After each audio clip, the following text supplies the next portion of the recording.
Chapter 1: The Man in the Mist. My name is Lu Ning, and I had just emerged from the mist of the foggy border number 233. Now I stood on the barren land outside the 7th Frontier Fortress, looking up at the sun in the sky. Above the golden sun, long tendrils swayed, while the whole sun contracted and expanded rhythmically, as if breathing like a living creature or pulsating like a beating heart. My gaze swept across the surroundings. Under the azure sky, faint and distorted silhouettes loomed faintly, flickering in and out of view. From deep underground, vague wails and cries for help occasionally reached my ears. Yet, faced with all this, I felt no emotional fluctuation whatsoever. I had been trapped in the mist for far too long, from the initial tension and fear, to the loneliness and madness that followed, until it all eventually dissolved into numbness. Besides, the sights I witnessed before emerging were far more insane than anything before me now. I simply took a deep, almost greedy breath of air, then burst into maniacal laughter. Ha ha ha ha ha, I'm back! I'm finally back! I'm finally going home! But just as I took a step to move forward, hunger and exhaustion struck me. My vision darkened, my steps faltered, and I collapsed heavily to the ground. Before I could find my way out of the mist, on the ramparts of Border Fortress Number 7 at the edge of Mist Territory 233, a middle-aged man stood with a group of students,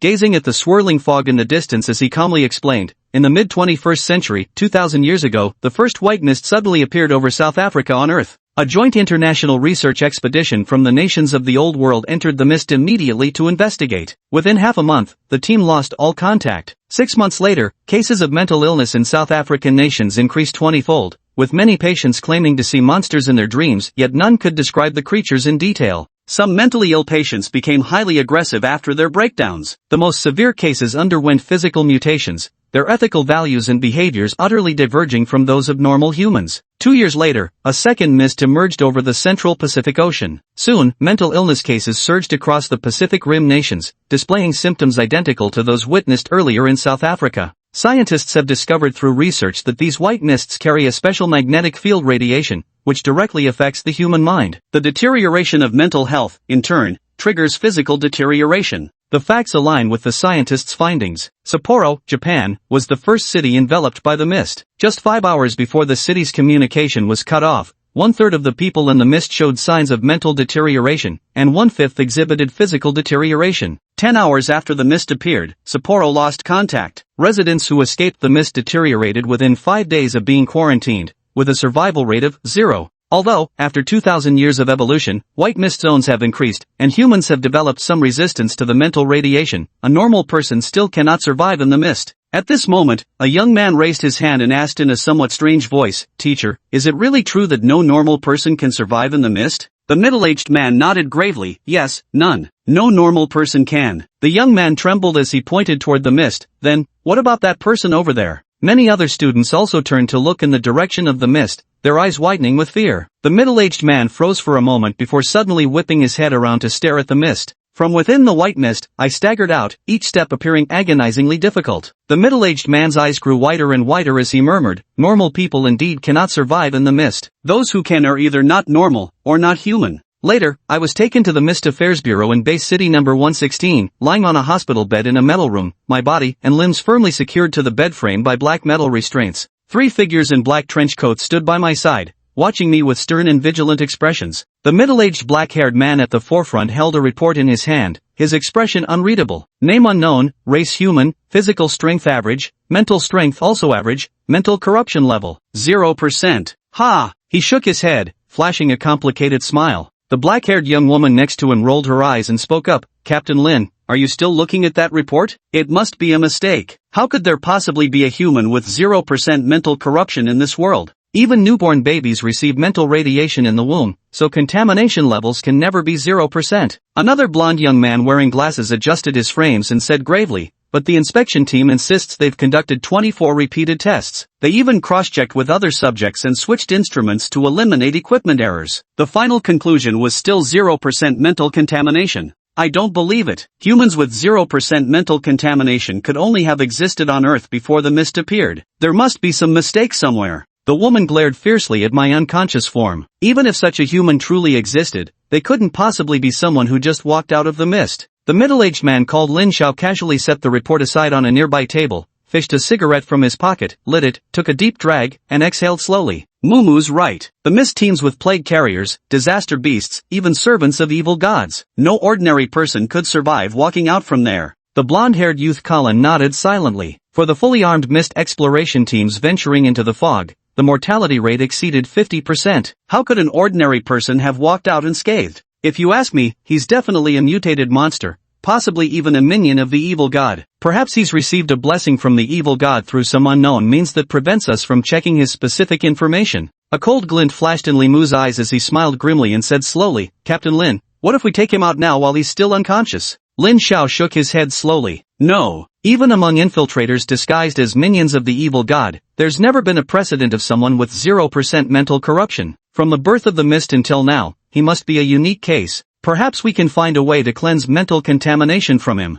But Captain, what if he truly is a servant of the evil god? Lin Xiao stared directly at Li Mu. That's exactly why we're here, isn't it? Li Mu fell silent, still fixing me with that icy glare from the hospital bed. Lin Xiao sighed softly. Mu, you've been under too much pressure lately. Your mental contamination level has reached the warning threshold, and what happened last time wasn't your fault. Colin nodded in agreement. That's right, Mu. Maybe you need to take some time off. Why don't you request a paid vacation after this mission? Go out and relax somewhere? Li Mu pursed her red lips and said coldly, no need. I know my condition best. I'll be fine in a few more days. At that moment, I suddenly let out a faint moan. The three of them tensed up as if facing a formidable enemy, their bodies rigid as they watched me warily. Then, a hoarse, feeble voice escaped my parched lips, water. Chapter 2, Pathological Changes. My voice was barely audible, yet the three of them heard it perfectly clearly. They froze, exchanging glances. Colin spoke uncertainly, did he just ask for water? Lin Xiao let out a chuckle. The examination report shows he's in a severely malnourished state, urgently needing hydration and energy replenishment, which aligns with the report's findings. Li Mu sneered coldly, also aligns with the average person's profile. Lin Xiao and Colin exchanged a wry smile. Colin pulled out a slender plastic tube, over 3 meters long, dipping one end into a water bottle. With a flick of his wrist, the originally supple tube suddenly stiffened like steel, standing perfectly straight. Positioning himself 3 meters away, he placed the tube's other end into my mouth, then tapped the water bottle with his finger. Defying gravity, the water gradually ascended from the bottle on the ground, traveling up the tube and flowing into my mouth. My first sensation upon regaining consciousness was an overwhelming thirst and hunger. Yet I was ecstatic. During my endless trek through the mist, I had never felt hunger or thirst, nor exhaustion. I hadn't even felt truly alive. Now, thirst and hunger gripped me once more, and this made me keenly aware that I was alive again. The craving drove me to instinctively seek water. Soon, a cool liquid trickled into my mouth, water. I gulped it down ravenously, gradually feeling a flicker of energy return. With great effort, I pried my eyes open, only to be met by the blinding glare of fluorescent lights and the dull gray-black of a metal ceiling. I stared blankly at the lights for a moment before slowly turning my head to see 3 figures standing beside me. One was a middle-aged man with short black hair, a full beard, and a scar on his left cheek. Another was a fair-haired young foreign man with glasses, who appeared somewhat shy and scholarly, and the last was a strikingly beautiful young woman with long, wavy black hair who could rival a celebrity. Right now, they were all looking at me with apparent wariness. I didn't bother thinking about why, nor did I care that my body was immobile. The corners of my mouth gradually curled up, my smile growing wider and wider, my voice bordering on manic. Ha ha ha ha ha ha ha. Humans! They're humans! I've finally seen humans! I'm back! I'm really back! My maniacal grin startled all 3 of them, putting them on high alert. The middle-aged man's right hand twisted grotesquely as flesh and blood morphed into a pale bone blade fused with white bone. The foreign youth willed a flurry of steel needles to fly from his pocket, hovering ominously in midair. The young woman's forehead contorted as flesh reshaped into a cold, unfeeling third-eye pupil swirling with eerie white light. Watching their transformations, my grin faltered before fading entirely. We stared at each other in dead silence, tension thickening the air. After a prolonged standoff, my face etched with unmistakable bewilderment, I finally spoke. Are you humans? The middle-aged man slowly took a drag from his cigarette with his left hand, squinting at my perplexed expression. That's my line, he rumbled. Are you human? Or, what exactly are you? Of course I'm human. To my knowledge, humans shouldn't have the ability to turn hands into blades, nor control objects with their minds, nor grow eyes on their foreheads. Ha! I stared straight at the young woman. In my vision, her body contained swirling white mist, densely packed with countless eyes within it. It seemed her body had no flesh and blood, but was entirely composed of eyes. My long dormant brain slowly began working again. Human bodies are made of eyes? These eyes were examining their surroundings when they seemed to notice my gaze. They paused briefly before turning uniformly toward me with cold, emotionless stares. After locking eyes with them for a moment, I tilted my head slightly and asked, "What are you looking at?" As the words fell, the white mist within her body erupted violently, and all her eyes projected a sinister and twisted radiance. In the next moment, her expression changed drastically as she suddenly doubled over, retching uncontrollably. The middle-aged man and the foreign youth were startled and turned to look at her. Moo? The middle-aged man rushed forward, only to see a fissure suddenly split open on the back of her exposed hand and eye slowly opening within. Witnessing this, the middle-aged man's pupils constricted violently, and he urgently yanked the foreign youth beside him aside. Swish! A white light shot from the eye, piercing straight through the spot where the foreign youth had just stood. In the next instant, beams of white light burst forth from her trenchcoat like laser rays. The foreign youth stared wide-eyed in shock. Pathogenic mutation? His feet left the ground as he soared into the air, swiftly maneuvering through the lasers to evade the attacks. Meanwhile, the middle-aged man's body beneath his trench coat seemed to swell slightly, his speed becoming so intense it left after images as he too dodged the assaults with incredible agility. Moo, control yourself, the middle-aged man roared at her. She let out a low growl, like a trapped beast. The next moment, her cherry-like lips coughed up a round object, an eyeball. As the first eyeball appeared, more and more began to emerge from her coughs. These eyeballs scattered across the floor, their gazes frenzied as they shot out beams of white lasers, enveloping the entire room in their chaotic light. I lay on the hospital bed, staring blankly at her. Holes appeared in her trench coat, but beneath them wasn't pale skin, instead, countless eyes peered through the gaps. Is this really human? The thought barely surfaced in my numbed mind before a white laser beam pierced straight through my skull. Ugh! The foreign youth who had been dodging let out a muffled groan as an increasing barrage of lasers struck his arm. Seeing this, the middle-aged man hesitated no longer. With a low growl, his body swelled another size larger as he began evading the attacks with renewed speed. Moo, get control of yourself. He kept roaring at her. She responded with growls like a trapped beast, coughing up increasingly more eyeballs as the entire room became bathed in laser light. Lying on the hospital bed watching all this unfold, I wondered once more if these were truly humans until that white laser beam tore through my skull. The fleeing foreign youth was struck in the arm by a laser beam, letting out a muffled groan. Without hesitation, the middle-aged man charged at her and delivered a heavy punch to her abdomen. She was sent flying several meters before collapsing to the ground, unconscious. As she fainted, the eyes lining her body closed, and the eyeballs on the ground began to rot. The foreign youth bound her with a plastic hose, then slumped to the floor, gasping for breath. The middle-aged man asked the foreign youth with concern, "Are you okay?" The foreign youth glanced at his bloodied arm and shook his head. "Just a scratch."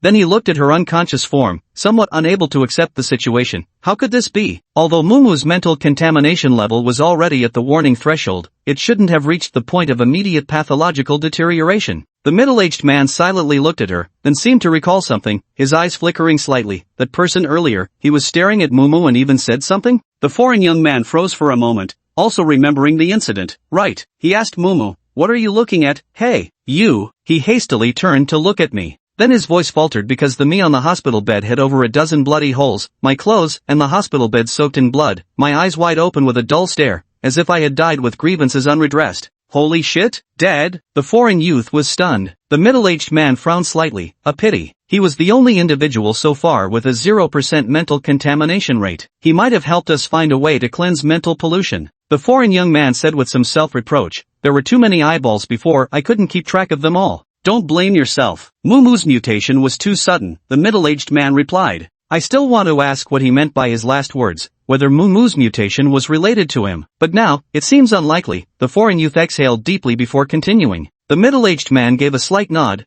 then turned to look at the unconscious girl. "Let's notify someone to come and restrain Mumu first. Hopefully, we can stabilize the mental contamination otherwise," he murmured. The foreign youth fell into silence as well. Just then, a faint noise from behind sent shivers down their spines. When they whipped their heads around, they were met with an unimaginable sight. The bullet holes in my body healed at an unbelievable speed, even the wound that had pierced clean through my forehead. As all the injuries closed up, the dull gleam in my eyes gradually brightened with vitality. I blinked, my gaze sweeping across the surroundings. After a brief glance at her collapsed form, I turned to them, still frozen in place, and asked with genuine confusion, "Since when can humans grow so many eyeballs?" The air turned deathly still. The middle-aged man's body began swelling again, while razor-sharp steel needles reappeared around the foreign youth. The man didn't dare let me out of his sight for even a second, not even as I remained bound in metal restraints. His voice was hoarse and low. What exactly are you?" I blinked and repeated, "I'm human." Bullshit. The seemingly refined foreign young man flushed red, glaring at me as he roared, "If you were human, how could you possibly come back to life after dying?" The young foreigner trembled slightly, and the surrounding objects began floating uncontrollably, even the hospital bed. Sensing his mental instability, the middle-aged man paled slightly and pressed a hand on his shoulder. "Calm down, Colin. The foreign youth's slightly trembling body stiffened momentarily before he took several deep breaths, gradually regaining his composure. The objects previously floating midair slowly descended back to the ground. The middle-aged man asked in a low voice, "You should have been dead just now. How did you come back to life?" After lowering my head in contemplation for a brief moment, I replied earnestly, "I thought there might still be hope to save myself, so I did just that." The air grew silent again. They stared at me, their facial muscles twitching in unison. "Ha?" Colin asked with profound skepticism. I repeated, "I thought I could still be saved, so I saved myself." At that moment, even Lin Zhao's face gradually flushed red. He clenched his fist and punched the metal wall, leaving a deep dent. He growled, "Stop fucking pretending. What dead person can save themselves, let alone still claiming to be human? Humans can't do that?" I asked. "Absolutely not. How could a normal person possibly resuscitate themselves?" Lin Zhao roared in anger. I frowned, not understanding. "Since you can alter your body structure, use telekinesis, and conjure up so many eyeballs, why can't I resuscitate myself?" The question left Lin Zhao and Colin gaping, utterly speechless for a moment. I fell silent, straining my long-numbed brain to think, before asking thoughtfully, "Are you being hypocritical?" My words made both Lin Zhao and Colin blush simultaneously. Lin Zhao took several deep breaths, muttering to himself, don't get angry, anger brings sickness and no one will care for you." He gave me a deep glance before turning to Colin, "Colin, call someone to take care of Mumu. Then, I'll take him to see the director." Soon, squads of soldiers dressed in silver-gray metallic protective suits, armed to the teeth, entered the room. The first thing they did upon entering was point their guns at the unconscious Mu on the floor and me lying on the hospital bed. I was intrigued by the soldiers' outfits and weapons and asked, "Are you some kind of mysterious organization, like in those TV shows? By the way, where am I right now?" The soldiers remained statuesque, showing no change in expression at my questions. Both Colin and Lin Zhao outright ignored me. Lin Zhao turned to Colin and said, "Colin, take care of Mumu. I'll take this monster to see the director." I retorted, "I'm human." Colin nodded, giving me a wary glance before whispering, "Be careful, Captain Lin. This monster is undoubtedly abnormal. Mumu's sudden mutation might well be connected to him." "I am human, a normal human." I continued to defend myself. "I understand, I'll be careful with this monster. If Mumu's contamination worsens, you know what to do." "I am human." "I know, Captain Lin," Colin replied after a moment of silence. After Colin finished communicating with Lin Zhao, without any visible movement from him, Mu lying on the floor suddenly levitated. Then he took Mu and left the room, accompanied by a squad of 6 soldiers. Now, only Lin Zhao, myself, and 3 squads totaling 18 soldiers remained in the metal room. Lin Zhao's body expanded slightly again as he took a deep breath, fixing his intense gaze on me lying on the hospital bed. "Get up," I said. "I'm strapped down by these metal plates, can't get up." As I spoke, I made a token struggling motion. Could any normal person break free from plates this thick? A muscle twitched at the corner of Lin Zhao's eye as he gave me a long, penetrating look before pressing a button by the bedside. The restraining metal plates released, setting me free. I braced one hand against the bedside and forced myself up. Feeling the exhaustion and pain coursing through my body, my lips curled into a frenzied grin. Ah, so tired, so painful, wonderful, absolutely wonderful. I couldn't remember how long it had been since I'd felt this kind of exhaustion and pain. To experience the sensation of being alive again was truly wonderful. Perhaps my laughter was too maniacal, because the previously statue-like soldiers snapped to attention, their gun barrels trained on my head. Even Lin Zhao was watching me warily. After laughing for a while, I turned to Lin Zhao with some confusion. "Why are you looking at me like that?" Lin Zhao's breathing grew heavier as he took a deep breath and said, "Now, follow me and leave this place." His hand transformed into a bone blade once more, pointed at me. "You go first, I'll guide you." "Got it." I complied without hesitation. Just as I took the first step, I suddenly paused and turned to look at Lin Zhao. Lin Zhao frowned. "What's wrong?" "I'm a little hungry. Can we grab something to eat later?" Lin Zhao's face gradually turned red as he glared at me fiercely. I paused, then added thoughtfully, "It'd be best to have braised pork. Haven't had it in ages." Lin Zhao took a deep breath and growled through gritted teeth, "Get moving." Lin Zhao escorted me into another metallic room, where 3 squads of soldiers waited at the entrance. The interior was dimly lit, containing only a long table. On one side of the long table sat 3 individuals. At the center was an elderly man in black uniform, his short hair iron gray, his face deeply wrinkled, with eyes dark and fathomable. On either side sat a man. On the left was a red-haired youth with crimson pupils, lounging carelessly in his chair while playing with a flickering flame that danced like a sprite between his fingertips. On the right was a rather ordinary-looking middle-aged man, his posture rigid and upright, sitting with formal dignity. When we entered, all 3 turned their gaze toward us, their eyes settling immediately on me. Lin Zhao pointed to a chair on the opposite side of the long table. "Sit here." I took my seat while Lin Xiao stood behind me, ready to restrain me if I lashed out. My eyes remained fixed on the red-haired youth's flame, brimming with fascination. The air in the room was silent. Gradually, the red-haired young man shifted uncomfortably under my gaze, let out a cold snort, and extinguished the flame in his hand. With a look of regret, I withdrew my gaze and sat there spacing out. After long years in the mist, I had long grown numb and developed a habit of abandoning thought. Seeing me zone out, the three of them were taken aback. After a moment of silent atmosphere, the elderly man in the center spoke first. "Hello, I'm Wang Anming, Director of Mist Affairs Management Bureau in Base City 116. May I ask how you'd like to be addressed?" I snapped back to attention. "My name is Lu Ning." "I wonder, Mr. Lu Ning, which base city do you come from? There's no record of you in base city number 116. Wang Anming, Lin Xiao, and the others stared intently at me. Puzzled, I responded, "Your organization is really strange. Why call them base cities? And numbering them? Is this some sci-fi movie setting or what?" My words made them frown slightly. The red-haired young man clicked his tongue and said, "If not base cities, then what should we call them? Right now you're a suspect. You don't have the right to ask questions. Your only job is to answer ours honestly." I said then replied, "I'm from Hangzhou, the capital of Zhejiang province."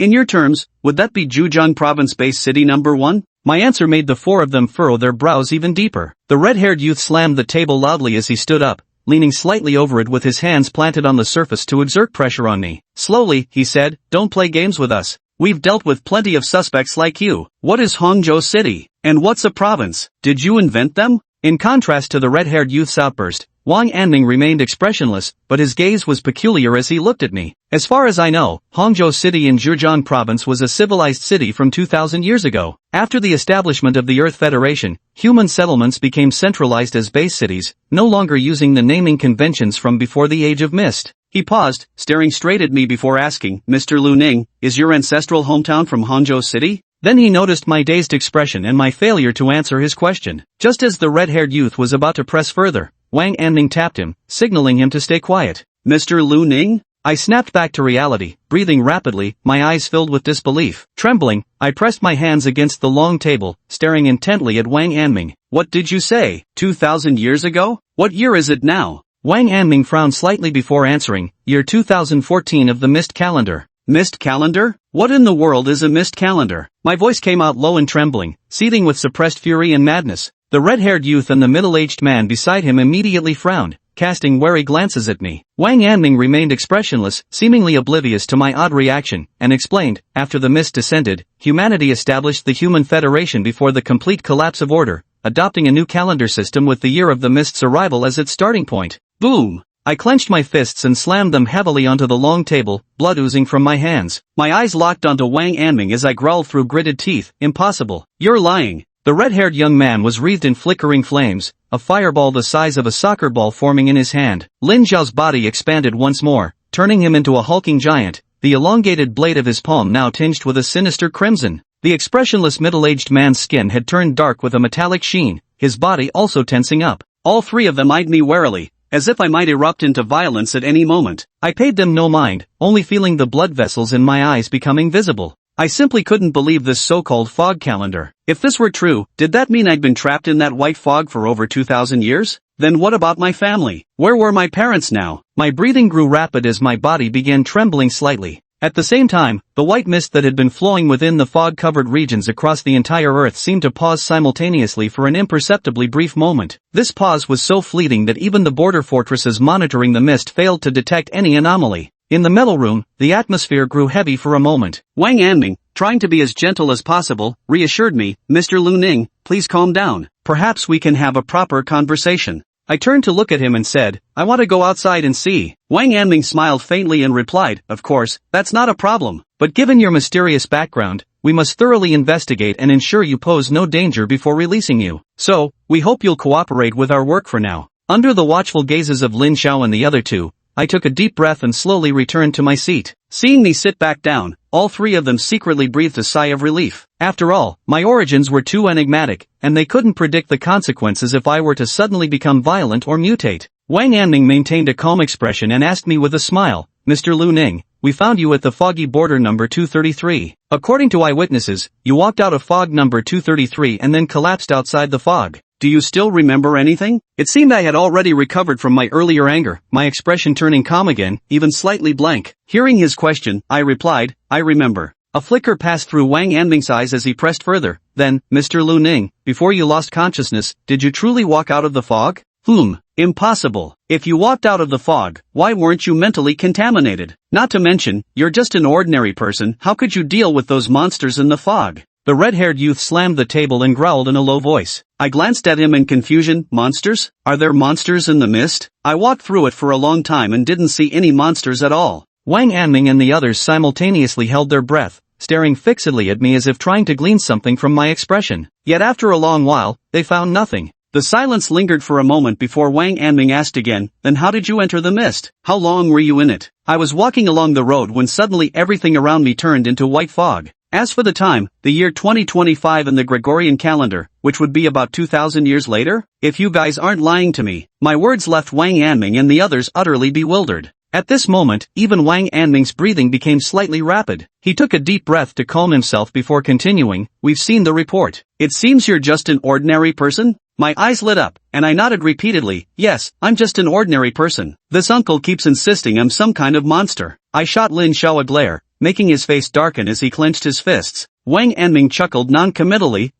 so, can an ordinary person live for over 2,000 years? How did you survive so long in the mist? With a serious expression, I said, so, I came up with one possibility. Wang Anming straightened up, giving me his full attention, while Lin Xiao and the other two also pricked up their ears to listen. My gaze swept over them, carrying a trace of complexity and pity. Actually, you've gone mad, there haven't been past 2,000 years at all? Is this place some sort of mental hospital? Were those soldiers earlier also patients? Are you all playing role-playing games? The air remained silent for a long while as the expressions of Wang Anming and the other three shifted from seriousness to something peculiar. Wang Anming's eyelid twitched as he chuckled dryly, the probability of that is 0. Then I have no idea. I leaned back in my chair, unwilling to ponder further. Frowning, Wang Anming contemplated briefly before asking again, then why is it that after walking through the mist for 2,000 years without finding a way out, you suddenly emerged? Oh, because I saw something different in the fog. Wang Anming and his three companions perked up. Wang Anming asked, what was it? A spot of light. A spot of light? The four of them looked puzzled. Yes, a golden spot. About this big, sometimes round, sometimes flat.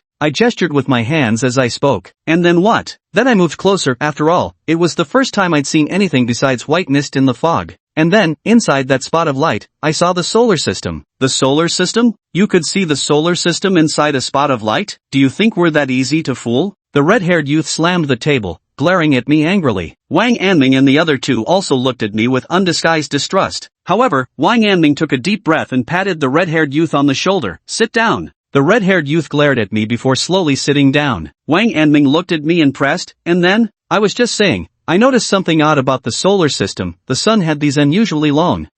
Before I could finish, I split apart, quite literally. It felt as if an invisible force was tearing my limbs and body apart bit by bit. Blood splattered everywhere, staining the long table and the four people including Wang Anming. My dismembered limbs scattered across the chairs and the floor. Wang Anming and the other three were dumbstruck, staring wide-eyed at my split form, utterly unprepared for this turn of events. In the next instant, their expressions darkened drastically. The red-haired youth's right hand transformed into magma, dripping viscous drops from his body. Wang Anming's eyes darkened completely, their whites disappearing. The expressionless middle-aged man's legs turned to metal, fusing with his chair. Lin Zhao's trench coat ripped open from behind his two thick muscular tentacles sprouted and writhed freely. The four growled fiercely, their faces twisting grotesquely. Suddenly Wang Anming slapped the white jade pendant on his chest, which emitted a chilling white light that enveloped all four of them. Gradually, their mutations began receding until they eventually returned to normal. All four wore terrified expressions, panting heavily. What the hell was that just now? The red-haired youth growled hoarsely, staring at my severed limbs with undisguised horror. Wang Anming shook his head slowly, his aged face still pale with residual fear. I don't know. It felt like some entity's power tore through me. Just a leaking fraction of its energy nearly triggered their mutations. Even the usually expressionless middle-aged man now bore a look of lingering fear on his face. This is terrifying. What kind of power could be so overwhelming? The four of them exchanged glances, and the air fell silent for a moment. Wang Anming then looked at the scattered limbs on the ground and asked Lin Xiao with a frown. I never imagined it would come to this. You said earlier that Lu Ning could be revived, but can he still come back, like this? Lin Xiao shook his head in bewilderment. I don't know. Before, his body was at least intact, just with a few holes in it. But now, he stared at the severed hands, feet, eyeballs, and ears littering the ground, his expression deeply uncertain. The red-haired youth couldn't help but mutter, coming back to life after being ripped apart like this? That would literally make him a monster. There's no way. Before he could finish, all four of them suddenly widened their eyes in unison. They discovered sprouts of flesh growing from the wounds of my scattered limbs on the ground, writhing as they slowly connected. Eventually, fragments of my body gradually merged into one whole. When the last eyeball was pulled back into its socket, I twitched slightly and slowly opened my eyes. My face was deathly pale, as if my entire body had withered a size or two. I lay on the ground, glancing around in confusion for a moment before struggling to get up and settling back into the chair. My stomach growled loudly. Clutching it, I turned to Wang Anming and the others, who stood gaping in shock, and said, "I'm starving, got anything to eat? I want to eat braised pork." The air was silent for a long time. Seeing them staring at me blankly without answering, I added, "Is there any food? If there's no braised pork, snacks would do, like spicy strips. By the way, do your snacks contain a lot of additives? If there are too many, forget it, I can hold out a bit longer." Wang Anming and the others finally snapped out of their daze, looking at me with eyes full of wariness. Wang Anming took a deep breath and said, "Of course there's food. Lin Xiao, tell the people outside to prepare some." His slightly trembling voice betrayed his inner turmoil. The red-haired youth blurted out in shock, "What kind of monster are you? Even when your body was torn apart, you can still come back to life?" I frowned at the red-haired young man and said discontentedly, "I'm human, a normal human. If you can play with fire, why can't I resurrect people?" "How is that the same?" the red-haired youth shouted. Just as he was about to say more, Wang Anming shouted, "Yin Feng, that's enough." Yin Feng silently closed his mouth and said no more. Wang Anming looked at me, having regained his previous calm, and smiled faintly. "Since the meal isn't ready yet, shall we continue our chat? You mentioned seeing." At this point, Wang Anming suddenly spaced out for a moment before continuing. "You saw the solar system, and then what?" I began, then I tore open the bright spot, creating a path, and walked through it. After that, I emerged from the mist. My tone was as casual as if I were talking about what to eat today. Yet the eyes of Wang Anming and the other three grew wider and wider. They exchanged glances, and even the usually composed Wang Anming looked utterly bewildered at this moment. Lin Zhao's mouth twitched violently. He couldn't help but ask, "Lu Ning, are you serious?" "Of course it's true," I nodded. Yin Feng muttered under his breath, "Madman." "I'm not crazy," I defended myself. Yin Feng rolled his eyes, too lazy to reply. Wang Anming chuckled, "So, Mr. Lu Ning, you're saying you're a human from over 2,000 years ago? Back then, the mist hadn't appeared yet, had it?" I nodded repeatedly, "That's correct. And then while you were walking along the road, you accidentally entered the mist, stayed inside for over 2,000 years, and afterwards glimpsed a light spot observing the solar system?" "That's right, exactly." Wang Anming's tone grew increasingly complex, and in the end you tore open only a fist-sized patch of light that could observe the solar system. "You emerged from the fog? It seems you truly understand me, sir. You've got it absolutely right." My smile was genuine. I felt I'd met a kindred spirit. Wang Anming forced a faint smile but didn't respond. He asked again, "By the way, one more thing. What did you mean by what you said to Li Mu earlier? Why did Li Mu suddenly deteriorate?" "Who's Li Mu?" I replied with a puzzled expression. Lin Xiao clenched his fists and growled, "That woman from before." Suddenly understanding, I continued, "I saw there were lots of eyeballs inside her body. Those eyeballs were staring at me, so I asked them what they were looking at. Then I don't know why, but those eyeballs seemed pretty pissed off." My words made Wang Anming and the others widen their eyes. Wang Anming spoke in an inexplicable tone, "You're saying you saw numerous eyeballs inside Li Mu's body?" I nodded, then suddenly thought of something, and some white mist. That woman's body seemed to be composed of white mist and eyeballs. Even like that, she was still considered normal. Why can't I be normal too? I silently glanced at Yin Feng, then turned to look at Lin Xiao. The corners of their mouths twitched slightly, but neither spoke. White mist, eyeballs. Wang Anming muttered to himself, while the other three also seemed lost in thought. The atmosphere in the room grew quiet once again. At this point I asked, "I've finished speaking. May I leave now?" Wang Anming snapped out of his thoughts and smiled faintly. "We still need to verify the truth of what you've said. Once we confirm you pose no danger, we'll let you go." "All right then." I nodded, then added, "I'm hungry. Can we eat? Do you have braised pork belly?"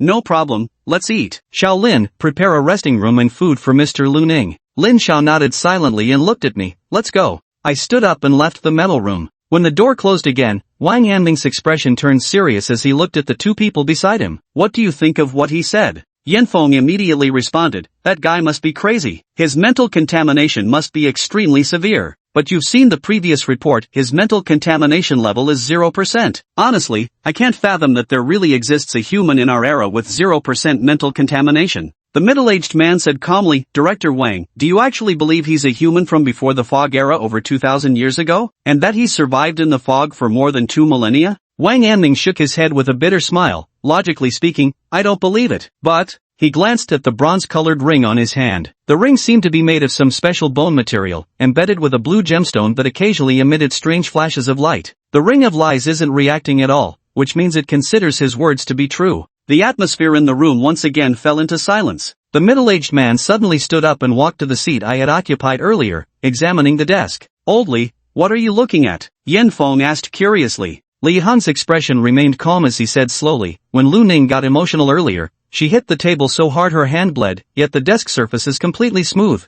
"So what?" Yan Feng responded dismissively. "Normally, in that mental state, it's extremely difficult for a human to fully control their strength. If he truly weren't an ordinary person, that impact should have at least left some marks on the table." Hearing this, Yan Feng and Wang Anming both froze. They turned their gaze to the table, which indeed appeared perfectly smooth. The trio exchanged glances. Could it be that he really is just an ordinary person? But just now, his body shattered like that and he could still revive. Plus, he can see the source of mental corruption inside Li Mu's body. He doesn't seem like an ordinary person at all. After discussing for a long time, the three of them still couldn't reach a conclusion. I was far too contradictory myself. Finally, Wang Anming spoke up. "I'll report the message upstairs first, then we'll act based on the higher-ups' orders." The other two had no better ideas and simply nodded in agreement. "Okay." Lin Xiao led me into a room. "For the next few days, you'll stay here first. I'll be guarding outside the whole time. If you need anything, just tell me." The room has a private bathroom where you can use the toilet and shower. "You can't leave this place until the orders come down from above." I nodded, then asked, "Can I get something to eat now?" Lin Xiao's eyelid twitched as he took a deep breath, his voice hissing through clenched teeth. "I've already had someone prepare it for you. Do you have braised pork?" "Yes." Lin Xiao's voice trembled. "Thank you." I quickly sat down at the table, waiting for the meal to begin. Soon enough, someone delivered 3 dishes with soup and a large bowl of rice, including braised pork. I could practically feel myself drooling and immediately started eating. I glanced at Lin Xiao standing nearby, hesitated for a moment, then asked with a straight face, "Want some?" "No." Lin Xiao shook her head. A radiant smile spread across my face. "Really? What a pity then, it tastes pretty good." Lin Xiao's breathing quickened slightly, veins throbbing on his forehead. With a cold snort, he stepped out of the room and shut the door behind him. 3 days later, Wang Anming arrived at my room. Lin Xiao stepped forward to greet him. "Chief Wang." Wang Anming nodded in acknowledgement, then glanced at the closed door behind Lin Xiao. "Any anomalies these past few days?" Lin Xiao shook his head. "No, apart from eating and sleeping, he spends the rest of his time just staring blankly." "Staring blankly all the time?" Yan Feng beside him was somewhat shocked. "Doesn't he feel bored?" I don't understand his thoughts either. Lin Xiao looked at Wang Anming and asked, "Director Wang, have you completed the investigation?" No records of Lu Ning were found in other base cities either. It's as if this person appeared out of nowhere. Lin Xiao immediately furrowed his brow. "Then how should we deal with him next?" "The higher-ups' orders are to recruit him into the bureau." "Recruit him into the bureau?" Lin Xiao's eyes widened in disbelief. "But his background is completely unknown." "Of course we know, but he displays too many anomalies. Leaving him unchecked would be truly unsettling. Since he hasn't shown any dangerous tendencies, we can't keep holding him indefinitely. What's most important is that after all these days here, his mental contamination level remains at 0%. You understand what this signifies?" Lin Xiao fell silent for a moment before nodding slightly. "I understand. That's why bringing him into the bureau for close observation might yield some answers. Who knows, perhaps he truly is a human from over 2,000 years ago. From that era before the mist appeared." At this point, Wang Anming couldn't help but laugh at his own naive idea. But would he agree? That's why I came to talk to him personally. Open the door. Chapter 7 Freedom. Lin Xiao gave a slight nod, then turned to open the door. Inside the room, Lu Ning lay on the bed, staring blankly at the white ceiling. Having stayed in the fog for so long, he had long grown accustomed to this state. With hot, delicious meals served daily, things were already much better than before. Wang Anming and the others entered the room and saw Lu Ning lost in thought, exchanging silent glances with one another. Lin Xiao cleared his throat and spoke first. "Lu Ning, Chief Wang is here." Lu Ning turned to look at them. Wang Anming smiled faintly and said, "Mr. Lu, the results are in." Lu Ning sat up and calmly asked, "May I leave now?" "Yes, of course. All our tests indicate that Mr. Lu Ning carries no risk of pathological changes and is free to leave. However, considering your unidentified background, we will need to monitor your activities after departure to ensure you pose no threat to society. We hope you understand, Mr. Lu Ning." Lu Ning gave a slight nod. "Understood. Can I go now?" "Absolutely." Though, Wang Anming studied Lu Ning with a faint smile. "Mr. Lu Ning, what do you plan to do after leaving here?" "Go home," Lu Ning answered without hesitation. Wang Anming said calmly, "But according to what you've said, you come from over 2,000 years ago. Your family members have probably all passed away by now. Hearing this, Lu Ning fell into silence. Lin Xiao and the other two nearby immediately tensed up, fearing Lu Ning might become emotionally agitated and show abnormal behavior. Yet Lu Ning's expression remained calm as he looked at the group and asked, I still want to return. Don't you all have special abilities? Is there any ability to travel through time? Can you send me back more than 2,000 years? How could such an ability exist? Yan Feng retorted with visible exasperation. Why not? Characters like the Flash or Bulma, they all have that power. Lu Ning argued earnestly. Wang Anming and the other three exchanged glances, somewhat stunned. Wang Anming asked sternly, what kind of beings are these? They can actually alter time? Oh, characters from movies and anime, Lu Ning explained. Everyone. The corner of Wang Anming's mouth twitched as he smiled faintly. As far as we know, the Federation doesn't possess any abilities involving time manipulation.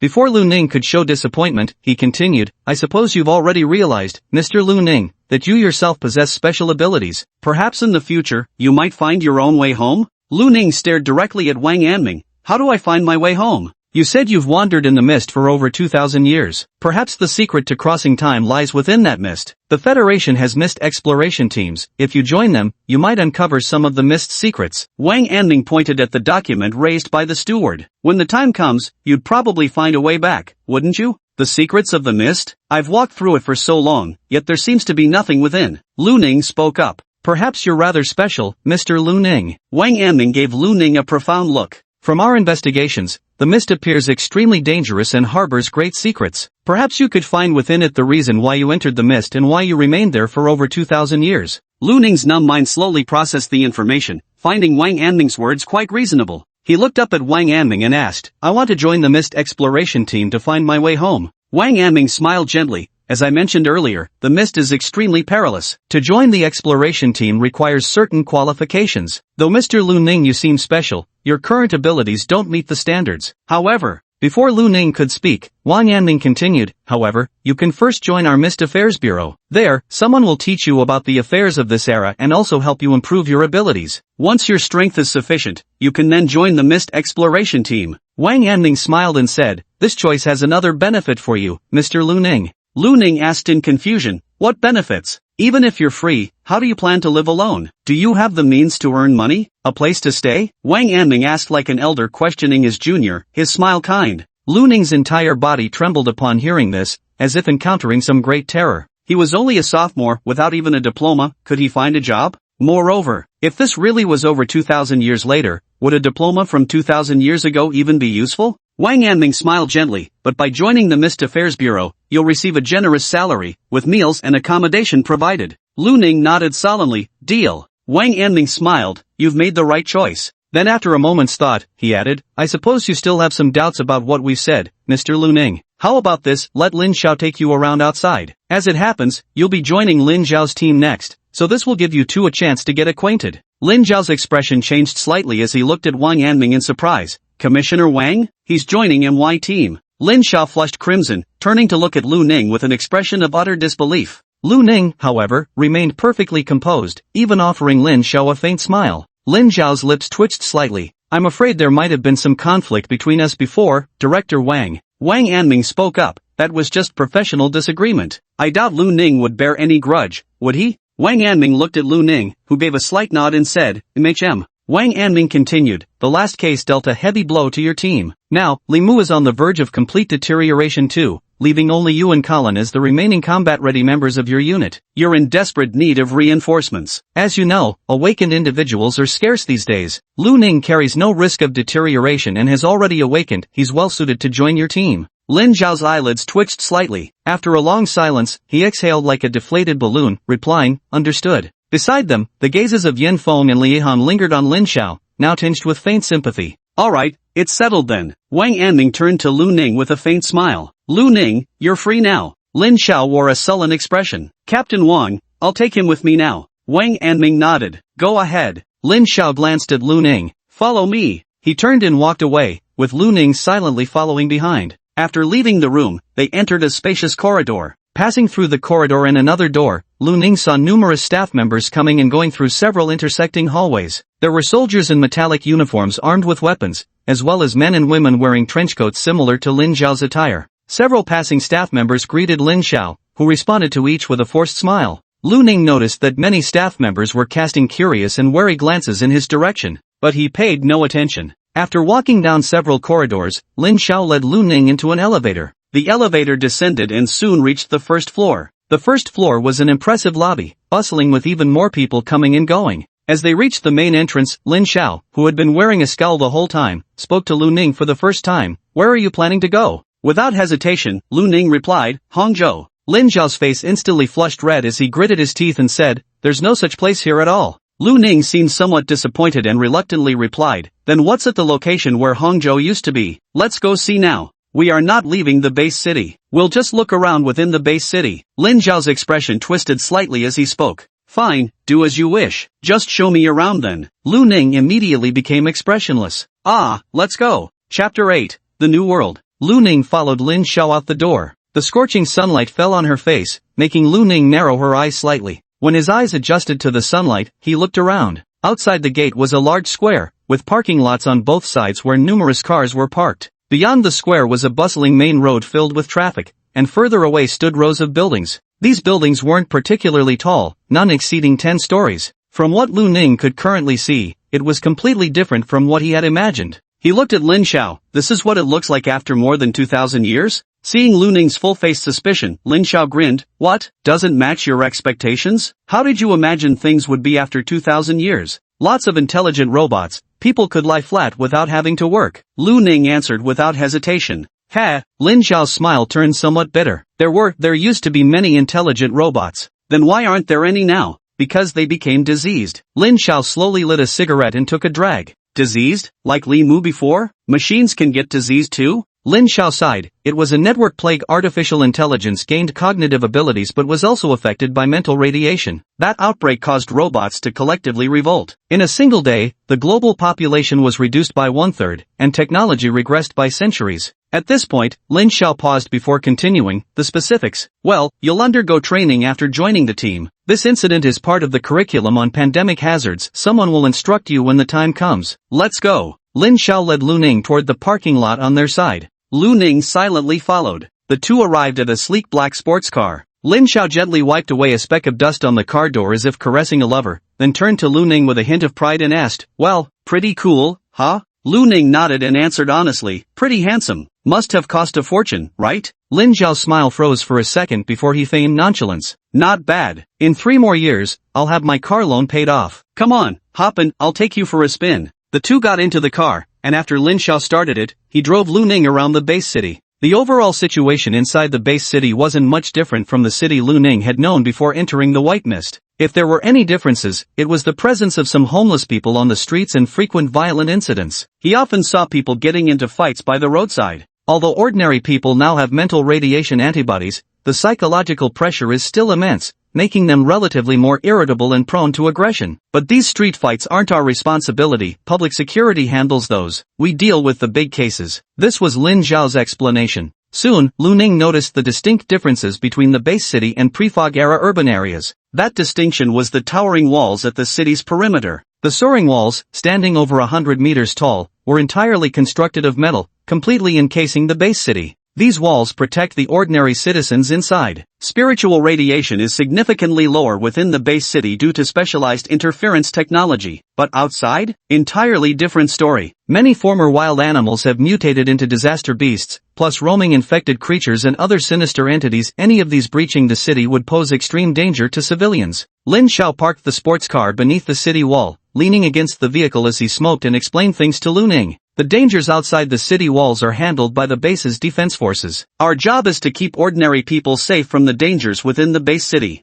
As he spoke, Lin Xiao glanced at Lu Ning and said, "Truth be told, joining the action team comes with great risks. In our last case, we stumbled upon a nest of infected. Out of the whole team, only Colin, Li Mu, and I survived. Everyone else died, but we don't regret it. After all, we're awakened. Members of the Mist Bureau's action team, guardians standing between ordinary people and danger. Our own families are among those ordinary people. I'm telling you this so you can mentally prepare yourself in advance." Lu Ning nodded and replied, "Don't worry, I can revive. I won't die." These words made Lin Xiao open his mouth, his face instantly turning red. After struggling for ages, he squeezed out one word, fuck. At 3 in the afternoon, the sports car pulled up in front of a small 4-story building. This is the branch office of our 7th Action Team. As I mentioned before, the base city is divided into 9 districts, and we're responsible for the 7th district. Since pathological incidents are extremely dangerous, we need to arrive on site immediately. It would take too much time if we started from headquarters, so each district has its corresponding branch office. This will be our workplace from now on. Lin Xiao led Lu Ning through the door. In the lobby, a young woman with shoulder-length black hair was manning the reception. The woman had a round face, large eyes, and an adorable appearance. She was engrossed in playing a game on her phone, so absorbed that she didn't notice someone entering. Lin Xiao's face darkened as he deliberately cleared his throat twice. The woman startled like a student caught daydreaming in class, deftly shoving her phone under the book in front of her while smiling up at the visitor. "Hello, this is Mist." When she saw Lin Xiao's face, her smile froze. "Team leader? You're back already?" Lin Xiao glared at the woman with annoyance. "Xiaoran, how many times have I told you? No playing games during work hours." Yuran immediately blushed in embarrassment. "I'm sorry, Captain. I won't do it again." Knowing you're wrong doesn't mean you'll change. This has happened several times already. Next time, I'll dock your pay. Please don't, Captain. It's just so boring. There are hardly any visitors usually. Lin Xiao shook his head helplessly and introduced, "This is Lu Ning, who just joined our team. He's currently a reserve member and needs training. This is our receptionist Yuran, an ordinary person." Yuran's eyes dimmed for a moment, but she quickly extended her hand to Lu Ning and smiled. "Hello there. I really envy you for awakening. I'd love to become a full member too, but unfortunately, I've never awakened." Lu Ning shook her hand. "Hello." Lin Xiao shot her a glare. "What's so great about awakening? Once you do, your mental corruption accelerates much faster than ordinary people's, and the risk of mutation skyrockets. What's wrong with being ordinary? But my parents used to be awakened too," Yuran said, staring straight at Lin Xiao with a stubborn expression. Lin Xiao fell silent for a moment before changing the subject. "Have the other reserve team members arrived yet?" "Yes, they're already here. The vice captain is waiting with them on the 3rd floor for you, Captain," Yuran replied with a smile, as if she hadn't spoken those previous words. Lin Xiao nodded. "Let's go." Lu Ning quietly followed behind. Yuran bit her red lips as she watched the two ascend the side staircase. When they disappeared from view, she plopped back down and continued playing her game. 3rd floor. Exiting the stairwell leads to a hallway with several rooms on either side. Lin Xiao introduced them one by one. "This is the activity room. When work isn't too busy, we casually hang out here with computers, game consoles, playing cards, and other recreational stuff. Don't stay too tense, keeping relaxed helps curb mental erosion." Lu Ning glanced at the assortment of equipment inside and remarked offhandedly, "But my mental corruption level seems permanently stuck at 0. Guess I don't need to worry about erosion, right?" Lin Xiao, damn it. He took several deep breaths in succession, then, as if he hadn't heard Lu Ning's words, continued introducing, "This is the finance office. Salaries are usually collected here." Lu Ning craned his neck to take a few more glances. "This is the captain's office, and this is..." Soon they arrived at the conference room. The conference room door opened to reveal 4 people already inside. Among them was a seemingly refined blonde youth named Colin, whom Lu Ning had met before, while the other 3 were unfamiliar faces. As Lin Xiao and Lu Ning entered, all 4 turned to look their way. Chapter 9, The First Lesson. Colin's gaze rested on Lu Ning, his expression deeply complicated. After giving Lu Ning a long look, he turned to Lin Xiao and smiled, "Captain, you finally arrived. We've been waiting for you for a while." Lin Xiao chuckled, "Took this kid out for a stroll to see the world outside. So these 3 are the new recruits?" Colin nodded. "Yes, let me introduce them. This is Wei Xian, this is Wang Qiwen, and this is Zhou Yuelin. And this is our captain, Lin Xiao, with Lu Ning beside him." Lu Ning followed Colin's introduction and looked at the 3 people. Wei Xian was a young man with a crew cut and a muscular build, though not particularly tall. He gave Lu Ning a friendly smile. Wang Qiwen, on the other hand, was a tall and somewhat cold-looking young man who merely gave Lu Ning a slight nod. Zhou Yuelin was a black-haired girl with twin ponytails, probably around 17 or 18 years old. She had an oval face and delicate features, though she seemed rather shy and stood there somewhat stiffly. Lu Ning also smiled and nodded in greeting towards them. Lin Xiao pulled out a cigarette and lit it, but noticing Zhou Yuelin quietly stepping a few paces away, he paused, stubbed out the cigarette, and then said, "You've now joined the 7th Action Team, but since you haven't completed training yet, you're not considered official members. For the next while, you'll train under Old Qin. Once you pass the training, you'll officially become members, understand?" "Yes, Captain Lin," Wei Xian replied loudly. Wang Qiwen and Zhou Yuelin, standing nearby, jumped in surprise. Lin Xiao glanced at him and chuckled, "Were you a soldier before?" "Reporting in, Captain Lin. I used to work for the Public Security Bureau." Wei Xian stood straight and replied. Lin Xiao nodded approvingly, "Good." Colin, take them to find old Sheen. Yeah, let's go. Colin beckoned the group and they left the meeting room together. Colin walked at the forefront, while Lu Ning and the other three trailed behind like chicks following a mother hen. The group descended the stairs as Colin continued his introduction along the way. New recruit training is overseen by old Sheen. Though he's getting on in years, he's a retired veteran of the team. As I mentioned earlier, the casualty rate in the operations unit is quite high. Any member who manages to retire peacefully must have extraordinary skills. You should learn seriously from him. It might just improve your survival odds in future missions. Wei Xian replied loudly, yes, Deputy Captain. Wang Chuan nodded impassively without expressing an opinion. Zhou Yuelin shrank into the corner like a quail and uttered a quiet "oh." Lu Ning was lost in thought. Colin smiled at Wei Xian and said, there aren't so many rules here, just relax. We'll be teammates and friends from now on. Outside of missions, there's no hierarchy between us. Wei Xian scratched his head and smiled sheepishly. Sorry about that, old habit. No worries, take your time getting used to it. As they spoke, the group arrived at basement level 1. Basement level 1 also had a corridor, but unlike the upper floors, both its floor and walls were constructed of black metal. The hallway was much longer than the one on the third floor, with rows of doors lining both sides. Colin led the four of them into the first room on the left. The room was spacious, roughly several hundred square meters, and quite empty except for some fitness equipment in the corners. A gray-haired, wiry old man was sitting in a rocking chair near the door, reading a magazine. Lu Ning saw the magazine cover featuring two beauties in skimpy swimsuits. Colin cleared his throat lightly. Lao Qin, I've brought the new recruit with me. Xin Feng set down the magazine in his hand and sized up the group. When his gaze landed on Zhou Yuelin, his eyes lit up immediately. Well, we even have a little beauty here? Heh, Colin, you've really outdone yourself with this batch. Quality is through the roof. Colin said with a dark expression. Don't scare them. Xin Feng noticed Zhou Yuelin taking a silent step back and chuckled awkwardly. Just kidding. He then rose from the recliner, stretching lazily. Alright, you can go. I'll handle them. Colin nodded before turning to the newcomers. When his eyes met Lu Ning's, he paused briefly before addressing Xin Feng. About Lu Ning, the captain already spoke to you, right? Xin Feng raised an eyebrow and glanced at Lu Ning. Yeah, we talked. Take care of yourself then. Xin Feng grinned.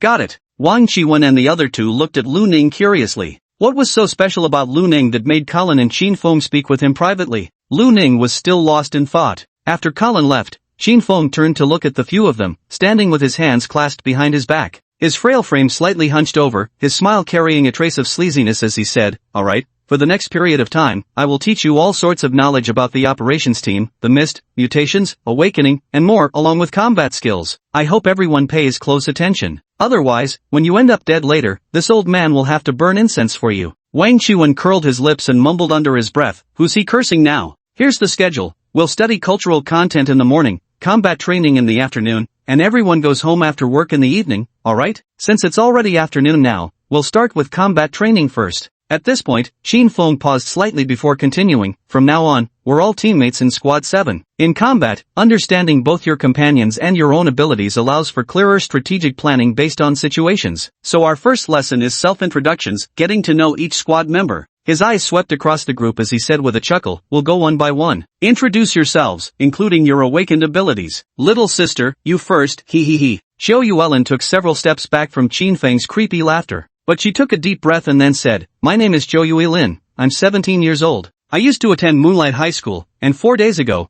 I awakened the super strength ability, which is why I was recruited here. Xin Feng nodded repeatedly. Seeing Zhou Yuelin pause, he couldn't help but press further, and then? Zhou Yuelin blinked in confusion, her gaze carrying the distinct clarity of a high school student. You know, like your personality, hobbies, measurements, and stuff like that? Autumn Moon Lin's face turned pale with fright, her eyes reddening as she nearly burst into tears. The three companions beside Wei Xian looked at Xin Feng as if he were some kind of beast. Lu Ning exclaimed in astonishment, is this what workplace sexual harassment looks like? This is my first time witnessing it. Xin Feng's smile stiffened. Clearing his throat awkwardly, he said, just a joke, curiosity gets the better of us old folks sometimes. Do forgive me. Alright, next one, you there. Xin Feng pointed at Wei Xian. My name is Wei Xian. I'm 24 years old. I was originally an intermediate security officer at the Public Security Bureau. 4 days ago, I awakened the petrification ability and was recruited into the bureau. How about you, young man? Xin Feng looked at Wang Qiwen. Nearby, Wang Qiwen immediately revealed a smug and proud expression upon hearing the two introduce their abilities. Wang Qiwen, 22 years old, just graduated from university, and awakened the water control ability yesterday. Water control? That's quite a decent elemental ability. Qin Feng nodded in approval. Then he turned his gaze to Lu Ning, a trace of complexity flashing through his eyes. Would you like to introduce yourself as well? Wang Qiwen and the other two turned to look at Lu Ning, their eyes filled with curiosity. Earlier, Colin and Qin Feng had mentioned Lu Ning separately, clearly indicating that he was different from others. My name is Lu Ning, and I'm over 2,000 years old. Awakened ability being superpowers? Then I suppose mine would be resurrection or immortality? Wang Qiwen and the other two. The atmosphere fell silent for a moment before Wang Qiwen spoke with an ugly expression. Are you messing with us? Wei Xian scratched his head and said, yeah man, over 2,000 years old? That's ridiculous. Xiao Yuelin also nodded in agreement. An awakened ability is immortality? Does that mean you can't die? How could such an ability exist? Just then, Qin Feng's calm voice silenced all three of them. Everything he said is true. The three widened their eyes, glancing at the stern-faced Qin Feng and then at Lu Ning, who seemed utterly expressionless, as if her mind had wandered far away. The air suddenly went silent. Chapter 10, Awakening Ability. Wait, are you kidding me? How could anyone possibly live for over 2,000 years? That's way too unbelievable. And the awakening ability is immortality? Wang Qiwen turned to Qin Feng with a suspicious look. You guys are messing with us rookies, aren't you? Wei Xian and Xiao Yuelin didn't speak, but skepticism was evident in their eyes. Qin Feng rolled his eyes and said, how ignorant. The stronger an awakener becomes, the more enhanced both their spirit and body will be. Their vitality and lifespan increase accordingly. Theoretically speaking, they could live not just 2,000 years, but even 20,000. But those are very strong awakeners. Isn't he a newcomer? Wang Qiwen interrupted Qin Feng, pointing at Lu Ning. Lu Ning's situation is different. He emerged from the mist. As soon as those words were spoken, the three of them recoiled as if they had touched something unclean, stepping back repeatedly to put as much distance as possible between themselves and Lu Ning. Hey, I'm not finished yet. Seeing the terrified expressions of Wang Qiwen and the others, Qin Feng snapped impatiently, you don't need to worry about him mutating, his mental contamination level is 0, lower than all of yours.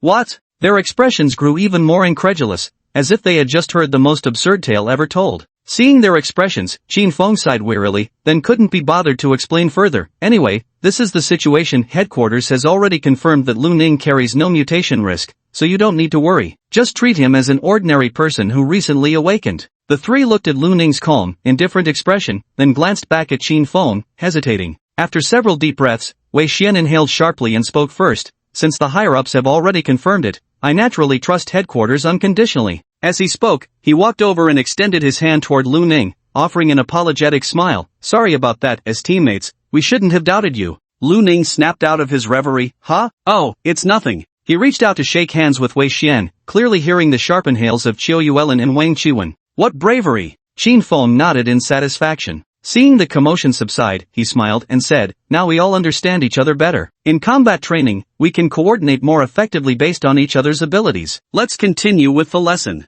The strength of awakened abilities can be enhanced by boosting mental power and deeply developing one's capability. For example, Wei Xian, demonstrate your ability. Perhaps recognizing Wei Xian's military essence, Qin Feng had him serve as the demonstration. Wei Xian nodded, let out a sharp exhale, and in the next instant, his hands transformed into ashen gray stone. Qin Feng had Wei Xian clap his hands together, producing a loud, thudding sound. He explained to the group, observe Wei Xian's ability. Due to insufficient psychic energy, he can currently only petrify his hands. If his psychic strength were more powerful, he could extend the petrification to cover his entire arms, or even his whole body, eliminating any defensive gaps. And if he continues to develop it further, right now his petrification manifests as marble, but eventually it could transform into harder minerals, such as corundum, or even diamond. Wouldn't that make him even stronger? Wei Xian and the others nodded thoughtfully. Qin Feng smiled and said, developing abilities takes time. You need to fully understand your capabilities, combined with ample imagination and creativity, plus continuous practice to improve. At this point, Qin Feng's expression turned more serious. However, I must warn you that using abilities consumes mental energy. If an awakened individual overexerts their mental energy, it can easily lead to aggravated mental contamination and subsequently trigger pathological changes. Therefore, when practicing your abilities, you must be extremely cautious and never allow yourself to fall into a state of mental exhaustion. Do you all understand? Understood. Wei Xian and Xiao Yuelin shouted. Wang Qiwen replied weakly, got it. Lu Ning then asked, my mental contamination level has always been 0. Does that mean I can practice and improve my abilities indefinitely? Qin Feng and the other three, They stared wide-eyed at Lu Ning who was speaking, falling into silence as if a whole new world had just opened before them. Qin Feng muttered to himself, holy shit, it can work like that? Wait, actually, maybe it really can? Wang Chuan said with envy in his eyes, his tone dripping with sourness. Just because your mental contamination hasn't increased now doesn't mean it won't rise when your psychic powers weaken. Qin Feng pondered for a moment before speaking. Wang Chuan has a point. Lu Ning, you could try depleting your mental energy. When it reaches a certain level, observe whether your mental contamination increases. Once it does, you won't be able to train by exhausting your mental energy anymore.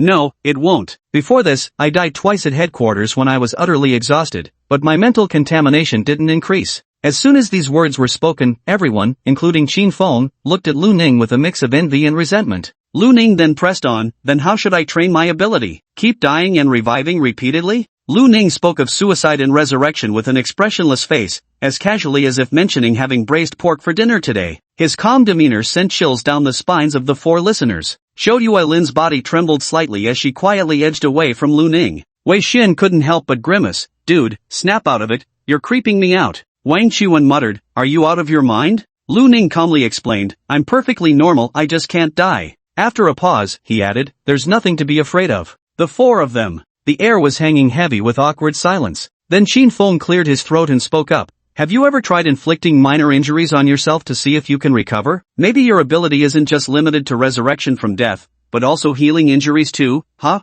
Before Qin Feng could finish his sentence, Lu Ning had already extended her right hand and forcefully twisted her left arm. With a crisp snap, Lu Ning's arm bent into an unnatural shape. The four people stood with their mouths agape, staring blankly at Lu Ning's expressionless face. Then, they saw Lu Ning suddenly burst into laughter. It really hurts, ha ha ha ha, how wonderful. Perhaps because he had been trapped in the fog for too long, every time Lu Ning could clearly feel that he was still alive, he felt exceptionally happy and laughed with immense joy. Seeing Lu Ning laugh so heartily, the other four couldn't help but feel a chill run down their spines. Wang Chuan quietly moved to Qin Feng's side, grinding his teeth as he whispered through clenched lips, are you sure he's fine? Absolutely certain? Qin Feng opened his mouth, just about to speak. Zhou Yuelin seemed to recall something and asked, Lu Ning, you've injured yourself so severely, what if you can't recover on your own? Lu Ning glanced at Zhou Yuelin, appearing puzzled by her strange question. Wouldn't killing myself once solve it? When I revive, the injuries will be healed. The air grew quiet once more. Qin Feng's lips twitched slightly. Under Wang Chuan's intense stare, he let out a dry chuckle and said in a low voice,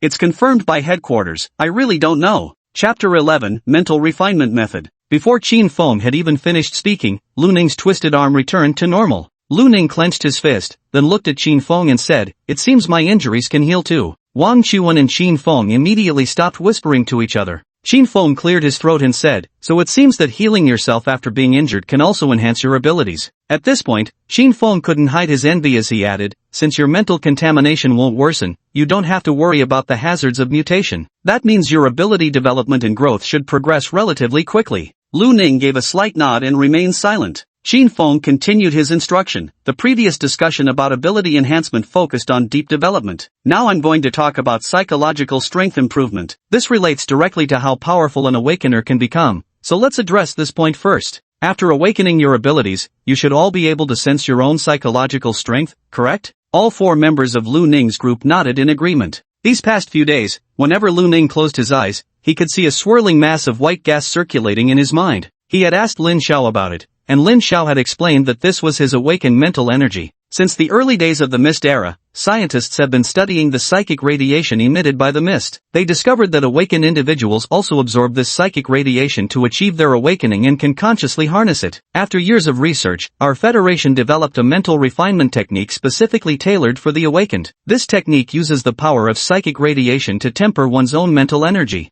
Based on the strength of mental energy, we classified the awakened into 9 tiers, from the 1st to the 9th. Tiers 1 through 4 are considered low-level, 5 through 7 are mid-level, and 8 and 9 are high-level. Beyond the 9th tier, there exist the ranks of sage and demigod. At this point, Qin Feng paused, a trace of fear flickering in his eyes. According to the deductions of top experts and research teams, there should be an even higher level beyond demigods, the realm where the evil gods worshipped by certain cults reside. Hearing this, Wang Chuan couldn't help asking curiously, does the Federation currently have anyone at that level? Qin Feng glanced at Wang Chuan and shook his head. No. Wang Chuan pursed his lips and said nothing. Autumn Moonlin then inquired, so if we learn this mental tempering method, can we improve our strength? Exactly, but each level has its corresponding bottleneck. Once you reach it, your mental power can no longer improve. Only by breaking through this barrier can you continue to advance. How do we break it, then? Wei Xian asked curiously. Everyone's situation is different. Some break through the bottleneck due to extreme mental fluctuations, some achieve it through persistent use of the tempering method, while others simply let go and break through naturally. One thing is certain, the lower the mental contamination,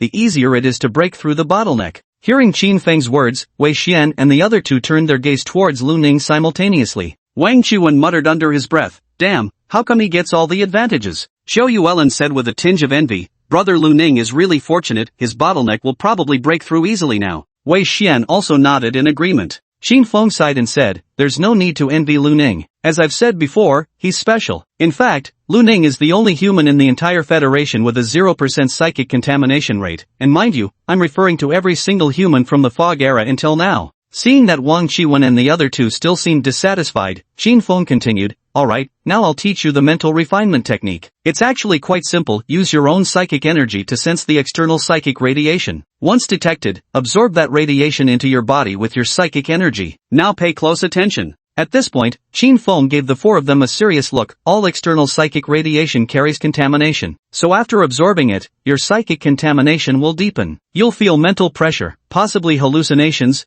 and inexplicable whispering. Wei Xian and the other two immediately changed expressions. Qin Feng seemed not to notice and continued, "At this point, don't panic, because this temporary intensification of spiritual contamination will pass. When you feel mental pressure, stop absorbing external spiritual radiation immediately. Instead, focus on refining the spiritual radiation you've already absorbed. Once this radiation is fully refined, the spiritual contamination will gradually decrease. Only when it drops to a safe level can you resume absorption. This process requires patience, there's no rushing it, and don't even think about taking shortcuts." Wang Chuan asked, "But what if we accidentally absorb too much spiritual radiation?" Qin Feng glanced at him with a lecherous grin and replied, "Mutation. And before you can cause any damage, we'll kill you and clean up your corpse as a bonus." Xiao Yuelin's face turned even paler, while Wei Xian frowned deeply. Noticing the somber atmosphere, Qin Feng reassured them, "Don't overthink it. Just be cautious, there's virtually no danger. Over all these years, I recall fewer than 5 awakeners who developed mental disorders from spiritual tempering."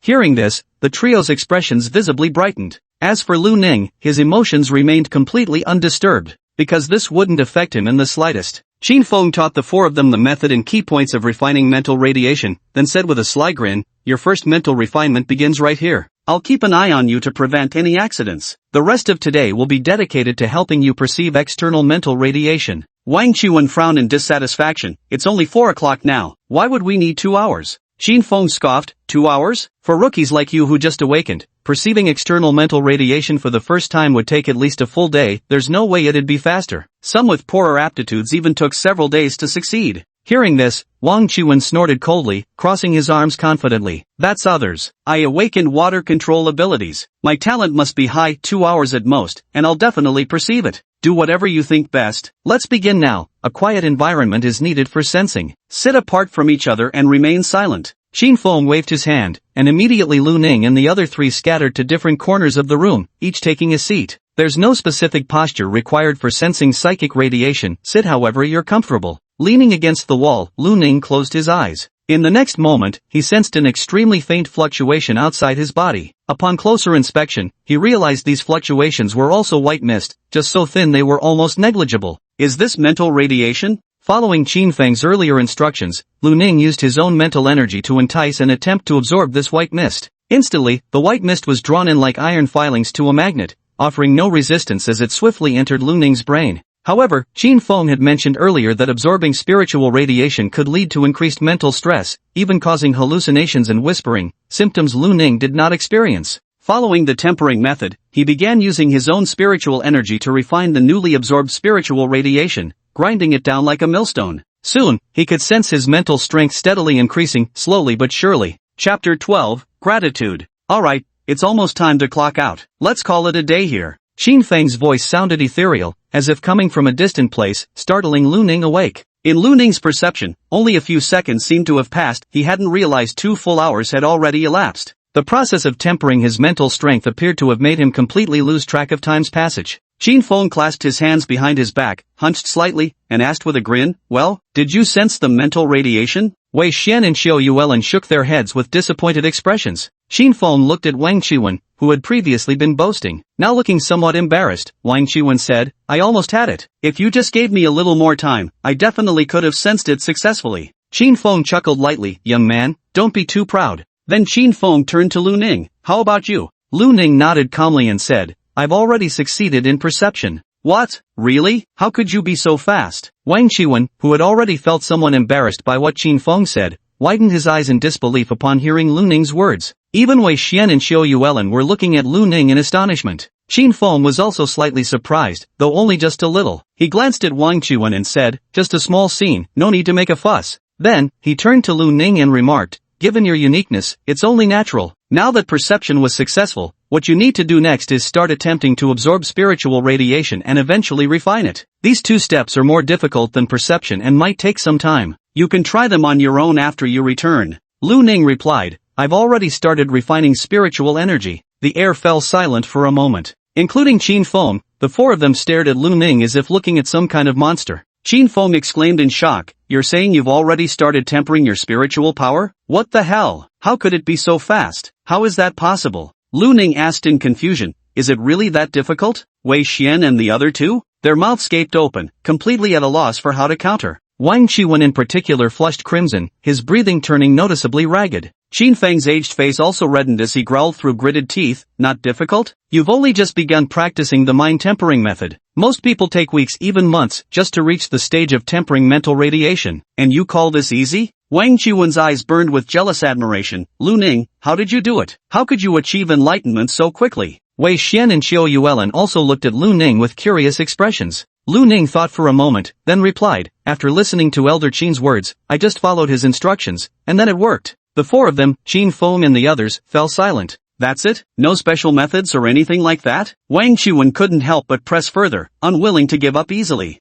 Lu Ning thought for a moment, then shook his head. No, I found old Qin's explanation quite straightforward. I just need to follow along. The atmosphere turned awkward for a brief moment before Qin Feng cleared his throat and said, perhaps this has something to do with Lu Ning's innate uniqueness. He then turned to Wang Qiwen and the other two, who looked deeply shaken, and comforted them. As I said before, Lu Ning is special. There's no need to compare yourselves to him. Coming to their senses, Wang Qiwen and the other two reluctantly nodded in agreement. Alright, you've worked hard today. That's it for the lesson. We'll continue tomorrow morning. You can go to the third floor to find that kid Lin Xiao now. Qin Feng waved his hand, shooing them away. Lu Ning and the other two nodded, bid farewell to Qin Feng, and left the room. Watching their retreating figures, Qin Feng couldn't help but mutter to himself, to think such a genius exists, no need to worry about mental corruption, smoothly mastering the tempering method, and ability development probably won't pose much difficulty either. TSK. Could this be the makings of a demigod? It's just that his background seems rather unreliable. Then, Qin Feng shook his head, leaned back in his rocking chair, and picked up a beauty magazine to browse. Why trouble myself with all this? If the higher-ups have already deemed him harmless, then there's no point dwelling on it. As they went upstairs, Wang Qiwen and his two companions stared at Lu Ning as if he were a giant panda. Lu Ning completely ignored their gazes, lost in his own thoughts. When they reached the team leader's office on the third floor,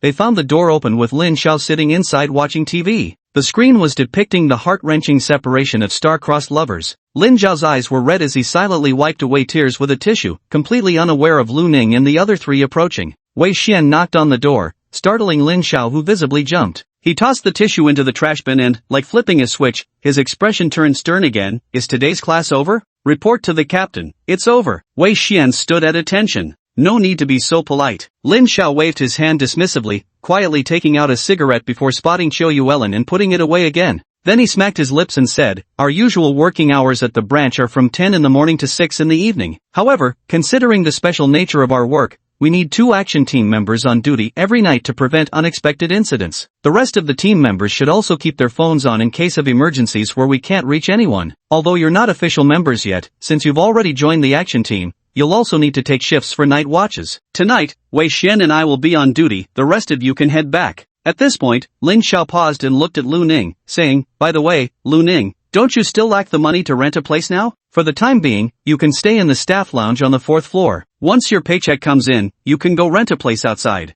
Lu Ning nodded, then asked, how much is the salary? Wang Qiwen and the other two looked at Lu Ning with strange expressions. Wang Qiwen couldn't help but ask, you joined without even asking about that before? Yeah, I just came out of the mist and had nowhere else to go. The three of them suddenly understood when they thought of Lu Ning's background. Lin Xiao said, Given the special and dangerous nature of our work, the salary is quite high. Even as a reserve member, you'll receive a base salary of 30,000 per month, which is considered high pay in the base city. Once you complete your training and become full-time, your base salary will be 100,000, with additional bonuses for completed missions. The exact bonus amount depends on the mission circumstances. If you die during a mission. Here, Lin Xiao paused, rolling his eyes impatiently. You don't need to worry about that. Damn it, living is awesome. Wei Xian and the other two nodded emphatically in unison. Lu Ning, oh. Lin Xiao looked at Wang Qiwen and Xiu Yuelin. You two can clock out first. The two bid farewell and left. Lin Xiao then said to Wei Xian, when you're on night duty, you can hang out in the activity room.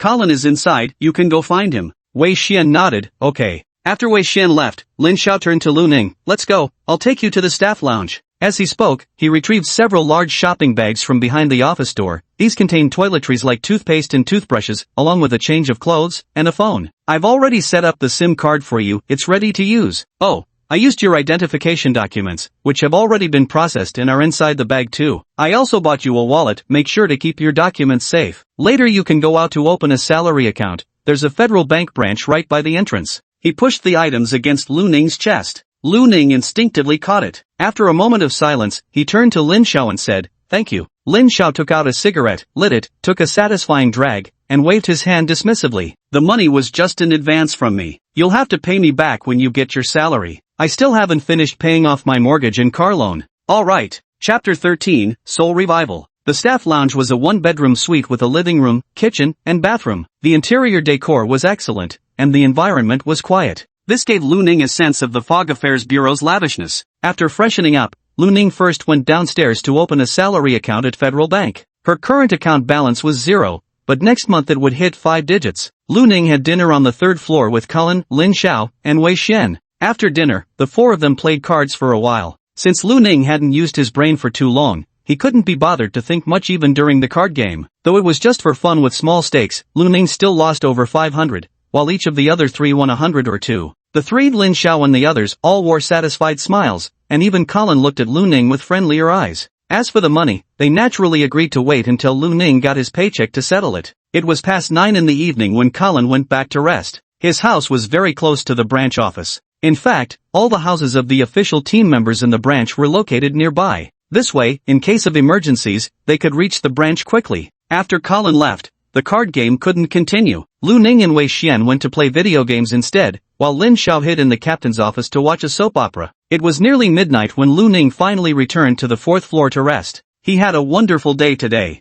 After drifting through the mist for so many years, he'd been nothing more than a walking corpse until now. After emerging from the mist and entering headquarters, he could see many humans around, yet he himself remained unique, still under observation. Now things were different. Having been cleared of any threat, he officially joined the Mist Affairs Bureau. The pay was excellent. He gained friendly colleagues to interact with, and work was proceeding smoothly for now. Everything was gradually getting better. After that, he just needed to keep getting stronger until he could join the Mist Exploration Team. Then he would explore the mist to find a way back home. Lying on his bed, Lu Ning uncharacteristically didn't zone out but instead began contemplating his future. With dreams of the future filling his heart, he drifted into sleep. The next day, sub-basement level of the 7th Division. Xin Feng looked at the four of them and said, this morning we'll be studying cultural lessons. Everyone take a look at this book, Major Historical Events of the Mist Era. Learn about our history. It includes some explanations about the mist and various cataclysms. If there's anything you don't understand, just ask me. Xin Feng handed each of the four a book,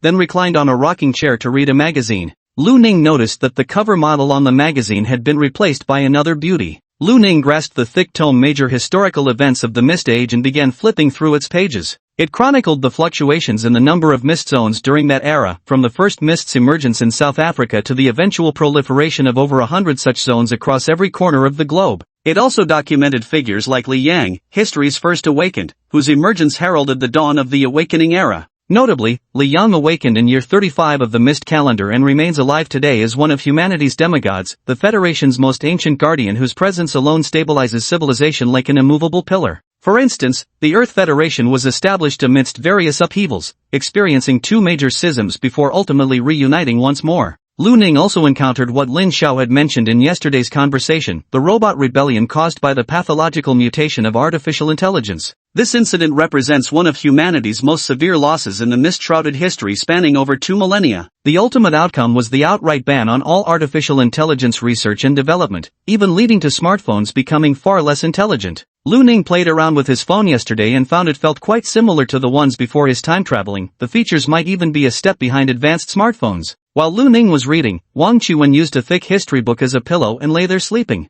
Wei Xian sat cross-legged on the floor with the book open on his lap, but hadn't turned a page in half an hour. Qi Yulin nodded off repeatedly while trying to read. As for Qin Feng, he stared fixedly at the magazine, occasionally chuckling to himself. The morning passed quickly. Qin Feng checked the time, stood up with a smile, and said, "All right, cultural studies are over. Let's go eat." Wang Qiwen directly performed a carp flip to get up from the ground and unabashedly stretched his arms. That was a great nap. Wei Xian turned a page with a rustle, then closed the book with satisfaction, nodding as if he had gained newfound knowledge from its contents. Autumn Moonlin glanced guiltily at Qin Feng but saw he wasn't looking her way at all. She wiped the drool from the corner of her mouth and stood up as well. Lu Ning closed her book and rose to her feet too. Lin Xiao had previously explained that the Mist Affairs Bureau provided meals, and operations team members usually ate together. Each team member chose a dish they wanted to eat, then sent Yuran to buy them. This young girl sometimes also took on errand running tasks. When Lu Ning and the others arrived on the first floor, Yuran was already waiting to take their orders.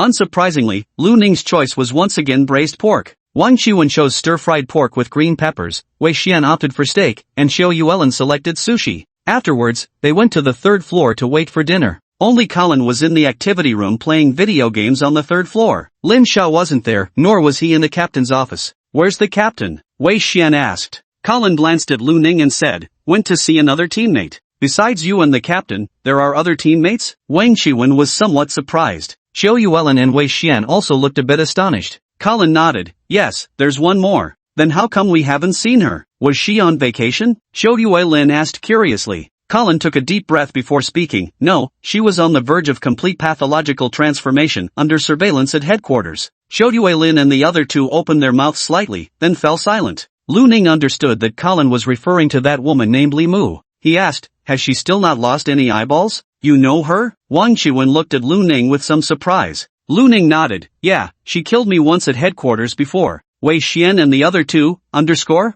Colin gave a cold snort and glared at Lu Ning. Although Li Mu was already on the verge of deterioration, given the circumstances at the time, your actions partially contributed to her condition. Wei Xian and the other two, Sigma? Lu Ning nodded. "That's exactly why I asked." Colin's expression softened slightly, revealing a trace of concern. "Her condition is relatively stable for now, but it all depends on whether she can withstand the mental corruption." Lu Ning nodded and said no more. In the end, Lin Xiao didn't make it back for lunch. After lunch and a short rest, they returned to the basement level again. The afternoon session was completely different from the casual morning approach. Qin Feng stood before the four of them with his hands clasped behind his back, smiling as he said, "Yesterday we studied the development of awakening abilities and mental refinement techniques. Today, we'll learn something else. As we all know, the human spirit and body are interconnected. The corruption of aberrants always begins with the spirit. After mental corruption occurs, it leads to physical mutation. The same goes for awakened ones. When spiritual power grows stronger, physical strength increases as well. When using their abilities, awakened must always consider their total spiritual energy and psychic contamination levels. These powers aren't unlimited. Therefore, combat skills are equally important for awakened individuals. Today I'm going to teach you combat techniques. This includes training reflexes, efficiently harnessing physical strength, and most importantly, what's unique to us awakened ones, the special attack method of resonating spiritual energy with physical power to multiply our offensive capabilities several times over. This technique is called Soul Resonance Fist. Chapter 14, Horcrux. Seeing Lu Ning and the other three listening intently, Qin Feng felt thoroughly satisfied. He released his folded arms and stretched his body, then said, "To master the Soul Tremor Fist, two things are required. First, you must have sufficient control over your spiritual power and physical body. Second, at the moment of attack, your spiritual energy and physical strength must vibrate at the same frequency. Like this." Qin Feng threw a punch into the air, the blow appearing feeble and utterly powerless. But as the fist landed in the air, a faint white light flashed across it. The next instant, a muffled thunderous roar erupted in the air. Lu Ning and his three companions felt a fierce gust of fist wind bearing down on them, making it somewhat difficult to breathe. Qin Feng slowly retracted his fist, a satisfied smile appearing on his face as he observed the state of the four. I haven't achieved perfect resonance yet, so the power is much weaker compared to what perfect resonance can deliver. Theoretically, as long as your body can endure it, perfect resonance can amplify your strength by over 100-fold. The punch I just threw could only triple its power. Peh, Wei Xian sharply inhaled through his teeth. So powerful? Wang Qiwen's eyes sparkled with excitement. Even Xiao Yuelin looked eager with anticipation.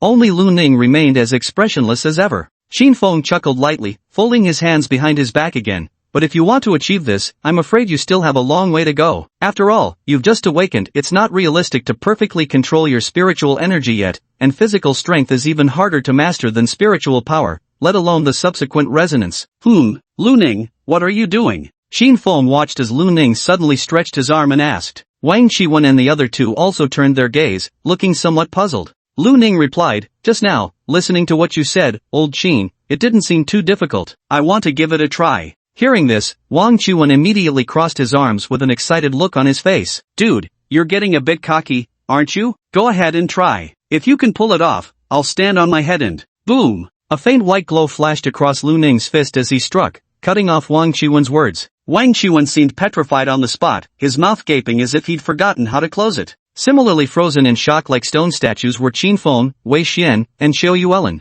An expression of existential doubt crept across Qin Feng's aged face, as if silently questioning himself. It worked? Just like that? How did this even happen? He suddenly raised his head, staring at Lu Ning with bloodshot eyes, his face flushed crimson. Do you have any idea how many times I had to throw punches every day, 10,000 times, just to master the Tremor Soul Fist? 5 whole years. And you got it right on your first try? His voice grew louder and louder, his entire body trembling slightly. This drew the attention of Xiao Yuelin and the other two, who watched the seemingly frenzied Qin Feng with a mix of awe and fear. Q Qin, old Qin? Xiao Yuelin called out hesitantly. Qin Feng abruptly snapped out of his daze. He took several deep breaths in succession, then said with a bitter smile, you all should practice on your own for now. My mental fluctuations are a bit too intense at the moment. I need some time alone to calm down. As he finished speaking, Qin Feng seemed to age several years in an instant. He walked to a corner by himself, slowly crouched down, took out a cigarette, and began smoking in silence. Lu Ning looked puzzled. What happened to Elder Qin? Wei Xian and the other two exchanged glances before Wei Xian patted Lu Ning's shoulder. Don't speak. We also want some quiet. Wang Qiwen twisted his mouth and muttered, thankfully our mental corruption isn't too serious. Shi Yulin glanced at Wang Qiwen with a smile and said, Brother Wang, if your mental corruption had been more severe just now, would you have mutated directly? Wang Qiwen's face flushed red, then he began stammering something along the lines of how can an awakener's matter be considered a pathological condition? Both Wei Xian and Xiao Yuelin burst into laughter. Wei Xian, rarely in a joking mood, teased, Wang Qiwen, what was that about standing upside down earlier? Lu Ning also recalled Wang Qiwen's earlier words and turned her gaze toward him. Seeing Lu Ning look over, Wang Qiwen quickly added, I said handstand hair washing. I'll go home tonight and wash my hair upside down. Xiao Yuelin smirked mischievously. Oh really? I could have sworn I heard the word pull in there too? You must have misheard, Wang Qiwen said with an utterly serious expression. Then Wei Xian turned to Lu Ning with an eager look, rubbing his hands together. Lu Ning, we're good teammates, right? Lu Ning nodded, Then teach us, will you? How did you do it? Hearing this, Xiao Yuelin also batted her big eyes and looked at Lu Ning pitifully. Brother Lu Ning, teach us too. Wang Qiwen cleared his throat, his face flushing red. Well, I should go with the flow too. Lu Ning blinked his eyes and said, I just did what old Qin said earlier. After he finished speaking, I didn't think it was too difficult. It seemed like something I could do, so I gave it a try and succeeded. Wang Qiwen's face was full of question marks. You thought you could do it, tried it once and succeeded? If it's really that simple, why did old Qin have to practice hard for 5 years? Lu Ning pondered for a moment before replying, maybe old Qin is just a bit slow? Hidden in the corner, Qin Feng's smoking motion paused momentarily as he abruptly exhaled an even larger cloud of smoke. It took a full 2 hours before Qin Feng finally recovered. He sent Lu Ning off to play by himself and then began teaching Wang Qiwen and the other two how to control their own strength. From who knows where, he produced some eggs and made Wang Qiwen and the other two peel them by hand, without breaking the inner membrane. Meanwhile, Lu Ning practiced his soul-shocking fist off to the side. According to Elder Qin's explanation, even many seasoned awakened individuals cannot achieve the resonance effect with every punch. This requires entering an absolute state of focus, with complete control over one's mental energy and physical body. But at this moment, Lu Ning could produce a white flash with every strike. Moreover, the white flash was faint at first, but gradually, the light grew more intense. As Lu Ning threw his punches, the accompanying thunderous roars grew increasingly louder. With each peal of thunder, the hearts of Qin Feng and his 3 companions trembled in fear. When their shift ended, a large pool of broken eggs covered the floor. Wang Qiwen and the other two cast profoundly resentful looks at Lu Ning. Lu Ning looked puzzled. What's wrong? Nothing. Over the next few days, mornings were spent reading about historical events, while afternoons were devoted to practicing either strength control or ability usage. Lu Ning continuously practiced his soul tremor fist. Now every time Lu Ning throws a punch, the white light is dense and intense. Xin Feng and the others had already become numb to it. Lin Xiao and Colin heard that Lu Ning had mastered the soul-shaking fist and specially came down to the basement to watch. Soon they began to question their own lives, then became numb. A few days later, Xin Feng probably thought that the morning culture class might need to teach something different, so he told Wang Qiwen and the others not to sleep during class. When morning came, he began, "Today, we'll learn something else." Wang Qiwen, who had already lain down to sleep, looked over curiously. Something else? Like what? Lu Ning was also a bit curious. Over the past few days, he had nearly finished reading the history book and felt he had gained a general understanding of the Mist Era. He wanted to learn something new too. He was still thinking whether he should borrow some books to read himself. Xin Feng smiled and said, "Today we'll discuss some special artifacts. These artifacts are called Horcruxes." Chapter 15, Final Assessment. Horcruxes? Lu Ning and the others looked at Xin Feng with great curiosity. Xin Feng said with a grin, "Soul artifacts are special objects that possess spiritual radiation. Some are man-made, while others are discovered within the mist. Their functions vary widely, some can enhance one's strength, some can alter one's appearance, and there are even those that can detect whether someone is lying. Isn't this just like equipment in games?" Wang Qiwen was somewhat surprised. There really are such things? So, if we equip these soul artifacts, can we become incredibly powerful? Xin Feng chuckled cheerfully. From your perspective, they do somewhat resemble game equipment. However, soul artifacts are not only rare but also cannot be used indefinitely. We classify soul artifacts into 4 levels based on their power and functionality: low risk, medium risk, high risk, and special risk. As I mentioned earlier, soul artifacts possess mental radiation, which naturally can pollute the mind. Low-risk soul artifacts have weak mental radiation and can be used cautiously within limits. Keeping the frequency under control minimizes significant danger. However, medium-risk soul artifacts are entirely different. The mental radiation of medium-risk soul artifacts is already substantial, and using them comes with side effects. Though these side effects may seem minor, during combat, even the slightest impairment could cost you your life.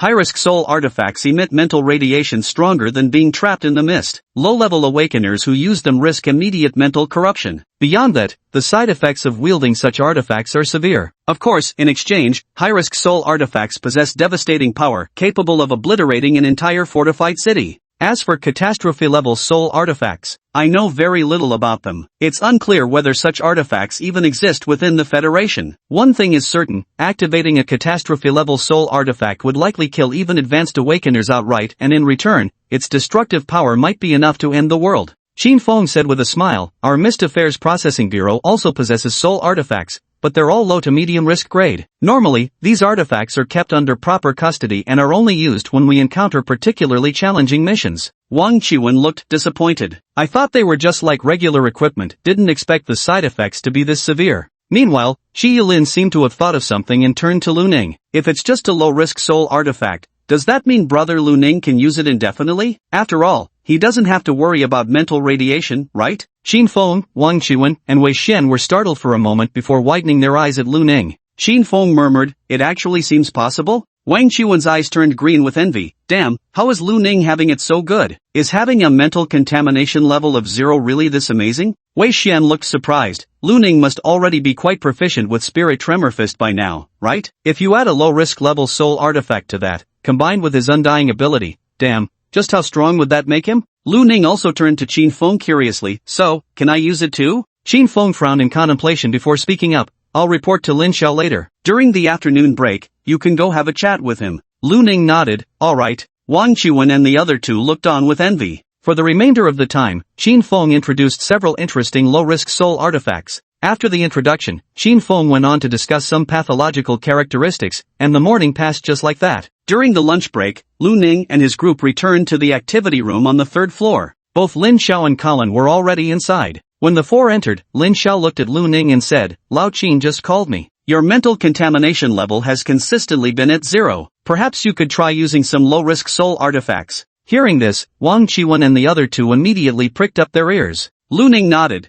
Yes, that's what Elder Qin said. So can I use it? Lin Xiao smiled. Actually, this matter has already been discussed between me and Director Wang at headquarters. Although you're special, soul artifacts are assets of the Mist Affairs Bureau and can't be directly entrusted to an individual. But if you perform exceptionally well in missions and accumulate merits, we can grant you exchange privileges. You'll be able to redeem low-risk soul artifacts from the Bureau. Upon hearing this, a faint smile appeared on Lu Ning's face. I understand. Over the next few days, Lu Ning, Wang Qiwen, and the others continued to participate in the training at their usual pace. The content of the morning culture classes became much more diverse, covering topics such as awakened abilities, cults, and some of the evil gods they had learned about so far. There were also introductions to some cases caused by the afflicted and similar subjects. In the afternoon, aside from tempering their mental fortitude and practicing control over their strength, Qin Feng also hired a veteran to teach them how to use firearms. Wang Qiwen initially scoffed at this. I'm a water manipulator, why would I need firearms? Qin Feng glanced at him and sneered, can your water shield block bullets right now? Even if it could, how many shots could it withstand? Powerful firearms can even pose a threat to mid-tier awakened beings. You're just a first-tier rookie, who are you to look down on guns? Wang Qiwen's face flushed with anger, but he chose not to argue back. The basement has a dedicated shooting range specifically for target practice. The veteran taught them how to use, dismantle, assemble, and maintain various firearms. Without exception, Lu Ning mastered every single skill perfectly on his first try, just like when he learned the spirit refinement method and the soul-quaking fist. When the veteran saw Lu Ning fire his first shots and nail consecutive bullseyes from over 100 meters away, he looked at him as if he were witnessing a monster. And when they saw Lu Ning assembling a firearm blindfolded within 3 seconds,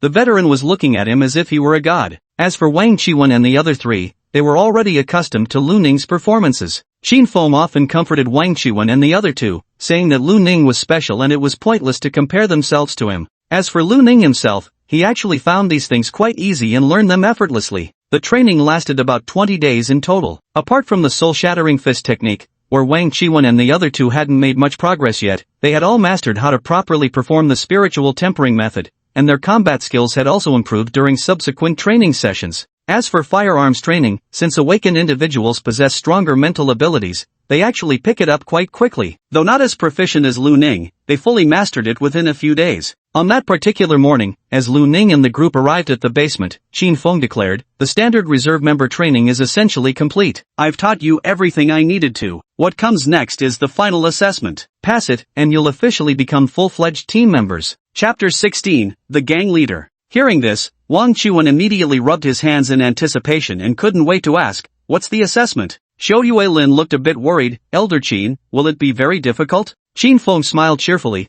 Don't worry, it's not difficult at all. Considering you're all still greenhorns right now, this assessment involves helping the Public Security Bureau deal with a gang leader. Wei Xian immediately became serious when he heard about the mission. He inquired, is this gang leader an awakened one, or has he already mutated? Qin Feng shook his head, neither. According to the intelligence, he's just an ordinary person. Ha, an ordinary person? And we're needed for this? What the hell is the Public Security Bureau doing? Wang Qiwen curled his lips in disappointment. Wei Xian immediately glared at Wang Qiwen and snapped, Wang Qiwen, what's your language? Seeing Wei Xian's anger, Wang Qiwen pursed his lips and didn't continue speaking. Qin Feng chuckled and said, although this gang leader is just an ordinary person, he has many skilled fighters under his command and has secretly stockpiled some firearms. In a direct confrontation, the four of you first-level awakened might not necessarily win. Hearing that there were actually quite a few firearms involved instantly made Wang Qiwen stop complaining. After several days of shooting practice, Wang Qiwen had come to understand the power of firearms. But if you're careful and make use of your awakened abilities, assassinating a gang leader shouldn't be too difficult, right? So, do you have confidence? If not, maybe you should just go home and quit this line of work. After all, the dangers you'll face in the future will be much greater than this. How could we possibly back down? Wang Qiwen immediately responded. Xiao Yuelin took a deep breath and declared firmly, I'm in for the mission. Wei Xian also added, same here. Lu Ning nodded slightly without saying a word. Alright, since that's the case, the mission is confirmed. Colin will take you to coordinate with the Peacekeeping Bureau this evening. For now, prepare yourselves mentally. After all, bullets don't have eyes. Though you're all awakened, you're still weak, death remains a possibility. Qin Feng clasped his hands behind his back and returned to his rocking chair, resuming his magazine reading. Lu Ning moved aside to continue his training, and soon the rhythmic thunder of soul-shaking fists began to resound. The remaining three of Wei Xian's group exchanged glances, then each began their workout. Even Wang Qiwen was no exception. Time flew by, and soon it was 6 in the evening. Lu Ning and the other three had dinner together with Colin and Lin Xiao. After the meal, Colin stood up, adjusted his glasses, and said with a faint smile, "Alright, let's head out." Before leaving, Lin Xiao looked at them seriously and said, "When carrying out the mission, you must prioritize safety, don't rush recklessly. If your lives are at risk, retreat immediately. After all, you only live once. Oh, except for you, Lu Ning. If things get really bad, you can cover our retreat. Deal?"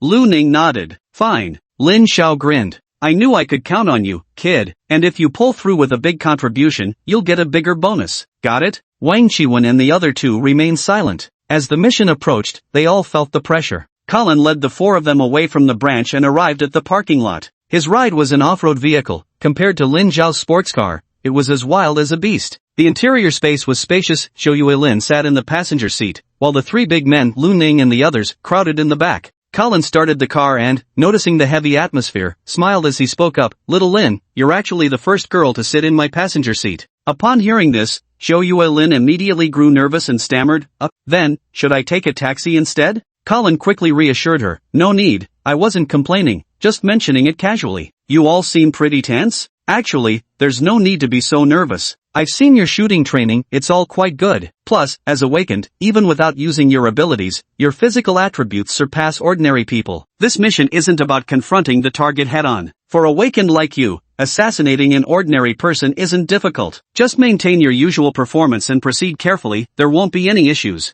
Wei Xian had been relatively better off to begin with. After all, he was originally a peace officer. He nodded and said, "We understand. Thank you, Deputy Captain." Colin's words eased the tension among the group somewhat. Soon, they arrived at their destination. It was an ordinary-looking residential house in a neighborhood. After Colin knocked on the door, Lu Ning soon heard footsteps approaching from inside. The steps paused at the entrance, and after a few seconds' wait, the door swung open to reveal a middle-aged man with a square-jawed face. With a welcoming smile, he greeted, "Lieutenant Colin, you've arrived." Wei Xian responded with pleasant surprise, "Chief Bowen? I didn't expect it to be you." Bowen turned his gaze to Wei Xian and grinned, Wei Xian, you've become quite the celebrity in our Public Security Bureau now, joining the Mist Bureau's operations team no less. You've really done us proud. Keep up the excellent work." Wei Xian quickly straightened up and saluted. "Yes, Wei Xian will not fail this responsibility." Colin smiled and said, "We can save reminiscing for when we're inside." Bowen promptly nodded, "Everyone, please come in."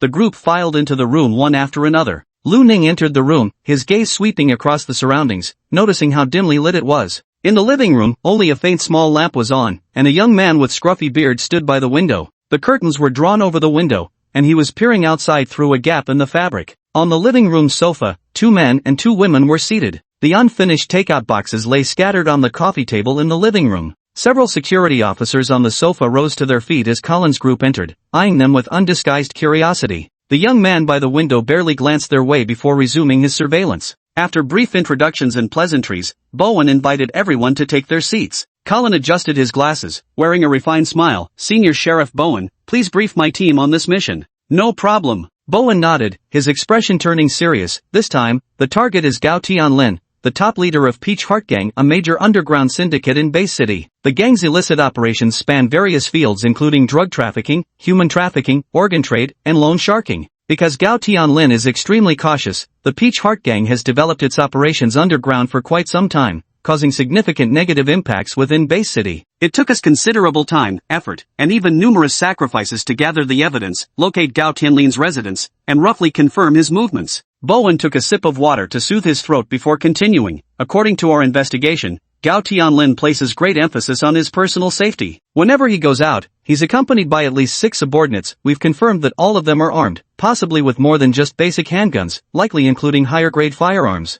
His residence has even tighter security measures. To avoid tipping them off, we didn't dare investigate too deeply, so we're not entirely certain of the specifics, but preliminary estimates suggest there are at least 15 subordinates, and firearms might include sniper rifles." "Sniper rifles? You're joking, right? How are we supposed to handle this mission?" Wang Qiwen's face visibly paled. Wang Qiwen's abrupt interruption drew sharp looks from Bowen and the others. Colin offered an apologetic smile. "Sorry about that, my team member is on his first assignment and still a bit green." Wang Qiwen also realized his abruptness and fell silent. Bowen smiled and said, I understand.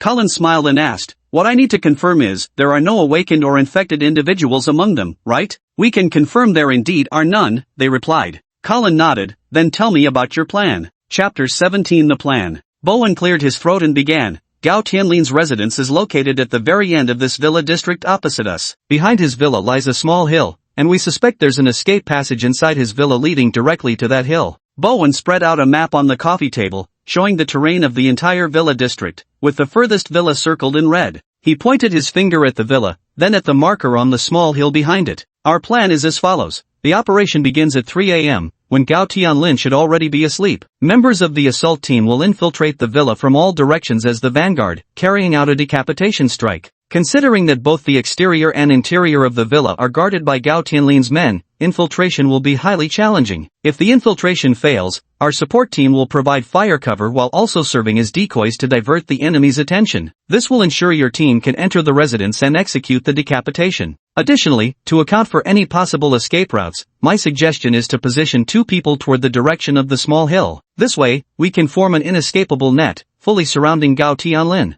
Upon hearing this, Wei Xian immediately said, "But Commander Bowen, if they have so many people and their firepower is strong, if any of us are exposed, the danger is too high for you as bait. Why don't we take this on instead? We have greater strength. As awakeners, you are far more valuable than us. Let us handle this dangerous task. Moreover, the decapitation strike requires elite forces. You are better suited for it than we are." A strong, brown-haired young man who had remained silent until now chimed in. Bowen nodded. Nick's opinion aligns with mine. Wei Xian, still somewhat reluctant, turned his head to look at Colin. Colin smiled slightly. "I'm just bringing you here. I'm not responsible for this mission. This is your training assessment, so it's naturally up to the 4 of you to decide. You can discuss it among yourselves." Hearing this, Wei Xian turned to look at Lu Ning and the other 2. "What do you think?" Wang Chuan glanced at the peacekeepers before speaking. "For a decapitation strike, we'd normally need elite combat strength, right? I think their plan seems viable." Wei Xian furrowed his brow. "But if our operation gets exposed, the danger to them would be too great." Wang Chuan immediately protested unhappily. "Wei Xian, you don't actually think we're the ones without danger, do you? Right now no one knows what's really inside Gao Tianlin's residence. We're the infiltration team. Our risk is far greater than theirs." Wei Xian opened his mouth, then fell silent. Xiao Yuelin glanced at the still hesitant Wei Xian and said quietly, "I think Brother Wang makes a valid point." Bowen nodded in agreement. These 2 team members are correct. Wei Xian, your mission carries significantly greater responsibility than ours. At this moment, Lu Ning spoke up.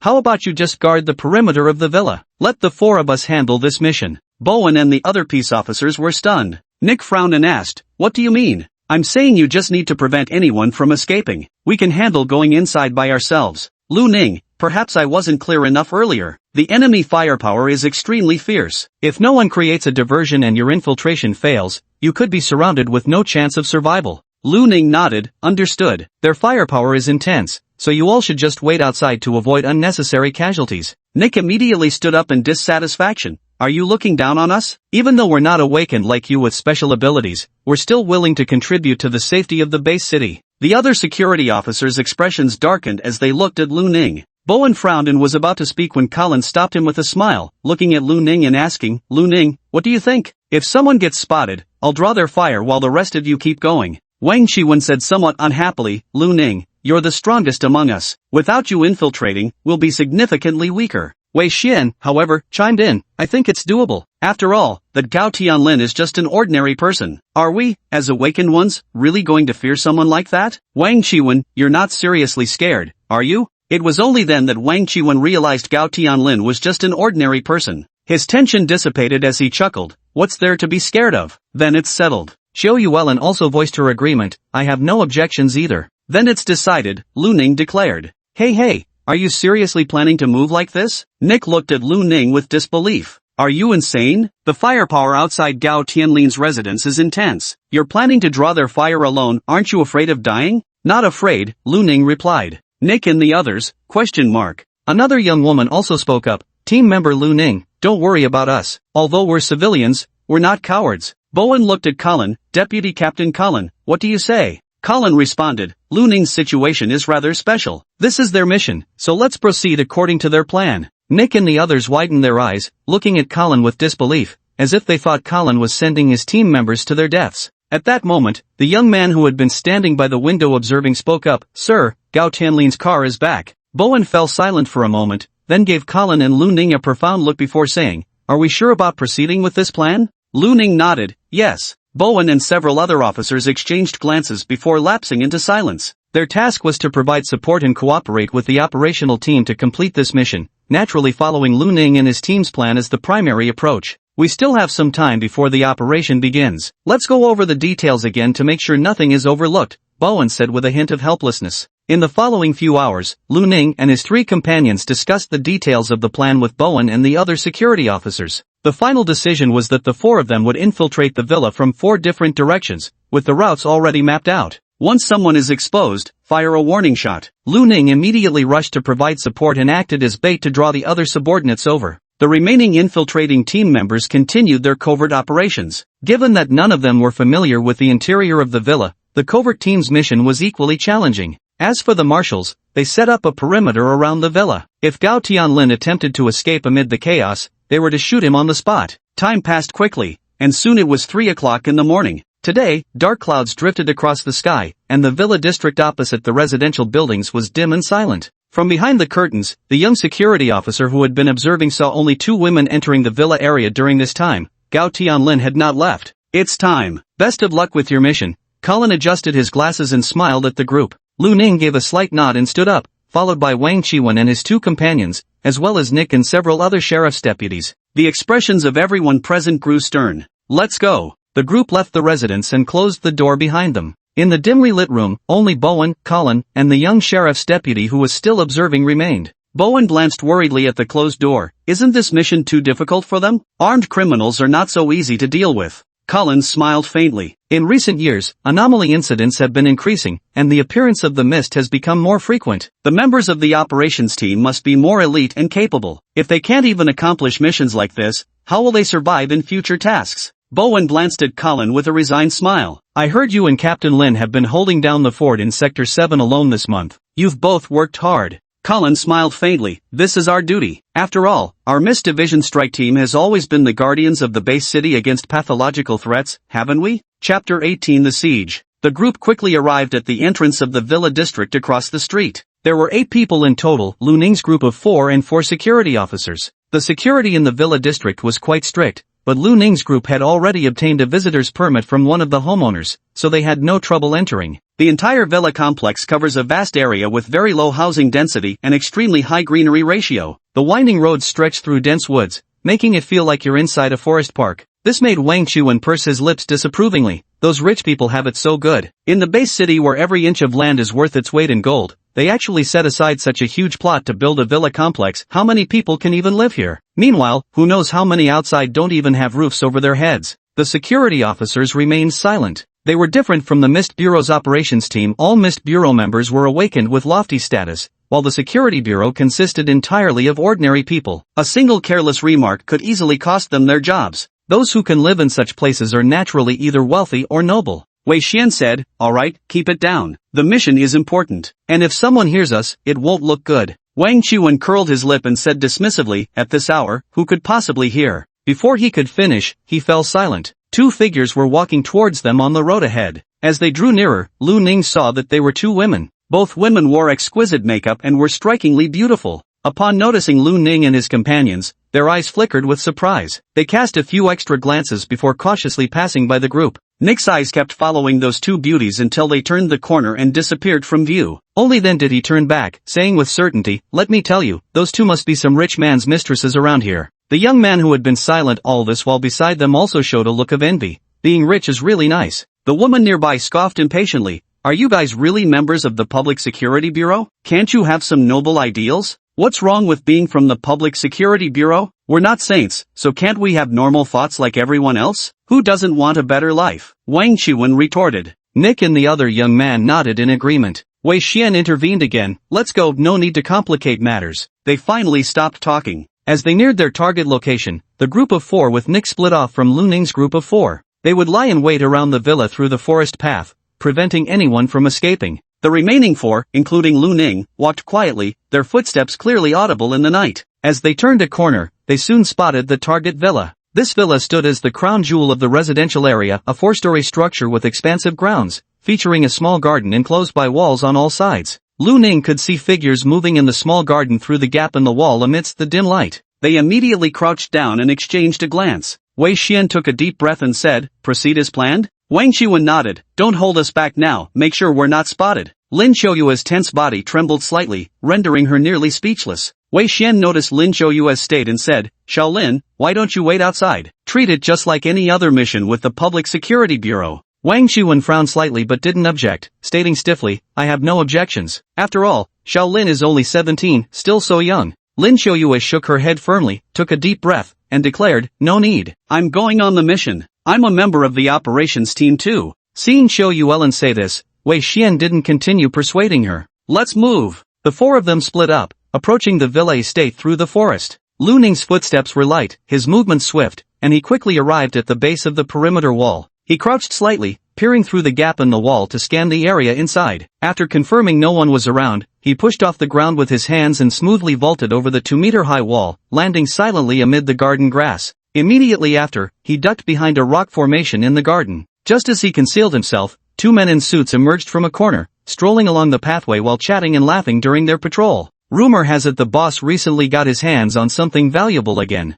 What good stuff? I don't know, but they say it's the kind of stuff that makes you feel incredible, better than anything before. No way, seriously? Damn, can I try it? You must be dreaming. From what I hear, this kind of goods sells for a hefty price and is hard to come by. The boss only managed to get a small batch, no doubt planning to fetch top dollar for it. Let's not even fantasize about it. Ah, what a shame. They quickly disappeared from Lu Ning's line of sight. Lu Ning's gaze swept across until it finally settled on a balcony on the second floor. He dashed out from behind the rockery, took 2 quick steps before leaping upward, soaring over 3 meters high. With a push against the balcony railing, he flipped over it effortlessly. The entire process flowed like clouds in water, completely silent. Just as he was about to open the balcony door to enter, he suddenly heard a gunshot from the opposite side. Then came the chaotic sounds of shouting. This was the signal someone had been discovered. Lu Ning froze for a moment, then swiftly drew 2 pistols from his holster before leaping backward from the second-floor balcony to the ground level. Clutching both guns, he strode quickly toward the direction of the gunfire. From that direction now came the rapid chatter of gunshots, mixed with what sounded like cries of pain.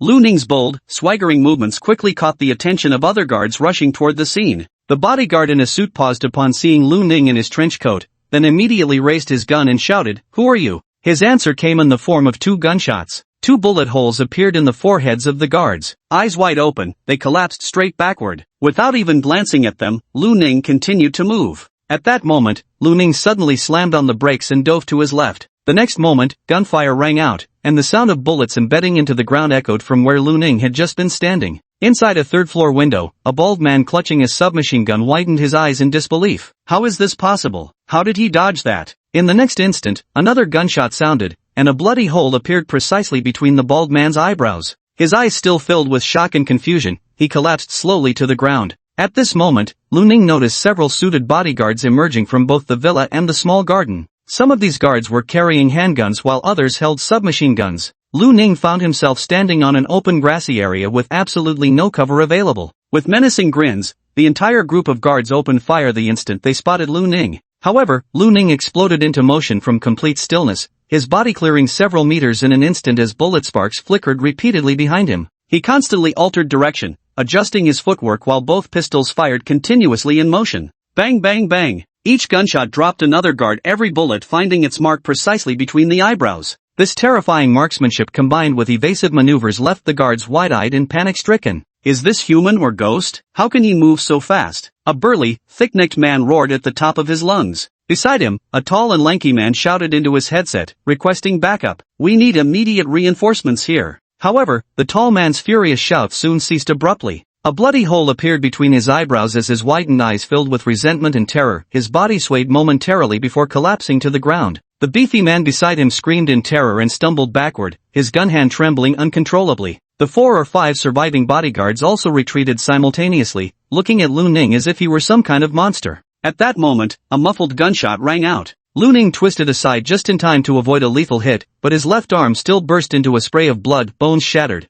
a clean bullet hole piercing clean through his forearm. It's a sniper rifle. Chapter 19. They're too weak. He's hit. Suppressive fire. The surrounding guards were overjoyed and immediately opened fire. Lu Ning dodged the gunfire, his gaze sweeping across the villa's rooftop. That was where the sniper rifle had fired from earlier. However, the sniper was a professional. After taking one shot, he immediately concealed himself, leaving Lu Ning no opportunity to counterattack. Without hesitation, he raised his twin pistols and resumed firing. A gunshot took a life in an instant. The fallen guard lay on the ground, eyes wide open with confusion. The surviving guards stared in shock. Someone cried out in a trembling voice, "What happened? Wasn't he just wounded?" Monster! A guard turned and ran, but he had barely taken a step before being gunned down. Lu Ning had used his injured left hand to fire. The wound on his arm had long since healed, leaving only flawless skin. Only the bloodstains on his sleeve bore witness to where the injury had been. At that moment, Lu Ning didn't even look up, simply raising his arm and pulling the trigger toward a fourth-floor balcony. Bang! A muffled sound came from the balcony. The sniper who had just repositioned now had a bloody hole in his forehead, his eyes still filled with bewilderment. He couldn't comprehend how Lu Ning had detected him. "Carry Eye's dead!" A scream erupted from among the guards, who then fired at Lu Ning in panic while hastily retreating. Before long, only a field of corpses remained where Lu Ning had stood. Glancing at the bodies, he counted over 10, more than the intelligence had suggested. Yet Lu Ning felt no particular emotion about this discrepancy. Even when he fired his first shot to kill a human, he didn't experience any adverse reactions. It had been a month since emerging from the mist, and Lu Ning's thoughts had become more active than before, yet his heart remained numb as ever. With no more obstacles in his way, he continued running toward the distant sound of gunfire. Before long, Lu Ning rounded a corner and saw a group of guards firing at a distant artificial hill. Bullets struck the artificial mountain rocks, sending up sparks that appeared dazzlingly bright in the dim light. At that moment, a water shield materialized, and from behind it, Wang Chuan emerged, firing repeatedly. Wang Chuan's marksmanship fell short of Lu Ning's, with only one of his successive shots hitting a guard. Meanwhile, the water shield sustained multiple hits and had begun to fluctuate violently. Seeing this, Wang Chuan quickly withdrew behind the rockery. Lu Ning keenly noticed that Wang Chuan's complexion had grown noticeably paler than before. Without hesitation, he raised his arms, gripping the submachine gun he'd picked up from the corpse, and fired a controlled burst. Every pull of the trigger sent another guard collapsing to the ground. The sudden turn of events left the guards suppressing fire toward the rockery completely stunned. They cried out in alarm, turning their gazes toward Lu Ning. "Reinforcements? Where are the other guards? Damn it, where the hell have the guards over there gone? Get him!" A towering black man roared incessantly, brandishing a submachine gun as he prepared to unleash a hail of bullets at Lu Ning. The next moment, a bloody hole appeared between his eyebrows. "This area is much better than that open grassy field with no cover earlier." There were many trees and rockeries nearby. Lu Ning, taking cover, occasionally returned fire. In just a few exchanges of breath, all dozen or so guards present had fallen to the ground. During this time, one guard attempted to flee, but before he could take more than a few steps, Lu Ning shot him dead. The air fell silent as Lu Ning stepped out from behind a large tree and walked toward the rockery where Wang Chuan was hiding. At this moment, Wang Chuan's voice came through, "Watch out for snipers." Lu Ning showed no reaction, continuing to walk nonchalantly. Soon after, he arrived behind the artificial rock formation where Wang Chuan was hiding. Lu Ning noticed Wang Chuan leaning against the rock with a gunshot wound on his left shoulder, blood flowing, his face somewhat pale. Wang Chuan angrily exclaimed, "I told you to watch out for snipers. How could you still be so careless?" Lu Ning interjected, "He's already dead." "Dead?" Wang Chuan froze momentarily before exhaling in relief. He cursed angrily, "That bastard was too damn sneaky. Luckily I managed to use a water shield to block the bullet in time, otherwise I might be dead right now." Lu Ning glanced at his shoulder and asked, "How were you discovered?" Wang Chuan's face darkened as he cursed angrily, "Damn it, a guard took a piss in the bushes where I was hiding. I couldn't help it, I had to kill him." Lu Ning nodded. "Oh, Wang Chuan, that's all you have to say? It really wasn't my fault. I never expected to be this unlucky. I don't blame you." Wang Chuan's lips parted slightly, his originally pale face flushing with a mix of embarrassment and irritation. He dropped the subject and turned his gaze toward the scattered corpses nearby, his eyes showing a hint of shock. "I didn't expect your marksmanship to be this formidable. To take down all these guards in such a short time." Lu Ning shook his head calmly. "They were just too weak. Didn't even know how to dodge bullets. If we'd known they were this pathetic, we should have just charged in from the start." Wang Chuan, surprised face? He quietly changed the subject. "Let's not talk about this. It seems all the perimeter guards are dead now. Shall we go in? I wonder how those two are doing." Lu Ning glanced at Wang Chuan's wound. "Are you sure you're okay like this? Maybe you should wait outside." Wang Chuan immediately protested unhappily, "Don't underestimate me. What's this petty wound? I used my water shield earlier, it didn't even reach the bone." Lu Ning saw Wang Chuan was determined to go together and nodded, "All right." He took the lead and walked ahead. Wang Chuan got up, holding a pistol in one hand, following behind Lu Ning while vigilantly scanning the surroundings, especially the upstairs of the villa, fearing another sniper might pop out. But soon, Wang Qiwen realized something was wrong. With a strange expression, he said, "Wait, you're planning to go through the front door?" Lu Ning turned to look at him. "What else?" Wang Qiwen opened his mouth. "Dude, we're here to assassinate someone, right? But we've already killed all the guards outside. The people inside probably know all about us by now. Might as well swagger right in and draw their attention." Wang Qiwen fell silent, then said gloomily, "Can I just wait outside?" "Yeah, sure." Wang Qiwen let out an awkward chuckle. "Just kidding, just kidding." Lu Ning led Wang Qiwen to the front gate of the villa. With a forceful kick, he smashed his foot against the metal security door. Thud! The door trembled from the impact, but didn't budge open. Wang Qiwen said, "It must be those guards who fled earlier, they've locked the door behind them." Lu Ning nodded, then delivered another powerful kick. This time, his foot was enveloped in a white glow. A much louder impact reverberated as the metal door caved inward before creaking open unsteadily. At that moment, the two of them saw around 10 guards at the entrance, all aiming their guns directly at them. As the door was kicked open, an angry roar erupted. "Fire!" Wang Qiwen's face turned pale. "Damn it!" He hastily summoned all his strength to activate his water shield, shielding both himself and Lu Ning simultaneously. The bullet struck the water shield. In just an instant, the barrier began shaking violently. "Fall back!" Wang Qiwen bellowed before dodging to one side. Lu Ning had likewise dodged to one side. The moment they dodged, the water shield shattered into pieces, bullets striking the steps of the villa's front door and sending a shower of sparks flying. The moment their gunfire ceased, Lu Ning leaned out and fired precise bursts from his submachine gun. In just an instant, 4 guards collapsed, each shot clean through the forehead. The remaining guards widened their eyes in shock and pulled their triggers once more, unleashing another barrage of suppressing fire. Yet Lu Ning had already ducked back behind the doorway. The bullets flew past without hitting their mark. This time, however, the guards didn't dare cease firing for even a moment, fearful of Lu Ning launching another attack. However, bullets were limited, and after continuous firing, the firepower weakened considerably within moments. The moment their firepower weakened, Lu Ning leaned out again. Besides Lu Ning, Wang Qiwen also leaned out from cover. Unlike Lu Ning, he used a water shield to block in front of him. Both fired simultaneously, and in no time, all the guards at the entrance had turned into corpses. Chapter 20, The Dead on the 4th Floor. Wang Qiwen looked at the corpses strewn across the floor, his expression still shaken. He glared at Lu Ning and roared, "Lu Ning, you nearly got us all killed just now. I told you not to use the main entrance."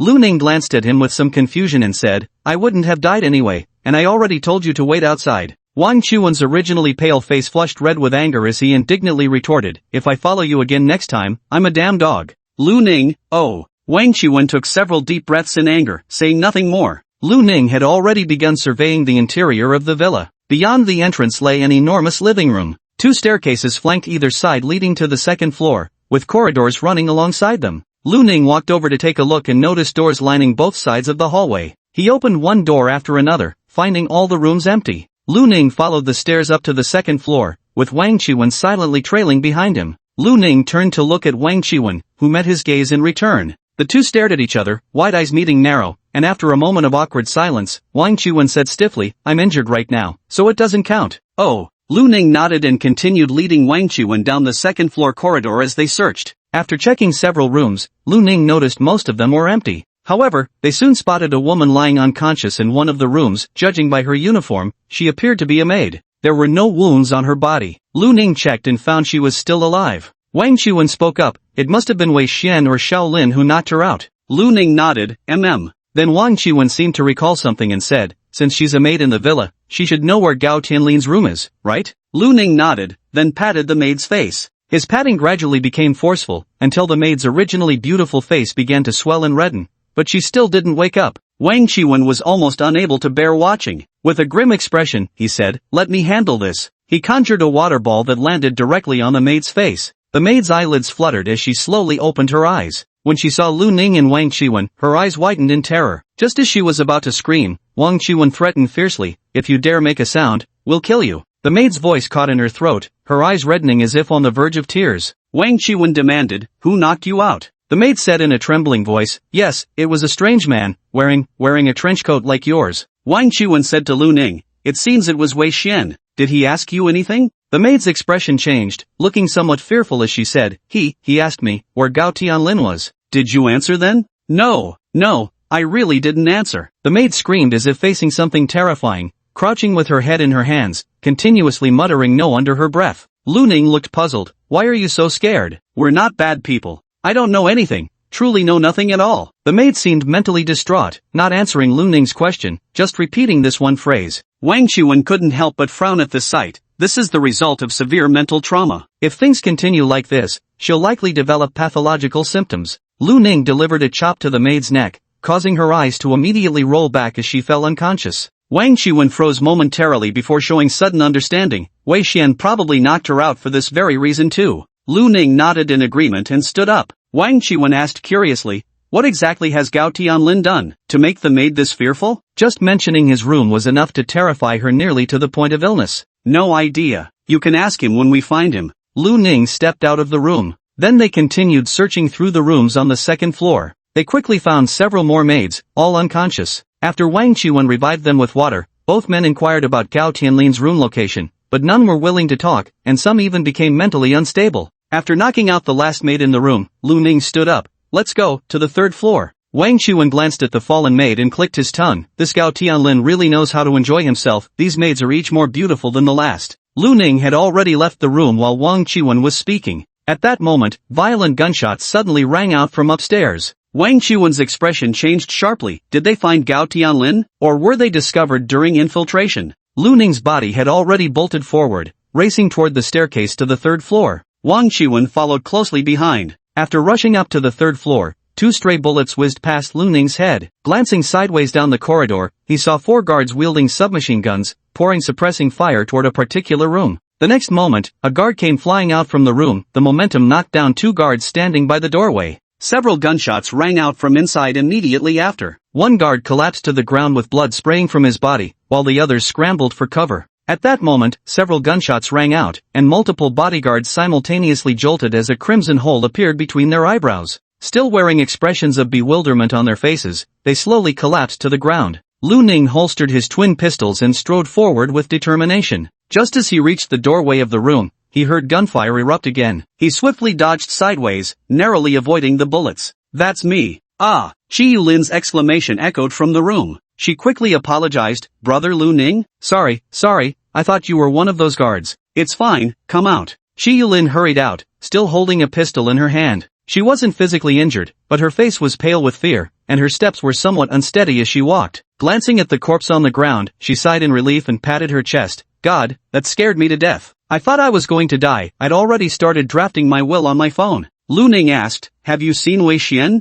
Xiao Yuelin shook her head. No, but brother Wei Xian probably infiltrated faster than me. He might already be on the 4th floor. Lu Ning gave a slight nod. The 4th floor was the villa's top level. They hadn't come across Gao Tianlin's room during their walkthrough, so his room must be on the 4th floor. Have you searched the entire 3rd floor? Xiao Yuelin nodded. Nothing found. Let's go upstairs then. Lu Ning took the lead, stepping toward the staircase. Xiao Yuelin and Wang Chuan followed behind. Xiao Yuelin noticed the wound on Wang Chuan's shoulder, her expression slightly changing as she asked with concern, Brother Wang, you're injured? Were you spotted earlier? Are you okay? Wang Chuan, embarrassed and flushed at being exposed by Xiao Yuelin, replied lightly, I'm fine. Oh, wait here Brother Wang, I'll stand in front to protect you. Xiao Yuelin laughed. Flexing her arm excitedly, she added, I just realized how strong I'd become. Earlier, I actually tossed that huge guard so far with just one hand. No need, I'm not useless, Wang Chuan said firmly. I still have my water control ability. Oh, the trio quickly arrived on the 4th floor. As soon as they entered the hallway, Lu Ning saw Wei Xian standing by the open door of a room, his expression extremely grim. Chapter 21, Beast Transformation. Seeing Wei Xian's appearance, Wang Chuan shouted uncertainly in a low voice, Hey, Wei Xian, are you okay? Wei Xian snapped out of it and looked at Lu Ning and the others. Come take a look. Wang Chuan and Xiao Yuelin exchanged puzzled glances, while Lu Ning walked over directly. Wang Chuan and Qiwa Welin quickly followed as they saw Lu Ning walk over. Upon seeing the scene in the room, Wang Chuan's eyes widened in shock. Holy shit! Qiwa Welin's face twisted with disgust and horror. Even though Lu Ning had grown numb inside, he couldn't help but frown. Inside the room lay over a dozen beautiful women, completely naked, sprawled haphazardly in every corner. Their faces bore twisted expressions, both agonizing and euphoric at the same time. Yet their wide-open eyes had already lost all vitality. Adding to the scene was an overwhelmingly thick, indecent odor permeating the air. They're all dead? How did they die? Wang Chuan took a closer look at the bodies of the several women. Wei Xian shook his head. I don't know, I just arrived and found this scene. How disgusting, that Gao Tianlin is truly a pervert. Xiao Yuelin shouted with extreme hatred. Lu Ning's expression remained calm as his gaze swept across the entire room. He noticed wisps of white mist lingering in the chamber. Though the white mist had thinned, traces of it still lingered. "The spiritual radiation here is intense," he remarked calmly. At these words, Wang Qiwen and the other two paled slightly. Wang Qiwen then seemed to recall something and looked at Lu Ning with suspicion. "How did you know that?" The other two also came to their senses. "Right, brother Lu Ning, under normal circumstances, shouldn't spiritual radiation require instruments to detect?" Lu Ning glanced at the three of them and said, "I can see it." The three of them exchanged bewildered looks. Wei Xian was somewhat stunned. "How to see it? Can you see psychic radiation with your eyes?" Lu Ning nodded. "Yes, during this period of listening to Elder Qin's explanations, I've discovered that I can see relatively dense psychic radiation, and I can also detect the signs before a human is about to mutate. However, there are still some things here that need verification." All three of them wore expressions of bewilderment. "Lu Ning, can you please act normal sometimes? You really scare people at times." Wang Qiwen's lips twitched slightly. Wei Xian and Xiao Yuelin couldn't help but nod in agreement. "Sometimes I even suspect you might be some kind of evil god's chosen or something," Wei Xian said bluntly. Lu Ning immediately retorted, "I'm just an ordinary person." The three of them were left speechless with exasperation. Wang Qiwen scoffed, "Come off it. What ordinary person is like you?" Wei Xian shook his head. "Let's not talk about this. Lu Ning, you can see that the psychic radiation here is relatively high. What exactly is causing it? Infected individuals? Or some object emitting psychic radiation?" Lu Ning looked at Wei Xian with confusion. "I'm just an ordinary person, not some spiritualist. I can only tell that the psychic radiation here exceeds standards. How would I know the exact source?" Wei Xian's face immediately flushed red, his breathing growing noticeably quicker. He quietly changed the subject. "Let's leave this place as it is for now. We'll handle the cleanup after the Public Security Bureau arrives. We mustn't forget our mission." Wang Qiwen also nodded. "This probably isn't Gao Tianlin's residence, but since the villa belongs to him, what happened here must be connected to him. He should be living nearby." The four of them turned their gaze toward the other bedroom doors in the hallway. All these doors were tightly shut. Lu Ning stepped forward and kicked open the nearest room door with one swift motion. The room was empty. The four of them checked every corner but found no hidden passageways, so they continued kicking open other rooms to search. When they broke into one particular room, Wei Xian immediately declared, "This must be the place." Wang Qiwen and Xiao Yuelin both nodded. Because this room's decor and size were in a different league compared to the others, clearly the master's quarters. Yet the room was equally empty at the moment. Did he run away? Wang Qiwen frowned. Lu Ning gazed thoughtfully at one of the bookshelves. "Here, how did you know?" Wang Qiwen looked bewildered. "The psychic radiation here is identical to that in the previous room." Wei Xian immediately stepped forward, his hands morphing into stone as he delivered a heavy punch to the bookshelf. The solid wood bookshelf shattered, revealing a hidden passage within. There really is a secret tunnel. Wei Xian and his two companions' eyes lit up.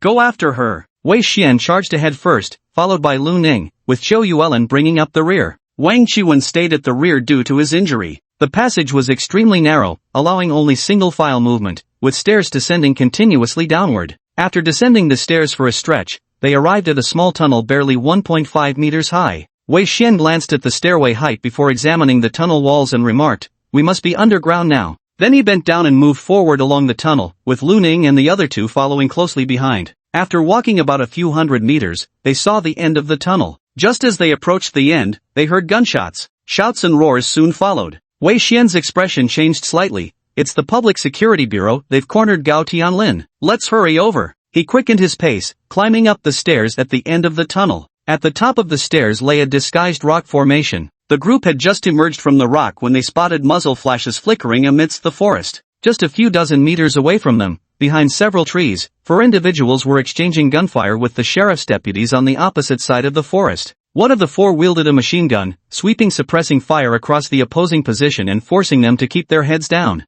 The other 3 stood ready with submachine guns at the ready. Protected by his 3 companions stood a man dressed in deep black velvet sleepwear. His temples bore streaks of gray, his features were strikingly dignified, and he carried an air of gentle refinement. It was Gao Tianlin. Just then, a muffled grunt came from the opposite side. The towering brute wielding the machine gun grinned viciously, "Daring to block your grandpa? Asking for death." All the while, Gao Tianlin, protected at the center, had been observing the rear tunnel exit. The instant he detected movement in the rocks, he calmly commanded, "The secret passage has visitors. Open fire." Hearing this, the man holding the machine gun immediately turned his weapon, intending to unleash indiscriminate fire. Yet, with a loud gunshot, a bloody hole appeared between his eyebrows. The man toppled backward, his machine gun's bullets emptying into the sky. The other three widened their eyes in shock, never expecting the enemy's attack to be so precise. Just as Lu Ning fired at the other three, one of the men holding a submachine gun let out a low growl. His body sprouted long black fur as he transformed into a towering black ape over 2.5 meters tall. The black ape shielded its vital spots with both hands,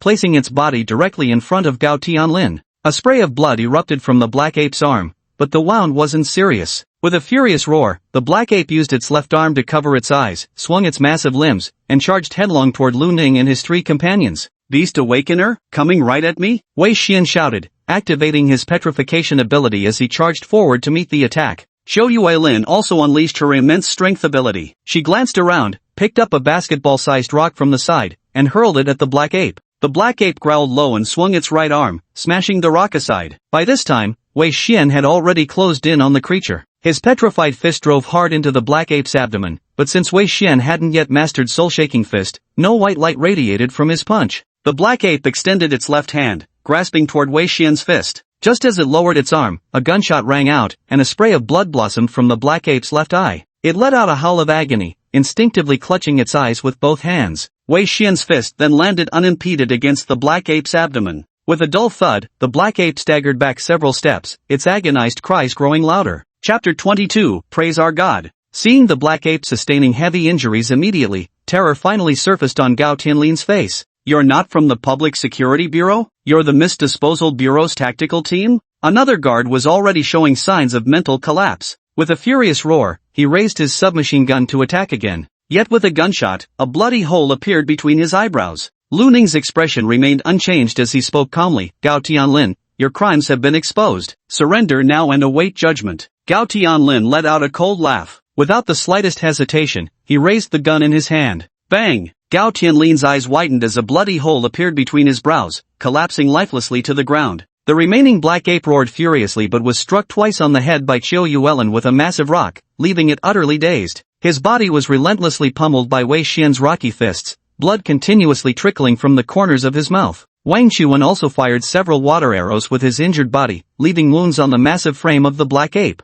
In just a short while, the black ape collapsed to the ground, lifeless. With its death, the black ape's beast transformation ability faded, and it reverted to human form, though its clothes were now completely shredded. Wang Chuan glanced at the several corpses on the ground, curled his lip, and said, "Was this mission really that difficult?" Wei Xian glanced at Wang Chuan and said irritably, "How dare you say that? If it weren't for Lu Ning, you'd probably be in serious trouble by the time you were discovered." Wang Chuan's face turned pale then flushed, but he couldn't argue back. Xiao Yuelin looked at Lu Ning, her big eyes filled with admiration. "Brother Lu Ning is so amazing. He dealt with so many people just using firearms." Wei Xian also nodded, showing more respect in his eyes as he looked at Lu Ning. He said sincerely, "Bro, putting everything else aside, we owe you big time this time. I won't forget this favor." Lu Ning didn't answer their questions, his eyes still fixed on Gao Tianlin lying on the ground. In Lu Ning's line of sight, white mist unexpectedly began diffusing from Gao Tianlin's corpse within mere moments, and within that mist emerged a face that continuously morphed and changed. The face was extraordinarily beautiful, now coy, now smiling, now seductive, its expressions shifting endlessly.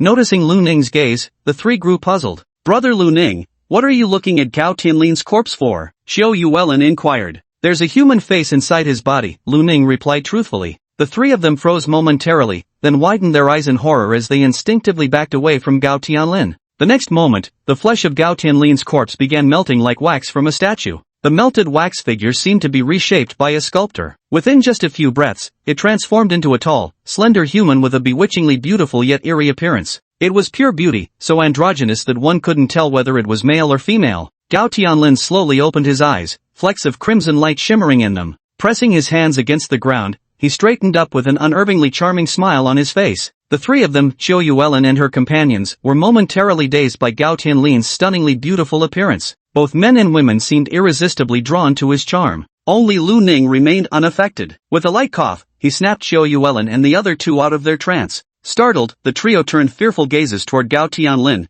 their eyes filled with wary apprehension. "That's Gao Tianlin?" Wei Xian's face was solemn. Lu Ning nodded. "It must be a mutation." "A mutation? You call this a mutation? Mutations turn you into a monster, right? This shit looks more like a plastic surgery makeover." Wang Chuan stared at Gao Tianlin's flawlessly handsome face, his tone dripping with bitterness. Xiao Yuelin kept stealing glances at Gao Tianlin, her face actually showing traces of bashfulness. Gao Tianlin paid no heed to the expressions of the four. As if reborn, he took a deep breath, his face revealing an intoxicated expression. Then his expression grew fervent. Praise our God, praise the divine envoy. He clenched his fists, his strikingly handsome face twisted into a savage grin. Yet even with that ferocious smile, he remained breathtakingly beautiful. The next moment, he turned his gaze to Lu Ning with a smile and said, "By the way, I should thank you. I'd been unable to make up my mind to start a new life. Thanks for giving me that final push. As a token of gratitude, would you like to experience what bliss feels like?" Gao Tianlin's smile carried a tantalizing allure, like a lover whispering in one's ear, "I can let you die in ecstasy, consider it a special favor just for you."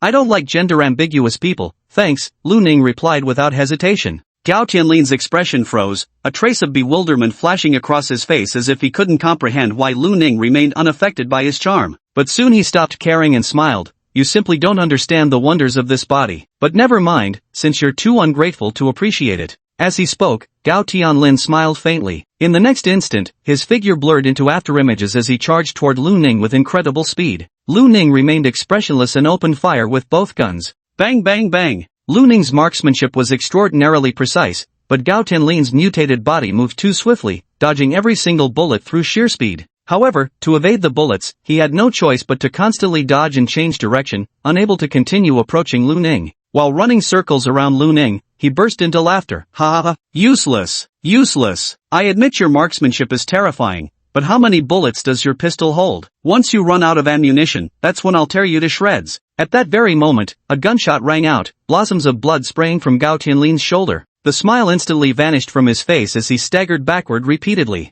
He glanced at the gunshot wound on his shoulder, looking at Lu Ning with disbelief. "How is this possible? I clearly dodged it. How could I have been hit?" Lu Ning explained, "I thought the bullet's trajectory was too straightforward and easy to predict, so I made it curve." Gao Tianlin, ? Wei Xian and the other two, ? Gao Tianlin wore an expression that said, "Are you kidding me? Bullets can curve? Are you joking? Or do you have telekinetic powers?" Wei Xian and the other two looked at Lu Ning with utter confusion. They knew Lu Ning's ability was immortality, not telepathy. Lu Ning calmly explained, "Actually, the principle is quite simple. You just need to attach psychic energy to the bullet and make slight adjustments with your mind at crucial moments. It's really not difficult." Gao Tianlin's face twisted in disbelief. "Are you kidding me? You look like nothing more than a first-stage awakened. How could you possibly attach spiritual energy to an object, and to a bullet moving at high speed no less?" Lu Ning raised an eyebrow and looked at Gao Tianlin. "Can't you do it?" Gao Tianlin's face twisted, his complexion flushed red, and his breathing grew noticeably faster. Lu Ning turned his gaze toward Wei Xian and the other two. "Can't you all do it either?" The three of them were utterly bewildered. Xiao Yuelin wore an expression of existential doubt. "Should we really be capable of something like this?" Lu Ning murmured in confusion, "But, this is actually quite simple. Why can't you guys do it?" Wang Qiwen ground his teeth and snapped, "Damn it, do you even realize you're a monster? You think everyone else is some kind of freak like you?" Lu Ning immediately retorted, "I am a perfectly normal human. Get lost." This time, even Wei Xian couldn't hold back, cursing under his breath. Gao Tianlin saw the four of them casually striking up a conversation, and their blatant disregard only fueled his fury further. "You're asking for death. Did you really think this would work against me? Today will be your last day alive." He let out an eerie, inhuman whisper directed at the four. "Charm." As Gao Tianlin's words faded, Xiao Yuelin and the other two froze momentarily before their gazes toward him took on traces of fanatical fervor. At that moment, Lu Ning swiftly knocked all three unconscious with a single strike each. Witnessing this scene, Gao Tianlin's smile froze solid once more. Chapter 23 Sacrifice. "You're actually immune to charm?" Gao Tianlin stared at Lu Ning with grave intensity. Lu Ning glanced at Gao Tianlin's face and said again, "I'm not interested in androgynous people." Gao Tianlin's expression gradually twisted into something ferocious before he slowly declared, "I'll tear you to pieces." The next moment, his skin writhed as his body grew taller, with numerous bone spikes sprouting from his face and body, turning him into a horrifying figure, utterly devoid of his previous beauty. Gao Tianlin clenched his fist, his eyes filling with disgust. "I didn't want to use this ability, it's far from beautiful, but, you disgust me even more." With that, his figure blurred into an afterimage as he suddenly lunged toward Lu Ning. Lu Ning raised his gun and fired, but all the bullets merely left shallow bloody pits on Gao Tianlin's skin. Lu Ning aimed to shoot Gao Tianlin in the eye, but the latter effortlessly dodged. Gao Tianlin's speed had nearly doubled compared to before, reaching Lu Ning in an instant. His massive hand lunged straight for Lu Ning's head. Lu Ning sidestepped to evade, but sharp nails grazed his cheek, drawing blood. Gao Tianlin missed his strike and swiftly swung his palm downward. Lu Ning's left shoulder immediately tore apart under the tremendous force, his bones emitting ominous cracking sounds. Gao Tianlin possessed far greater strength than Lu Ning. Yet even as his left shoulder fractured, Lu Ning's expression remained utterly unchanged. As Gao Tianlin launched his attack, Lu Ning had already raised his pistol, aiming it squarely at Gao Tianlin's eyes. At such close range, Gao Tianlin had no choice but to abandon delivering the final fatal blow to Lu Ning, instinctively raising his arm to shield his eyes. Bang! The bullet landed in Gao Tianlin's palm, leaving a bloody crater in his flesh, just a superficial wound. Gao Tianlin sneered viciously, with only one hand left to hold a gun, "You're far less of a threat to me now." Yet in the next instant, to Gao Tianlin's disbelief, Lu Ning's left hand had already risen, and bullets sprayed forth. Bang! A blossom of blood instantly burst from Gao Tianlin's left eye. He let out a pained scream, clutching his eye as he staggered backward. As Gao Tianlin retreated, Lu Ning's twin guns were already trained on him once more. Gao Tianlin, ignoring the searing pain in his eyes, dashed forward again, dodging Lu Ning's bullets. He glanced at Lu Ning's left shoulder and was shocked to find that the previously shattered shoulder, including the scapula, had now completely healed. "How is this possible? I definitely broke your shoulder earlier," roared Gao Tianlin with his remaining right eye filled with disbelief. Lu Ning fired continuously with his dual pistols and calmly replied, "I can recover." Gao Tianlin's expression changed slightly. "Restoration is your ability, not something related to marksmanship? Your shooting is so precise, yet it doesn't come from an ability? Isn't shooting pretty easy?" Gao Tianlin's twisted face twitched twice. In the next instant, his thickened legs launched off the ground as he charged at Lu Ning once more. Yet just as Lu Ning fired, he stepped back repeatedly, blocking the bullets. After firing twice consecutively, Lu Ning pulled the trigger again only to find the gun silent. He glanced at it, the bullets were spent. He had just reloaded before exiting the tunnel, never expecting they'd run out so quickly. Seeing this, Gao Tianlin burst into laughter. "Ha ha ha, out of bullets now? Die!" Just as Gao Tianlin was about to charge at Lu Ning, gunfire rang out from behind a tree not far away. Bullets struck Gao Tianlin's body, splattering blood flowers one after another, yet none managed to penetrate his flesh. Still only superficial wounds. Enraged, Gao Tianlin turned his head, and Lu Ning also looked toward the source. There were 3 marshals. All 3 except Nick were present. One female marshal's left hand was covered in blood as she fired repeatedly at Gao Tianlin with the pistol in her right hand. Gao Tianlin said coldly, "You're asking for death." A red light flickered in his eyes as he emitted in human speech once more, "Mess." Before his seductive words could finish, he suddenly felt a powerful gust of wind rushing toward him from the side. He quickly turned his head and saw Lu Ning's expression calm, his fist already closing in on Gao Tianlin. Dense white light flickered around the fist as raging fist wind swept through Gao Tianlin's hair. Terror surfaced on Gao Tianlin's face. He had no time to dodge and could only stretch out both hands to grab Lu Ning's fist, hoping to block the blow. Yet the moment his palms made contact with Lu Ning's fist, the sound of bones cracking rang out. The tremendous force shattered Gao Tianlin's arm bones. With a pained roar, he was sent flying and slammed heavily onto the ground. Before Gao Tianlin could even rise, Lu Ning had already charged forward, bringing his left foot down upon Gao Tianlin's chest with a dazzling white light. Thud! The ground let out a dull thud as Gao Tianlin's chest caved in. He spat out a gush of blood like a crimson sword, his eyes widening with unwillingness and bewilderment as he stared at Lu Ning. "You!" His words trailed off, his eyes glazing over. Lu Ning calmly gazed at Gao Tianlin's body, which had once again reverted to its handsome appearance. However, there was no longer any white mist within his body. Lu Ning finally raised his head. He looked at the 3 peacekeepers not far away, who still wore traces of fear on their faces. When Gao Tianlin had turned his gaze toward them and attempted to use words of charm,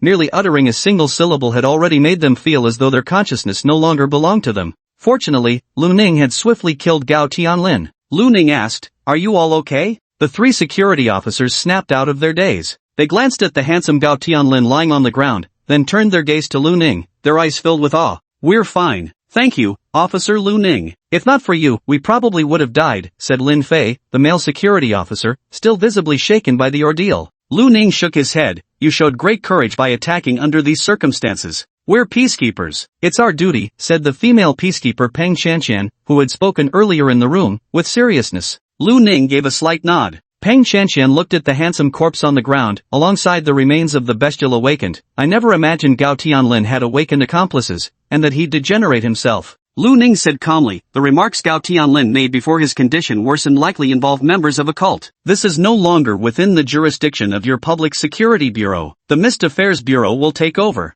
Peng Shanshan opened her mouth but then nodded silently. Lu Ning glanced at the 3 of them and then asked, "Where's Nick?" Their expressions shifted slightly. Pang Shanshan said gravely. Sheriff Nick was unfortunately shot in the abdomen by machine gun fire while stopping Gao Tianlin's gang from escaping earlier. He has passed away. Lu Ning fell silent for a moment upon hearing this. He was a good man, he said quietly. Lin Fei, standing nearby, gave a bitter smile. Though not as dangerous as your fog bureau, the peacekeeping office has its share of sacrifices too. Since joining as peacekeepers, we've all mentally prepared ourselves. I doubt Nick would have regretted it. What about his family? Lu Ning asked. Pang Shanshan said softly, we will inform his family, and the compensation will be enough to support his parents, wife, and children. Squad member Lu Ning need not worry. Lu Ning asked no more. Just then, a muffled groan sounded. Lin Fei and the other two immediately tensed up, raising their pistols toward the source of the sound. When they saw Wei Xian and the other two gradually regain consciousness, the three of them finally let out a sigh of relief and lowered their pistols. Chapter 24, Paradise of Joy. Wei Xian opened his eyes, saw the corpses on the ground, and looked bewildered. Is it over? Lu Ning nodded. Wang Chuan's lips twitched as he rubbed his still sore neck. Lu Ning, you went way too hard on me. If you hadn't been charmed, I wouldn't have had to hit you. Wang Chuan flushed red and fell silent. Zhou Yuelin gave a fearful glance at Gao Tianlin. This guy is terrifying. Surely he can't still be first tier after mutating? I don't know. Lu Ning shook his head. Then suddenly, he furrowed his brows and stared at Gao Tianlin's corpse. Seeing Lu Ning's expression, everyone's heart skipped a beat. Hey, don't tell me he's not dead yet. Wang Chuan's face darkened. Lu Ning shook his head, already dead, but... After a moment's thought, Lu Ning stepped forward and turned out Gao Tianlin's pajama pockets, retrieving some items. They were several broken pieces of pink incense. The incense emitted a faint yet alluring fragrance, so subtle that Wang Chuan's group of three and Lin Fei's trio could still catch its scent from a distance. They looked at the incense with wary eyes. What is this? I suddenly feel some rather unsettling thoughts after smelling it. Wang Chuan frowned. Wei Xian nodded. It's a bit like Gao Tianlin's charm ability just now,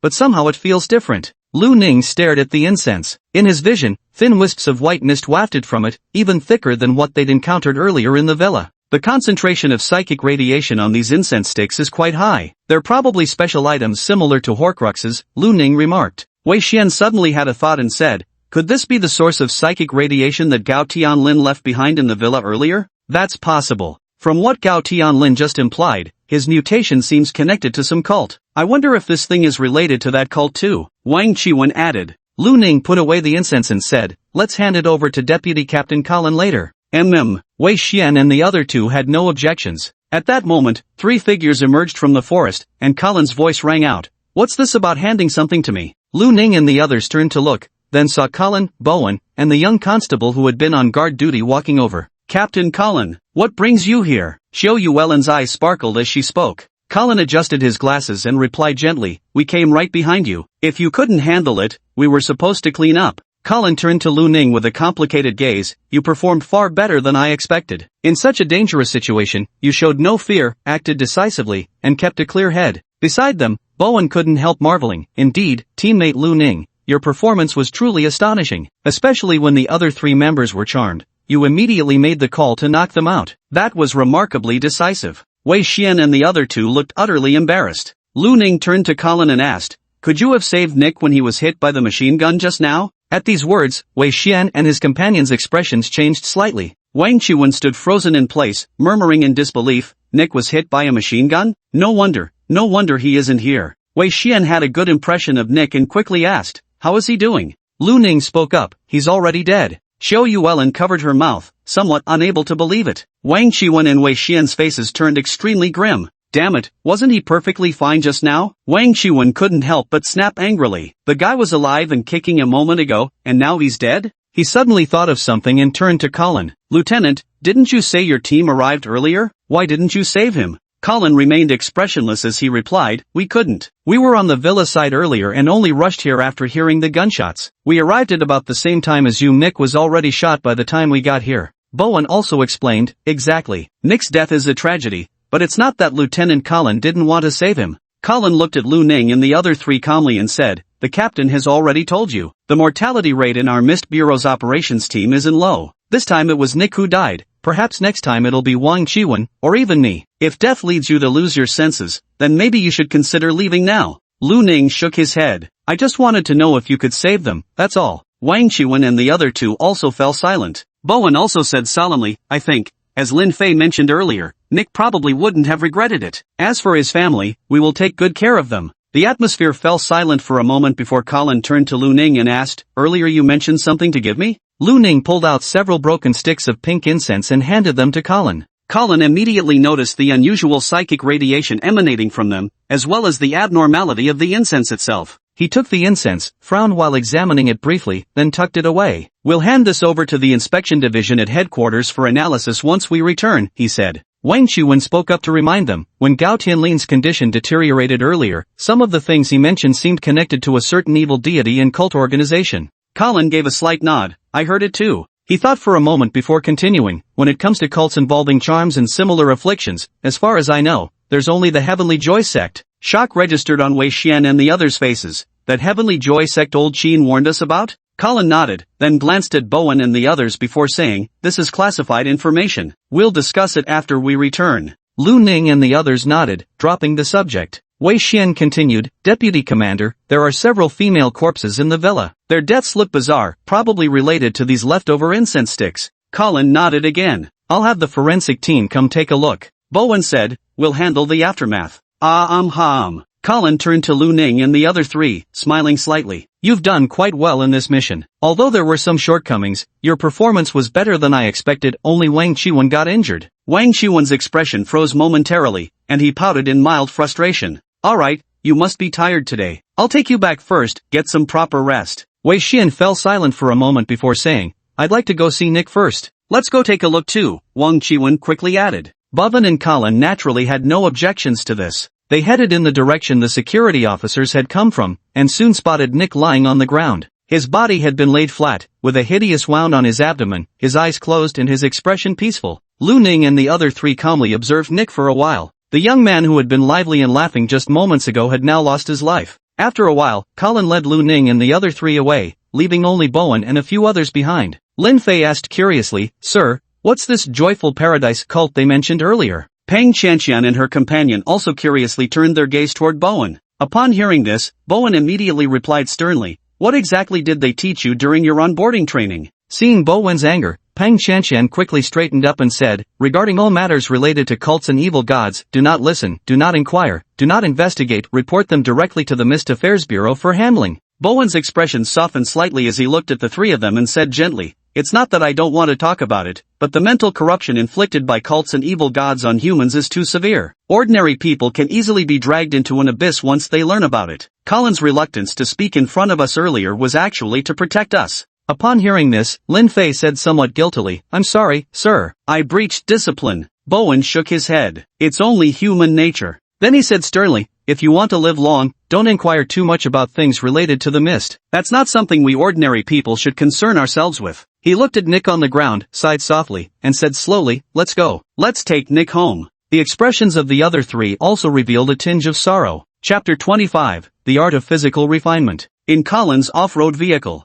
Colin made a few calls, notifying the Aftermath Department and the Inspection Division of the Mist Handling Bureau to handle the cleanup. After that, the atmosphere in the car grew quiet. After a moment of silence, Wang Qiwen grumbled with dissatisfaction, "What exactly is the Intelligence Department of the Public Security Bureau doing?" Gao Tianlin had over 20 subordinates, including a beast mutation awakener, and even ties to a cult. They actually missed all of that. Colin smiled faintly and said calmly, "Seems old Qin didn't teach you never fully trust intelligence. Intelligence isn't always 100% accurate. When carrying out missions, even with sufficient intel, you still need to act cautiously. That's the only way to survive long." At this point, Colin paused, glancing at Lu Ning in the rearview mirror. "Lu Ning doesn't count here." Wei Xian, who had been silent until now, finally spoke up. "The Public Security Bureau is staffed entirely by ordinary people. If an awakened individual wants to hide, it would be very difficult for them to spot them." Wang Qiwen stopped complaining and fell silent. Colin smiled and said, "Let's talk about something cheerful. This mission turned out to be more challenging than the intelligence suggested, but you four handled it quite well, so your merits will be higher. Here at Mist Bureau, we always reward according to contributions. When we get back, I'll report the operation details, and headquarters will issue rewards based on your achievements." Hearing this, Wang Qiwen's eyes lit up. "What kind of rewards would there be?" "With the small amount of merit you've earned, it would probably be soul crystals, or perhaps cash rewards, or something like vacation time." Sheen Foam had explained soul crystals during his lecture before. They were energy crystals containing psychic radiation. However, unlike absorbing psychic radiation directly from the environment, the level of contamination in the radiation from soul crystals was relatively lower. Absorbing the psychic radiation from soul crystals made tempering one's mental energy much easier, and the growth of mental energy would be noticeably faster. For the awakened, these are precious resources used to enhance their strength. Wang Chuan looked disappointed. No soul artifacts? Colin retorted impatiently. Are you dreaming? How precious do you think soul artifacts are? With merits this small, you're expecting soul artifact rewards? Though you could choose to accumulate your merits first, when you've saved up enough later, you can directly apply for soul artifact rewards. Oh, Colin continued, still, my suggestion is you claim spirit crystal rewards first. After all, this way your mental refinement efficiency will improve significantly, allowing your strength to progress faster. Don't mind telling you, in recent years, pathological incidents in the base city have been increasing. Our action team lost several members during the last mission. Strength is the guarantee of survival rate. Xiao Yuelin immediately declared, then I want to exchange for soul crystals. Wang Qiwen and Wei Xian both nodded in agreement. Wei Xian turned to Lu Ning and asked, what about you, Lu Ning? Colin glanced at Lu Ning and said, Lu Ning contributed the most this time, taking down many armed gang members, eliminating the mutated Gao Tianlin, and uncovering that special incense. The current merits might not be enough to apply for a soul weapon yet, but after one or two more accomplishments, there should be hope for requesting a low-risk soul weapon. Though, the final choice is up to you. Lu Ning pondered for a moment and said, I'll take the soul crystal first. Colin nodded, sure, I'll report it. Afterwards, Colin first took Wang Qiwen and the other two home, then finally sent Lu Ning back to the 7th Division. Lin Xiao was waiting for the two at the entrance of the division. Seeing them approach, he stepped forward with a smile and patted Lu Ning's shoulder. You've worked hard. Colin just briefed me on the situation. You handled it well. Lu Ning nodded. You must be tired today too. Go get some rest. Colin and I will take the night shift. Lu Ning glanced at the two of them in confusion. Isn't it always the two of you taking turns leading the night watch? Colin adjusted his glasses calmly. We're stronger than you and have more stamina. Going a few nights without sleep won't be a problem for us. You're all rookies, you need proper rest. If you don't recover well, your mental corruption will worsen. At this point, Colin remembered that Lu Ning's mental corruption rate had always remained at 0%. Even after a whole month had passed, when tested just 2 days ago, it was still 0%. He rolled his eyes and said, forget I said anything. But since it's your first mission, you must be tired. Go and rest. Lu Ning nodded without refusing. Just then, Lin Xiao remembered something and added, by the way, tomorrow's payday. You could look for a place nearby to stay. Lu Ning smiled. Okay. Lin Xiao patted Lu Ning's shoulder sternly and said, don't you dare forget the money you owe me. Colin also smiled slightly and added, and mine too. Lu Ning's smile gradually faded as he replied, got it. Lu Ning had accumulated quite a few debts recently. At least half of his upcoming paycheck would be gone the moment he received it. Returning to the staff lounge on the 4th floor, Lu Ning washed up and lay down on the bed. He closed his eyes, tossing and turning restlessly, replaying the events from earlier in his mind. The hordes of gangsters, the crossfire of various firearms, those women who died in bizarre ways, Gao Tianlin's mutated condition, and Nick's death. These scenes flickered through his mind, making him acutely aware once again that he had truly arrived in the mist era, 2,000 years in the future. Over the past month, Lu Ning's thoughts had gradually recovered from the passive state of giving up thinking while wandering through the mist. His mind had slowly regained the ability to reason again. He reflected on his previous battles. Though the immortality ability was powerful, it did little to enhance actual combat effectiveness. Fortunately, his marksmanship wasn't bad. However, when firearms became ineffective against enemies, his shortcomings became apparent. His physical constitution wasn't particularly strong, and faced with Gao Tianlin's close-quarters assault, his shoulder was torn apart in just one exchange. Luckily, he still had mastered the Soul Tremor Fist. Otherwise, I'm afraid the previous battle didn't go well. If only my body could be stronger. At that moment, Lu Ning thought of something. Since his body could continuously recover, what if he pushed himself beyond his limits during training? Could that strengthen his body? For example, similar to the principle of soul-shaking fist, utilizing psychic resonance to train the body? Lu Ning sat up from the bed, then began using his spiritual energy to vibrate his body. Unlike the soul-shaking fist, this wasn't a resonance between spiritual power and physical strength, it was a resonance with the body itself. Soon, Lu Ning's body began to ache amidst the tremors, turning into a stinging sensation within minutes. Blood trickled from the corner of his mouth. After just over 10 minutes, Lu Ning's internal organs and muscles began developing cracks. Blood oozed from his pores in all 7 orifices, dyeing him into a crimson figure. Only then did Lu Ning cease his psychic vibration. His body began to recover. After recovering, Lu Ning clenched his fist, and his eyes gradually brightened. He could feel his own strength had increased slightly. Though the improvement was modest, any progress was good. As long as he keeps using his mental energy to vibrate his body, he can begin recovery once his body can no longer endure it. By repeating this cycle, his physical strength will grow immensely. This method, however, doesn't seem suitable for other awakened individuals. After all, unlike Lu Ning, other awakened individuals can't restore injuries this way. If something goes wrong with the mental vibration, their bodies will suffer direct damage, more loss than gain. But for Lu Ning, there were no such concerns. After some thought, he named this method of using mental energy vibrations to temper the body, physical tempering technique. Chapter 26, Traditional Cuisine. 9 o'clock the next morning. Lu Ning arrived at the third-floor activity room and found Xiu Yuelin, Wang Chuan, and Wei Xian all there. Colin and Lin Xiao seemed to have never left, still in the activity room. Despite staying up all night, both of them were still full of energy. Seeing Lu Ning approach, Wei Xian greeted with a smile. Lu Ning, why so late? Lu Ning spoke up, didn't sleep well last night. Wang Chuan chuckled, don't tell me you had nightmares? For someone who acts fearless, turns out you're quite the scaredy cat? Just as Lu Ning opened his mouth to reply, 2 streams of blood suddenly gushed from his ears, staining the floor crimson. This made Lin Xiao and the others widen their eyes in shock. Lin Xiao frowned with concern, asking, Lu Ning, what happened to you? Are you hurt? Lu Ning wiped the blood from his ear expressionlessly and shook his head. No, I did it myself. It's nothing serious, I can recover. Colin suddenly understood and glanced at Wang Chuan and the other two, remarking, look at Lu Ning. He's constantly training his abilities. You guys have been here all morning, and I haven't seen you practice at all. Wang Chuan gave Lu Ning a slightly resentful look before grumbling, come on, after all the hard work we put in last night, what's wrong with taking a day off? Autumn Moon Lin nodded in agreement. Lin Xiao mediated, alright, Colin. Lu Ning's situation is special since she doesn't have concerns about mental contamination. For others maintaining such high tension, the risk of mutation would undoubtedly increase. Colin realized the point and nodded, dropping the matter. Lin Xiao turned to Lu Ning with a smile. Lu Ning, your salary has been transferred to your account. Have you seen it? Lu Ning nodded, then he saw Lin Xiao and the others staring straight at him.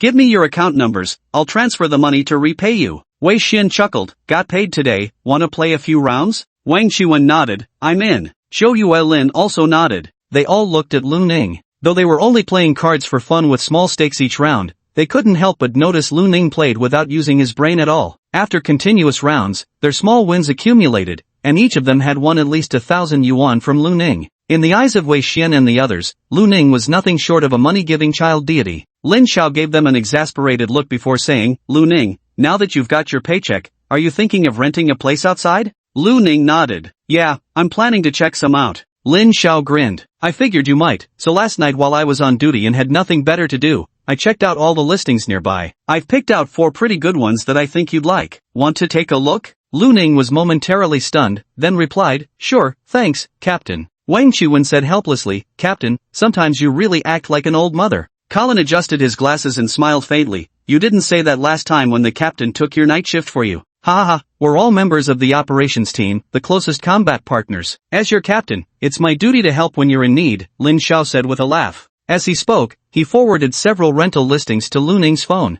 Lu Ning clicked to view the details and quickly took a liking to one of the studio apartments. The layout featured 1 bedroom, 1 living room, and 1 bathroom, fully furnished and never lived in. Located less than a kilometer from the 7th Division, it was right next to a shopping mall and a food street. The rent, likely due to its prime location and high-quality furnishings, was 4,000 per month. This rent was even more expensive than the 2-bedroom 1-bedroom apartment Lin Xiao had shared. But Lu Ning didn't hesitate. I plan to rent this one. Lin Xiao leaned over for a look and then laughed. I knew you'd like this one, it's got the best environment of all nearby listings. If I were renting alone, I'd choose this unit too. Xiu Yuelin came over curiously to take a look. When she saw the rental price, she looked pained. Are you crazy? 4,000 a month? Is this apartment made of gold? You could rent a 3-bedroom elsewhere for 4,000. Can't you just rent something similar? Wang Chuan didn't seem to mind and said, we're all official team members now, with a basic monthly salary of 100,000. 4,000 in rent isn't much at all. Wei Xian also nodded with a smile. This time, I actually agree with Wang Chuan's point of view.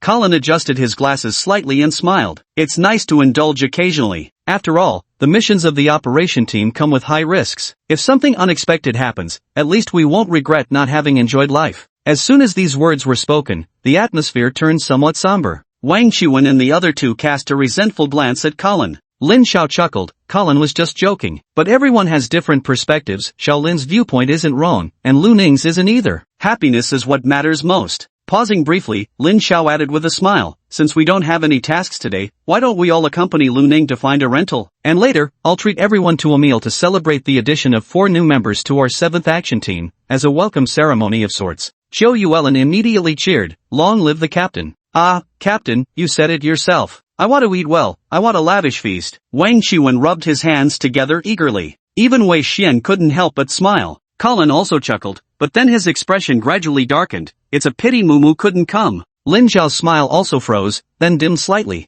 Lu Ning asked, how is she doing now? Lin Xiao sighed, although the pathological changes have been stabilized for now, her mental contamination hasn't dropped to safe levels yet. In fact, it's stopped decreasing altogether. If she experiences any violent mental fluctuations, the deterioration might become irreversible. Lu Ning gave a slight nod. Zhou Yuelin spoke up, why don't we set aside some time to visit the senior? Lin Xiao and Colin froze, looking at Zhou Yuelin. Zhou Yuelin said nervously, what's wrong? Can we not visit him? Colin smiled and replied, of course we can. Let's wait a little longer. Once Mumu's condition becomes more stable, we'll all go see him together. Lin Xiao nodded. I think that's fine, but, Lu Ning, when you go, you won't cause Mumu's condition to worsen again, will you? Lu Ning said calmly, I didn't know what was going on last time either. Lin Xiao and Colin exchanged glances but didn't pursue the topic further. Alright, let's head out now and take a look at the room Lu Ning chose. The group left the branch office and walked toward the rental location. The residential complex where the house was located stood right next to the branch office. After crossing one street and taking a few more steps,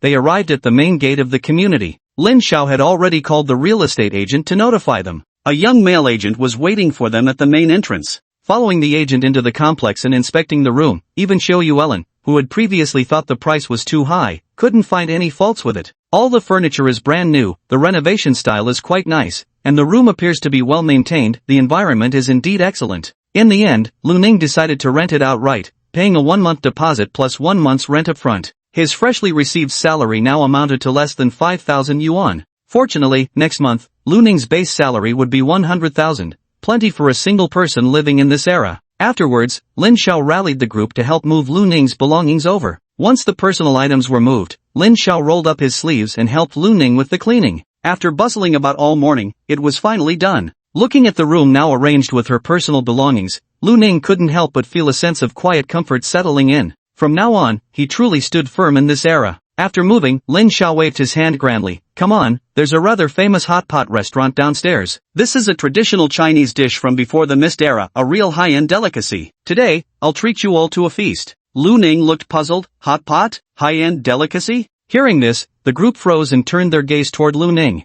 Then Zhou Yuelin thought of something and asked, by the way, didn't brother Lu Ning say he's a human from before the age of mist? Have you ever had hot pot? About once a week. Gasp. The group was utterly shocked. Lin Xiao said enviously, that's hot pot we're talking about. You actually got to eat it once every week? Were you rich or something back then? Lu Ning said calmly, hot pot is common folk food. In the past, practically every household in China would eat it. Common folk food? Wang Qiwen was slightly incredulous. Then what counts as high-end cuisine? How would I know? I'm not rich, but probably things like Buddha jumps over the wall, steamed cabbage and supreme broth, or the Manchu Han Imperial Feast? Lu Ning's gaze grew distant. Life before entering the mist seemed like something from a previous lifetime. Lin Xiao and the others listened in stunned silence. They exchanged glances, and eventually Wei Xian spoke up. How come I've never heard of any of these things? Zhou Yuelin looked at Lu Ning with admiration and said, what I love most is eating delicious food. I specifically researched pre-mist era cuisine before and heard of the legendary Buddha jumps over the wall,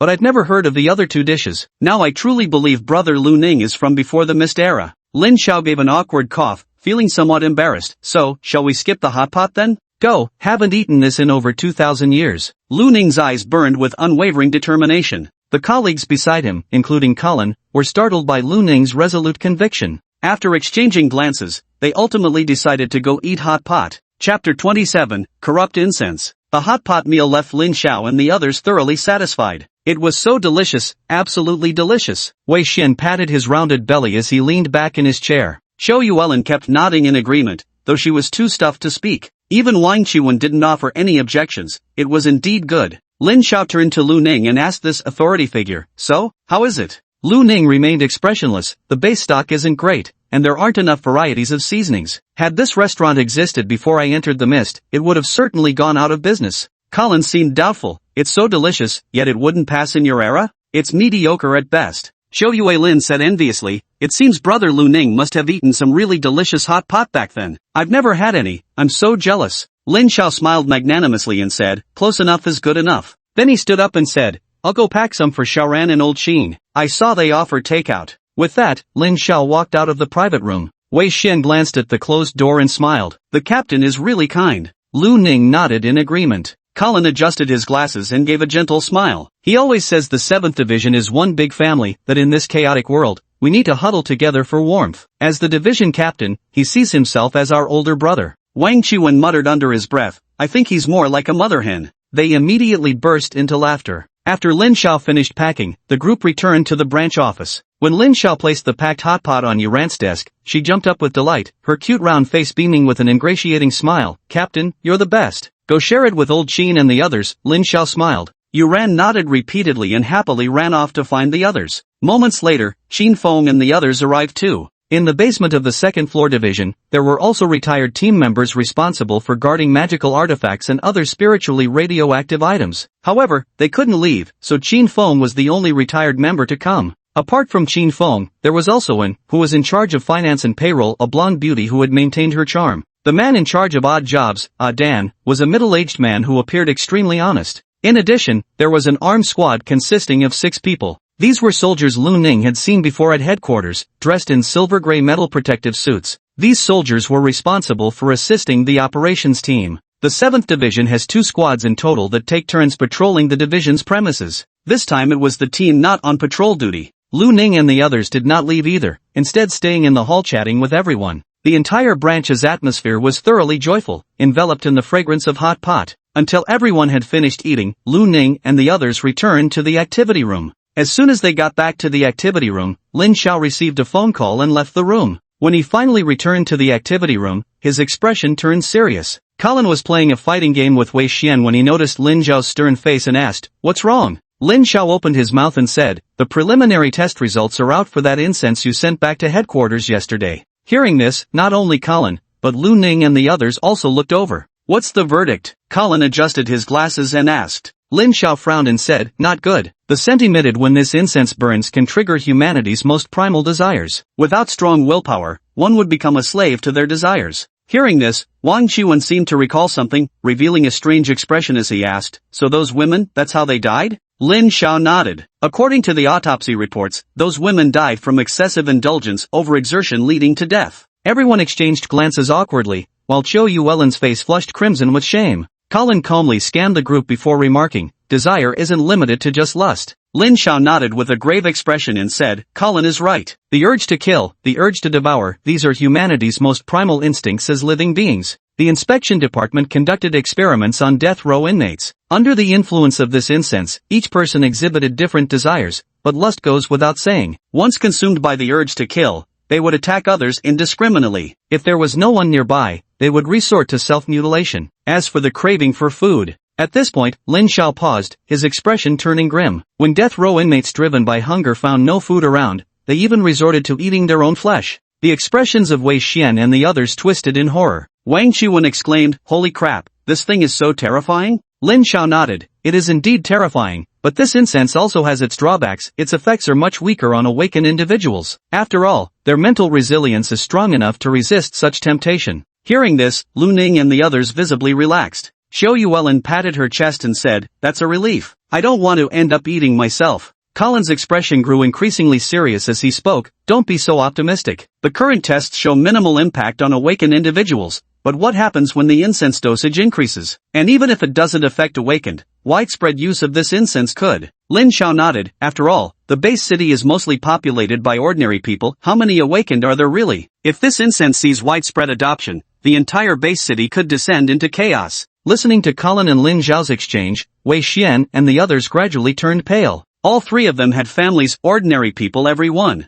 Exactly. Headquarters has named this incense corrupting incense, classified as a medium-risk hazardous item. A medium-risk hazardous item. The group collectively gasped in shock. Hazardous items are similar to spiritual radiation objects like Horcruxes. When they reach medium-risk level, without proper containment, they could potentially destroy an entire base city. If upgraded to high-risk level, such hazardous items could annihilate a base city in an extremely short time, potentially even spreading their effects to nearby base cities. Once it reaches the catastrophic level, then this becomes a special hazardous item capable of triggering an apocalypse and leading to human extinction. These were all things Qin Feng had taught them. Is this incense something created by Paradise of Joy? Colin inquired. Lin Xiao nodded. Yes, after all, the abilities displayed by the incense are remarkably similar to those recorded of Paradise of Joy. Colin scoffed coldly. Yesterday I suspected it must be related to Paradise of Joy. That Paradise of Joy that worships the fallen angel? Wei Xian recalled the information Qin Feng had shared about the cult. Exactly that cult. The evil god they worship, the fallen angel, is a malevolent deity who wields the power of corruption. The creed of Paradise of Joy is, break free from shackles and indulge in human nature. Lin Xiao nodded as he explained. Wang Chuan asked curiously, so what exactly is the fallen angel like? Colin frowned and said, didn't old Qin tell you? The appearance and details of the evil god are top secret. Those below the rank of saint are not allowed to investigate. Wei Xian replied, old Qin did mention it, but why can't we know? Colin looked at Lin Xiao with a questioning gaze. Lin Xiao took a deep breath and slowly explained, once you investigate, you're prone to attracting the evil god's attention, which can lead to corruption. Hearing this, Wei Xian and the others were completely bewildered. Wang Chuan looked somewhat lost. I just wanted to learn a little. Would an evil deity really notice me? That can't be true, right? Lin Xiao stared at Wang Chuan solemnly. There have been many tragedies to prove this. It's absolutely real. Unless you reach the level of a saint, it's best not to learn about the affairs of evil deities. Even saints would generally try to avoid delving into such information. Lu Ning nodded and said, I can vouch for that. Every time I tried to speak about an evil deity, I would die once. I didn't understand why at first, but after listening to Professor Qin's lecture, I guessed the reason. Lin Xiao froze. There's such a thing? Lu Ning nodded and said, the moon has many big eyes. Before he could finish speaking, his eyeballs abruptly ruptured, followed by blood gushing from every pore of his body, splattering directly onto the faces of nearby people. Lu Ning himself then collapsed rigidly to the ground. Lin Xiao and the others. Sigma? Chapter 28, Second Order Awakening. Lin Xiao and the others instantly backed away from Lu Ning, their faces filled with sheer horror. Holy shit, what the hell just happened? Wang Chuan screamed in disbelief. At that moment, Lu Ning's eyes had already recovered. He rubbed his eyes and stood up again as if nothing had happened. See? Hearing Lu Ning's voice, the others nodded stiffly. Wang Chuan's lips twitched, his face pale. I'm not curious anymore. I'm no Lu Ning, dead one moment, alive the next. Lin Xiao said somewhat speechlessly, Lu Ning, don't pull such stunts next time, it's genuinely unsettling. I feel my sanity corruption level is about to rise. Oh. As for Lu Ning's final words before death, Lin Xiao and the others wisely chose not to pry further. After all, knowing might just get them killed. Colin steered the conversation back on track. Let's get down to business. Captain, what does headquarters want us to do now? The headquarters directive is to require all regions to investigate traces of the Happy Paradise members. Once discovered, they should be arrested immediately. If capture proves impossible, they are to be eliminated on the spot. Since these corrupt incense samples were obtained from Gao Tianlin, they serve as a lead. Headquarters will arrange for marshals and logistics personnel to assist our investigation into his situation. Lin Xiao relayed the instructions from headquarters. Colin nodded slightly. In that case, it'd be more suitable for marshals to handle the preliminary investigation, right? After all, they have more manpower. We only need to verify the leads. I was thinking the same thing, Lin Xiao nodded. Wang Chuan spoke up, so that means we don't need to do anything for now? Lin Xiao smiled, you can all take it easy today since we just had a big fight yesterday. Starting tomorrow, leave 2 team members at the branch, and the rest can go out and explore, see if they can find anything. Although the initial investigative work is mainly left to the security officers and professionals, we still need to put on a show. Lu Ning and the others nodded in agreement. Afterwards, the group started playing cards in the activity room. After a few rounds, Lu Ning had successfully lost a few hundred yuan, so he simply went to the basement to work out. That night, Lu Ning didn't stay in the employee rest area of the branch office to sleep, but instead returned to his rented room. Perhaps because it was his own rented space, Lu Ning slept a bit more soundly. Early the next morning, when Lu Ning arrived at the activity room, he noticed Wang Chuan, Wei Xian, and Xiao Yuelin all beaming with smiles. Seeing Lu Ning approach, Lin Xiao, who was nearby, greeted him. Lu Ning, you're here. The merit rewards for this mission have been distributed, this portion is yours. Lin Xiao handed a black metal box to Lu Ning. Inside are 20 soul crystals. Hearing this, the cheerful expressions on Wang Chuan's trio immediately vanished. Wang Chuan widened his eyes at Lin Xiao and exclaimed, what, 20 of them? Wei Xian also looked stunned. Why the huge difference? Xiao Yuelin and I only got 5, and Wang Chuan nearly 4. Colin said irritably, how can you compare? Lu Ning's contributions far outstripped yours. Lin Xiao explained, the headquarters reward system is quite thorough, it's merit-based. Just consider Lu Ning's discovery of the fallen incense alone, that's already a major achievement. Hearing the name of the fallen incense, Wang Chuan fell silent and chose not to say more. Seeing Lu Ning put the box away, Lin Xiao spoke up. This is your first time obtaining a soul crystal. Old Qin should have already explained how to use it, right? Shi Yulin nodded. Yes, Elder Qin mentioned it. We just need to make contact with the soul crystal, holding it in our hands is easiest, and then absorb the psychic radiation from it, just like when we train our mental energy normally. If you already know how, then that's good. Absorbing the soul crystal carries no risk, so you can take it back with you and use it later. Tonight, Lu Ning and I will stay behind while you all go out and see if you can find any clues, Lin Xiao said with a smile. Colin nodded and led the three of them, Wang Chuan and others, away. Only Lu Ning and Lin Xiao remained in the activity room. Lin Xiao looked at Lu Ning and asked, so, how was your stay yesterday? Everything alright? Lu Ning nodded in response. It was fine. Lin Xiao smiled and said, if you stay here, there's nothing particular to do. Feel free to move around as you like. I'm going to catch up on my dramas. Alright. Lu Ning watched as Lin Xiao left, then after some thought, sat down on the sofa in the activity room and opened the metal box. The soul crystal was a transparent cube, about the size of a baby's fist. Lu Ning took one out, closed his eyes, and began to sense the psychic radiation emanating from the soul crystal. Lu Ning soon felt the intense spiritual radiation, which was stronger and purer than that of the outside world.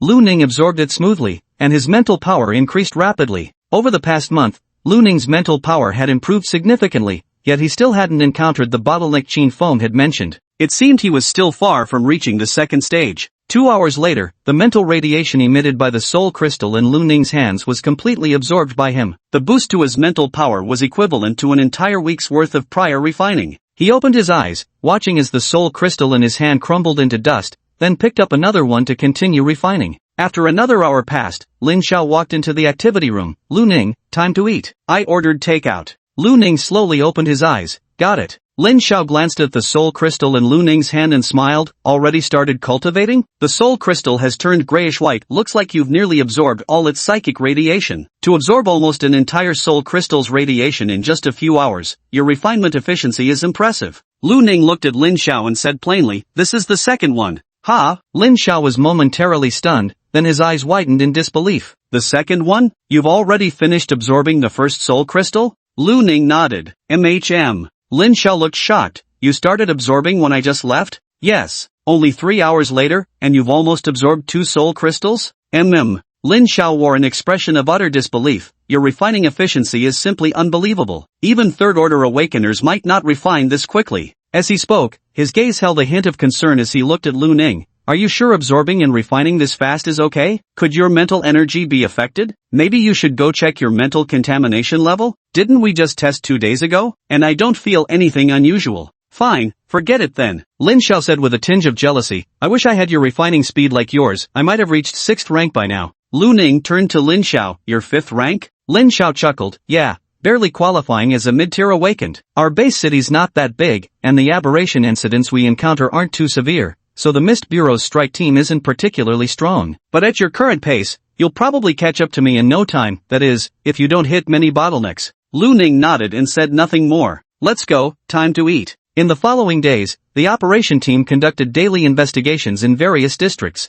Lu Ning spent 3 out of those 4 days investigating outdoors, sometimes accompanying Lin Xiao, other times following Colin. Considering Gao Tianlin's former position as a gang leader, the source of his corrupted incense might trace back to underground industries. Consequently, most of their investigations led them to chaotic bars, gambling dens, and similar areas teeming with shady characters. Though these places brimmed with filth and vice, not the slightest clue could be unearthed. Whenever he was on duty or resting after work, Lu Ning would use soul crystals to refine his mental energy. Finally, after more than 10 days, Lu Ning felt the bottleneck. However, this bottleneck was extremely fragile. After absorbing the mental radiation from the last soul crystal, it took Lu Ning only half a day of refinement to break through it. When Lu Ning advanced to the 2nd rank, his mental energy surged several times over. Originally, Lu Ning's spiritual energy was only about the size of a bowl of water, but now it had grown to the size of a bucket. Besides, during these days, Lu Ning would seize every spare moment to train his body using physical tempering techniques. After more than 10 days, he had already achieved preliminary results. Lu Ning felt that his strength, speed, and other aspects had improved by nearly twice compared to when he fought Gao Tianlin. Chapter 29, Mass Insanity. Late this night, Inside the activity room of the 7th Division, Lu Ning, Colin, and Lin Xiao were engrossed in a game of landlord. Today was supposed to be Lu Ning and Colin's shift, but Lin Xiao stayed to hang out since he had nothing to do at home. Should we compete for the landlord role? Compete. Pass. I don't want to be on Lu Ning's team. Lu Ning said expressionlessly, maybe I'll win this time? Ha! Both Colin and Lin Xiao laughed simultaneously, their laughter carrying an inscrutable meaning. At that moment, the room door was knocked, and Yuran, also on night shift, appeared at the entrance. She was panting, with sweat on her forehead, clearly having run upstairs. Captain, something's happened. Lin Xiao and the other two immediately looked over. Lin Xiao inquired, Xiaoran, what's going on? Public Security Bureau just called. A woman reported that many people have gone crazy in Villa number 13 at Jinlun Garden. From her description, it seems to involve a pathological incident, so they notified our department. The three of them, Lin Xiao and the others, exchanged glances before Colin adjusted his glasses and asked, insane? How exactly did they go insane? Yuran still wore a puzzled expression as she explained, according to the woman, it started at a birthday party. As the night went on,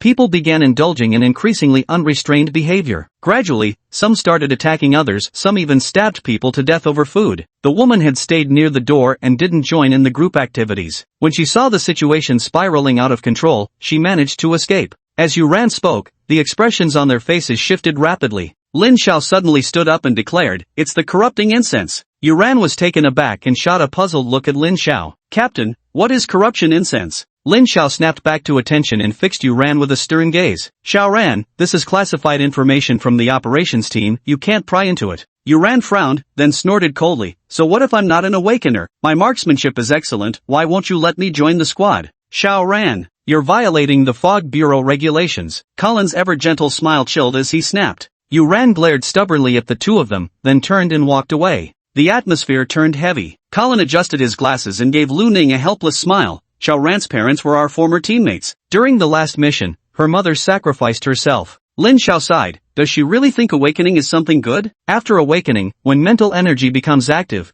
it means spiritual contamination will worsen, and the likelihood of mutation grows higher. Even without mutation, joining the tactical team is extremely dangerous. Lu Ning gave a slight nod without saying anything more. Colin's expression turned serious as he said, based on Xiaoran's earlier description, that must have been the effect of the corrupt incense. It's likely someone lit it at the birthday party, whether intentionally or unaware of its unusual properties. Regardless, let's head to the Security Bureau to gather information first, then proceed to the incident site to address this outbreak. We need to move quickly. According to the Research Division findings, corrupt incense causes violent fluctuations in human mental energy, severely exacerbating spiritual pollution, ultimately leading to outbreaks. Colin adjusted his glasses and added, given the effects of corrupt incense, even if those ordinary people present don't experience an outbreak, few of them are likely to survive. Lin Xiao nodded and then took out his phone, saying, I'll call Wei Xian and the others to come over. Colin glanced at his watch and said, have Wei Xian and Shaolin come to the branch office. The branch still needs someone on duty. Let Wang Qiwen go directly to the Public Security Bureau, that way, we'll save some time. Lin Xiao nodded. That works. The two began making calls, while Lin Xiao turned to Lu Ning and said, you notify Shaolin. Lu Ning nodded and dialed Xiao Yuelin's number. He had already saved the contact information of all members from the 7th Division, not just the tactical team, but also Yuran, Xinfeng, and the others. The phone rang twice before being answered. Xiao Yuelin's sleepy voice came through. Hello? Who is this? It's me, Lu Ning. There's a case, and we need to handle it. The branch needs someone on duty. Come to the branch quickly. Xiao Yuelin's voice instantly became alert. Now? Okay, I'll be right there. Yeah. Lu Ning hung up the phone. He looked toward Lin Xiao and Colin, noticing both had also ended their calls. Let's go. Lin Xiao took down the black trench coat hanging on the wall and draped it over his shoulders. Colin followed closely behind. Lu Ning inquired, if all three of us leave, won't the branch be left unattended? Lin Xiao replied, no worries. I'll have Xiaoran notify Old Yi, who's on duty, to come look after things for now. Old Yi, whose full name was Yi Nan, was like Qin Feng, a retired veteran from the operations team. Lu Ning nodded in understanding and asked no further. He picked up the black trench coat hanging on the wall, put it on, and followed Lin Xiao and Colin. After arriving on the first floor, Lin Xiao said to Colin and Lu Ning, wait here for me. Colin nodded and replied, all right. Lin Xiao turned and continued downstairs. Lu Ning looked perplexed. Didn't you inform Elder Yi? The captain didn't go to basement level 1, but to basement level 2. Basement level 2? Lu Ning grew puzzled. The storage area for soul artifacts and dangerous items? Colin nodded. Yes. During mutation incidents, the captain has the authority to request soul artifacts, though only low-risk ones can be directly accessed. Mid-risk artifacts require situational approval. Lu Ning nodded slightly and said, "Oh." Before long, Lin Xiao came upstairs carrying a black wooden case on his back. The case was nearly as tall as Lin Xiao himself. "Let's go." Lu Ning could clearly see faint wisps of white mist emanating from the wooden case. These were spiritual radiation waves. Noticing Lu Ning's gaze fixed on the case, Lin Xiao grinned and patted it, explaining, "Now that you're officially part of the team, you have clearance to know about this low-risk grade soul artifact. It's called the Coiling Serpent Staff, a close combat type soul artifact best suited for physically powerful awakeners. With this baby, I'm invincible among 5th-tier fighters." Lin Xiao wore a smug expression.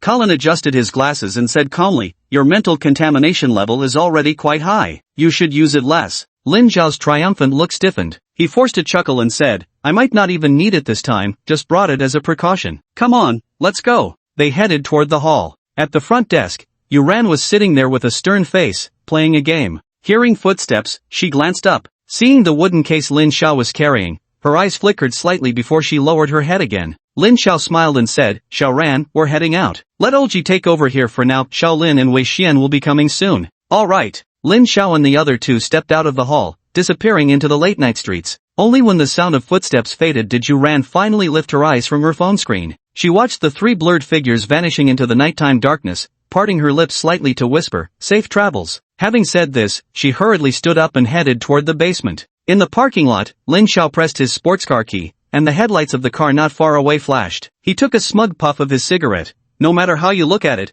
my car is just damn cool." Spotting a small note behind the car, he raised an eyebrow and picked it up triumphantly, waving it around. "Wow, some girl even left her contact info. Guess I still got it, huh?" Colin said bluntly, "It's not you, it's the car. And by the way, Captain, you should consider replacing this junk. This clunker only seats 2. If our team grows any larger, there's no way my car alone can fit everyone for joint operations." Lin Xiao stared at Colin in shock. "You want me to change cars? Impossible. Absolutely impossible. My car loan isn't even paid off yet, and you want me to switch? If there's not enough space, why doesn't Lu Ning just buy a car? Right, Lu Ning?" Lu Ning responded expressionlessly, "I can't drive." Lin Xiao seemed surprised. "You didn't learn before the age of mist?" "I just started college. Never learned to drive." Colin chuckled, "That won't do. I'll sign you up for driving lessons later. As an operations member of the Mist Bureau, you might need to hurry. Not being able to drive won't work." Lin Xiao nodded. "Not just you, Xiaolin probably can't drive either. Sign her up too." As they talked, Lu Ning got into Colin's car. The two vehicles left the parking lot one after another, speeding toward the Public Security Bureau. Chapter 30. We've met before. The 7th District Security Bureau wasn't far from the Fog Division headquarters. A few minutes later, two vehicles pulled up at the bureau's entrance. As Lu Ning and his two companions reached the main gate, they noticed Wang Qiwen already waiting for them. Seeing the trio approach, Wang Qiwen stepped forward and grumbled, "What took you so long? Is this slow? We came straight here. It's you who's too fast. How did you get here so quickly?" Lin Xiao exclaimed in surprise. "I live right nearby," Wang Qiwen said, smoothing his slightly disheveled hair from sleep. He grumbled, "Had I known you'd take this long, I would have fixed my hair first." "Alright, enough about that. Let's go in and assess the situation first." The four of them entered the police station. Due to the late hour, the station was sparsely populated, with only one night shift receptionist in the lobby. Seeing the four enter, the young girl promptly stood up. "Are you officers from the Fog Bureau?" Lin Xiao nodded. "Yes, please follow me. Deputy Director Bowen has been waiting for you all." Lin Xiao raised an eyebrow and chuckled lightly. "Oh, so he's already been promoted to Deputy Director?" The young girl walked briskly ahead with an awkward yet polite smile, choosing not to respond. Lin Xiao and the other three followed upstairs to a reception room on the second floor. The reception area wasn't spacious, featuring a large table at its center. Seated around it were four people, three familiar faces, Bowen, Lin Fei, and Peng Xianxian. The fourth was a woman sitting opposite the trio. The woman had long black hair cascading over her shoulders, an oval face with delicately arched eyebrows like ink strokes, and was exceedingly beautiful. Yet at this moment, her face was pale, her hands clenched tightly, and she seemed restless with fear evident in her eyes. Lu Ning stared unblinkingly at the woman, prompting Wang Qiwen to remark helplessly, "Lu Ning, she's pretty, but do you have to gawk like that?" Lin Xiao and Colin glanced at Lu Ning with strange expressions. Lin Xiao flashed a mischievous grin and winked at Lu Ning. Even Bowen and the other two, along with the woman herself, turned to look over. Lu Ning snapped out of his reverie and calmly said, "Wang Qiwen, we've met her before." Hearing this, Wang Qiwen froze momentarily before questioning with a hint of confusion, "Have we?" She's one of those two women we encountered on our way to deal with Gao Tianlin last time." Wang Qiwen looked carefully and widened his eyes. "It really is her. I'd completely forgotten. Lin Fei smiled. We didn't recognize her at first either, until this lady mentioned she'd met us before. Pang Shanshan nodded. Comrade Lu Ning has an excellent memory. The woman, upon seeing Lu Ning and the other three, quickly stood up, her voice hoarse and trembling as she said, yes, it's me. Last time, my friend, and I went there for something. Lin Xiao inquired, for what? The woman hesitated, and a flush of embarrassment colored her pale face. I've already explained to Officer Bowen and the others. It doesn't seem relevant now, does it? If you'd like to know, perhaps you should ask Officer Bowen. Bowen nodded at Lin Xiao and smiled. She did indeed explain it. Lin Xiao nodded suddenly, as long as you understand. Then let's talk about this matter. You're saying you attended a birthday party, and then everyone inside changed? Yes, that's right. The woman nodded repeatedly, her face pale. Did you happen to catch any particular scent while you were there? Colin adjusted his glasses and inquired. A scent? The woman was taken aback but then thought carefully before replying.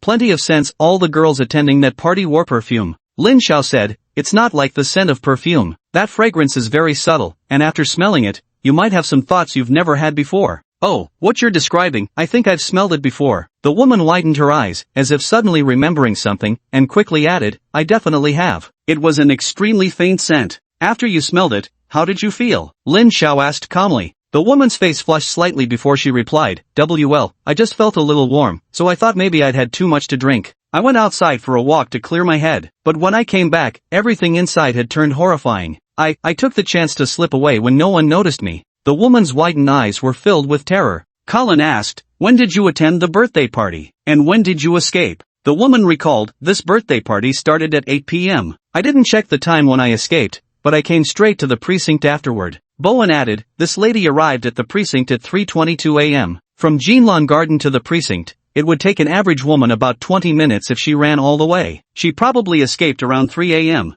Colin glanced at the time, it's already 3:40 a.m. Let's go deal with the situation over there first. Lin Xiao nodded and said, ma'am, please wait at the police station for now. After handling that situation, we may need to ask you some more questions. The woman quickly nodded, alright.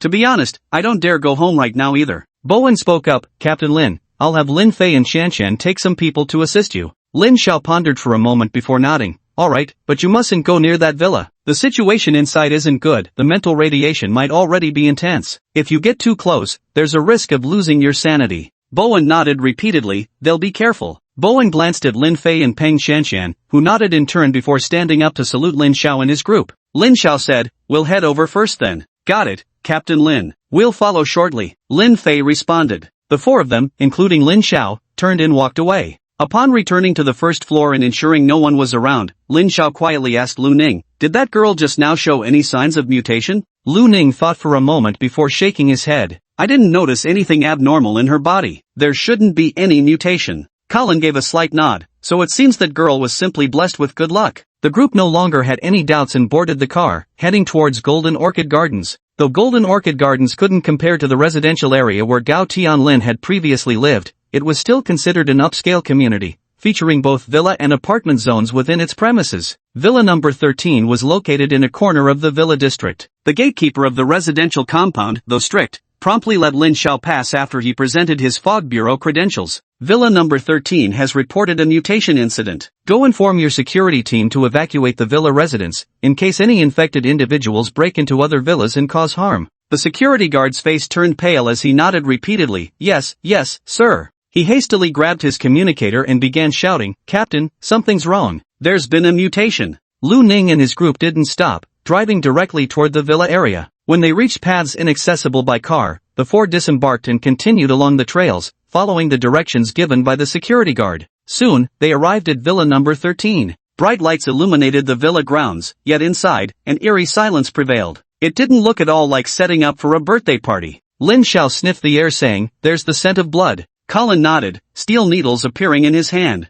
Lu Ning gazed calmly at the villa. In his sight, the entire building was enveloped in a faint white mist. The white mist was still spreading outward. The psychic radiation here is very strong, much stronger than in Gao Tianlin's area. Hearing this, the expressions of Lin Xiao and the other two turned serious. Such intense psychic radiation, that means the likelihood of aberrations appearing inside is quite high. Be careful, you two. I'll take the lead, and Colin, keep an eye on our surroundings. As Lin Xiao spoke, his body expanded slightly, and he slowly exhaled a faint white breath. Colin followed behind the three of them, his gaze sweeping the surroundings as steel needles hovered in the air, remaining ever vigilant. And so, the four of them made their way toward the villa. Chapter 31, The Afflicted. As they drew closer to the villa's entrance, the stench of blood grew increasingly thick. The gate was left open, allowing a clear view of the scene inside from the outside. Lu Ning looked in, and the sight could only be described as a living hell. Furniture lay shattered, scattered across the living room, with blood staining everything, the furniture, the walls, and the floor.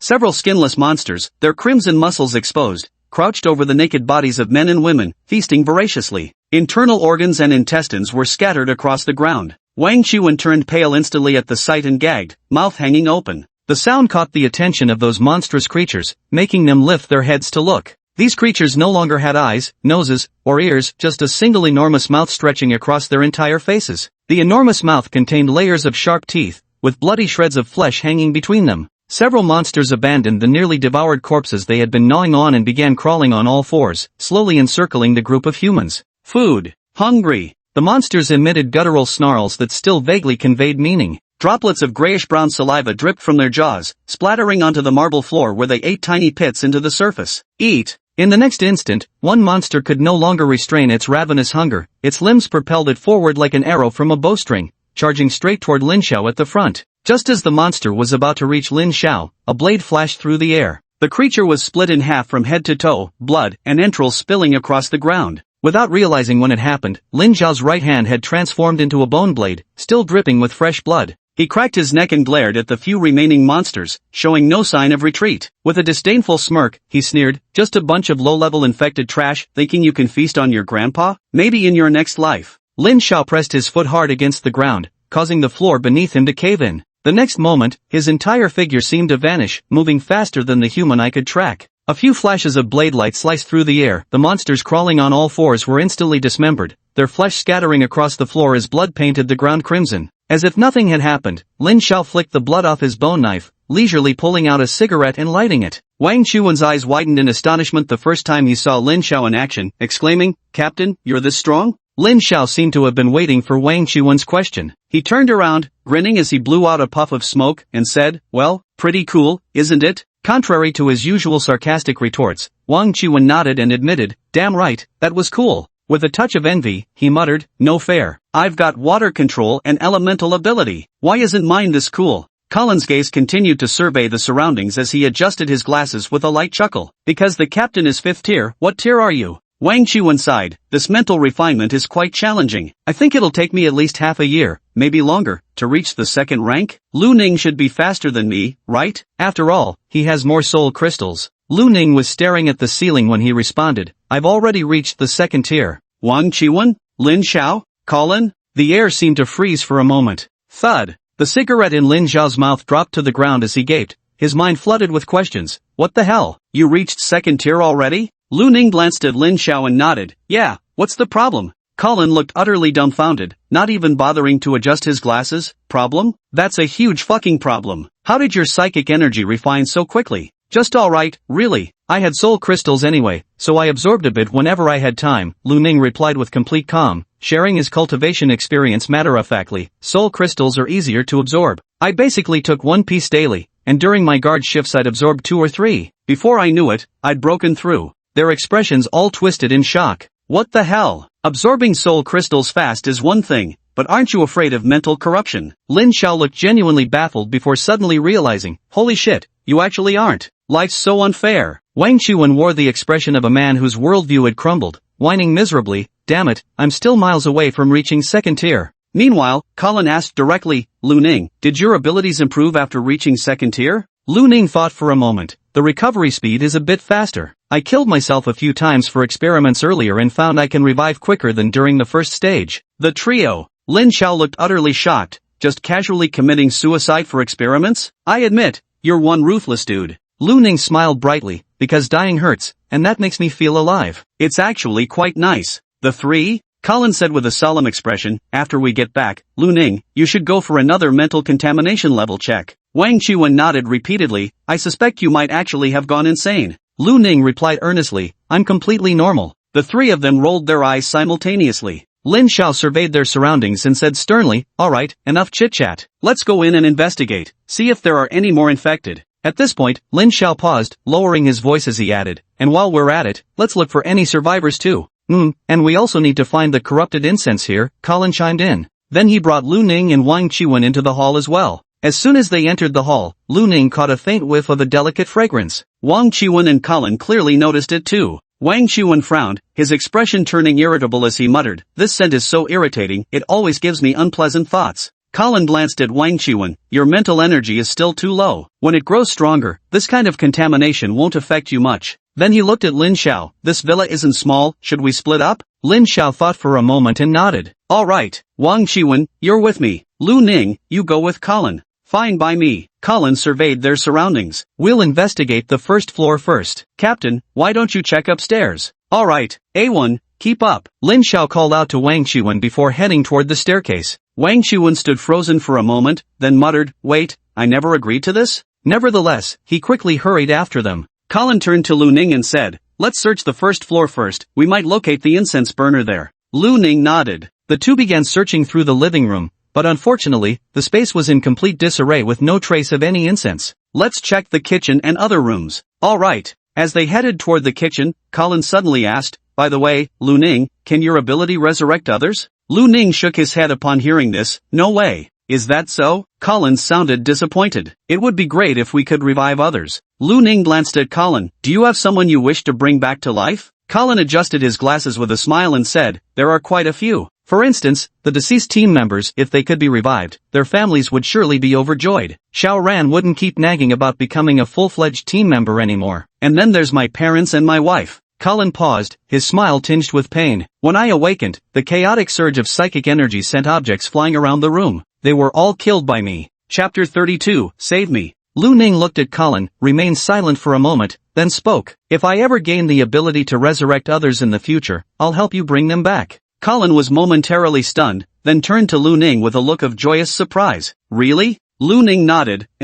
Colin wore a complicated expression as he spoke up. "Lu Ning, to be honest, I did hold some resentment toward you before. After all, you were partly responsible for Mumu's pathology." Lu Ning maintained a calm expression while looking at Colin. Colin continued, "But deep down, I also know this shouldn't be blamed on you. Even if it weren't for you, Mumu would likely still have succumbed to pathology given her mental state at the time. I just couldn't get past it emotionally. But after spending over a month together, I've come to realize you're actually quite decent. So my grievances against you have long since vanished. If you need anything in the future, feel free to reach out." Lu Ning nodded. "All right." As they were speaking, they suddenly heard noise coming from nearby. Turning to look, they discovered it originated from the kitchen area. The two exchanged glances, and Colin whispered, "Follow behind me." Steel needles floated around him as he cautiously moved toward the kitchen. On one side of the kitchen was a small door, likely leading to a storage room. At that moment, the door was closed, and muted sobbing could be heard from within. Colin raised an eyebrow and reached out toward the small door's handle, giving an empty-handed twist of his wrist. From 2 meters away, the small door's handle turned in unison with the motion of Colin's wrist. As the door clicked open, Lu Ning saw a woman in a red dress inside, crouched over and sobbing, her shoulders trembling slightly.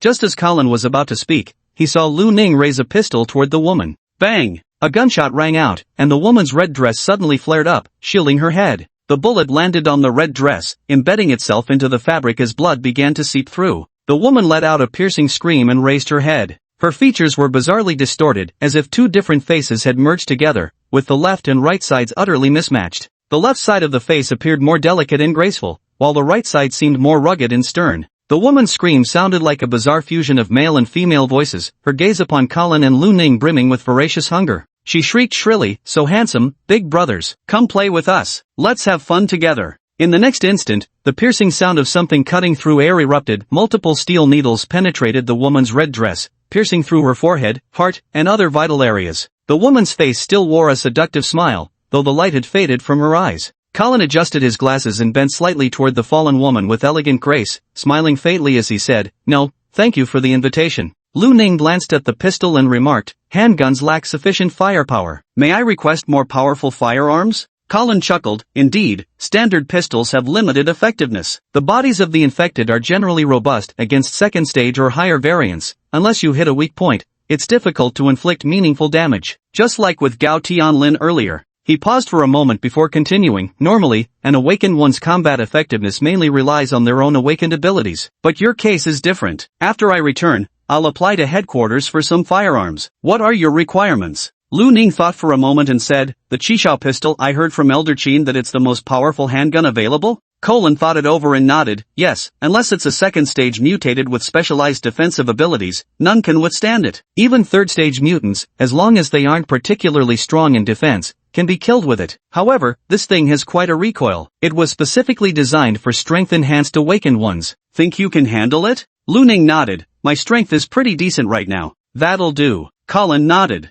Lu Ning continued, also, I need a sniper rifle, the 3rd gen Hawkeye model, and a heavy machine gun, the Hive 6 model. Hold on. Before Lu Ning could finish, Colin stopped him with a frustrated expression. He looked at Lu Ning speechlessly. Are you planning to fight Tier 4 or Tier 5 mutants? A heavy machine gun? Those are restricted firearms, only used against fog beast swarms. Inside the base city, they're impossible to get unless the situation is extremely dangerous. The sniper rifle, though, I might be able to figure something out. Lu Ning sighed with regret. So the portable missile is out of the question? Colin, __? He looked at her speechlessly. Why don't you just ask for a soul crystal cannon? Can I actually get one? Lu Ning gazed at Colin with hopeful eyes. Forget I said anything. Go check the kitchen. Colin wearily began inspecting the kitchen. Lu Ning grew even more disappointed. He followed suit by checking another area, then seemed to recall something and asked, why is the level of firearms so low in this era? In our time, intercontinental missiles could strike targets over 10,000 kilometers away.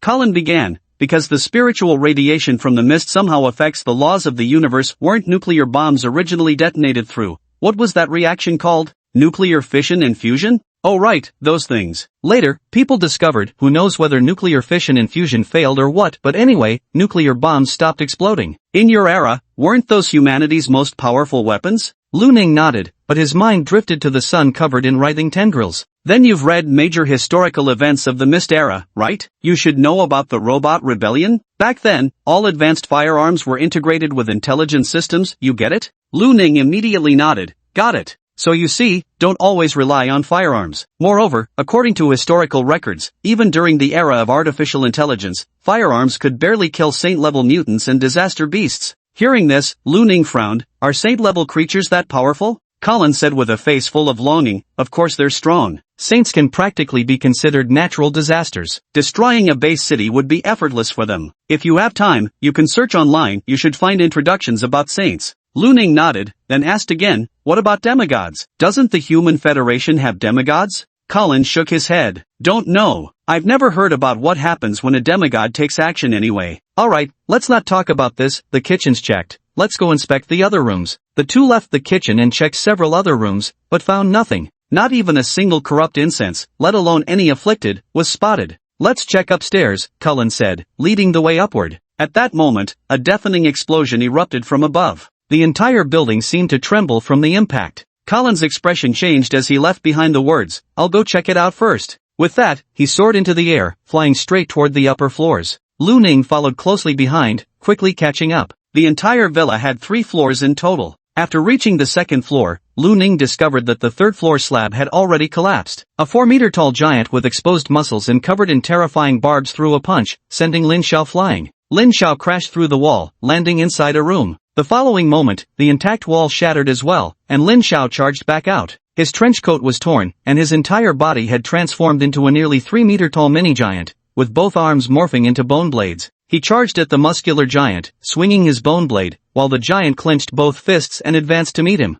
Clang! Clang! Slish! Deep, bone-exposing wounds appeared on the muscular giant's fists, but he seemed completely unfazed. His fists continued their descent, slamming into Lin Xiao's body. Lin Xiao took a few steps back, then charged forward again. Meanwhile, on the other side, Wang Chuan was rushing out with a pale face. A horde of monsters was closely chasing behind him. These monsters included large-mouthed creatures crawling on all fours, androgynous abominations, and crimson-shelled humanoid monsters with blood-red eyes and razor-sharp claws. The third type of monster was relatively few in number, with only 2 of them. Upon seeing Colin, Wang Chuan took a deep breath and shouted at the top of his lungs, Deputy Captain, save me. Chapter 33, somewhat skilled in martial arts. Whoosh, whoosh, whoosh. A sharp whistling sound tore through the air. Several steel needles sped past Wang Chuan with lightning speed, followed by the dull thud of penetration. The gaping-mouthed monster and the hermaphroditic creature behind him were simultaneously impaled. But the humanoid monster with a blood-red carapace moved swiftly, managing to evade the steel needle attacks. Colin's expression was calm as he straightened his glasses, a glimmer flickering in his eyes. The next moment, the steel needles changed direction again, shooting straight toward those two armored monsters. The armored monster roared repeatedly, ceaselessly dodging and retreating step by step. Wang Chuan ran to Lu Ning and Colin, his face pale while gasping for breath. Damn, that was close, almost died. Colin nodded. Stand back, these two infected are surprisingly strong. Without another word, Wang Chuan immediately retreated to the very rear. At that moment, low growls erupted from all directions. Lu Ning turned his head and saw transformed creatures emerging from various rooms on the second floor. There were both gaping maw variants and fused variants. Sounds also came from the rooftop. Looking up, Lu Ning spotted transformed creatures peering down at them from the edges of the collapsed third-floor ceiling. Among them were two more carapace afflicted. Colin glanced at the monsters surrounding them, frowned slightly, and said, "This place has become a nest for the afflicted." As he spoke, the other two carapace afflicted monsters cackled eerily. Hee, kill you all. They leaped down from the third floor, charging straight toward Colin. Coupled with the two crustaceous mutants from before, they advanced while fending off the steel needles. Colin's expression grew more solemn as he reached out and grabbed, lifting the scattered boulders mid-air before hurling them like cannonballs toward the four crustaceous mutants. The four mutants hastily blocked the boulders, seizing the moment for the steel needles to shoot toward one mutant's head. At that very moment, the mutant swung its arm, deflecting the needles just enough to avoid a direct hit. The other two carapace afflicted let out hideous roars as they charged forward. Colin extended his palm, unleashing a powerful psychic blast that sent both creatures flying backward. Yet the carapace afflicted possessed formidable defenses. Though they'd crashed through an entire wall, they emerged virtually unscathed. While Colin engaged the four carapace afflicted, the remaining infected had already begun encircling them. Wang Chuan's face twisted in dismay as he gripped his pistol with both hands, whispering urgently, "Lu Ning, it looks like the captain and lieutenant have been pinned down." Lu Ning nodded slightly. Wang Chuan glanced at the 6 largemouth mutants and 3 combined mutants closing in around them, swallowing hard. "What should we do?" Lu Ning gave him a puzzled look. "What do you mean? What else? There are so many mutants. Just the two of us against all of them?" Wang Chuan said through gritted teeth. Lu Ning nodded. "Then let's deal with them." As he spoke, he raised his hand and fired a precise shot that landed right between the eyes of one of the largemouthed infected. Blood sprayed out, but the bullet was stopped by the infected skull, failing to deliver a clean kill. The gunshot seemed to serve as some kind of signal. The slowly approaching infected suddenly charged toward them at full speed. "Holy shit!" Wang Chuan roared as he began rapidly firing both his guns. Wounds appeared on the bodies of several big-mouth mutators, yet none proved fatal. However, the merged mutators blocked the bullets with their fleshy outer layers, closing in rapidly. Wang Chuan's expression darkened slightly as he prepared to launch his water arrows. At that moment, a blur swiftly appeared before one of the merged mutators. A flash of white light. Boom! With a deafening roar, the merged infected tried to block with both arms,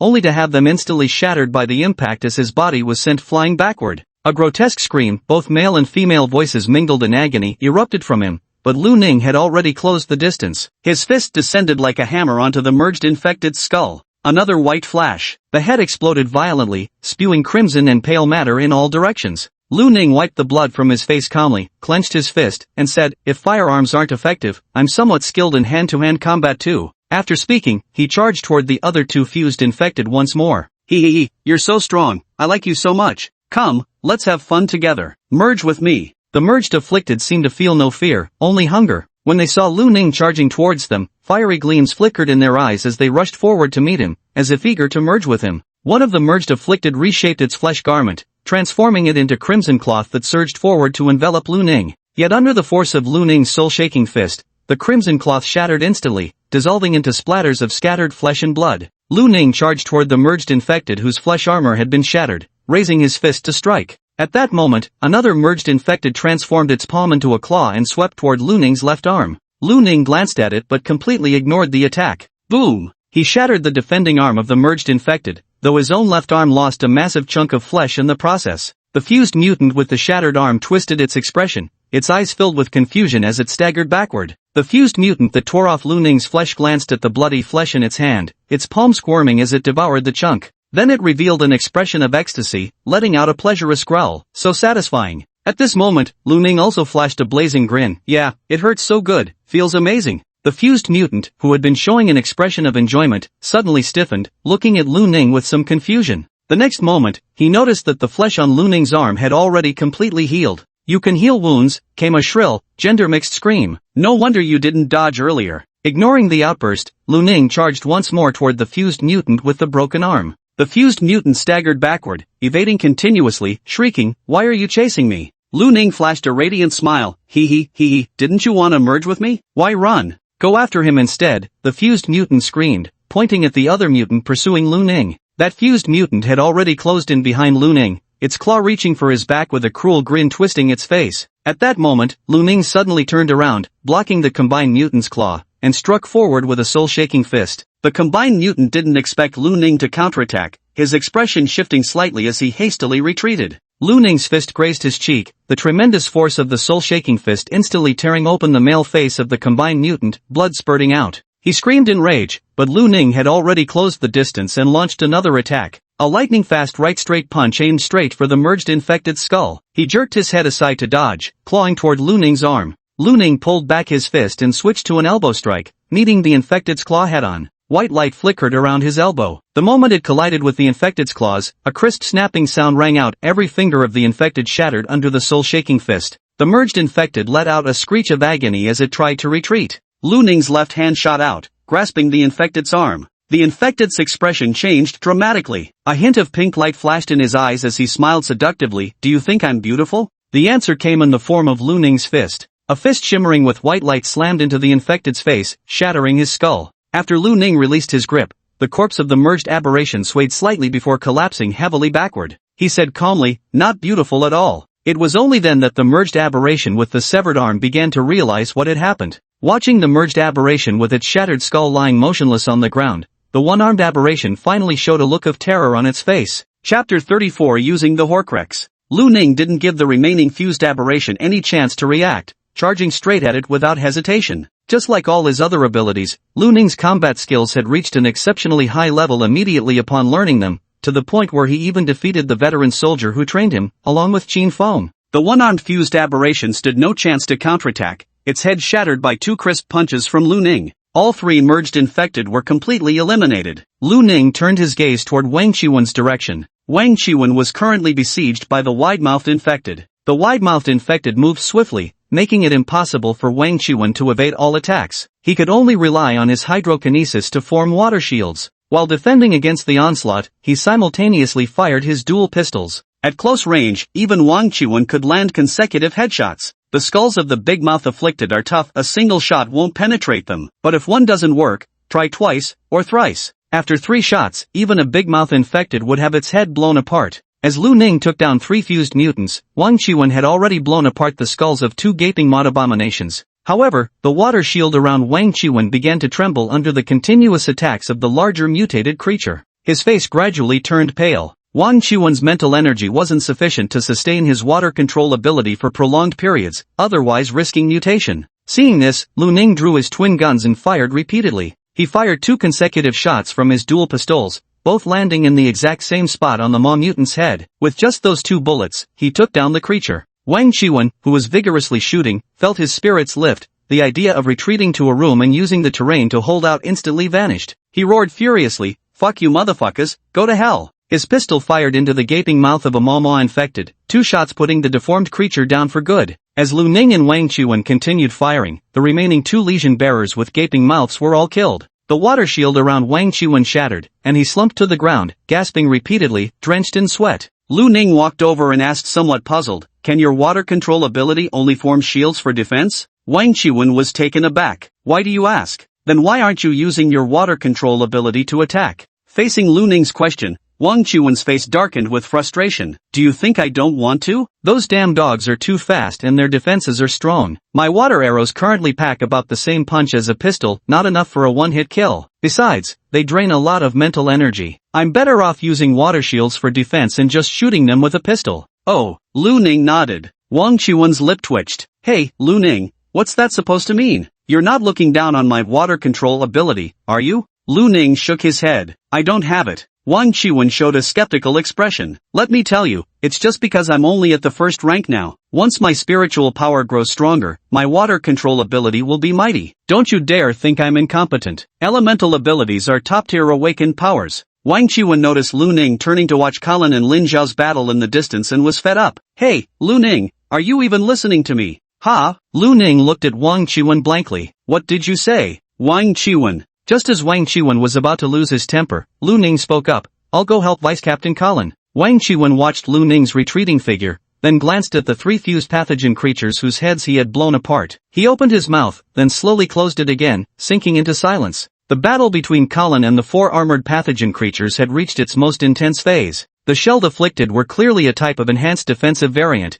enduring Colin's attacks for quite some time. Even so, all four Shelled Afflicted bore numerous wounds large and small across their bodies, yet Colin's expression remained calm and composed, as if everything was under his control. The four Shelled Afflicted seemed incapable of posing any significant threat to him. At this moment, four shell-plagued mutants charged toward Colin from different directions, moving at incredible speed in their attempt to reach him. Yet Colin merely smiled faintly. You truly don't understand psychic power. With a grasping motion of his right hand, the massive boulders scattered everywhere from Lin Zhao's battle with the muscular giant suddenly lifted into the air and shot toward the four shell-plagued mutants. Unable to dodge in time, the four mutants were sent flying, their blood oozing from the cracked shells on their bodies. Lu Ning walked over and asked, need any help? Colin glanced at Lu Ning, then looked past him at the mutated corpses strewn behind, his gaze lingering for a moment on the three fused mutants. With evident surprise, he remarked, you took care of them that fast? Even quicker than me and the captain. Those three androgynous freaks were second-tier mutates. How'd you pound them into this state? Their heads are practically pulp. Used Soul Shaker Fist. Colin was somewhat startled. Can you keep up with the speed of those three infected? Lu Ning nodded. I've been keeping in good shape lately, and I'm not slow either. Colin glanced at Lu Ning, a bit surprised, but didn't say anything more. Then he suddenly stretched out his hand and with a swift motion, sent several massive rocks flying forth, smashing into the four carapace-afflicted beings. He adjusted his glasses with a slight smile. No need to help. After all, I'm the deputy captain and your senior. If I still needed assistance from a newly recruited teammate, that would make me a pretty lousy senior. As he spoke, steel needles shot out one after another, piercing through the cracks in the carapace of a fallen shell-infected and running through its body. The shell-infected let out a piercing scream, its body convulsing a few times before going limp. The remaining three shell-infected still had blood-red eyes. Kill! They roared and charged at Colin once more. However, their wounds now slowed them significantly. Colin's steel needles found every opening, quickly exploiting cracks in their armor to pierce their bodies and slay them. Colin gestured, and the steel needles flew back to land in his palm. Colin slightly adjusted his glasses, smiling lightly as he explained to Lu Ning, these are just third-stage infected, though they're probably defense-specialized types, so they're quite tough. Lu Ning gave a slight nod, then turned his gaze towards Lin Zhao's direction. Colin also looked over. The destructive force of Lin Zhao's battle with the muscle giant was immense. Almost the entire second floor had already been ruined, with some areas flooring completely shattered to reveal the space of the first floor below. Colin slightly frowned and said, this infected individual has probably reached the 5th rank. If it was caused by the decadent incense, then the danger of that incense is likely even greater than we imagined. Upon hearing this, Wang Qiwen immediately turned to Colin. By the way, Deputy Captain, did you find the incense? Colin shook his head. What about you? We didn't either. We had just reached the 3rd floor when we saw a large group of infected gathered together, with this muscular infected at their center. The infected are gathering together? Why? Colin looked puzzled. No idea, Wang Qiwen shrugged. The moment we went up there, these infected just charged at us. As they were speaking, the muscular infected suddenly let out a furious roar. The next moment, his muscles violently writhed, and his already massive frame actually grew another half-meter taller.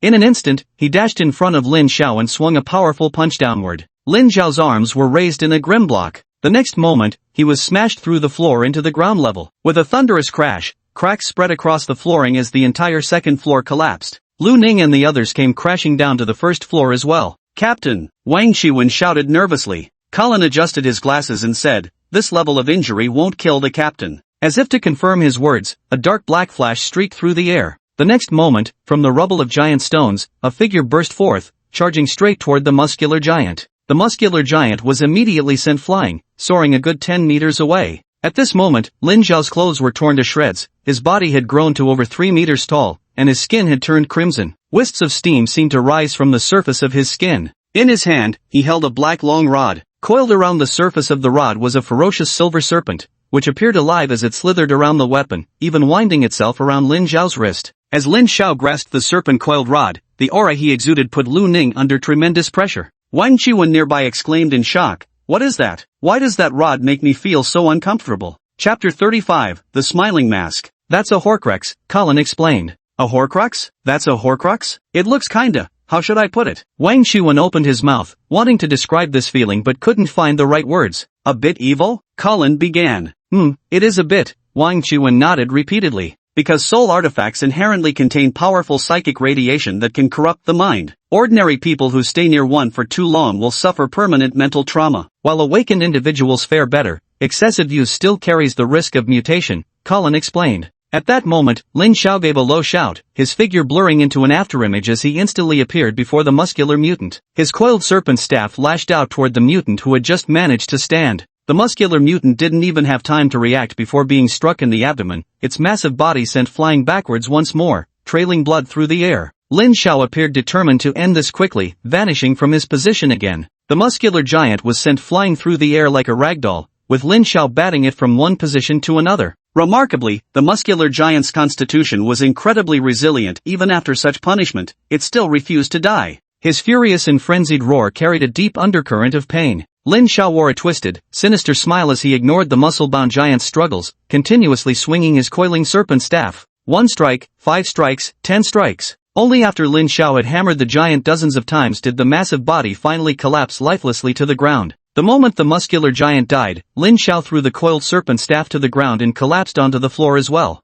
At this moment, Lin Xiao's hair was soaked with sweat, with thin trails of blood seeping from his skin, panting like an exhausted bull. Seeing this, Colin quickly stepped forward, storing the staff back into the same black wooden case. Only then did he turn to Lin Xiao and ask, "Captain, how are you holding up?" Lin Xiao's expression was twisted, occasionally revealing a hint of ferocity. He forced a grin and said with a strained laugh, "Not bad. My mind's a bit shaken, but still manageable. This lump of meat is way too tough." Lin Xiao glanced at the muscle-mutated creature, now reduced to a limp pile of flesh in the distance, and complained a little. Collins nodded and then spoke up, "Then rest here for a while. We'll keep searching for the incense." "All right," Lin Xiao smiled. Bang bang bang. At that moment, applause rang out. Both Colin and Lin Xiao's expressions shifted slightly as they frowned in the direction where the clapping was coming from. Lu Ning also turned to look. On the grassy lawn beyond the ruins, a figure draped in a black robe had appeared at some unnoticed moment. The person wore a white smiling mask on their face, with a slender figure that made it impossible to tell if they were male or female. Clapping their hands together, they glanced at the wooden box in Colin's grasp and chuckled lightly. "I never expected to encounter a Horcrux during a mere experiment. What excellent luck."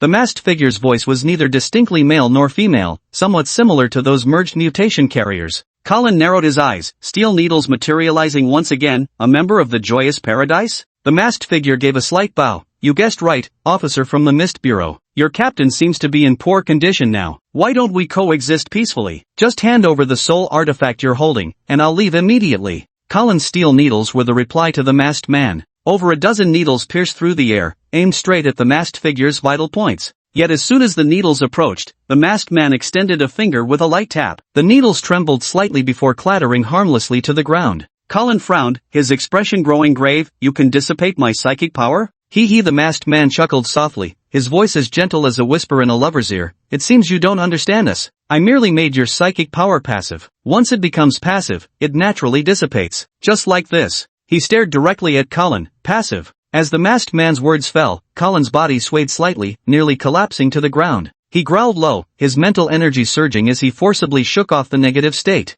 At that moment, the masked man had somehow drawn a pistol and pulled the trigger at Colin. Right then, another gunshot rang out. A flash of fire streaked through the air as 2 bullets collided mid-flight, both veering off course and striking the ground. The masked man turned to look at Lu Ning, who was aiming his gun, with an intrigued glint in his eyes. Impressive marksmanship. The response to him was Lu Ning's bullet. Yet as the bullet neared the masked man, it too seemed to succumb to lethargy, losing its momentum before falling to the ground. The masked man chuckled lightly. "If you're this impatient in bed, your partner surely wouldn't be satisfied, Thud, thud. 2 more shots rang out, but the bullets still fell harmlessly to the ground. "Honestly, seduce." The masked figure slightly opened his hand toward Lu Ning. "I don't like overly violent people. Kill yourself." Yet Lu Ning showed no reaction at all, continuing to fire at the masked figure. A continuous hail of bullets poured forth, but unfortunately, none seemed able to get close to the masked figure. He examined Lu Ning with surprise. "The seduction failed? Your mental strength is far inferior to mine. Is it because your willpower is exceptionally strong? I'm becoming interested in you again. Would you like to join our paradise of joy?"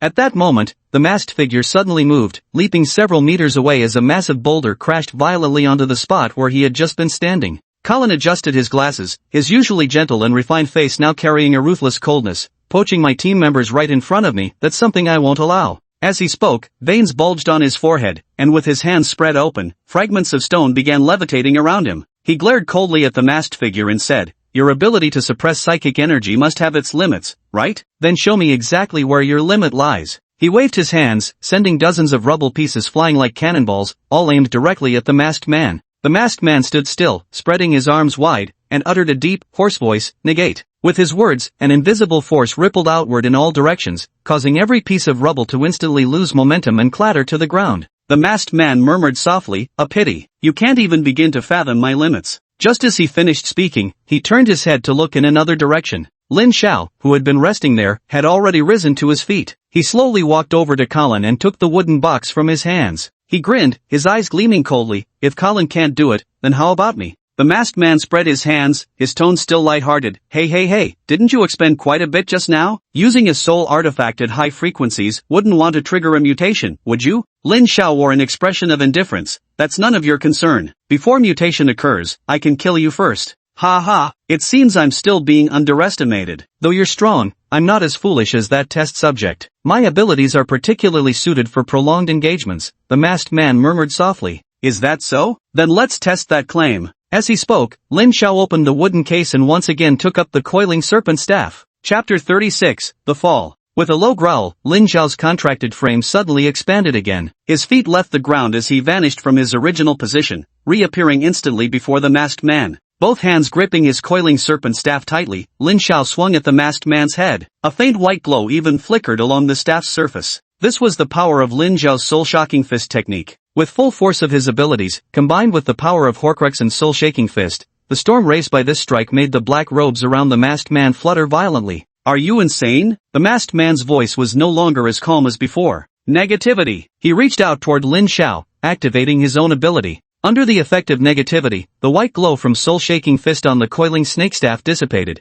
and even Lin Xiao's speed was noticeably weakened. Even so, the power of the coiling serpent staff remained formidable. The masked man dared not take the blow head-on and hastily retreated. The coiling serpent staff struck the ground where the masked man had just stood, immediately creating a crater several meters wide and causing the earth itself to tremble slightly. When the first strike missed, Lin Xiao vanished again, reappearing behind the masked man and sweeping the staff sideways. The masked man was about to dodge again when suddenly, massive boulders came flying like cannonballs from all directions, slamming into him. Despite promptly defending himself, the masked man was still forced back repeatedly, unable to steady his stance. As the boulders vanished, Lin Xiao's long staff came crashing down heavily onto the masked man's back. Boom! The masked man was sent flying dozens of meters, crashing violently into the wall of another villa nearby and collapsing the structure. Lin Xiao charged straight through the collapsed wall where the masked man had crashed, another thunderous explosion ringing out. The masked man was sent flying out of the villa, massive boulders smashing into him mid-air as jets of blood sprayed from his body. Lin Xiao pursued relentlessly, leaping into the air and bringing his coiling snake staff down with devastating force. Boom! The masked man plummeted like a meteor, cratering into the rubble below. Lin Xiao landed and leaned on his coiled serpent staff, gasping for breath. His expression twisted, seemingly filled with pain. At that moment, the masked figure collapsed and the rubble stirred and slowly rose to their feet. Their voice was hoarse and shrill, laced with fury. "Damn you, how dare you ignore the risk of mutation?" Lin Xiao's face contorted fiercely as he let out a sinister chuckle before charging forward once again. The masked man let out a shriek, then stretched his hand toward Lin Xiao once more, his voice hoarse as it uttered a filthy whisper, "Corruption." With that utterance, the masked figure trembled violently, and blood sprayed from the smiling lips of the mask. Meanwhile, Lin Xiao remained rooted to the spot. The torn trench coat behind him seemed to puff up as if stretched by something, and there appeared to be movement crawling on his back. He let out a muffled groan, his voice hoarse and growling. Seeing this, Colin's face drastically changed as he shouted, "Captain, throw away the coiling serpent staff quickly." Bloodshot streaks appeared in Lin Xiao's eyes, revealing a ferocious madness, but the last shred of his rationality made him loosen his grip. The coiled snake staff fell from Lin Xiao's hand onto the ground, its writhing silver snake gradually stilling as if losing its life. Lin Xiao collapsed beside the coiled snake staff, his billowing coat slowly settling behind him, though his hands clenched two stone slabs with such force that they crumbled to pieces, as though enduring immense agony. Seeing this, Colin hurriedly used telekinesis to pull the coiled snake staff toward himself and placed it into a wooden case. Only after the coiled snake staff was removed did Lin Xiao's struggling body gradually grow calm. Seeing this, Colin breathed a sigh of relief while simultaneously controlling the massive stone to shoot out again, aiming at the masked man who was continuously vomiting blood. The masked man was forced to retreat under the suppression, but without Lin Zhao's fierce attacks, though he was still pressured, he no longer sustained additional injuries as before. Lu Ning, bring the captain back, Colin shouted with a grave expression, continuing his assault on the masked man. Lu Ning nodded and rushed to Lin Zhao's side, only to discover two remaining fleshy tendrils still squirming on Lin Zhao's cheek. The squirming flesh tendrils slowly merged into his skin, gradually disappearing from sight. Lin Zhao's face was deathly pale, as if stricken by serious illness, appearing extremely feeble. Lu Ning lifted Lin Zhao in a cradle hold and swiftly returned to Colin's position. Wang Qiwen approached with concern, asking, "Captain, are you alright?" Lin Zhao's face contorted as he took a deep breath, then forced a grin and said weakly, "Luckily, I almost had a mutation just now. Damn it, that guy's ability was terrifying. But he probably hasn't fully mastered it yet. He suffered severe backlash and must be in a world of pain." Colin turned to Lu Ning. "How's the captain?" In Lu Ning's eyes, faint wisps of white mist were visible inside Lin Zhao's body, though they were slowly dissipating. "He should be fine," he replied. Colin's expression softened slightly. "Glad you're okay." Lin Zhao, however, wasn't paying attention. His gaze fell on the masked man pinned down by Colin, and his expression darkened. "This guy is tough. Colin, you might not be able to hold him. Can you hold him off for a while? I'll call for backup." Colin nodded, "No problem." Right then, Lu Ning turned to Lin Zhao and said, "Captain, can I use the coiled snake staff?" As soon as these words were spoken, Lin Zhao, Colin, and Wang Qiwen were stunned, their eyes widening in shock. Wang Qiwen murmured in a low voice, "Lu Ning, are you crazy?" Lin Zhao was also somewhat bewildered. "You're going to use it? But your strength, wait, your mental corruption level shouldn't increase." Lin Zhao finally snapped out of it, his expression turning slightly odd. Then he took a deep breath and said gravely, "Lu Ning, although that cultist of the blissful paradise is severely wounded and being suppressed right now, once he recovers even a little bit, Colin probably won't be able to hold him down. You're still too weak. Even if you use a soul artifact, you'll die." Lu Ning looked at Lin Zhao and countered, "I'll die? Lin Zhao, Wang Qiwen." Colin adjusted his glasses, watching the masked man gradually steady himself against his assault, even managing to neutralize psychokinesis with his defensive ability, and said, "I think Lu Ning's idea could work. In a little while, if he decides to leave, I won't be able to stop him." Lin Zhao grinned. "Then give it a try." Colin tossed the wooden box to Lu Ning. Lu Ning opened the box and reached inside, gripping the coiled serpent staff. As his hand touched the coiled serpent staff, the silver serpent patterns on it suddenly came to life. The snake's body entwined around Lu Ning's wrist, and an immensely powerful force surged from the staff into his body. He set down the wooden box and swung the coiled serpent staff once, the sound of whistling wind rising through the air. "So this is a soul weapon? It really is formidable." The next instant, his foot stamped the ground, cracking the stone slab beneath him as he turned into a blur charging toward the masked figure. The masked man was deflecting Colin's yet another attack with negative energy, panting heavily while sneering, "Chief of the Mist Bureau, you can't stop me. I'll be leaving soon." Just then, he saw a figure charging towards him wielding a coiling serpent staff, causing his body to tremble slightly. When he realized that the person holding the coiling serpent staff wasn't Lin Zhao, but that marksman team member, the masked man burst into laughter. "A mere tier 2 awakener daring to wield a soul weapon? You people are insane. He'll probably undergo aberration any moment now." Yet no one answered him. Lu Ning had already closed in. With Lu Ning were the massive boulders controlled by Colin. The masked man shouted again, "Negative." As his words faded, all the boulders crashed to the ground simultaneously, yet Lu Ning's speed didn't slow in the slightest. In the blink of an eye, he charged at the masked man, striking down with his coiling snake staff, its white light intense. Chapter 37, The Kill. What? The negative energy seemed to have no effect on Lu Ning whatsoever, completely catching the masked man off guard. The overwhelming power of soul-shaking fist emanating from the coiling serpent staff caused the masked man's eyes to widen in shock, his breath catching in his throat. Caught unprepared, he desperately scrambled to evade. However, Lin Zhao's earlier attack had left the masked man severely injured. Coupled with the backlash from using his corrupt abilities, his movements were far less agile than before.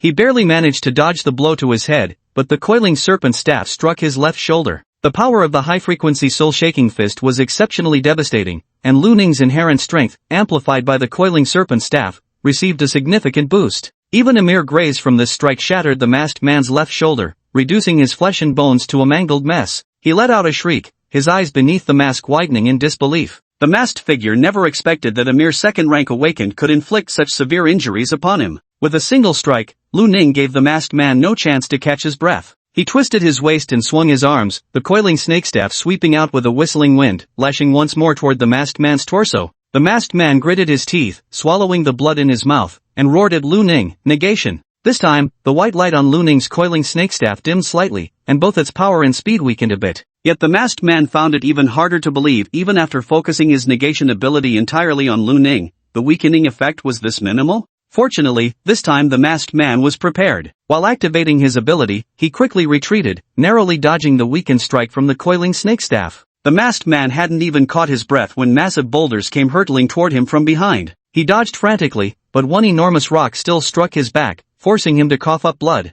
With an enraged shriek, the masked man roared at Lu Ning, who was swinging his serpent staff again. Traitor! Yet Lu Ning showed no hesitation. Under the masked man's disbelieving gaze, the serpent staff came crashing down upon his head. Boom! The masked man's head was knocked sideways, his mask shattered, revealing a strikingly handsome face. Blood streamed continuously down the handsome face from a ghastly wound on its forehead. Staggering a step backward, the masked man opened his mouth to speak again when the coiling serpent staff came crashing down on his head once more. This blow sent the masked man sprawling to the ground. As he coughed up a mouthful of blood before he could react, the coiling serpent staff descended upon him yet again. Boom! Boom! Boom! Lu Ning raised his staff and struck down, raised and struck down again, pounding the masked man's head repeatedly until it was embedded in the stone slab, leaving only his limbs and torso twitching outside. With each successive strike of the coiled serpent staff, the twitching limbs gradually ceased all movement. Even after the masked man's limbs had gone completely limp, Lu Ning continued expressionlessly, methodically hammering his staff against the sunken head. The sight made the three members of Colin's group shudder in horror from where they stood nearby. Wang Qiwen looked at Lu Ning with horror. "See, Captain, could Lu Ning be mutating? He seems to have gone completely mad."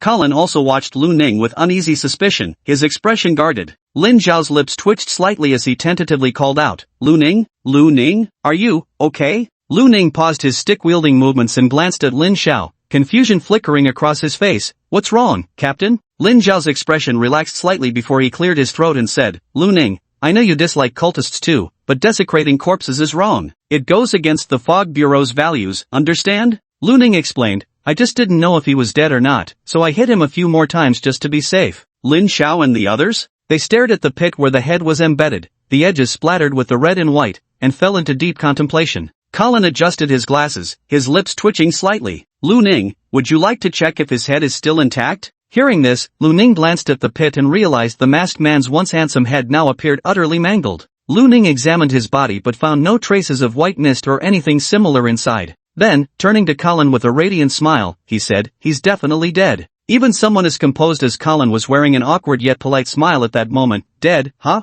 That's good, that's good. At least they wouldn't have to suffer Lu Ning's torment anymore." The three of them, Lin Zhao and the others, exchanged glances, seeing the same thought reflected in each other's eyes. With a pale face, Lin Zhao supported himself on Colin's shoulder and said, "Come on, let's go take a look." Colin nodded, and the three of them walked toward the masked figure of death. Colin turned to Wang Qiwen and said, "You support the captain?" "Oh, okay." Wang Qiwen quickly stepped forward to steady Lin Zhao. Colin, meanwhile, crouched down and began rummaging through the masked figure's black robe. Soon, he fumbled out a few sticks of corrupted incense from within the black robe. The incense must have been affected by the battle's tremors, now broken into several pieces. Besides the incense, there was also a ring engraved with an angel, along with several soul crystals. Colin examined the angel carving on the ring. The angel spread her wings and arms as if to embrace a believer. She wore a pristine yet revealing gown, appearing both holy and seductive. However, the face carved on the fallen angel was blurred, making its features indistinguishable. "This is the mark of a fallen angel. This guy was indeed a member of the blissful paradise. But aside from the incense,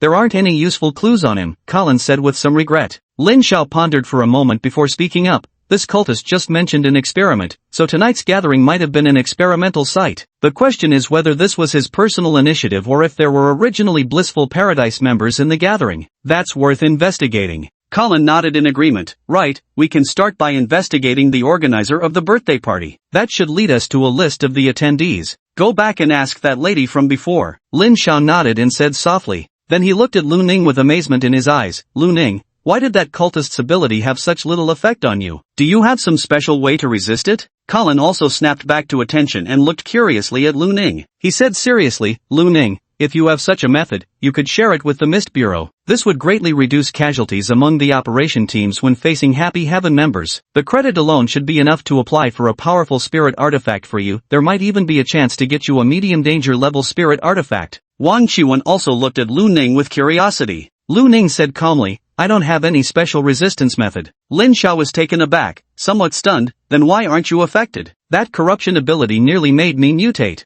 Lu Ning thought for a moment and said, probably because my mental contamination rate has always been 0%, so I'm immune to mental pollution? I haven't felt any signs of mental corruption. The trio, degree. Wang Chuan's eyes turned green with envy. 0% mental contamination comes with this benefit? Holy shit, this is too damn good. So Happiness Heaven members are completely powerless against you? Colin also looked envious and sighed. There might really be that possibility, though their negative abilities don't seem to affect you much either? Lu Ning nodded honestly. This amount of negativity is too little. I wandered in the mist for an extremely long time and experienced far greater negative emotions than this, so it doesn't affect me. Hearing this, all three of them fell into silence. Lin Xiao looked somewhat perplexed. I tried that negative ability before. It felt like total exhaustion, as if nothing in the world mattered. Yet, for you, it amounted to practically nothing? It's hard to imagine the emotional journey you must have undergone in the mist. Colin also gave a slight nod, gently patting Lu Ning on the shoulder. At the very least, you're back in the civilization's era now, back among humanity. Lu Ning nodded faintly in response. Alright, notify Lin Fei and the Mist Bureau's logistics team to handle the cleanup. Lin Xiao quietly shifted the topic. Chapter 38 for Humanity. Colin called the logistics department of the Mist Bureau to inform them, then led Lu Ning and the others out of the villa area. In the peripheral zone, Lin Fei and Peng Qianqian, accompanied by several peacekeepers, had cordoned off the area. Behind them stood quite a few residents. Most of these residents were dressed in pajamas, some even wearing only underwear, now shivering in the night breeze. Their faces were pale as they stared toward the villa area with terrified eyes. One portly middle-aged man addressed Lin Fei. Officer Lin, what's the current situation? What exactly caused the outbreak inside? You owe us residents a clear explanation. Another stern-looking middle-aged woman nodded in agreement. Exactly. With such commotion happening inside, we as concerned parties have the right to know the specifics. Lin Fei said with a serious expression. This matter involves the Mist Bureau. If any of you have connections there, you can inquire with them. As a peacekeeper, I'm equally unclear about the details of this pathological incident. The other residents weren't ready to let Lin Fei off just yet. Right at that moment, footsteps echoed through the night air, startling everyone. Lin Fei, Peng Qianqian, and the other peacekeepers all drew their guns, aiming at the dark path ahead, their expressions grave. Meanwhile, the previously assertive residents all stepped back in unison, hiding behind the peacekeepers. A figure emerged on the path, and gradually, Lin Fei and the others could make out the appearance of the newcomer. Upon recognizing Lin Xiao and his group, Lin Fei, Peng Qianqian, and the other peacekeepers were visibly relieved. However, when they noticed the tattered clothes of Lin Xiao's group and saw the slightly pale faces of Lin Xiao and Colin, their expressions subtly shifted. Lin Fei quickly stepped forward and greeted, Captain Lin, you're back. How did it go? Do we need to raise the alert level? Lin Xiao waved his hand weakly and said, no need. The anomaly has been dealt with. We've already notified the logistics department of the Mist Bureau. Just coordinate with them later. Hearing this, Lin Fei visibly relaxed before breaking into a smile and giving a salute to the group. Thank you all for your hard work, he said. Lin Xiao grinned broadly. For humanity. Lin Fei nodded firmly in response. For humanity. Colin said, I'll leave this place to you all now. The residents can't go in yet. The mental radiation levels inside are still too high. Entering would easily cause psychological issues. He glanced at the residents standing behind Lin Fei and the others. Hearing this, the residents' expressions immediately changed. The stern middle-aged woman who had spoken earlier now addressed Colin with a mix of respect and apprehension. Officer, may I ask when we'll be able to return home? Will the mental radiation inside decrease? Could there be any lasting after effects?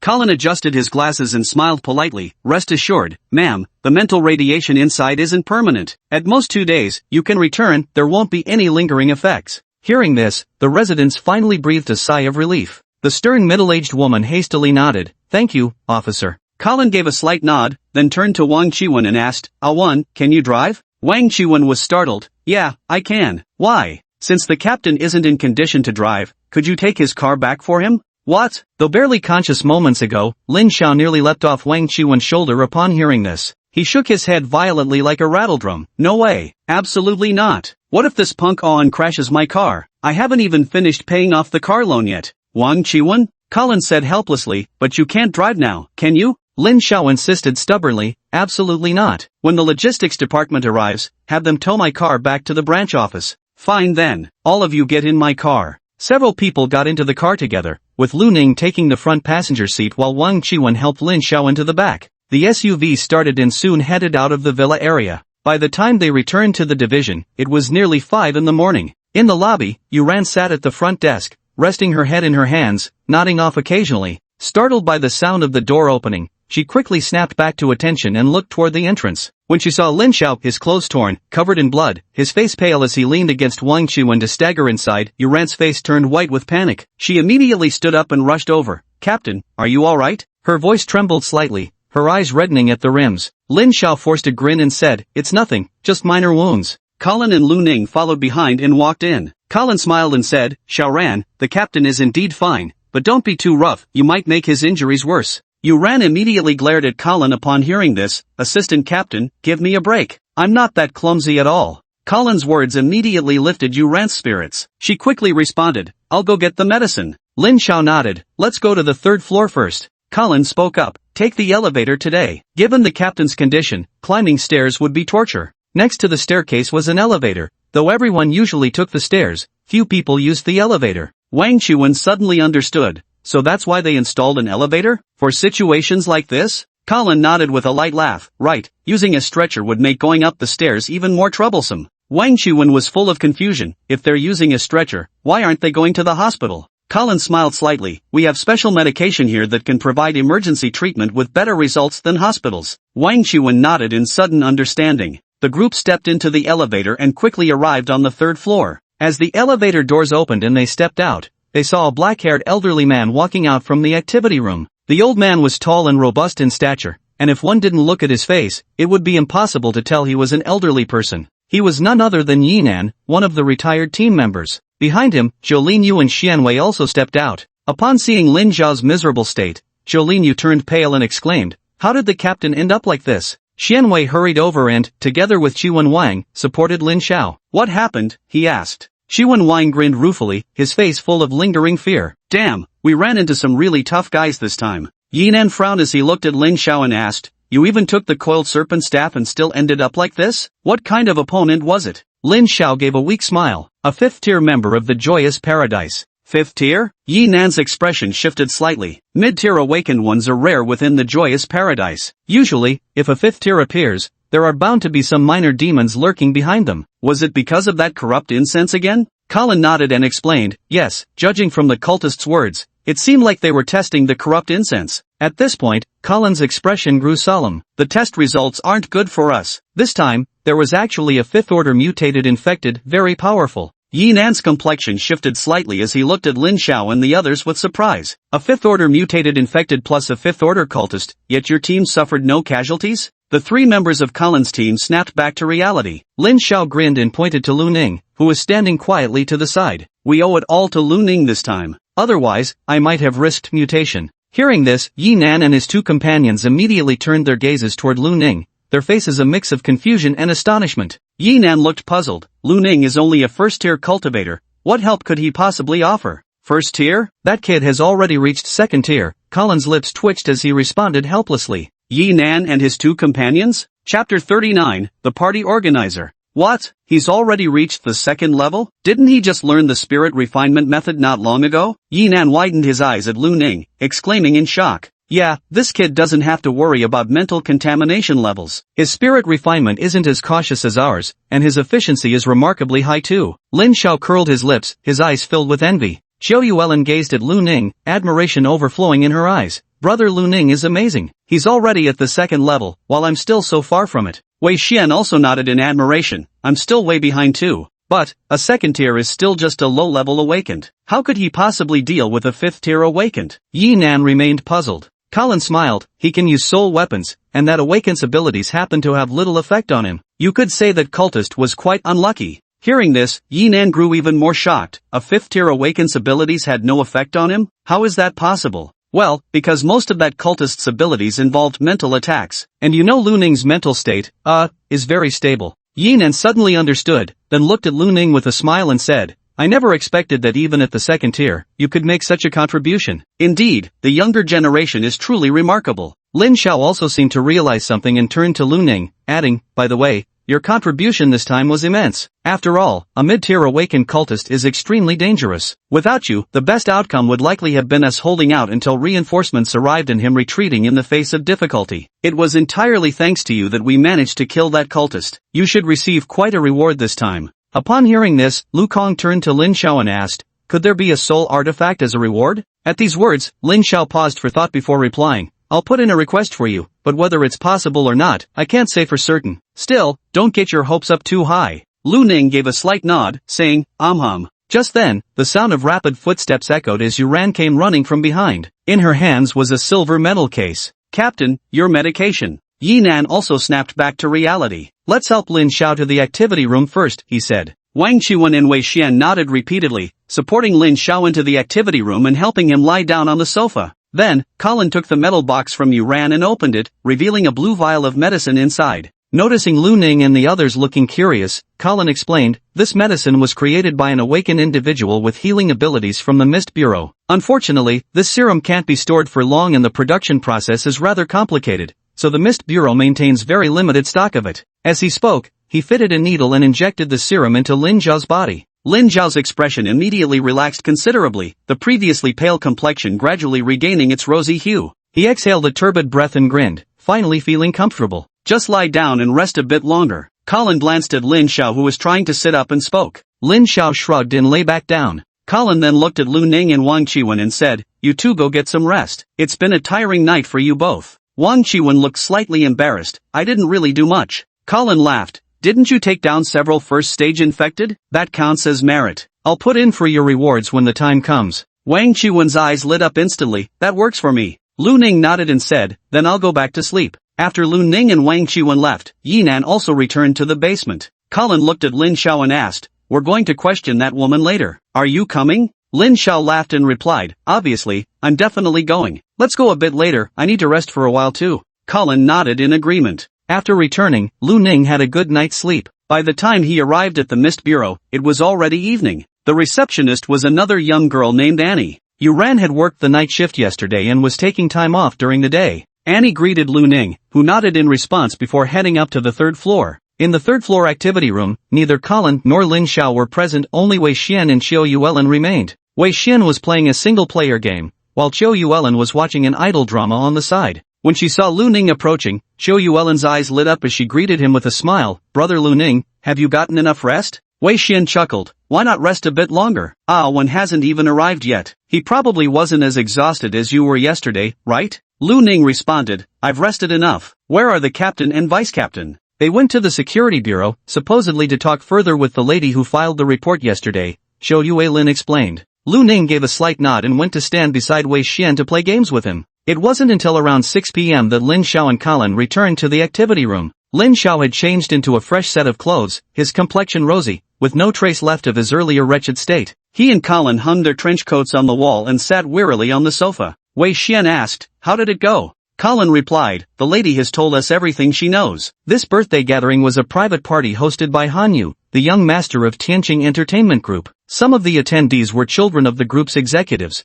while others were minor celebrities and models. We had the security bureau investigate Han Yu and found the kid has been quite wild lately, playing both sides and frequently hosting various parties. Whether this is his true nature or the result of exposure to decadent incense, we can't be certain yet. As for the guest list for the party, that lady didn't know either. But I think someone like Han Yu would probably have a butler to draft the list and send out invitations. Finding clues shouldn't be too difficult, so we plan to visit Tianqing Entertainment Group tomorrow to look into it. Lu Ning and the other two quietly listened to Colin's explanation. Qiu Yuelin said with some surprise, Tianqing Entertainment Group is a major corporation in our base city. Who would have thought their young master died in an infection incident? Lin Xiao shrugged. We don't even know if Han Yu is dead for sure, but he is definitely missing. This must be big news, right? Qiu Yuelin smiled eagerly. Can I go with you guys tomorrow? Wei Xian also seemed a bit eager. Last time, it was Wan and Lu Ning who went on the mission together. This time, let me and Xiaolin go? Lin Xiao chuckled. This mission is just an investigation, nothing difficult. Colin can take you too when the time comes. The three of us will stay at the branch to rest.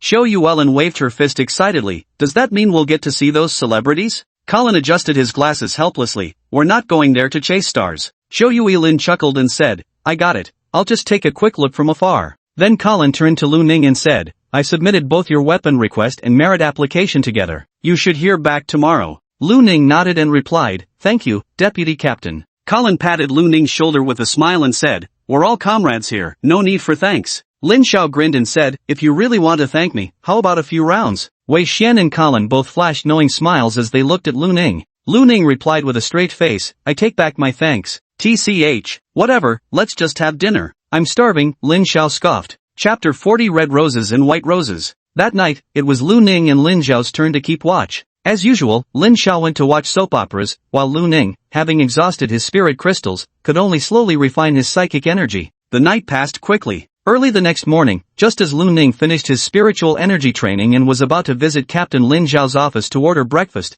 he heard rapid footsteps approaching. Lin Xiao pushed the door open with an excited expression. Lu Ning, I have great news for you. Lu Ning looked at Lin Xiao curiously. What good news? Remember how Colin applied for firearms equipment and exchanged merits for a soul weapon for you yesterday? We've already got results. Lu Ning immediately inquired, how did it go? Director Wang personally approved the application. They're planning to assign you a firearm-type soul artifact. Since you don't need actual firearms anyway, you can directly use the soul artifact. The escort bringing the artifact should arrive soon. A smile spread across Lu Ning's face. That's pretty good. Lin Xiao patted Lu Ning on the shoulder and said, great luck. To be honest, I never thought the soul artifact application would get approved. Director Wang probably recognized that your mental contamination level wouldn't increase, making you perfectly suited for artifact use. Plus, Colin mentioned in the application that your marksmanship is excellent, that's likely why it went through. Lu Ning nodded slightly and said, with a Horcrux, my strength should improve somewhat. When we face strong opponents later, I should be able to contribute more. Lin Xiao was taken aback for a moment, then smiled and said,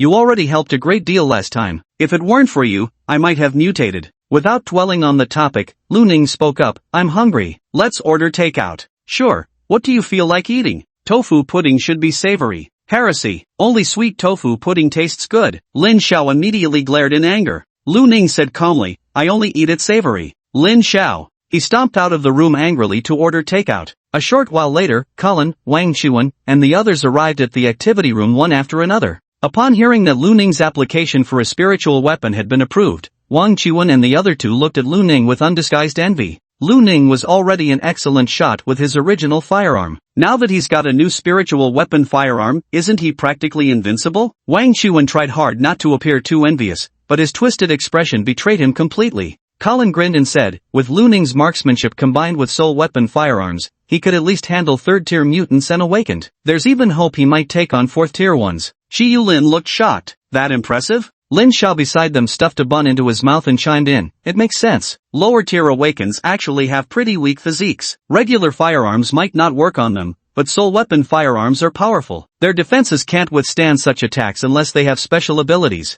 However, things change once you reach mid-tier awakens. After the 5th tier, their abilities grow immensely, and their bodies become much stronger, making them far harder to kill. Didn't you see before? Lu Ning had to hit that cultist's head multiple times with his serpent staff using soul-shaking fist just to finish him off. Wang Chuan's face was full of envy. That's still pretty impressive, okay? Wei Xian also sighed with emotion. We joined the Mist Bureau at the same time. Who would have thought Lu Ning would become so skilled already while the three of us are still rookies? Xiao Yuelin hung her head dejectedly. Wang Chuan opened his mouth to argue that he wasn't a rookie, but recalling Lu Ning's performance from the night before last, he silently closed it again. Colin smiled and said, don't compare yourselves to Lu Ning, he's special. After all, his mental corruption level has always been 0%, which is unbelievable for any human being. Not to mention, his innate talent is extraordinary. His words made the three of them nod repeatedly. Shi Yulin's eyes sparkled as she said, Lu Ning's talent is truly incredible. No matter what it is, he can learn it in one go, and he even masters it better than Elder Qin and the others.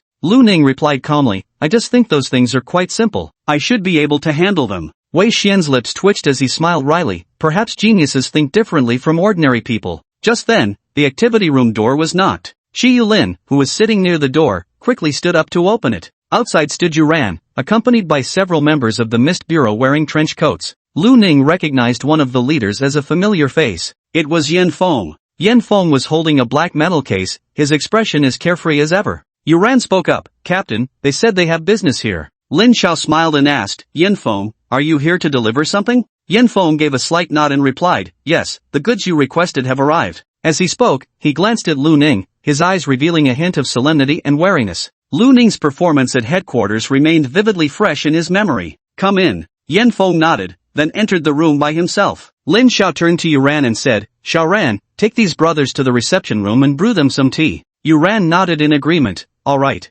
Yuran led the group away, while Yanfeng tossed the black case onto the coffee table before collapsing onto the sofa with a laugh. Your goods, he said. Care to inspect them? Lin Xiao and the others all turned their gazes toward the black metal case. Lin Xiao glanced at Lu Ning. It's your stuff, aren't you going to open it? Lu Ning nodded and stepped forward to unlatch the metal case, which contained 2 pistols inside. One pistol was red, the other white. The red one bore rose patterns, while the white one was etched with wild rose motifs. Twin pistols, red rose and white briar, Low Ranger's sole armament. These twin pistols are a matched pair, with standard firepower far surpassing that of a sniper rifle, though their recoil is equally formidable. Even second-tier body-enhancing awakened warriors often struggle to withstand the sustained recoil of continuous firing. Aside from regular bullets, you can expend mental energy to imbue the dual guns with elemental attacks. Red roses can attach flame attacks, while white roses can attach frost attacks. However, these enhanced attacks consume a certain amount of mental energy, so use them wisely. The scorching wind leisurely introduced the situation regarding the Horcrux. After listening, Lu Ning nodded and said, "It suits me well." He reached out and grasped the 2 guns. Their weight and texture felt distinctly different in his hands. The Crimson Rose's gun body felt warm to the touch, while the White Rose's was icy cold. Lu Ning distinctly sensed that when holding the twin pistols, his body seemed to become slightly more acute, his vision sharper than before, now capable of discerning distant mosquitoes mid-flight. Meanwhile, the engraved patterns of red roses and white roses on the gun bodies appeared to come alive, as though 2 fresh blossoms were unfurling. Unable to tear his gaze away, Lu Ning turned them over admiringly left and right, a smile blooming across his face. The 3 people beside him, Wang Qiwen and the others, looked envious. Yanfeng spoke up, "Your mental corruption level has always been 0%. The usage restrictions on low-risk soul artifacts don't mean much to you. You can use them as you see fit. Just remember that it'll still drain your own mental energy, so don't push your limits." Lu Ning nodded slightly. "I understand. Oh, by the way, there's one more thing. Bureau Chief Wang mentioned that Lu Ning's contributions technically don't quite meet the requirements for applying for these dual pistols yet, but considering his special circumstances, approval was granted in advance. A portion of Lu Ning's future merits will be deducted to repay the cost of these guns," Yanfeng added, as if remembering something. Lin Xiao suddenly understood. "No wonder. I was just thinking, normally Lu Ning's contributions shouldn't be sufficient." Yanfeng stood up and said, "I've notified everyone about the matter, so I'll head back now to report." As he spoke, he unceremoniously grabbed a steamed bun, bit into it, and sauntered out with a carefree air. "Colin, see Yanfeng out." Colin nodded and followed Yanfeng out. Chapter 41, The Clue. After Yanfeng and Colin left, Wang Qiwen and the other 2 immediately huddled around Lu Ning. "Wow, so this is a soul weapon? It's so beautiful." Xiao Yuelin's eyes sparkled as she gazed at the intricate patterns on the twin guns. Gorgeous and elegant. This perfectly hit her aesthetic. Wang Qiwen and Wei Xian have different focuses. Wei Xian curiously asked, "How powerful is this bullet exactly? If it's stronger than a sniper rifle, could it possibly compare to a small artillery shell?" Wang Qiwen was utterly envious. "You can infuse elemental attacks? Doesn't that mean Lu Ning could technically be considered an elemental type awakened ability now?" Seeing the 3 of them crowding closer, Lin Xiao warned, "Hey, be careful. Although low-risk soul artifacts don't emit particularly strong mental radiation, your levels are still too low and your psychic energy too weak. Prolonged exposure could destabilize your mental energy. It might not cause actual pathological changes,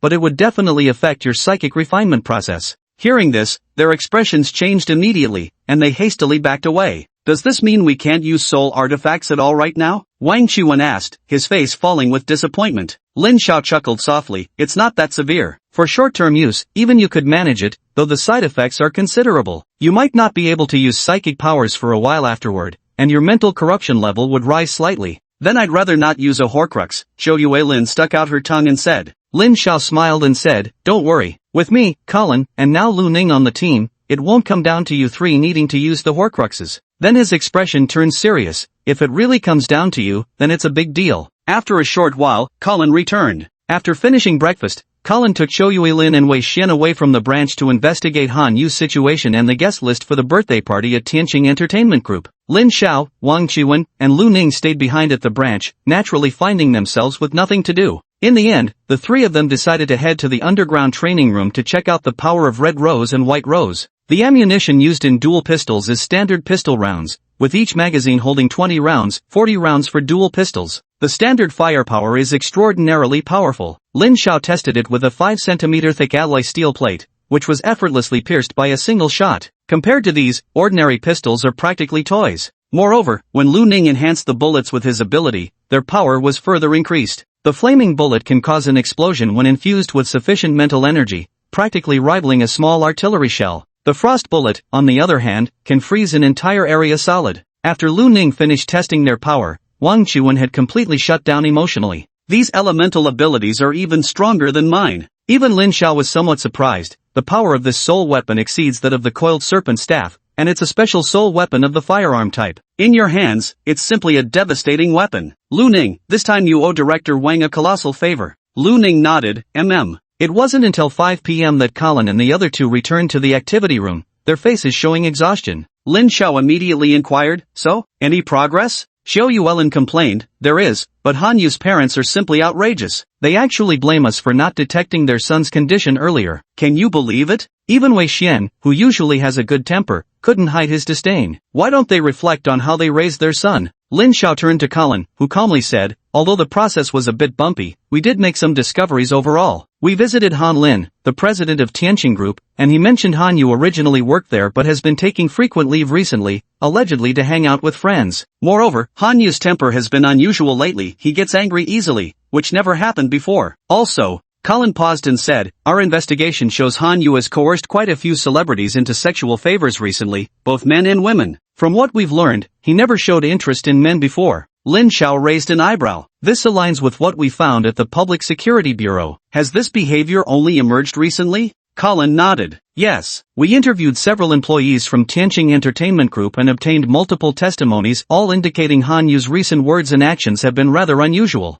If that's the case, Han Yu must have had contact with the Paradise of Joy recently. Even if he hasn't interacted with them directly, he's definitely used the corrupting incense. Lin Xiao mused thoughtfully with a nod. Then he spoke up. Has Han Yu been getting particularly close to anyone lately? Or has he met any suspicious individuals? Colin smiled slightly. I also thought perhaps among the people Han Yu met recently there might be members of Happy Paradise, so I investigated his recent whereabouts. I found 3 rather suspicious individuals. One is Samantha, a minor celebrity from Tianqing Group. There are whispers within the group that the two are lovers. Another is a middle-aged man named Li Yang, who owns several casinos and bars and might have ties to underworld forces. Several people have seen Li Yang visiting Tianqing Group to meet Han Yu multiple times. The last one is Zhu Jiani, the Han family steward. According to Han Lin, Zhu Jiani has handled many matters for Han Yu and was in charge of organizing this birthday party. However, after the birthday party, Zhu Jiani vanished without a trace. Vanished without a trace? Lin Xiao frowned slightly and straightened up. Could it be he's fleeing from guilt?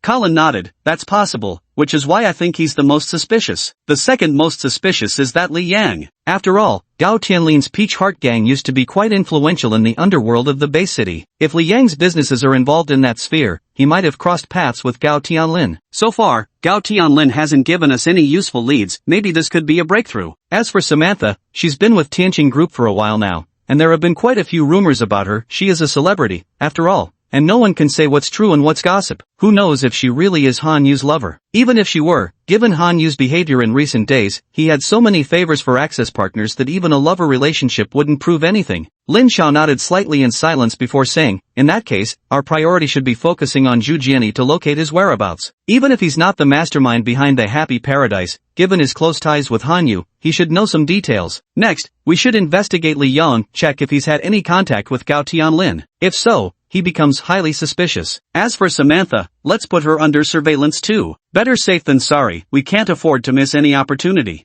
Colin nodded and said, with this approach, we might be a bit short-handed. That is indeed an issue. Let's request backup from headquarters, and while we wait, we can put out a bounty in the black market. Colin gave a slight nod. That could work. Let's leave it at that for now. Colin, draft a detailed plan later, we'll start moving tomorrow. Tonight, I'm heading to the black market. Lu Ning, you're coming with me. Chapter 42 The One Tree Bar. Alright. Lu Ning didn't ask anything, just nodded. After dinner, Wei Xian and Wang Qiwen left work and headed home, while today it was Colin and Xiao Yuelin's turn to take the night shift. Lu Ning followed Lin Xiao into his sports car and left the branch. Along the way, Lu Ning stared silently at the scenery rushing past outside the window. Lin Xiao opened his mouth, hesitated for a long moment, and finally couldn't resist asking, aren't you curious about where we're going? Coming out of his daze, Lu Ning glanced at Lin Xiao and replied, not curious. Lin Xiao's face darkened with frustration. No, could you at least show some curiosity? Otherwise how am I supposed to explain it to you? Lu Ning looked at Lin Xiao with confusion. But I really am not curious. Lin Xiao fell silent. After taking several deep breaths, he finally spoke. The place we're going to is called One Tree Bar. Lu Ning nodded. Oh. Lin Xiao, noticing Lu Ning's indifferent reaction, took another deep breath before speaking up. Don't let this bar's lack of fame and modest size fool you. Beneath it lies a black market unlike any other, one exclusively catering to awakened traders. With a bit of luck, you might even come across a soul artifact. Hearing this, Lu Ning was genuinely surprised. Even soul artifacts are available? Seeing that he had finally piqued Lu Ning's interest, Lin Zhao's face lit up with animation. Of course, some awakened, whether due to their abilities or other reasons, choose not to join our fog bureau. But they're still awakened, right? They'll always find ways to improve themselves, which is why black markets like this emerge, places where they can trade among themselves. Those awakened aren't under official regulation either? That's not quite the case. Apart from awakeners who intentionally conceal their awakening status and cult members, normal awakeners register with the Mist Bureau. After registration, they can receive federal subsidies. If their abilities are suitable, they'll be invited to join the Mist Bureau, though of course, they can choose to refuse. Those who refuse remain under the Bureau's supervision, but this generally doesn't affect their daily lives. Lu Ning nodded slightly. So Wang Qiwen and the others accepted the invitation? Not all awakeners are willing to join the Mist Bureau. There are both pros and cons. Being part of the Bureau means access to the most resources, but it also involves dangerous missions. If you don't join, you avoid the hazardous tasks, but the downside is that limited resources slow psychic growth. Eventually, if your mental strength isn't strong enough, you might fail to suppress spiritual corruption, leading to pathological deterioration. Listening quietly, Lu Ning frowned. Then why not just have all awakeners use soul crystals to boost their mental strength? Wouldn't that reduce the risk of deterioration? Lin Xiao smiled bitterly. Of course the Federation would like to, but soul crystals are limited in quantity. Even members of the Mist Bureau need corresponding merits to exchange for them. Where would there be extras for free awakened? As he spoke, Lin Xiao sighed. Awakening abilities may seem like a stroke of luck to ordinary people, but once awakened, you've already set foot on the path of deterioration, just pitiful souls struggling endlessly along that road. Lu Ning didn't speak, his expression blank. Lin Xiao glanced at Lu Ning. Don't you feel anything at all? My spirit won't be tainted. I don't have such feelings. Lin Xiao? He said with a dark expression. Can't you put yourself in others' shoes and empathize? Lu Ning remained silent for a moment before replying. Oh, that's quite miserable for you guys. Lin Xiao. Lin Zhao's face turned crimson as he took several deep breaths. After a long pause, he finally spoke. Generally speaking, when the Fog Bureau is short-staffed, they post missions in the black market. The freelance awakened there will decide whether to accept based on mission difficulty. For those freelancers, this is also a way to obtain resources. So that's where we're going now to post our mission. Lu Ning nodded. I understand. As they conversed, the sports car roared into a dilapidated residential area on the outskirts of the base city. They finally stopped in front of a small 3-story bar, where an LED sign in front read Yaksha Bar, a tree bar. Lin Xiao led Lu Ning into the bar. The interior space of the bar wasn't particularly large, with tables and chairs surrounding a central dance floor where a band was currently performing. The band members all had their hair permed into strange shapes, sporting colorful and eccentric hairstyles. Since it was still early, there weren't many customers in the bar, and the bartender was polishing glasses behind the counter. Lin Xiao led Lu Ning to the bar and knocked on the counter.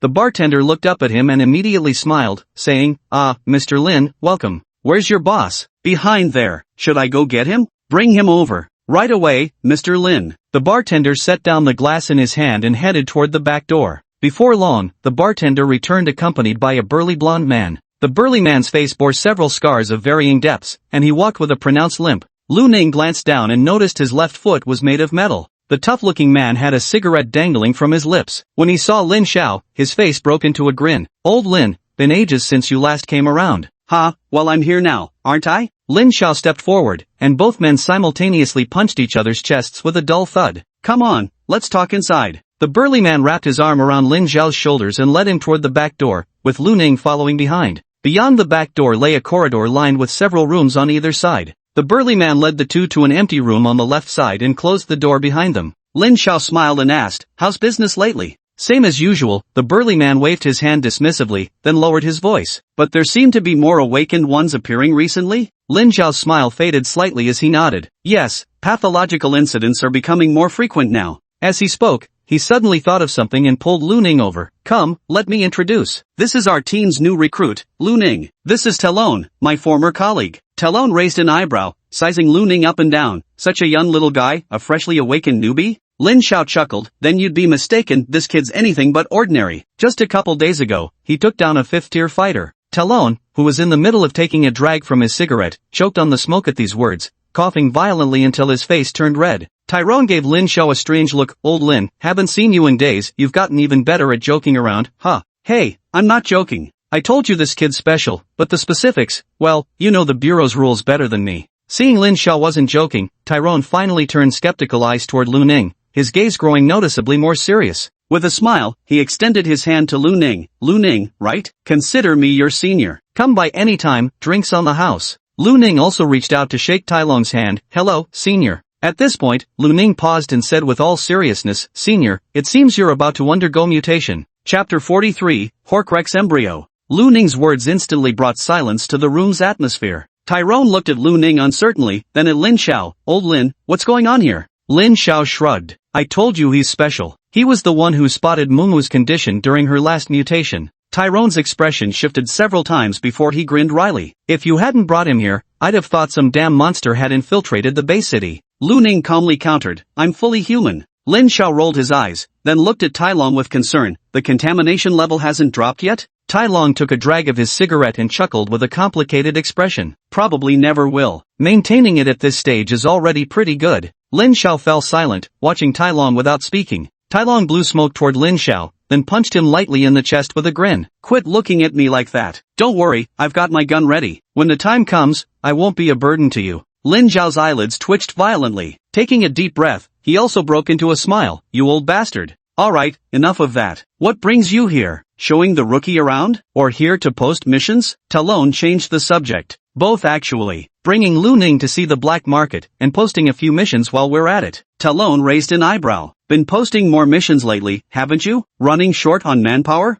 Yeah, last mission took a heavy toll, as you know, and there's been a lot more going on recently. Lin Xiao gave a slight nod. Talon nodded without elaboration. The mission briefing will be sent to you when it's time. 3 tasks. First, find a man named Zhu Jiani, here's his file. Second, investigate someone called Li Yang, mainly to see if he has any connections with Gao Tianlin from the former Spades gang. Third, look into a minor celebrity named Samantha. Upon hearing the first 2 tasks, Talon merely nodded. But when the third task was mentioned, he flashed Lin Xiao a sly grin. Switching careers to paparazzi now? I know that Samantha, she's quite the hot celebrity lately. Can't deny she's really good looking. Lin Xiao rolled her eyes. You think I knew? This celebrity might have some connection to the disease outbreak incident. Hey, just joking around, Tyrone grinned, not pressing the teasing further. Got the mission. I'll send it up later. As for the reward, same deal as usual? Yep, same as usual. Paid in soul crystals. Deal. Then you go to the black market. Want me to show you around? No need, you go ahead with your business. Lin Xiao waved his hand dismissively.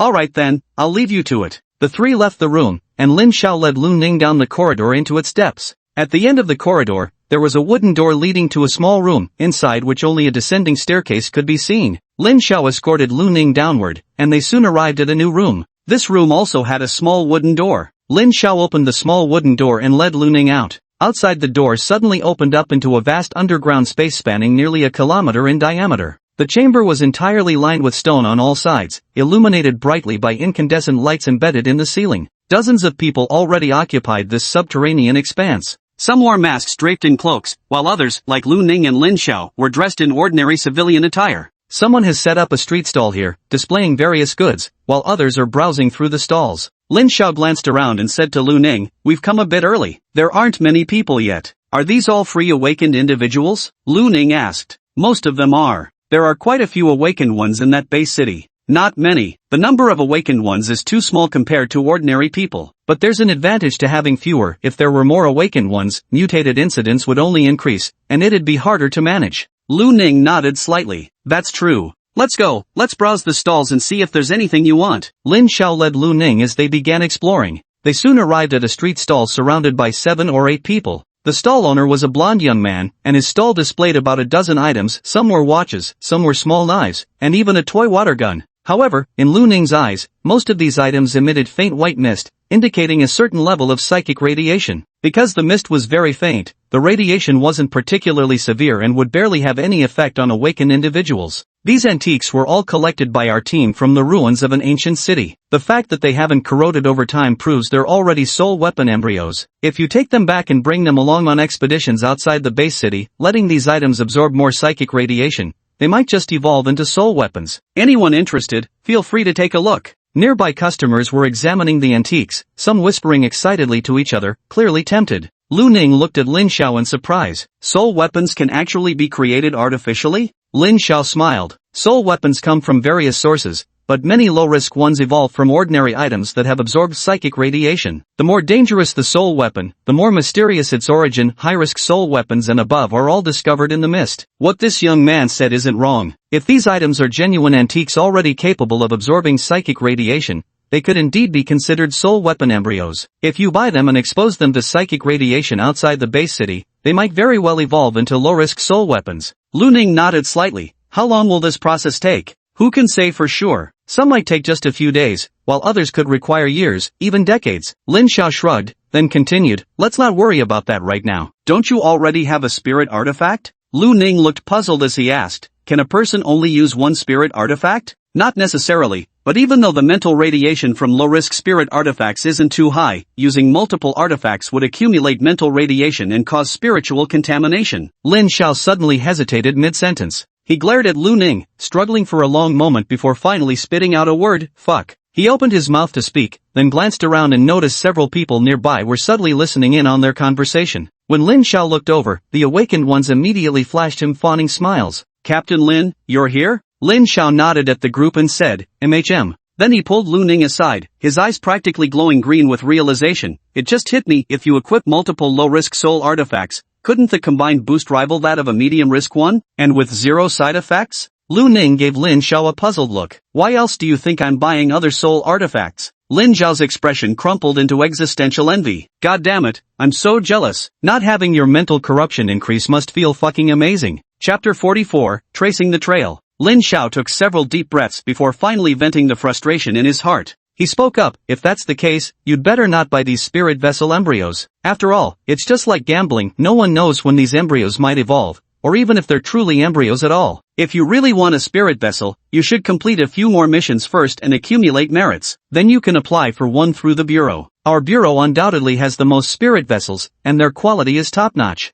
Lu Ning nodded at Lin Xiao's words and said, that works too. What Lu Ning saw next made him abandon the idea of buying a soul artifact embryo completely, because even just an embryo would cost several million to purchase. Lin Xiao nearby said this was the normal price, and Lu Ning fell silent. Simply couldn't afford it. After leaving the stall with the Horcrux embryos, Lu Ning and Lin Xiao continued their stroll. The stalls offered all sorts of items, including disposable talismans, special objects crafted by awakened individuals using psychic energy, enabling them to unleash unique abilities. Others were spirit-radiating herbs and ores retrieved from the wilderness, or highly irradiated parts harvested from disaster beasts and the afflicted. Some of these could be used for brewing potions, while others served as materials for crafting Horcruxes and talismans. All in all, there was a wide variety of items available. Unfortunately, Lu Ning didn't have much money on hand at the moment. Although Lin Xiao mentioned they could get in advance, after looking around for a long time, Lu Ning didn't find anything they particularly wanted, so they didn't make any purchases. Lin Xiao didn't buy anything either. It must be said that as an official organization, the Mist headquarters had incredibly abundant resources. Most of the items available on the black market could be applied for exchange within the bureau, as long as one had the merits to do so. After browsing around, the two left the black market. The atmosphere in the car was quiet on the way back when Lin Xiao suddenly said, this time with Tai Long approaching mutation, he doesn't seem to exhibit abnormalities? This is different from Mumu's case last time. Lu Ning spoke up, Tai Long's condition is slightly milder than Li Mu's. There's quite a bit of flesh in his body moving autonomously, but seemingly without consciousness. I see. So Mumu mutated because her mental contamination level was too high? Maybe? I'm not really sure about the specific reason. Lin Xiao nodded and fell silent again. After a moment, he sighed and said, Tyrone and I joined the operations team around the same time. He was more talented than me when I was still at rank 4, he had already reached rank 5. After our previous team leader died in an incident, he took over as captain. Back then, Tyrone was considered to have the potential to reach rank 6 and become the strongest awakened in our base city. Unfortunately, when the base city was hit by a wave of disaster beasts, he had to use one of the Bureau's mid-risk soul artifacts to fend them off. Ever since then, he lost a leg, and his mental corruption levels remained persistently high. He ended up retiring from the team and opened this bar. Even now, he still helps the Bureau however he can. Lu Ning listened quietly to Lin Xiao's words without responding. Lin Xiao didn't expect a response from Lu Ning either, simply recounting some past events of when he fought side by side with Tai Long. As he spoke on, Lin Zhao's eyes grew slightly red. Taking a drag from his cigarette, he said, "That old bastard always talked about becoming a high-level awakened to join the mist exploration team. Even said he wanted to uncover the source of the mist. Damn him, even at a time like this, saying he didn't want to cause me any trouble." The sports car raced like the wind. Inside the cabin, the air fell silent for a moment before Lu Ning spoke. "Tai-Long's pollution levels are high, but they don't necessarily lead to pathological changes." Lin Xiao let out a weary breath and grinned. "You're right, what if he's lucky enough to live till a ripe old age and die peacefully?" Immersive translate. In the following days, the entire division's operations team was thrown into a whirlwind of activity. Apart from the team members on duty at the branch, the others either went to the Public Security Bureau to investigate the cultist's identity or continued digging deeper into the clues related to Han Yu and Gao Tianlin. Fortunately, Lin Xiao had already posted the task in the black market, so they didn't need to take action themselves to find Zhu Jianyi or investigate Li Yang and Samantha.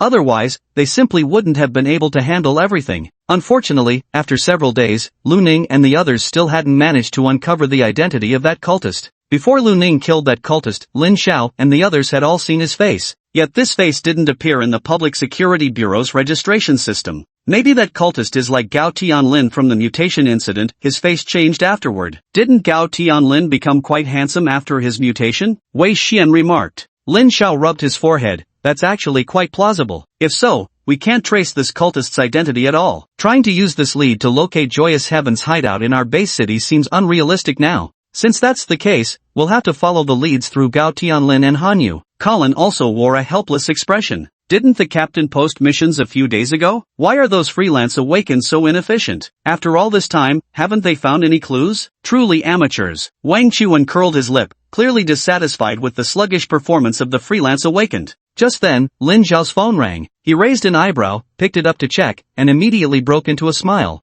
It's Tai Long calling. Colin and the others' eyes lit up. Did you find any clues? Not sure, I'll ask around. Lin Xiao answered the phone. Hey, Tyrone, what's up? Why are you calling me? Lin Xiao listened to the voice on the other end of the phone, and soon his eyes lit up with a smile. Really? Great, thank you, I got it. Okay, good, we'll be right there. Alright, see you soon. Lin Xiao hung up the phone and turned to Colin and the others, smiling as he said, Talon said someone found traces of Zhu Jianyi. We need to head over. Lu Ning, Xiaolin, the three of us will go. Colin, you three stay back at the branch. Wang Chuan frowned with disappointment. What? We're not going? Wei Xian wasn't particularly pleased either. Colin adjusted his glasses and chuckled lightly. Someone has to watch over the branch office. Left with no alternative, both Wang Chuan and Wei Xian could only nod in agreement. Lin Xiao and the other two arrived at the parking lot. When Lin Xiao saw his two-seater sports car, he fell silent for a moment, then asked Lu Ning and Chiu Yuelin to wait there while he ran back to borrow Colin's car. The three drove back to the One Tree Bar.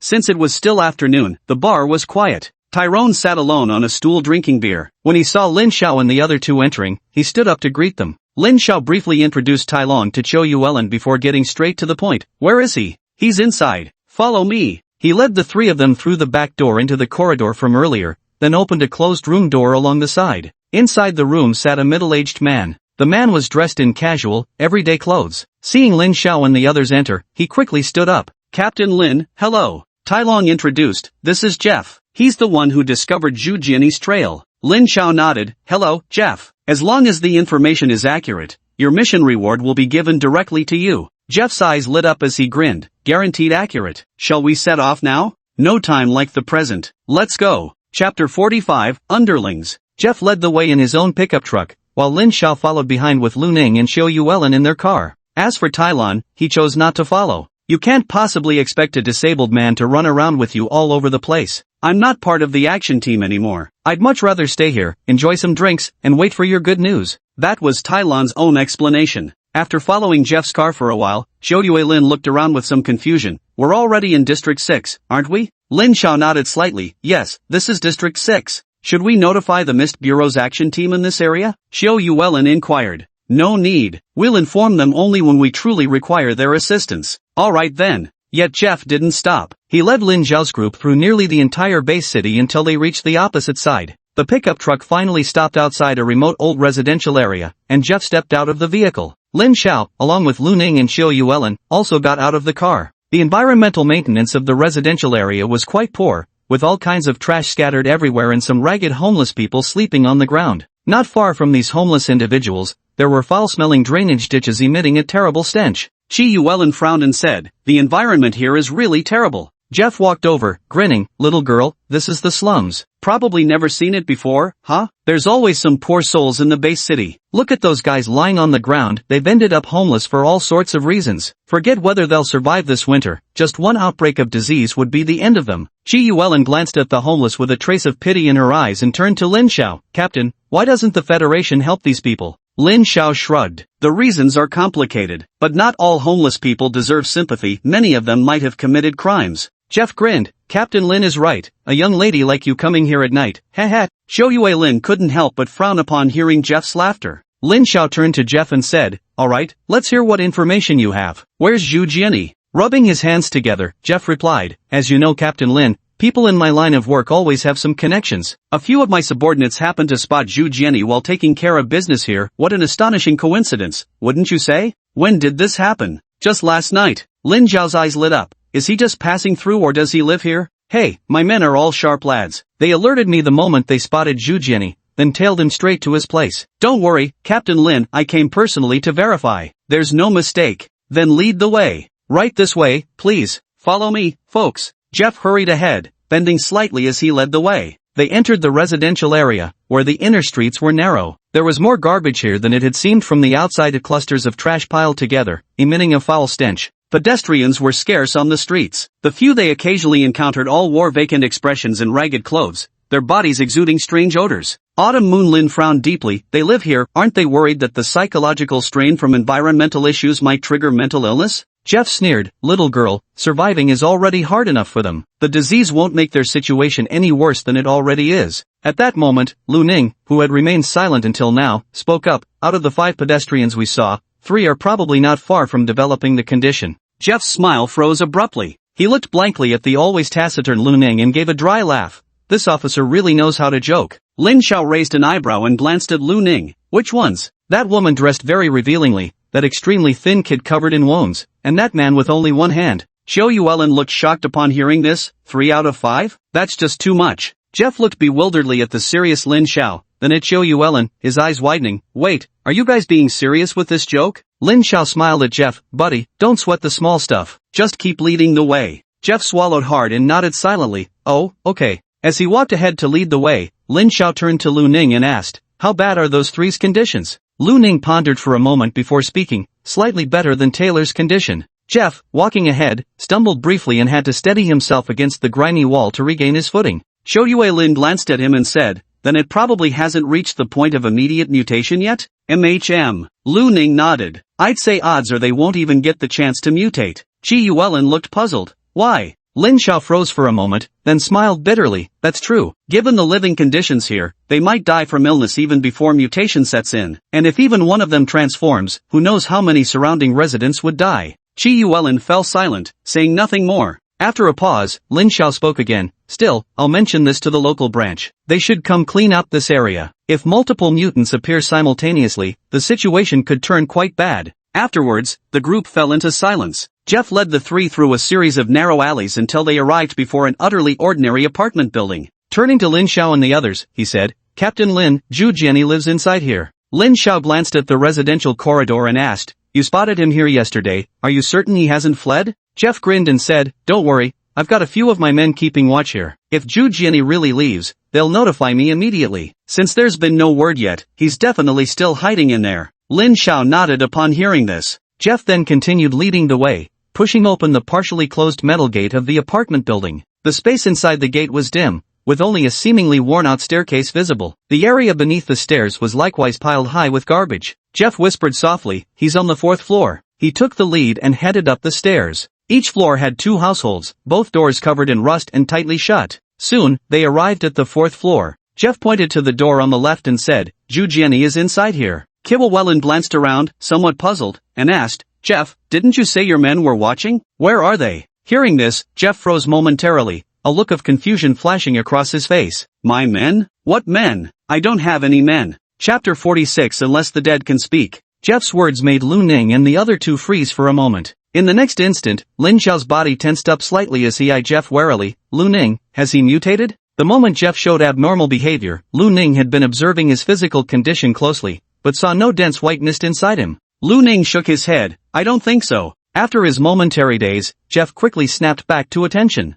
He found himself surrounded by Lin Xiao and his two companions, his expression instantly growing tense. Jeff's eyes widened in shock as he exclaimed, "See Captain Lin? Why are you here? Where is this place?" Lin Xiao and his companions frowned once again. Lin Xiao looked at Jeff and said, "Have you forgotten what you did before? What thing? You were supposed to lead us to find Zhu Jianyi." Xiao Yuelin spoke up. "Zhu Jianyi?" Jeff's eyes showed confusion, then it seemed something occurred to him. His eyes widened, revealing a look of sheer terror. Yes, I've been found. He found me." Xiao Yuelin frowned and asked, "Who found you?" Jeff's lips twitched. "It's Zhu Jianyi. He found me first, and then?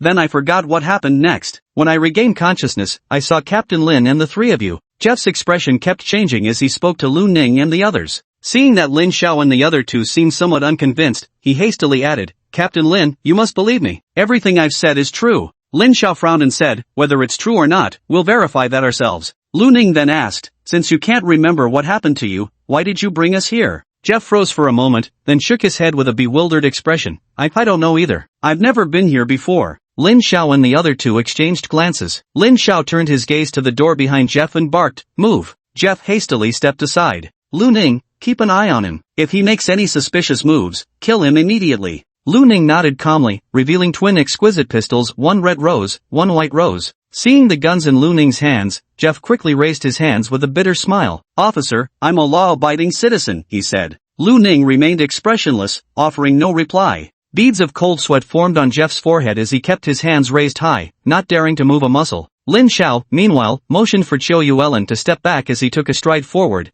delivering a forceful kick to the door. Boom! With a thunderous crash, the door caved inward, its hinges tearing from the wall as the entire structure shattered into wreckage, hurtling into the room. The moment the door was sent flying, Lu Ning and the others were assaulted by a revolting stench of decay. Lu Ning lifted his gaze to peer into the room. After entering the front door, there was a very small living room. The living room had a small sofa and coffee table arranged, roughly only about 5 or 6 square meters in size. At this moment, the coffee table and sofa were covered everywhere with blood and flesh. On the floor, a mutilated corpse lay quietly. The face on the corpse was none other than Zhu Jianyi. Zhu Jianyi was a gray-haired old man, his expression agonized at this moment, eyes wide open as if having endured immense torment before death. Nearby, Xiao Yuelin turned pale at this horrific sight, retched twice, and nearly vomited. Lin Xiao, Lu Ning, and Jeff showed relatively little reaction to such a scene. Lin Xiao glanced at Zhu Jianyi's corpse and couldn't help frowning. Dead. Looks like he's been dead for quite some time. Lin Xiao stepped inside, cautiously surveying his surroundings.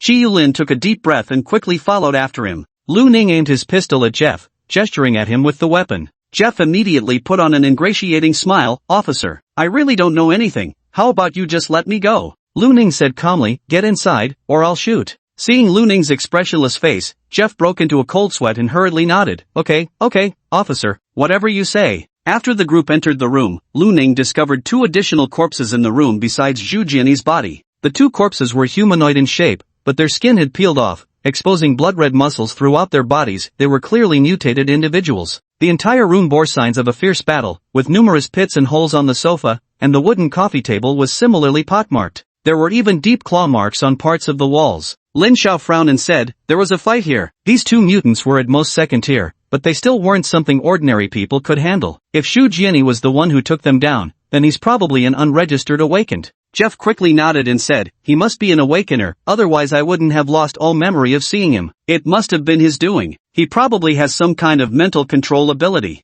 Lin Xiao glanced at Jeff and said, "We'll investigate to find out exactly what happened. You'll need to come with us for questioning." Jeff turned pale and forced a bitter smile. "Do I have a choice?" "No." Lin Xiao and Xiao Yuelin then checked the bedroom, kitchen, and other rooms before quickly emerging. Xiao Yuelin spoke up, "There are no signs of a struggle in the kitchen or bathroom, but it looks like someone searched the place. The bedroom's been searched too. It seems the ones who killed Zhu Jianyi weren't just those 2 infected, there must be others. They must be looking for something." Lin Xiao mused aloud. What could they be searching for? Xiao Yuelin sounded puzzled. After a moment's thought, Lin Xiao replied, "Zhu Jianyi was originally the Han family's butler. He fled on his own after Han Yu encountered trouble. Now he's dead in this remote slum, with his room ransacked. The people who killed him are probably connected to Han Yu's death." Lu Ning spoke up, "Captain, are you talking about people from Joyous Heaven?"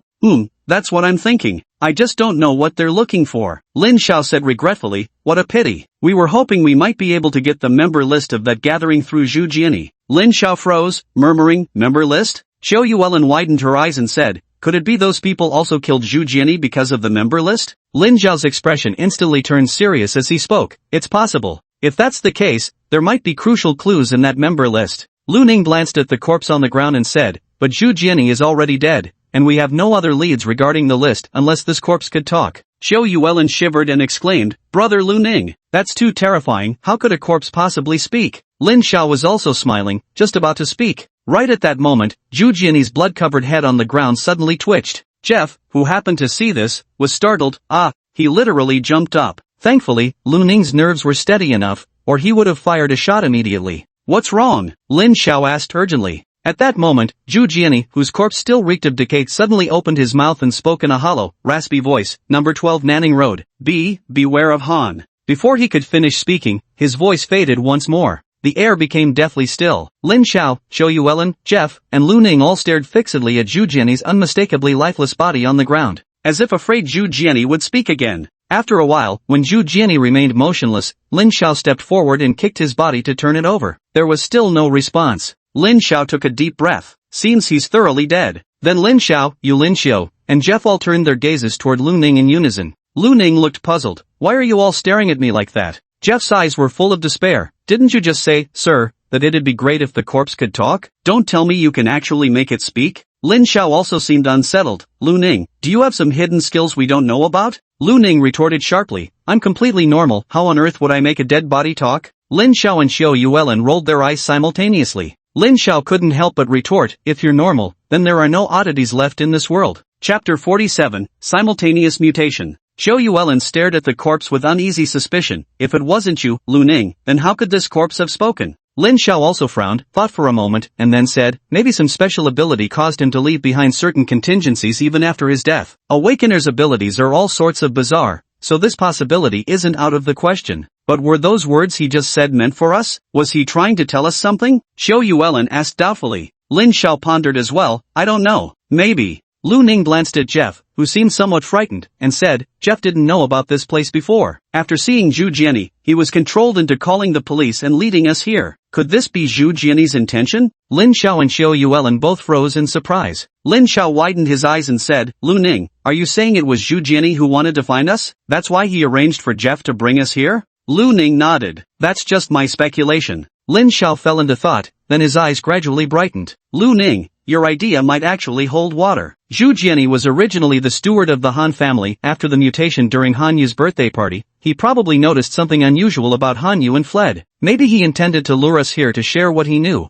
which is why he had Jeff bring us. Xiao Yuelin frowned and said, but why didn't Zhu Jiani just come to the Fog Bureau to find us directly? Lin Xiao spoke up. Perhaps he was worried someone was tracking him down to silence him. In fact, wasn't he killed right after finding Jeff? Xiao Yuelin thought for a moment. That does seem to be the case. Lu Ning interjected, maybe Zhu Jiani realized he was being hunted, so he didn't dare approach the Fog Bureau directly, too risky. That's why he took the chance to contact Jeff instead, using his abilities to draw us there through Jeff. But perhaps he wasn't careful enough and was eventually tracked down, found by the Paradise of Joy people and silenced? The signs of the room being searched might mean the Paradise of Joy was trying to recover whatever clues Zhu Jiani held. Like that party guest list? Lin Xiao nodded. If that's the case, then everything adds up. Jeff, standing nearby, forced a dry laugh and said, Sirs, aren't these just your speculations? You don't actually have evidence, do you? Lu Ning spoke up. Perhaps we should check out number 12 Nanning Road. There might be evidence there. Lin Xiao nodded again. No time to waste, let's head out now. By the way, Zhu Jiani's body earlier warned us to be careful about someone surnamed Han. Careful of what? Could it be Han Yu? Lin Xiao pondered and said, I'm not sure either. Maybe Han Yu isn't dead, and he might have already been collaborating with Happy Paradise. Lu Ning said, perhaps. Let's think about this later. We should go to number 12 Nanning Road first to avoid being beaten to it. I'll make a call to have someone handle things here. At that very moment, sudden noises and roars came from outside the door. Lin Xiao and the others froze, turning their gazes toward the entrance. Outside the door, one after another, diseased monsters with peeled skin and exposed muscles were climbing up from downstairs, 6 or 7 of them in total. Diseased ones? So many? Lin Xiao's expression shifted slightly. Lin Xiao was about to start cleaning when sudden screams erupted outside the window. Xiao Yuelin's expression shifted slightly as she moved to the window and glanced downstairs. In the alley below, two ragged-looking homeless men suddenly began contorting. One sprouted bone spikes from his body while the other's back became covered with writhing tentacles. Not far from these mutated derelicts, two other figures lay sprawled on the ground, scrambling backward with terror-stricken faces.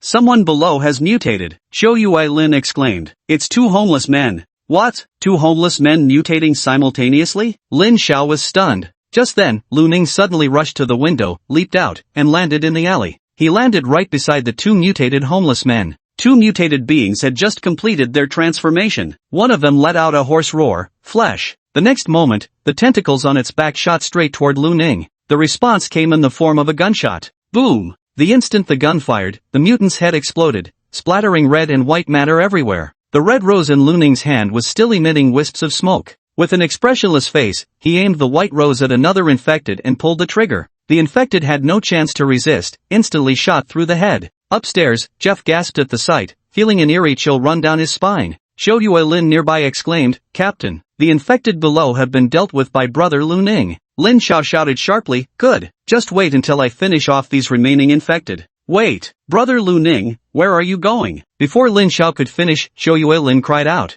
A baffled expression crossed Lin Xiao's face as he asked, "Now what?" From downstairs came Lu Ning's voice, "There are traces of excessive psychic radiation here, fresh ones. I'll go investigate." "Lin Xiao?" Autumn Moon Lin's voice rang out, "Captain, brother Lu Ning has run off." Lin Xiao's face darkened. That kid just dashed out alone? Damn it! He took a deep breath, his foot pressed against the ground, and his figure instantly vanished from sight. The next moment, several blade lights flashed around the figures of a few infected individuals. Lin Xiao's body suddenly appeared behind the group of infected. Simultaneously, the infected halted in their tracks as their heads toppled from their bodies, blood gushing out like fountains. "Jeff!" He touched his own neck, feeling chilly not just in his head, but down his neck as well. "Let's go! We're catching up!" Lin Xiao's hand transformed from a blade back to an open palm as he turned to look at Xiao Yuelin. Noticing Jeff standing rigidly in place, he paused, narrowed his eyes, and said, "You're coming too. If you try to run, I'll shoot you dead on the spot." Jeff's body jerked slightly as he forced a dry laugh. "Captain Lin,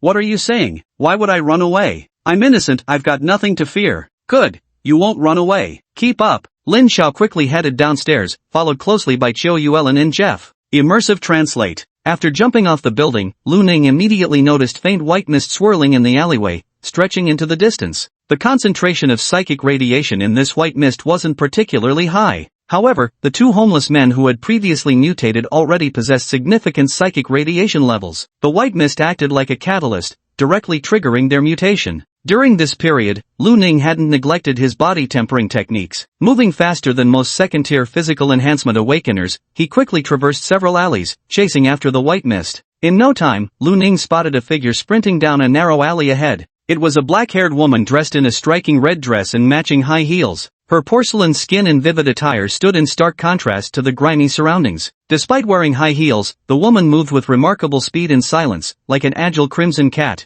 In her hand, she held a pink incense stick that had been lit, emitting a faint trail of smoke. In Lu Ning's line of sight, the white mist was emanating from the incense. Especially within the drifting smoke, the white fog grew even denser. Along the path the woman walked, a homeless man lay asleep on the ground. Perhaps after inhaling the scented smoke, his body convulsed a few times before falling still. The woman ran while humming a song, then noticed movement behind her. She stopped and turned to look. At that moment, Lu Ning also saw the woman's face. Her features were beautiful, a perfect blend of innocence and allure, the kind of woman who would stand out strikingly even in a crowded street. Expressionless, Lu Ning raised his twin pistols toward the woman. The woman's expression changed slightly upon seeing the twin guns. With a sideways dive, she crashed through a nearby window and dashed into the residential building. Chapter 48, The Fallen Angel. Lu Ning frowned and quickly ran toward the window where the woman in red had entered. Before Lu Ning could reach the window, a peculiar scream came from inside the building. The previously convulsing homeless man suddenly shed his skin, let out a hoarse roar, and lunged at Lu Ning. The infected homeless man was now only 2 steps away from Lu Ning. His movements were lightning fast. In the blink of an eye, he was right in front of Lu Ning. Diseased claws lashed out toward Lu Ning's neck. Lu Ning's face remained impassive as he slightly turned sideways, effortlessly dodging the diseased creature's sharp claws. His right foot lifted, glowing with intense white light as it violently kicked the diseased creature's body. Boom! The diseased creature's bones erupted with cracking sounds as it flew backward, smashing heavily against the alley wall and instantly losing all signs of life. Every bone in its body had been shattered by that single kick, causing it to slide down the wall like boneless flesh. At that very moment, low growls and pounding footsteps sounded from behind Lu Ning. Lu Ning turned his head and saw two more infected individuals charging toward him at high speed. One moved rapidly on all fours, while the other's body was covered in white bone spikes. Thud! Thud! Two gunshots rang out, both infected collapsed to the ground, their heads blown apart. Lu Ning quickly ran a few steps and arrived before the window, diving straight in. The room was unlit, and with the overcast weather, the surroundings were rather dim. As soon as Lu Ning entered the room, a piercing whistling sound rang out, aiming straight for his head. Lu Ning tilted his head slightly just in time to see a cold gleam skim past his cheek. The stunning red-robed woman pressed close, gripping her dagger with both hands, thrusting straight for Lu Ning's vital points with every move. Neck, temples, heart, all these vital points were within the woman's striking range. The woman possesses exceptional combat skills, lightning-fast agility, and tremendous strength. She seemed to recognize the formidable power of Lu Ning's twin pistols and gave him no chance to fire a shot. Lu Ning's combat skills were no less impressive. Even in such confined quarters, facing the woman's relentless storm of attacks, he managed to dodge every slash of her dagger. Lu Ning attempted counterattack with his twin pistols, but before he could properly aim at the red-clad woman, she'd deflect them either with her dagger or forearm, simultaneously evading attacks with fluid, dodging movements. Their proximity became the problem. With Red Rose and White Thorn's overwhelming firepower, Lu Ning couldn't possibly curve bullets at such point-blank range. The two collided in the narrow room, smashing the few wooden shelves and other furniture into splinters. The walls bore knife marks and bullet holes from Lu Ning's gunshots. At that moment, Lu Ning swung his gun-holding left hand like a fist, aiming for the woman's head. As before, the woman in red mistook Lu Ning's move as an attempt to shoot and raised her dagger to stab at his wrist. This could both block and injure Lu Ning's wrist. Yet Lu Ning didn't dodge in the slightest. Instead, his fist and the pistol in his hand flashed with white light. Seeing that Lu Ning didn't evade and even had a flicker of white light, the woman in red immediately shifted her expression. She tried to withdraw and dodge, but it was already too late. Thud! The dagger plunged deep into Lu Ning's wrist, yet the force of the soul-shaking fist simultaneously erupted. The woman's dagger-wielding hand was violently repelled, the sound of cracking bones echoing through the air. The woman in red was sent stumbling backward by the tremendous force before crashing against the wall. Just as she steadied herself and attempted to evade, the echoing report of a gunshot rang out. The woman's right knee exploded into a bloody crater. She let out a piercing scream, her lunge to the side abruptly halted as her body collapsed to the ground. Lu Ning observed the woman's exquisitely agonized face without the slightest change in expression, then fired again. Her left leg shattered in the same manner. This prevented the woman from standing upright, making escape impossible. Only then did Lu Ning holster the pistol in his right hand, his expression cold as he pulled the dagger deeply embedded in his left wrist free. At that very moment, the woman in red seemed to seize her opportunity. With a flick of her slender, pale arm, the sole dagger in her hand shot toward Lu Ning's face like lightning. Lu Ning was pulling out the dagger without even looking up. Thud! The dagger thrown by the woman struck Lu Ning right in the forehead, its blade sinking deep into his skull. Seeing this, the woman's pained face broke into a delighted grin. Ha ha ha, you fool! Making such a careless mistake at the last moment. You deserve your death. Yet her laughter was abruptly cut short in the next instant. Her eyes widened as she watched Lu Ning, still calmly pulling the dagger from his wrist while another dagger remained embedded in his forehead. The moment the dagger was drawn out, the wound on Lu Ning's wrist healed in the blink of an eye. Lu Ning casually tossed the dagger aside, then proceeded to pull the one from his forehead. As the dagger came free, the wound on his forehead healed just as swiftly, leaving no trace of a scar behind in an instant. Lu Ning casually tossed the dagger aside and raised his head to look at the red-clothed woman standing frozen in place, asking, "What do you mean they didn't die in vain?" The red-clothed woman's eyes held a look of disbelief and terror.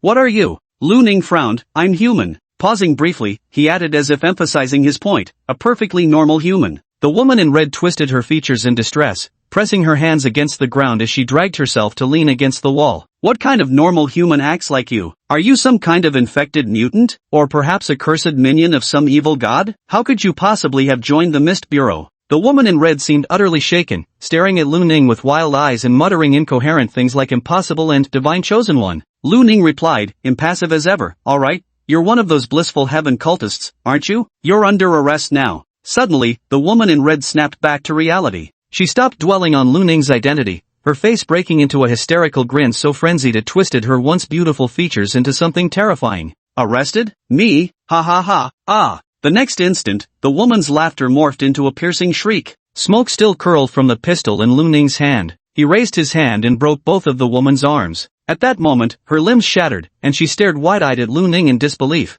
asking, "Why did you break my arms?" Lu Ning calmly explained, "I found your laughter somewhat twisted and didn't want to give you a chance to retaliate." The woman Her expression twisted for a moment before she smiled again. It doesn't matter, anyway my mission is complete, and soon my Lord will surely take me into heaven, granting me eternal joy. The next instant, her expression suddenly contorted as the skin and flesh on her body began writhing. In Lu Ning's gaze, thick white mist abruptly emerged from within her body. Amidst the white mist, there faintly appeared the blurred silhouette of a figure with pure white wings spread wide. This was the same angelic figure Lu Ning had previously seen on the ring, a fallen angel. The angel in the white mist grew even more indistinct. It seemed to sense the gaze upon it, slowly opening its eyes to meet Lu Ning's stare. After a brief moment of locked gazes, Lu Ning tilted her head and asked, "What are you looking at?" The angel in the white mist seemed to hear Lu Ning's words. Its wings fluttered slightly behind its back, and a strange, almost tangible light flickered in its eyes. Lu Ning's mind seemed to go blank in an instant. The next moment, his entire body began to melt like a wax figure. Meanwhile, the woman who had already begun to mutate erupted in a frenzy of flesh and blood as the proliferating tissue tore through her red dress. The once slender woman transformed into an unrecognizable mass of flesh. The flesh mass oozed with disgusting slime, covered with randomly rolling eyeballs and wildly thrashing tentacles. Chapter 49, Gas Explosion. The rolling eyeballs on the flesh mass quickly locked onto Lu Ning, and the long, slimy tentacle lashed toward him like a whip. Whoosh, whoosh, whoosh. The tentacle struck Lu Ning with tremendous force, landing on his body that now resembled liquefying wax. Lu Ning was sent flying backward, crashing heavily into the wall. Boom! The wall collapsed from the impact, and Lu Ning was thrown out of the room, landing in a muddy, filthy alley. Lin Xiao, Xiao Yuelin, and Jeff, who had just arrived, witnessed this scene and immediately froze in their tracks. Jeff stared at Lu Ning's melting body, his eyes widening in terror before letting out a horrified scream. He's dead? Yet the next moment, Lu Ning, now resembling a melting wax figure, slowly rose from the ground, causing Jeff's scream to catch in his throat.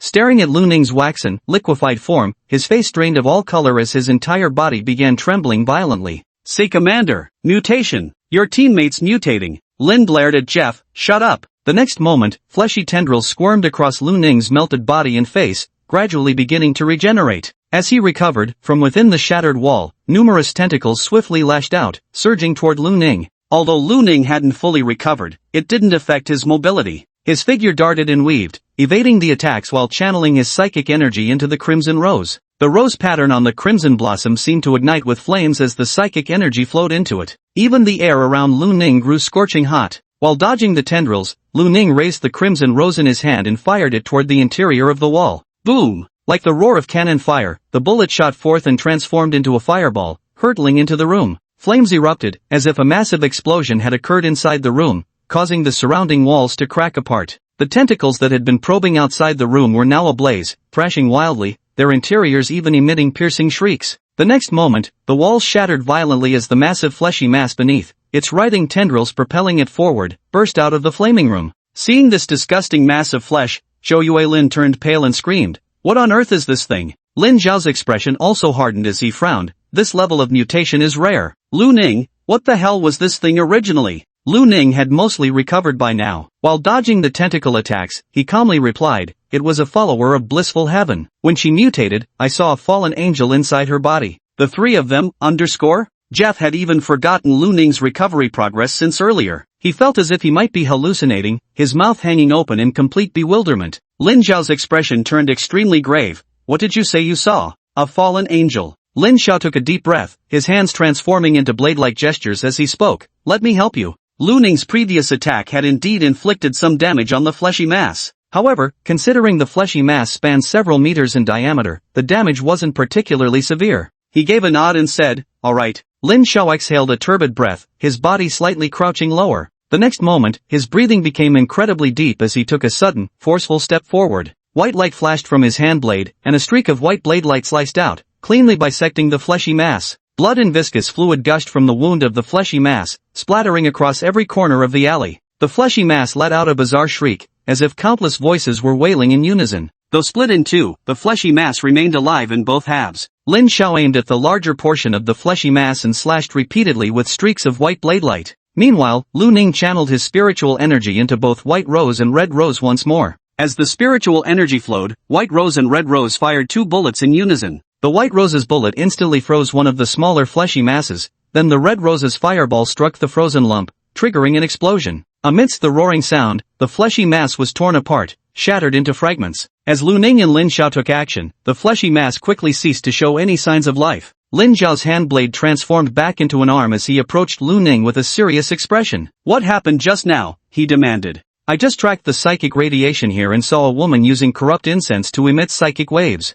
I defeated her, intending to take her alive, but she unexpectedly mutated," Lu Ning briefly explained. Lin Zhao responded, "She used corrupt incense? So the mutated attackers from before were her doing?" At this point, Lin Zhao suddenly paled. How did she know we were here? Damn it! They must have been monitoring Zhu Jianyi's room all along. They might have overheard what Zhu Jianyi said earlier. Xiuyue Lin's expression shifted anxiously. "Captain, does that mean the people from Joyous Heaven will head to number 12 Nanning Road, the location Zhu Jianyi just mentioned?" Lin Zhao quickly took out his phone. "I'll call for backup and have someone head to 12 Nanning Road immediately to seal off the area. Whatever's there, it's a lead for us." Lin Zhao dialed the number and urgently spoke to the person on the other end. "Old Lu, we've received intel that Paradise of Joy's target is 12 Nanning Road. You need to send reinforcements immediately." "Yes, exactly. Good. Get there as soon as possible." After a brief conversation, Lin Zhao hung up and said, "Let's go there too." Lu Ning glanced around and added, "Captain, the radiation from the corrupted incense is spreading. Though it's not as concentrated as before,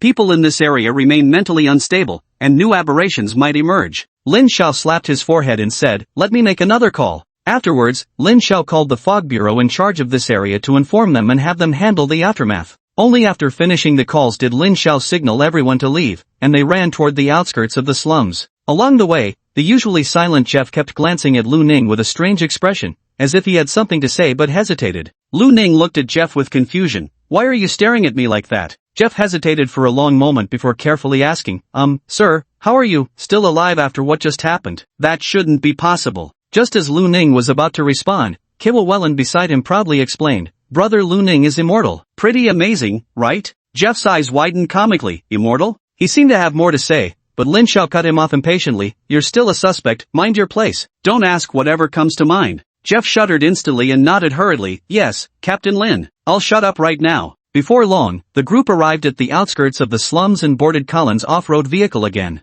Lin Zhao drove noticeably faster than on their way there. Before they could reach 12 Nanning Road, Lin Zhao received a phone call. "Hello? What?" Lin Zhao's expression changed slightly as he heard the voice on the other end. After listening silently to the message from the caller, he slowly responded, "Alright, got it. We'll be right there." Hanging up the phone, Xiuyue, who was sitting in the passenger seat, immediately asked, "Captain, what happened?" Lin Zhao frowned and said, "The situation isn't good." Before the second action team could arrive, a massive explosion occurred. Number 12 Nanning Road and several neighboring shops caught fire, causing numerous casualties. "What? Was this done by the Garden of Joy?" Xiuyue immediately seethed with anger. "Didn't they end up harming ordinary people too?" Lu Ning then inquired, "What about number 12 Nanning Road?" Lin Zhao's tone grew somber. "Number 12 is a small diner. It said the explosion originated from a gas leak in the kitchen, and the damage there was the most severe. The diner owner is missing, they might have died in the blast." After hearing Lin Zhao's words, the atmosphere inside the off-road vehicle abruptly fell silent.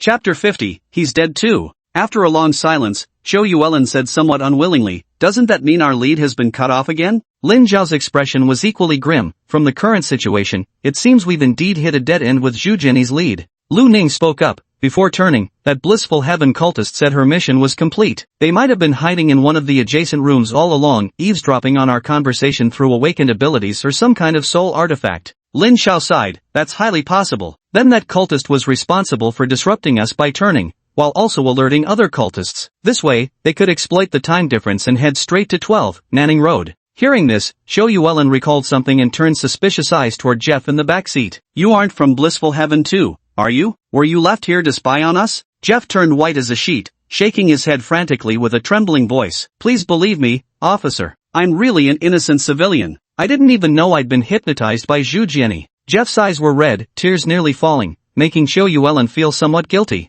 Lin Zhao said calmly, "Whether you're innocent or not, we'll investigate thoroughly. For now, you need to come with us to the station." Jeff nodded miserably. "Yes, Captain Lin." Lu Ning inquired, "Captain, do we still need to go to number 12 Nanning Road?" "Go take a look." "All right." The middle section of Nanning Road was cordoned off by the peacekeepers, and the fire in the shops had already been extinguished by the firefighters. Some bystanders were still peering in from outside the barricade, curious about what had happened inside. Lin Zhao parked the off-road vehicle by the roadside, and the group got out, walking toward the cordon. The peacekeeper outside the cordon quickly stepped forward to stop them as Lin Zhao and the others approached. "No entry here." Lin Xiao took out his credentials and handed them over. "We're from the Mist Bureau." The security officers were momentarily stunned, and one of them quickly took the identification card to examine it. After confirming Lin Xiao's identity, they saluted him and his companions. "We greet the superior officer." Lin Xiao gave a slight nod, retrieved his identification, and asked, "Is Lu Chang here?" "Captain Lu is inside. You can go in to find him."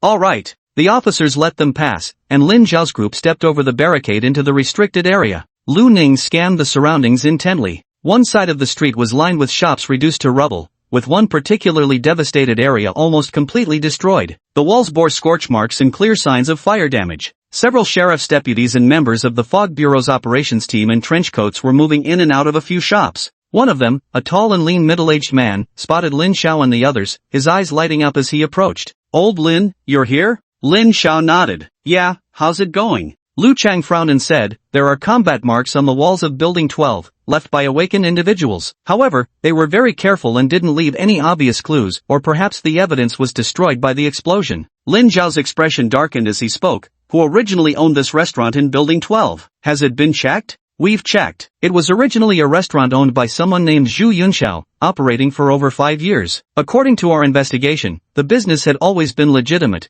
with no issues in expenses, taxes, or anything else. As for the owner, he was just an ordinary restaurant proprietor." Lin Xiao, Lu Ning, and the others exchanged glances. "The surname Zhu? What's the matter? Is there a problem with this surname?" Lu Chang asked in confusion. "We're currently investigating a lead that's gone cold, and the witness connected to that lead also bears the surname Zhu," Lin Xiao explained. Lu Chang immediately furrowed his brow as understanding dawned. "So those happy paradise people are trying to eliminate the evidence?" "Very likely," Lin Xiao nodded, then asked, "Has Zhu Yunxiao's body been found yet?" Lu Chang shook his head. "No traces found. Normally, the force of a gas explosion isn't powerful enough to eliminate all body fragments. We didn't find any remnants of Zhu Yunxiao's body, so he probably didn't die here. There are two possibilities, either he escaped, or he was captured by the Joyous Heaven group." Lin Xiao frowned in thought, then sighed and said, "Let's hope it's the first option. Could you help investigate the surrounding area to see if there are any signs of Zhu Yunxiao leaving?" "All right." After their brief discussion, Lu Ning and the others followed them into the scene to examine it. Nearly all the tables and chairs in the restaurant were shattered, and there were marks on the walls that looked more like claw scratches than damage from an explosion. This was also why Lu Chang believed awakened individuals were involved in the battle. Apart from that, there were genuinely no other clues. After careful inspection yielded no discoveries, Lin Xiao and his companions had no choice but to leave in frustration. Returning to the off-road vehicle, Lin Xiao headed toward their branch office in the Mist Bureau's 7th district. After getting out of the car, Jeff hunched his neck like a quail, his face filled with fear as he looked around nervously. Lin Xiao glanced at him and said to Qiu Yuelin and Lu Ning, "I'll take him for questioning. You two go upstairs first." Lu Ning looked at Jeff and nodded. "Got it." Lu Ning and Qiu Yuelin returned to the 3rd floor. Colin, Wang Qiwen, and Wei Xian were playing games in the activity room when Lu Ning and Qiu Yuelin walked in, causing all three to turn their heads toward them. Colin adjusted his glasses and asked, "So, any progress?" Qiu Yuelin plopped down on the sofa angrily and said, "Don't even mention it. We found Zhu Jianyi's residence, but he had already been killed, done by the Paradise of Joy." Hearing Qiu Yuelin's words, the three immediately stopped their game and walked over. "What's going on?" Colin asked with a serious expression. Autumn Lin recounted everything that had happened earlier, causing the expressions of Colin and his two companions to shift repeatedly. After a moment of silence, Colin spoke, "From the looks of it, Joyous Paradise probably has quite a few operatives in our base city." Wang Qiwen furrowed his brow tightly and slammed the coffee table fiercely. "Just what are they trying to do?" Wei Xian looked worried as he spoke. "When cultists gather for activities, it's never a good sign for the base city." Colin also sighed and said, "Indeed, history has seen plenty of base cities suffer huge losses due to cult activities, and some were even completely destroyed because of them." The air in the activity room suddenly grew quiet. The Happy Paradise cult's activities within the base city were becoming more and more frequent, and everyone was starting to feel uneasy. Zhu Yunxiao probably knows some clues that Zhu Jianyi might have possessed, but we have no idea about his current condition. For now, this lead seems unavailable. Colin shook his head. Lu Ning inquired, "Did you receive any other updates at the bureau today? How are things with Li Yang and that Samantha? Any leads from Gao Tianlin's side?" Hearing this, the expressions of Colin and the other two immediately turned grave. Colin said with a solemn expression, "Li Yang is dead." "What? He's dead too?" Qiu Yuelin's face drastically changed as her eyes widened in shock. Chapter 51, The Missing Awakened. "How did he die?" Lu Ning asked with puzzlement. "Hanged himself." Colin shook his head and said slowly, "Suicide?" Qiu Yuelin seemed puzzled. "Why would he commit suicide? Who knows? Maybe it was because something went wrong at that birthday party. Li Yang was involved in it, so he killed himself out of guilt? Wang Chuan said with a smirk. Wei Xin chimed in, it might not necessarily be suicide. After all, awakeners have so many abilities, it's entirely possible someone made it look like suicide. Originally, I didn't have any leads on this, but hearing what you said, perhaps Li Yang was also killed by someone from the Joyous Paradise. Their goal might have been to eliminate clues. Autumn Moonlin said with some frustration, but this way, wouldn't our leads on Zhu Jianyi and Li Yang be completely cut off? And we probably won't get much from that Miss Samantha, right? Given Han Yu's previous behavior, that woman was likely just someone he exploited his power over.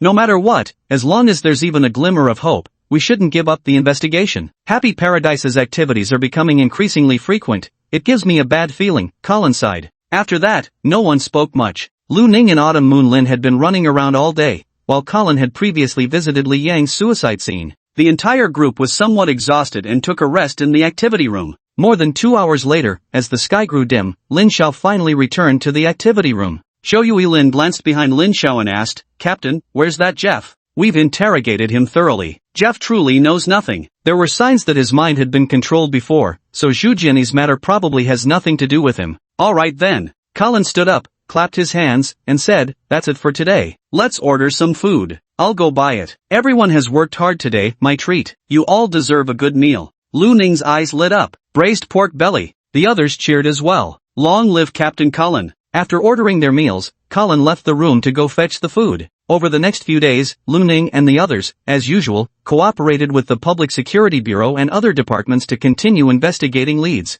Unfortunately, there wasn't much progress. Zhu Yunxiao's whereabouts remain unknown. After Li Yang's autopsy report came out, all the data suggested it was likely a suicide, leaving no substantial clues. As for Samantha, she's also being watched, but no discoveries have been made so far. Gao Tianlin's business has already been infiltrated by the peacekeepers. Until now, no sources have been found regarding the corrupt incense tied to him. As for Lu Ning himself, he previously eliminated several infected while searching for Zhu Jianyi and played a pivotal role in taking down the Joyous Heaven cultists, earning him considerable merit. This credit was naturally used to repay the debts owed to White Rose and Red Rose. Unfortunately, with no new soul crystals recently, Lu Ning's mental refinement speed has slowed down, and the progress of his spiritual power has become much slower than before. However, his physical refinement remains as strong as ever. This benefits from Lu Ning's enhanced recovery ability after reaching the second rank. This allowed Lu Ning to more recklessly utilize psychic resonance to temper his physical body. Though the process was somewhat painful, it conversely brought Lu Ning great peace of mind, because it let him know he was still alive. Of course, apart from missions involving Paradise of Joy, Sector 7 occasionally dealt with other pathological incidents as well.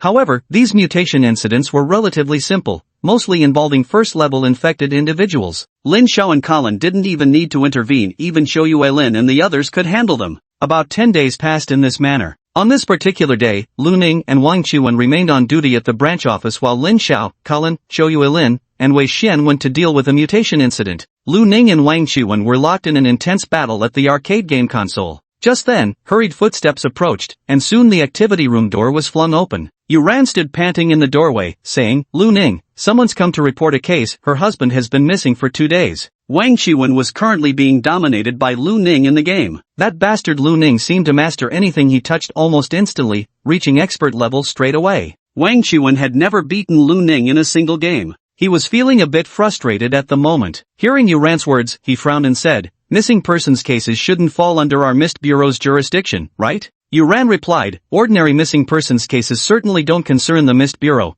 but the one who vanished is a registered second-tier awakened, and the person reporting the case is also an awakened. Upon hearing this, Lu Ning and Wang Chuan both stopped playing their game. Lu Ning stood up and asked, where is this person? I had her wait in the reception room. Let's go take a look. Lu Ning and Wang Chuan followed Yuran out of the activity room and arrived at a reception area on the second floor. In the reception room, a middle-aged blonde woman clutched a cup of hot tea, her expression slightly nervous as she glanced around. Seeing Lu Ning and Wang Chuan enter, she hurriedly stood up, spilling the hot tea from her paper cup onto the table. Yuran said, Miss Fallon, there's no need to be nervous. These two are members of our Mist Bureau's operations team, Lu Ning and Wang Chuan. You can report any issues to them. Fallon quickly nodded and said, officers, my husband went missing yesterday. I hope you can help me find him. Lu Ning looked calmly at Fallon and said, first, tell us everything you know. Fallon quickly nodded and said, I know. My lover is named Yuin, a second-tier shapeshifting awakener. Because his shapeshifting ability is quite effective in certain fields, his profession is a private detective. Previously, my lover mentioned that he had taken on an investigation task at the One Tree Bar, a job perfectly suited to his expertise. But yesterday, when he went out to complete the assignment as usual, he lost contact. Normally, he would always send me a goodnight message by 10 p.m.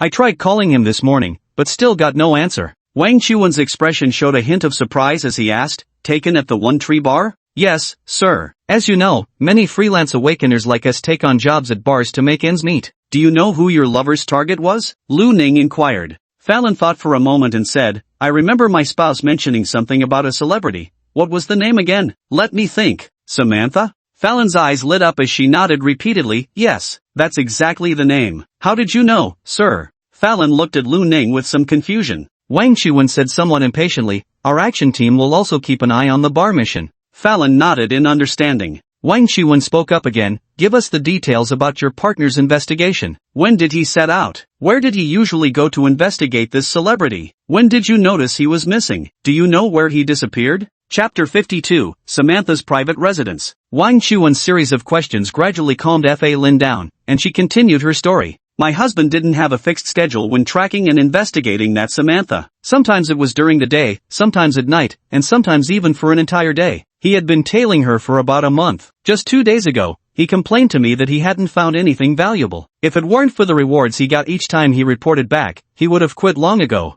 Yesterday, he left home at 4 p.m. to follow Samantha. My husband and I have an agreement, when he goes on a mission, he tells me the location. So I knew he was heading to one of Samantha's private houses on the outskirts of the base city. At 7 p.m., he sent me a message. Normally, he would message me again by 10 p.m., but this time, I didn't receive anything. At first, I thought he might have been too busy with work, but by morning, still no word from him. That's when I grew uneasy. I tried reaching out but couldn't get through. That's why I came to you for help." Lu Ning and Wang Chuan listened quietly to Fallon's words. Lu Ning inquired, "Do you know the exact location of Samantha's private residence?" "I do. My partner told me before leaving. It's in Unit 4, Room 503, Anna Community on Wuyun Road in District 7, Fallon said. Wang Chuan immediately stood up, his face lighting up with excitement. "Lu Ning, let's go. Let old Qin and the others take the night shift, we're heading out." Lu Ning glanced at the equally excited Wang Chuan and said, "Contact the captain first." Wang Chuan frowned and said, "But the captain and others are on a mission right now. Won't this interfere with them?" Lu Ning shook his head. "Both the captain and vice captain are there. It shouldn't cause any major issues. This matter involves Samantha, the captain should be informed." Wang Chuan grumbled somewhat frustratedly, "Doesn't that mean we'll be delayed for ages? Might we lose our chance?" Lu Ning calmly said, "Based on the previous clues, there might be danger this time too. I don't care either way, since I can't die." Wang Chuan. He hesitated for a moment, then said with a serious expression, "Lu Ning, I think you're right. We really should contact the captain." Fallon nearby looked at the two of them with a puzzled expression. "Officers, do you know who this Samantha is? Why is there danger? Surely nothing will happen to my husband, will it?" Her expression was extremely tense. Lu Ning looked at her, thought for a moment, and reassured her, "Don't worry too much. If he dies, we'll try our best to bring his body back intact." Fallon's eyes immediately reddened upon hearing this. Wang Chuan shot Lu Ning a glare that could darken his forehead with frustration, muttering under his breath, "If you don't know how to talk, then just keep quiet." Lu Ning gave Wang Chuan a puzzled look, but didn't speak further. Wang Chuan smiled at Fa Lin and said, "Don't worry ma'am, as long as your husband isn't dead, we'll find a way to bring him back." Thank you so much." Fa Lin repeatedly bowed in gratitude. Meanwhile, Lu Ning had already dialed Lin Zhao's number. The phone call didn't go through after one attempt, and Lu Ning raised an eyebrow. Wang Chuan nearby spoke up, "Could there be an issue on their end? I don't know." Just as Lu Ning was about to redial, his phone suddenly rang. It was Lin Zhao calling. Lu Ning answered the phone, and Lin Zhao's cheerful voice immediately came through. "Hello, Lu Ning, what's up? We just finished here." Lu Ning could hear Colin and Xiao Yuelin's laughter and chatter in the background. "Here's the thing, someone filed a report saying a second-level awakener sent to investigate Samantha has gone missing." "What? Samantha?" Lin Zhao's tone turned serious. "Is the information reliable?" "Yeah, we already have the exact location. Captain, do you want to go check it out?" Lin Zhao immediately replied, "Of course we're going." He paused for a moment before continuing, "Alright, have Wang Chuan hold down the fort at the branch office. You go ahead and wait for us, I'll have Shaolin head back too, then bring Colin and Wei Xian along. By the way, where exactly is this place?" "It's at room 503, building 4, Anna Community on Wuyun Road in District 7. It's not far from here, we should get there before you do, you'd better hurry up." Alright, I'll hail a cab. I completely forgot about suggesting you get your driver's license. Let's make sure you take the test as soon as we're back. Okay. Lu Ning hung up the phone and turned her gaze towards Wang Chuan standing beside her. Wang Chuan had already stood up, ready to depart, his face expressionless at this moment. Lu Ning spoke up. You heard it too. Wang Chuan's expression twisted. Fuck. Seriously? They won't let me go? On what grounds? After a moment of thought, Lu Ning replied earnestly, maybe it's because your skill level is relatively low? Wang Chuan? He looked unconvinced. My strength is low? How is mine low? Wang Chuan thought of Lin Xiao and Colin, glanced at Lu Ning, and after struggling for a moment, finally blurted out, at the very least, I'm better than Wei Xian, aren't I? I really don't know then. Wang Chuan plopped back down onto his seat angrily and stopped speaking. Lu Ning said, then I'll take my leave first. Seeing Wang Chuan was too glum to speak, Lu Ning turned and left. After leaving the branch office, Lu Ning hailed a taxi and headed toward his destination. District 7 covers a considerable area, but fortunately the branch office is located at its center. This positioning also allows for quicker response when dealing with anomaly incidents. Thus, the journey to Cloud Shadow Road's Anna residential district wasn't far, taking just over 10 minutes to reach the destination. It appeared to be a newly constructed residential area, not as luxurious as the villa districts, but still maintaining decent environmental standards. Lu Ning stepped out of the car and immediately spotted the off-road vehicle and sports car not far away. Outside the vehicle, Lin Xiao was waving at Lu Ning with a dazzling smile. Standing beside Lin Xiao were Colin and Wei Xian. Lu Ning walked over to join them and asked, shall we go in? Lin Xiao shook his head and said, that won't work. Even though we're not certain if the missing awakened one is connected to Samantha, if we go directly to confront them, they'll definitely go into hiding. Let's observe them secretly first. Colin said, I've already found a room with a view of the target's location. We can head over there now. Lu Ning nodded. Alright then. The residential buildings in Anna community were situated close to each other. Colin mentioned he had pinpointed Unit 604 on the 6th floor of Building 5, while directly opposite was Unit 503 in Building 4. Lu Ning came to the window and saw the window of Unit 503 in the diagonally lower building. It was currently afternoon, and there seemed to be no one inside. Wei Xian walked over and said with a smile, leave the surveillance to me. I've done this kind of work often at the Public Security Bureau, I've got experience. Besides, with all of you being such strong fighters, this is about the only support work I can offer. Lu Ning nodded. All right. Wei Xian then leaned against the window, peering through the curtains at the target. Lu Ning and the other two took their seats on the living room sofa, waiting for news. Time flowed by, soon the dusk deepened, eventually fading into complete darkness. When it was past 9 at night, Wei Xian, who had remained silent until then, suddenly spoke up. Light just came on in the target's room, someone must be back. Hearing this, the three who were playing landlord immediately perked up. Lin Xiao carefully set down the cards in his hand and warned, nobody touch the cards. We'll continue later. Colin also cast a worried glance at Lu Ning. Keeping a straight face, Lu Ning turned to Wei Xian and asked, so, how's it going?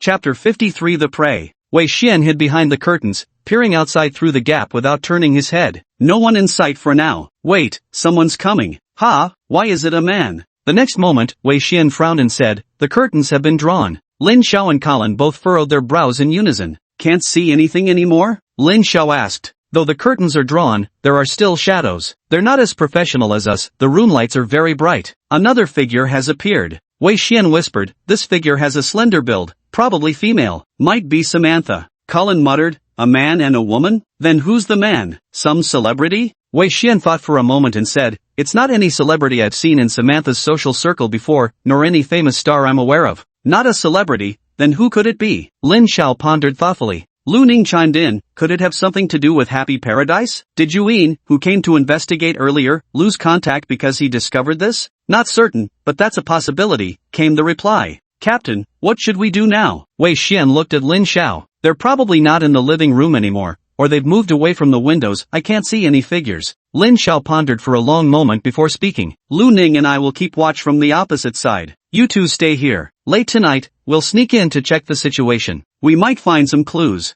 Colin thought for a moment and asked, but what if the man leaves before then? Lin Xiao replied, then Lu Ning and I will follow him. You two stay here and keep an eye on Samantha. Wei Xian, what does the man look like? Wei Xian thought for a moment and said, black curly hair, a full beard, a hooked nose, slightly dark skin, quite tall, wearing a black sweater. Lin Xiao nodded, got it. Luo Ning, let's go. The two left the room and went downstairs, pretending to be ordinary people just getting off work, heading toward Building 4. Just as they arrived at Building 4, they saw a man wearing a black sweater, nearly 6'3" tall, walking out. The man had a robust physique and handsome features. As he passed by Lu Ning and Lin Xiao, he cast them a cold glance before averting his gaze. Lin Xiao and Lu Ning brushed past the man. They exchanged a look but showed no unusual reaction, continuing into the residential building and climbing a couple of steps. When the man disappeared into the night beyond the streetlight's glow, Lu Ning remarked calmly, "He's emitting psychic radiation." Lin Xiao's eyes lit up with a smile. "Could be the corrupt incense. We've finally caught a lead. Let's follow him later."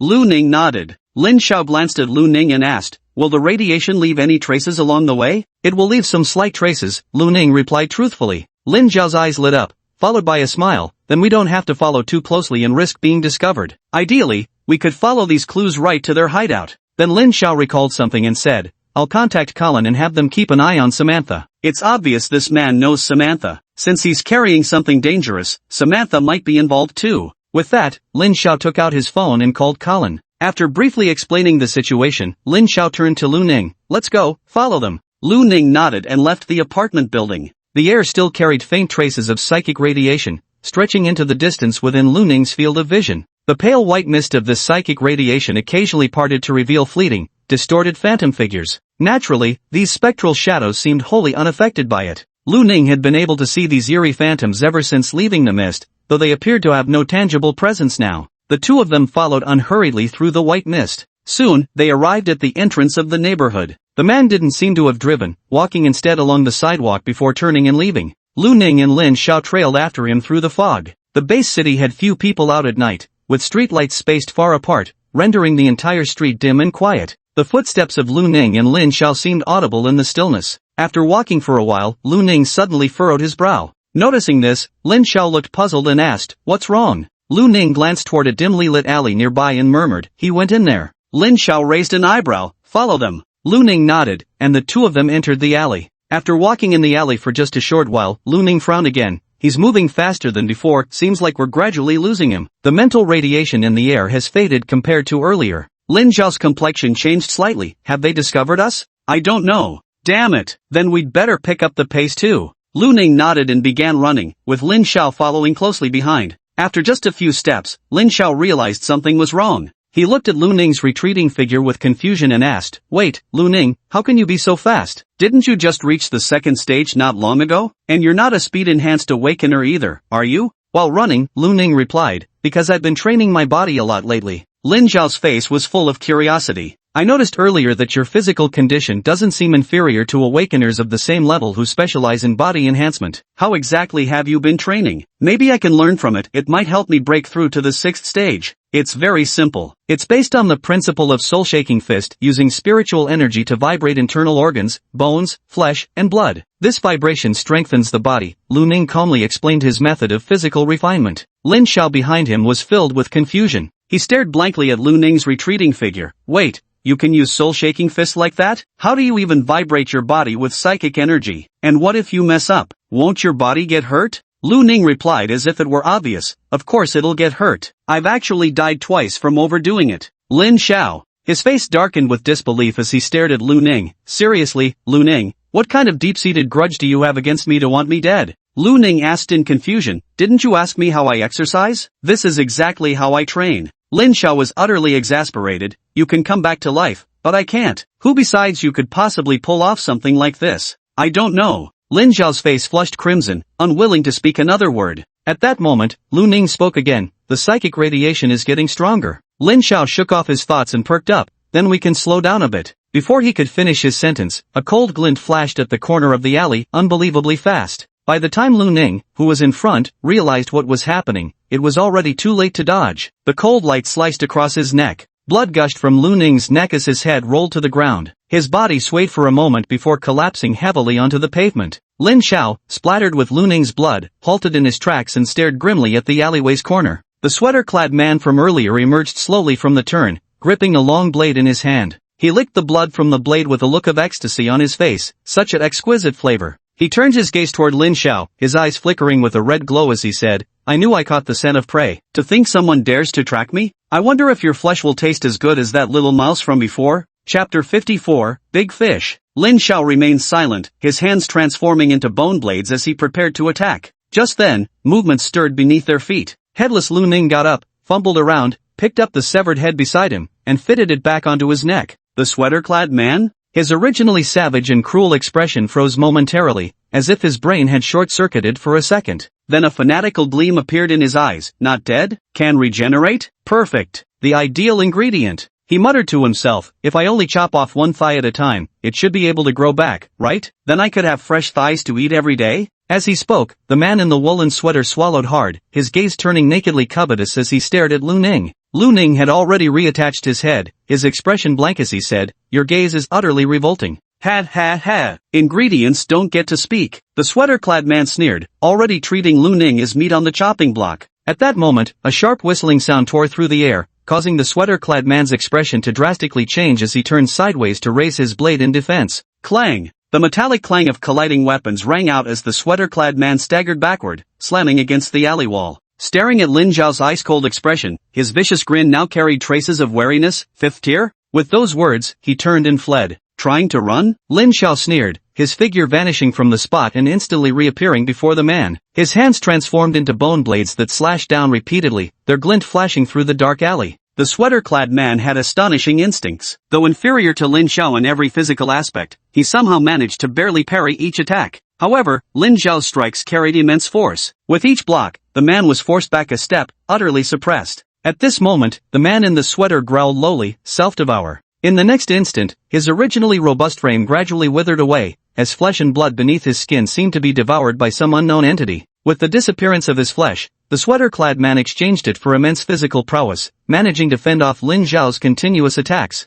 Lin Zhao's expression remained impassive. Between strikes, he sneered coldly, an ability that damages yourself, how long can it possibly last? The man in the woolen sweater didn't respond. After clashing fiercely with Lin Zhao with a ferocious expression, he actually used the recoil from Lin Zhao's violent force to change direction and dashed toward Lu Ning, who had been watching the spectacle nearby. Mad red light flickered in his eyes as his mouth gaped wide, the corners gradually tearing open to reveal bloody tendrils of flesh. Just then, Lu Ning raised her twin guns. At this moment, the red and white lights on the crimson rose and white thorn flashed, the rose patterns blazed with flames while the thorn patterns emanated icy mist. Lu Ning continuously channeled his spiritual energy into the two soul weapons while watching the play. Although this sweater-clad man wasn't as strong as Lin Zhao, his level was likely 4th tier. Lu Ning held nothing back, pouring in as much spiritual energy as possible to assist Lin Zhao at the critical moment. He never expected this sweater-wearing man would charge straight at him. Seeing the glow emanating from the twin guns in Lu Ning's hands, the sweater-clad man's expression shifted from ferocity to shock. Soul weapons? He tried to dodge by twisting his body sideways.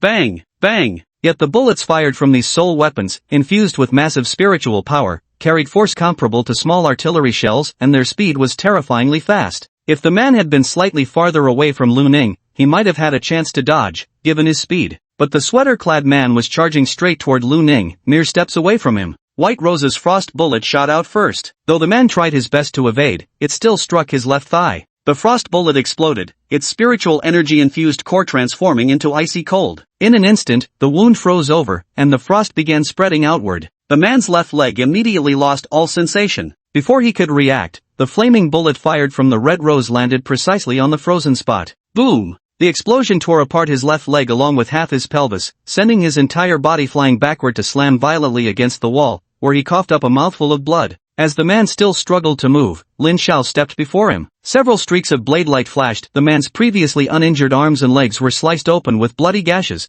completely crippled in that instant. Lin Zhao pressed the bone knife against the man's neck, his expression icy. One more move and you're dead. The man in the sweater paled, his face contorting briefly before freezing in place. He turned his gaze to Lu Ning, shock and confusion still written across his features. You're barely 2nd tier. How can you wield such a soul weapon? Aren't you afraid of mental corruption and mutation? Lu Ning holstered his twin guns. I'm not. The man in the sweater was about to say something more when Lin Zhao abruptly slapped him across the face, causing his cheek to swell instantly. You're under arrest now. Behave and stop asking stupid questions. However, with that slap, the man in the sweater lowered his head and immediately lost consciousness. Lin Zhao's expression shifted slightly as he reached out to check the man, then let out a relieved sigh, passed out. Gave me a scare, thought I'd slapped him to death. Lu Ning seemed puzzled. That fragile? Lin Zhao glanced down at the man in the sweater and said, probably backlash from the ability he used earlier. He must have been using dark arts, power granted by an evil god. The backlash would be severe, and combined with such serious injuries, it's no wonder he passed out. Lu Ning nodded and didn't ask further.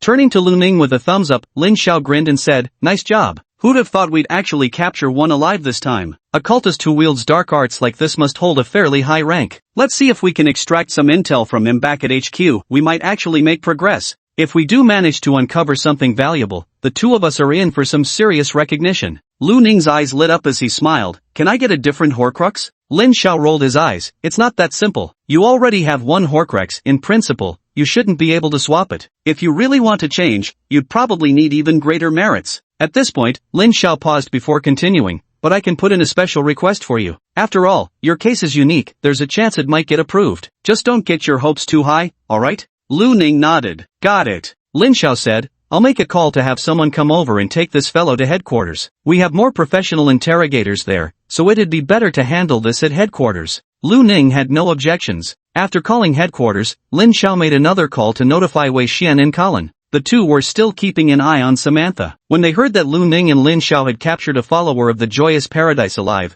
they were equally surprised and pleased. Although the main credit goes to Lu Ning and Lin Xiao. But since they acted together, they naturally deserve some recognition as well. Most importantly, capturing a cultist proficient in dark arts alive could lead to significant breakthroughs in tracking the members of the Joyous Heaven cult. This is undoubtedly excellent news for the security of their base city. Lin Xiao instructed Colin and Wei Xian to keep an eye on Samantha and see if she made any suspicious moves. Meanwhile, they stayed here to watch the man in the sweater, waiting for headquarters to send reinforcements. More than half an hour later, the sound of dense footsteps echoed through the alley. Lu Ning turned her head and saw that familiar red-haired figure. Yan Feng walked over from the distance with three trench-coat-clad operatives. Lu Ning didn't recognize any of the three members. They weren't the same operatives who had accompanied Yan Feng last time to deliver red roses and white roses. As carefree as ever, Yan Feng strolled with his hands in his pockets. Glancing at the unconscious sweater-clad man, he grinned and said, well, not bad. You actually caught a big fish? Chapter 55. Death always comes unexpectedly. Lin Xiao rolled her eyes. Enough chit-chat. Take him back for interrogation quickly before complications arise. Yan Feng waved his hand. Got it. He glanced at a woman behind him. She nodded, stretched out her hand to grab, and the sweater-clad man suddenly soared into midair. Lu Ning looked at her. This was the same telekinetic ability as Colin's. Yan Feng looked at Lin Xiao and Lu Ning. Do you want to come back with us? Lin Xiao thought for a moment, then turned to Lu Ning and said, I'll go with them to avoid any mishaps. You go find Colin and the others. Lu Ning nodded. Yan Feng glanced at Lu Ning, his eyes filled with complex emotions, but he didn't say anything more. Lu Ning walked past Yan Feng and the others, heading out of the alley. Only after Lu Ning had left did Yan Feng turn to Lin Xiao and ask, what about that kid? Did anything seem off? Lin Xiao glanced at Yan Feng, noticing the wariness in his eyes, and smirked as he replied, off? More like completely messed up. Yan Feng's expression shifted slightly, his brow furrowing as he stared at Lin Xiao. Then why didn't you report it? He demanded. It's already been reported, huh? This kid's problem is that he's just too damn strong. He's only been here a short while, and he's already accomplished so much. This time as well, those cultists must have received some divine favor. Their dark arts were potent. If it weren't for him, I might not have been able to stop them. Even if I had, capturing them alive wouldn't have been likely. Listening to Lin Xiao's words, Yan Feng's expression stiffened slightly. With a dark look, he said, you know what I mean. I'm asking if there's anything unusual about the kid. Back at headquarters, we were all there watching. Lin Xiao shrugged. What else can I say? Same as usual. Some die, some live. See that blood on the wall? It sprayed from the kid's neck just now. Damn, it shot up real high. The three operatives beside him glanced at the bloodstains on the wall, their faces full of confusion. Yan Feng took a look at the bloodstains, the corner of his mouth twitching. Any other questions? None. Oh, that kid's a genius. Damn, his improvement speed is insane. Already at tier 2 now, and he masters whatever he learns. I know that already. Yan Feng said impatiently. Anything else? None. Yan Feng exhaled a heavy breath and asked no more. Let's go. After taking 2 steps, he added with some unease. If anything goes wrong later, you must report it immediately. That kid's origins are unclear, and he's just too bizarre. Got it, Lin Xiao replied nonchalantly, rolling his eyes. Personally, I think he's actually not bad, though he can be pretty exasperating. Lu Ning returned to the apartment in Building 5 of Anna Community. Wei Xian was still watching Samantha's room when Colin asked, any updates? They've already taken her away. Colin smiled. This time's haul is quite substantial. Wei Xian didn't turn around, also speaking with a laugh. This is major progress. Hope we can interrogate something useful out of them. Lu Ning nodded, then asked, no movement from Samantha? Wei Xian shook his head. None. Her room's light is on. Occasionally we can see shadows moving. Shouldn't be anything unusual. Lu Ning didn't ask any further questions and sat down on the sofa. Colin then spoke up. Now that Lu Ning is here, I'll go keep watch over building 4. You two stay here. With Lu Ning around, I'll feel more at ease even if anything happens. Wei Xian remained silent for a moment before replying, alright. Colin looked at Lu Ning with a smile and said, if anything comes up, make some noise immediately. I'll come running. Lu Ning nodded without speaking. After Colin left the room, only Lu Ning and Wei Xian remained inside. Lu Ning leaned back on the sofa, staring blankly at the dim ceiling. The only light in the entire room came from the faint candle on the coffee table. After a long silence, Wei Xian finally spoke with a hint of envy. Lu Ning, sometimes I really envy you. Your mental contamination level never increases, that's just amazing. And your talent is so good, you pick up everything so quickly. Lu Ning glanced at Wei Xian and said calmly, if you walked in the fog for 2,000 years, seeing nothing, feeling nothing, you wouldn't envy me. Wei Xian fell silent for a moment upon hearing this, then chuckled. You're right. I can't even begin to imagine what that must have been like. Neither spoke another word as they continued watching Samantha's room. Late into the night, Samantha's room light dimmed, yet Colin still hadn't sent any message. It wasn't until the next morning when the neighborhood residents awoke for work and a new day began that Colin finally called Lu Ning and Wei Xian. Samantha has left the house. Lu Ning and Wei Xian perked up immediately and exited their room. They secretly followed Samantha out of the neighborhood, then rode in Colin's SUV, trailing her car all the way to the Tianqing Entertainment Group before stopping. Watching Samantha enter the company, Colin adjusted his glasses and said, seems like we won't find anything here. Let's head back. Wei Xian and Lu Ning nodded slightly. Wei Xian spoke up, I wonder how things are going on the captain's end? Colin shook his head, not sure, but it probably won't be that soon. The three of them returned to the branch office. Seated at the front desk, Yuran looked up immediately upon seeing them. She smiled and said, Lu Ning, you're back? That Ms. Fallon is still in the reception room. How did it go? Did you find her lover? Lu Ning hesitated for a moment before responding, still not certain. I'll go check on her. I'll go with you. Colin and Wei Xian returned to the third floor first,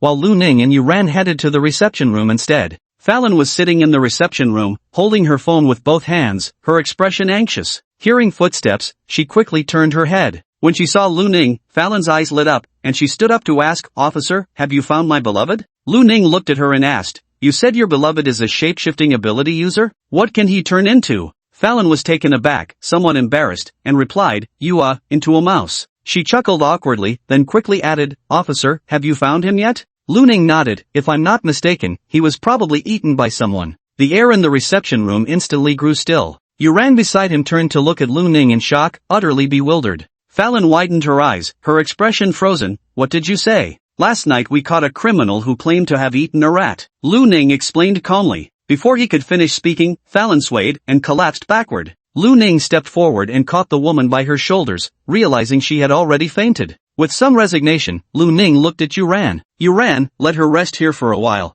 Yuran nodded silently, then looked at Lu Ning and asked, Lu Ning, is it true? Was her lover really eaten? Lu Ning looked at Yuran in confusion. Why would I lie to her? He paused for a moment before continuing, though it might not be the case. I'll call the captain and ask. He should be interrogating that cultist, might as well clarify this while I'm at it. Yuran nodded, casting a sympathetic glance at the unconscious Fallon. When I spoke with Ms. Fallon earlier, she mentioned that she, her lover, and their son were supposed to celebrate his birthday in a couple of days. Her lover had promised to take their son to the zoo. Who would have thought death would come so suddenly? Lu Ning calmly said, death always comes suddenly. He made a call to Lin Xiao, explained the situation, and Lin Xiao said it was no problem. Chapter 56, The Secret Gathering. 10 minutes later, Lu Ning received a call from Lin Xiao. The one he ate was a shapeshifter who could turn into a mouse, somewhat thin and small, with black hair and black eyes, probably under 50 years old. After hanging up the phone, Lu Ning shared the news with Yuran. Yuran's expression grew sorrowful. That must be Mr. Yuan. Just now when I was speaking with Mrs. Fallon, she described her husband's features. Lu Ning gave a slight nod, glancing at the unconscious Mrs. Fallon before saying, you should break the news to her later.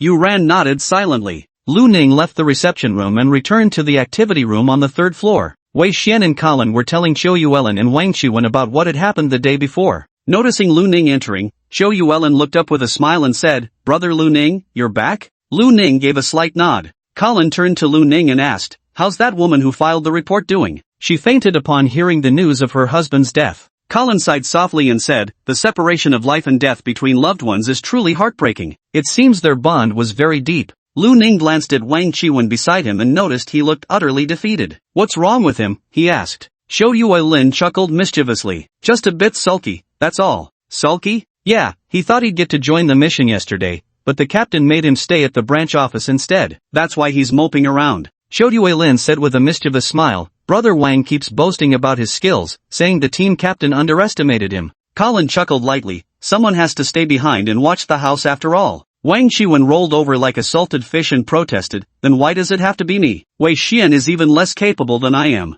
Wei Xian looked completely innocent and didn't seem the least bit angry. Colin said with a smile, Wei Xian here came from the Public Security Bureau. He's been on surveillance all night yesterday, way more professional than you. Wang Qiwen. Wei Xian chuckled and said, I think it's because you weren't included in this credit-earning operation, isn't it? Wang Qiwen stared at Wei Xian with green-eyed envy. Aren't you just hitchhiking on Lu Ning and the captain's coattails? Heh, isn't it nice to benefit from others' success? Better than getting nothing at all. You, Wang Qiwen was furious, looking for a fight? Alright, Colin mediated, according to our Miss Division's tradition, credit will be recorded for you both when the time comes. After all, standing guard is also part of the job, and an important one at that. Shodyue Lin's eyes lit up as she smiled, really? That's wonderful. Wang Qiwen snorted lightly and stopped arguing with Wei Xian. 3 hours later, Lin Xiao walked in with a beaming smile. Brothers, your captain has returned. Colin immediately asked Lin Xiao upon seeing him, well, did you find out anything? Lin Xiao's smile widened even more. We've caught a big fish. Got some very important intel. Lu Ning and the others all turned to look. Colin inquired, what kind of intel? The Joyous Paradise is planning something in our base city, and they're currently operating covertly. Every month, they hold a secret gathering that only members at the deacon level or higher can attend. That kid is a deacon level member and knows the location and details of the gathering. As Lin Xiao spoke, Colin and the others' eyes grew brighter with each word. Colin adjusted his glasses, clasped his hands together, and smiled. In that case, couldn't we just use this secret gathering to wipe out their upper echelons in one sweep? Lin Xiao nodded with a smile. That's exactly what we were thinking too. Wang Qiwen suddenly stood up and said, what are we waiting for then? When do we set off? Lin Xiao waved his hand and said, don't rush. It's only been 2 days since the last secret gathering. There's still a long time until the next one. We need to make thorough preparations during this period. At that moment, Lu Ning inquired, what exactly does Paradise Joy plan to do in our territory? Colin and the others also came to their senses and turned their gaze toward Lin Xiao. Lin Xiao frowned and shook his head, saying, we asked that question too, but even the deacon of Happy Paradise doesn't know. According to him, his rank isn't high enough. Only the regional bishop in charge of this matter knows the details. They're keeping it this tightly under wraps? This must be serious. Colin's brows furrowed deeply. Exactly, that's what we thought too. So we need to round up all the Happy Paradise cultists in the base city as quickly as possible. Otherwise, with them lurking in the shadows and us exposed, the danger is too great. Lin Xiao nodded in agreement. Wei Xian asked curiously, but wouldn't these cultists know each other's identities? If they do, we could just arrest them right now. Lin Xiao frowned and shook his head. No, as a secretive cult, the identities of Happy Heaven's members are kept hidden even from each other. The member we captured only knows the identities of his subordinate cultists. He has no clue about the identities of other Happy Heaven deacons, let alone any regional bishop. And if we act against his subordinate cultists now, it would only alert the others, driving them into deeper hiding. Hearing this, the group fell into silence. Lu Ning asked curiously, so, does that mean Samantha is also a member of Happy Heaven? Yes, indeed. I also got information from the attendant of Happy Paradise that Hanyu, the organizer of this birthday party, made contact with Happy Paradise through Samantha. Then they used the birthday party to conduct experiments and observe the effects of the corrupting incense.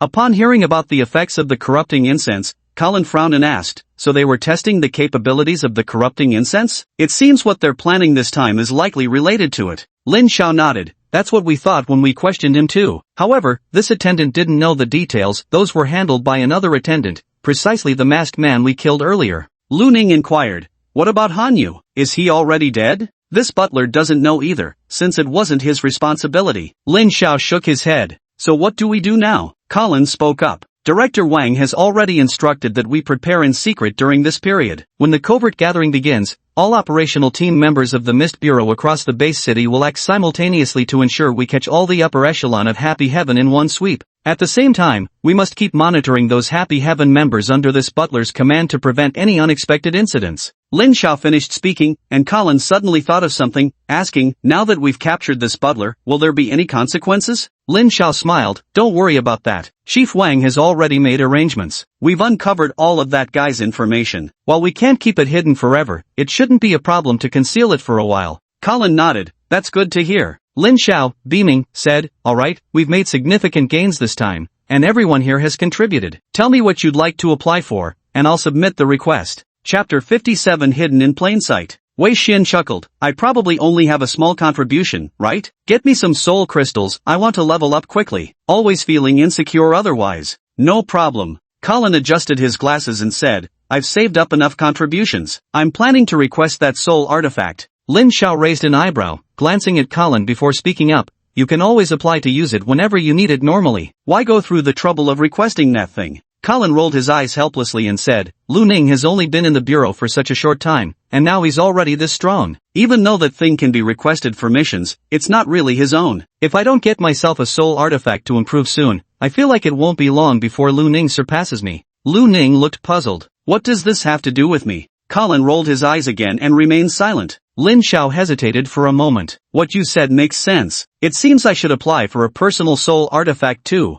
Then he looked at Wang Qiwen and Xiu Yuelin. You two are on night duty. Although you didn't join the mission, according to our rules, you can still apply for some soul crystals. That's fine, right? Xiu Yuelin said cheerfully, getting any reward is already great. I have no objections. Wang Qiwen also grunted, I have no objections either. Lin Xiao nodded and turned to Lu Ning. What about you, Lu Ning? You contributed greatly this time. Chief Wang said the merits owed from the twin guns incident can be cleared, and there'll still be quite a few left. But this amount of merit definitely isn't enough to apply for a new soul tool. Do you want to save it or apply for something else? Lu Ning pondered for a moment. I'll take some soul crystals too. My spiritual power has been improving rather slowly without them recently. Seriously? You call that slow? Wang Qiwen's face darkened with exasperation. Wei Xian and Xiu Yuelin both cast resentful glances at Lu Ning. Xiu Yuelin exclaimed, Brother Lu Ning, we've only just reached first tier while you're already at second tier. And you're complaining about slow progress? Leave some room for the rest of us to grow.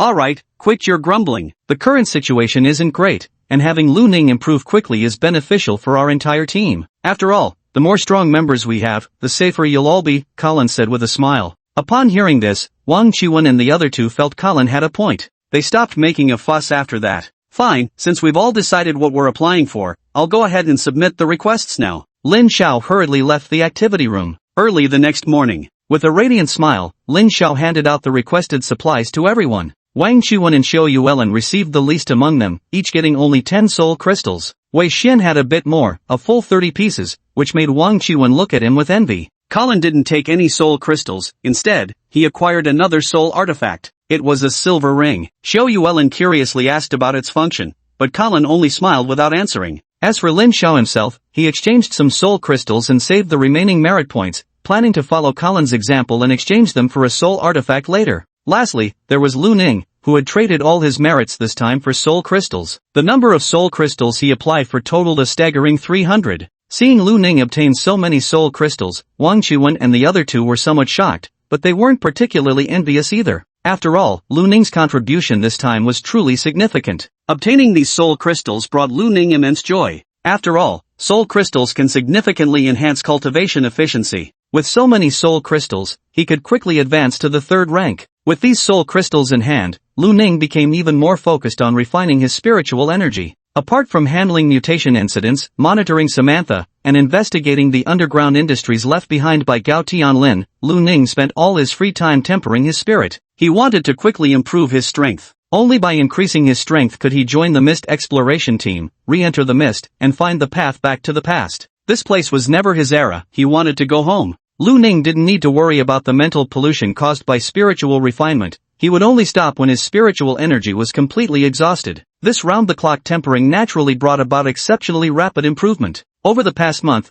Lu Ning had consumed nearly 150 soul crystals, averaging 5 per day. Though his psychic power hadn't yet reached the third tier, it had increased several-fold compared to when he'd just attained the second tier. The enhancement of his psychic power significantly strengthened Lu Ning's abilities, whether he was wielding soul artifacts or using awakened powers. Moreover, Lu Ning frequently tempered his physique and trained his recovery abilities by healing his physical injuries. His regenerative capacity and bodily strength had significantly improved compared to a month ago. Lu Ning's current prowess could be said to have undergone a qualitative leap compared to a month ago. That day, Lu Ning and the others had all gathered in the activity room. Lin Xiao glanced at the group and spoke up. Tonight is the time for the Heaven's Bliss gathering. The headquarters order is for all active duty task force members to participate in this operation, and our team is no exception. I assume everyone is prepared. Wang Qiwen said, if we all leave, what about the branch office? Lao Qin and the others will come to keep an eye on things. Colin adjusted his glasses with a smile. Then I don't have any more questions. Wang Chuan shrugged. Lin Xiao nodded and looked at Lu Ning, Wei Xian, and Zhou Yuelin. Do any of you have further questions? Lu Ning shook his head. I have no issues. Wei Xian and Zhou Yuelin similarly shook their heads. Alright, to avoid alerting anyone prematurely, headquarters has ordered that we can't move together. We need to proceed to the destination separately. We'll depart in another half hour. 30 minutes later, Lin Xiao led the group out of the branch office and boarded vehicles heading toward their destination. Because the headquarters was concerned about intelligence leaks, only the higher-ups were informed about this secret gathering of joyous heaven. The reason Lu Ning and his team knew about it was because they were the ones who captured the person involved. As for the gathering location, even Lu Ning and his team didn't know. Only Lin Xiao from their squad was privy to that information. Colin followed Lin Xiao's sports car in his own vehicle, with Lin Xiao leading the way. The current time is 3 p.m., not yet rush hour, so the streets aren't crowded. Two cars drove one after another towards the walls of District 7. When they arrived near a bustling shopping mall, Lin Xiao called Colin to instruct him to park in the parking lot. Hearing Lin Xiao's directions, Zhou Yuelin, who was sitting in the passenger seat, looked around in confusion. Is the secret gathering of the Paradise of Joy here? No way. There's so many people around. Wang Chuan also looked puzzled. This is a huge shopping mall. How could so many cult members gather here without anyone noticing?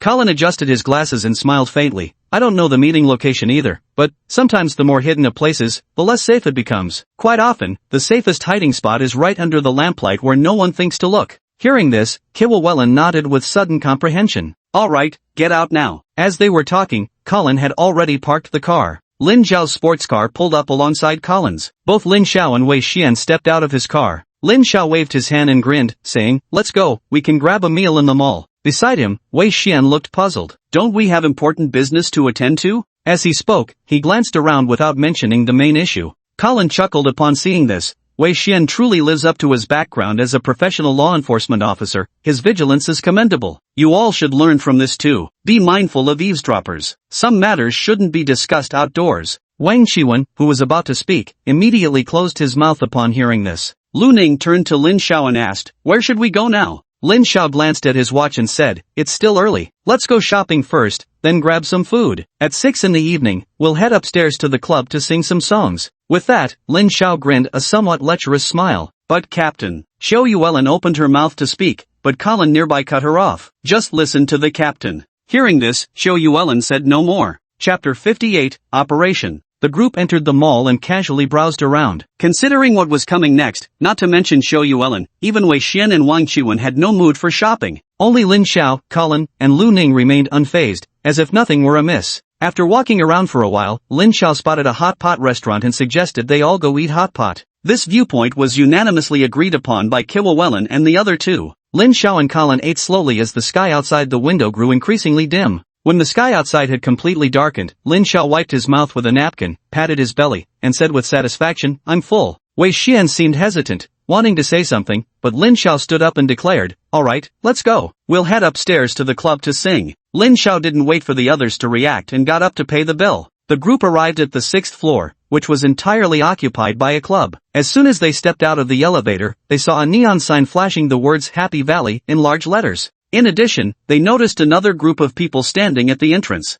3 individuals were squatting on the ground smoking, while 2 others nearby were roughhousing. Among the 3 crouching smokers, the red-haired guy caught Lu Ning's eye for a second look. It was Yan Feng. Lu Ning had seen the others before as well. Yan Feng and his group also noticed Lin Xiao's party approaching. They just glanced up briefly before averting their eyes and continuing their conversation undisturbed. By now, Wei Xian and his 2 companions suddenly realized this was likely the gathering area for the Paradise of Joy. As for Lu Ning, he didn't overthink it, simply following Lin Xiao would suffice. Why bother racking his brains over it? Though he was different now from when he first emerged from the mist, his mind could think again, no longer giving up on thought at every turn. Yet the habits he'd developed still kept him from overthinking unnecessary things. Lin Xiao and Colin pretended not to see Yan Feng and the others. Lin Xiao chuckled cheerfully, I heard this place has loads of fun. Aside from karaoke, there's saunas and bathing services too, a full package deal. The company's covering today's expenses, so everyone enjoy yourselves. Wang Chuan's smile was somewhat strained. If one looked carefully, they'd notice his footsteps had turned stiff. After all, the place ahead is the gathering spot of the secret assembly of the Joyous Paradise,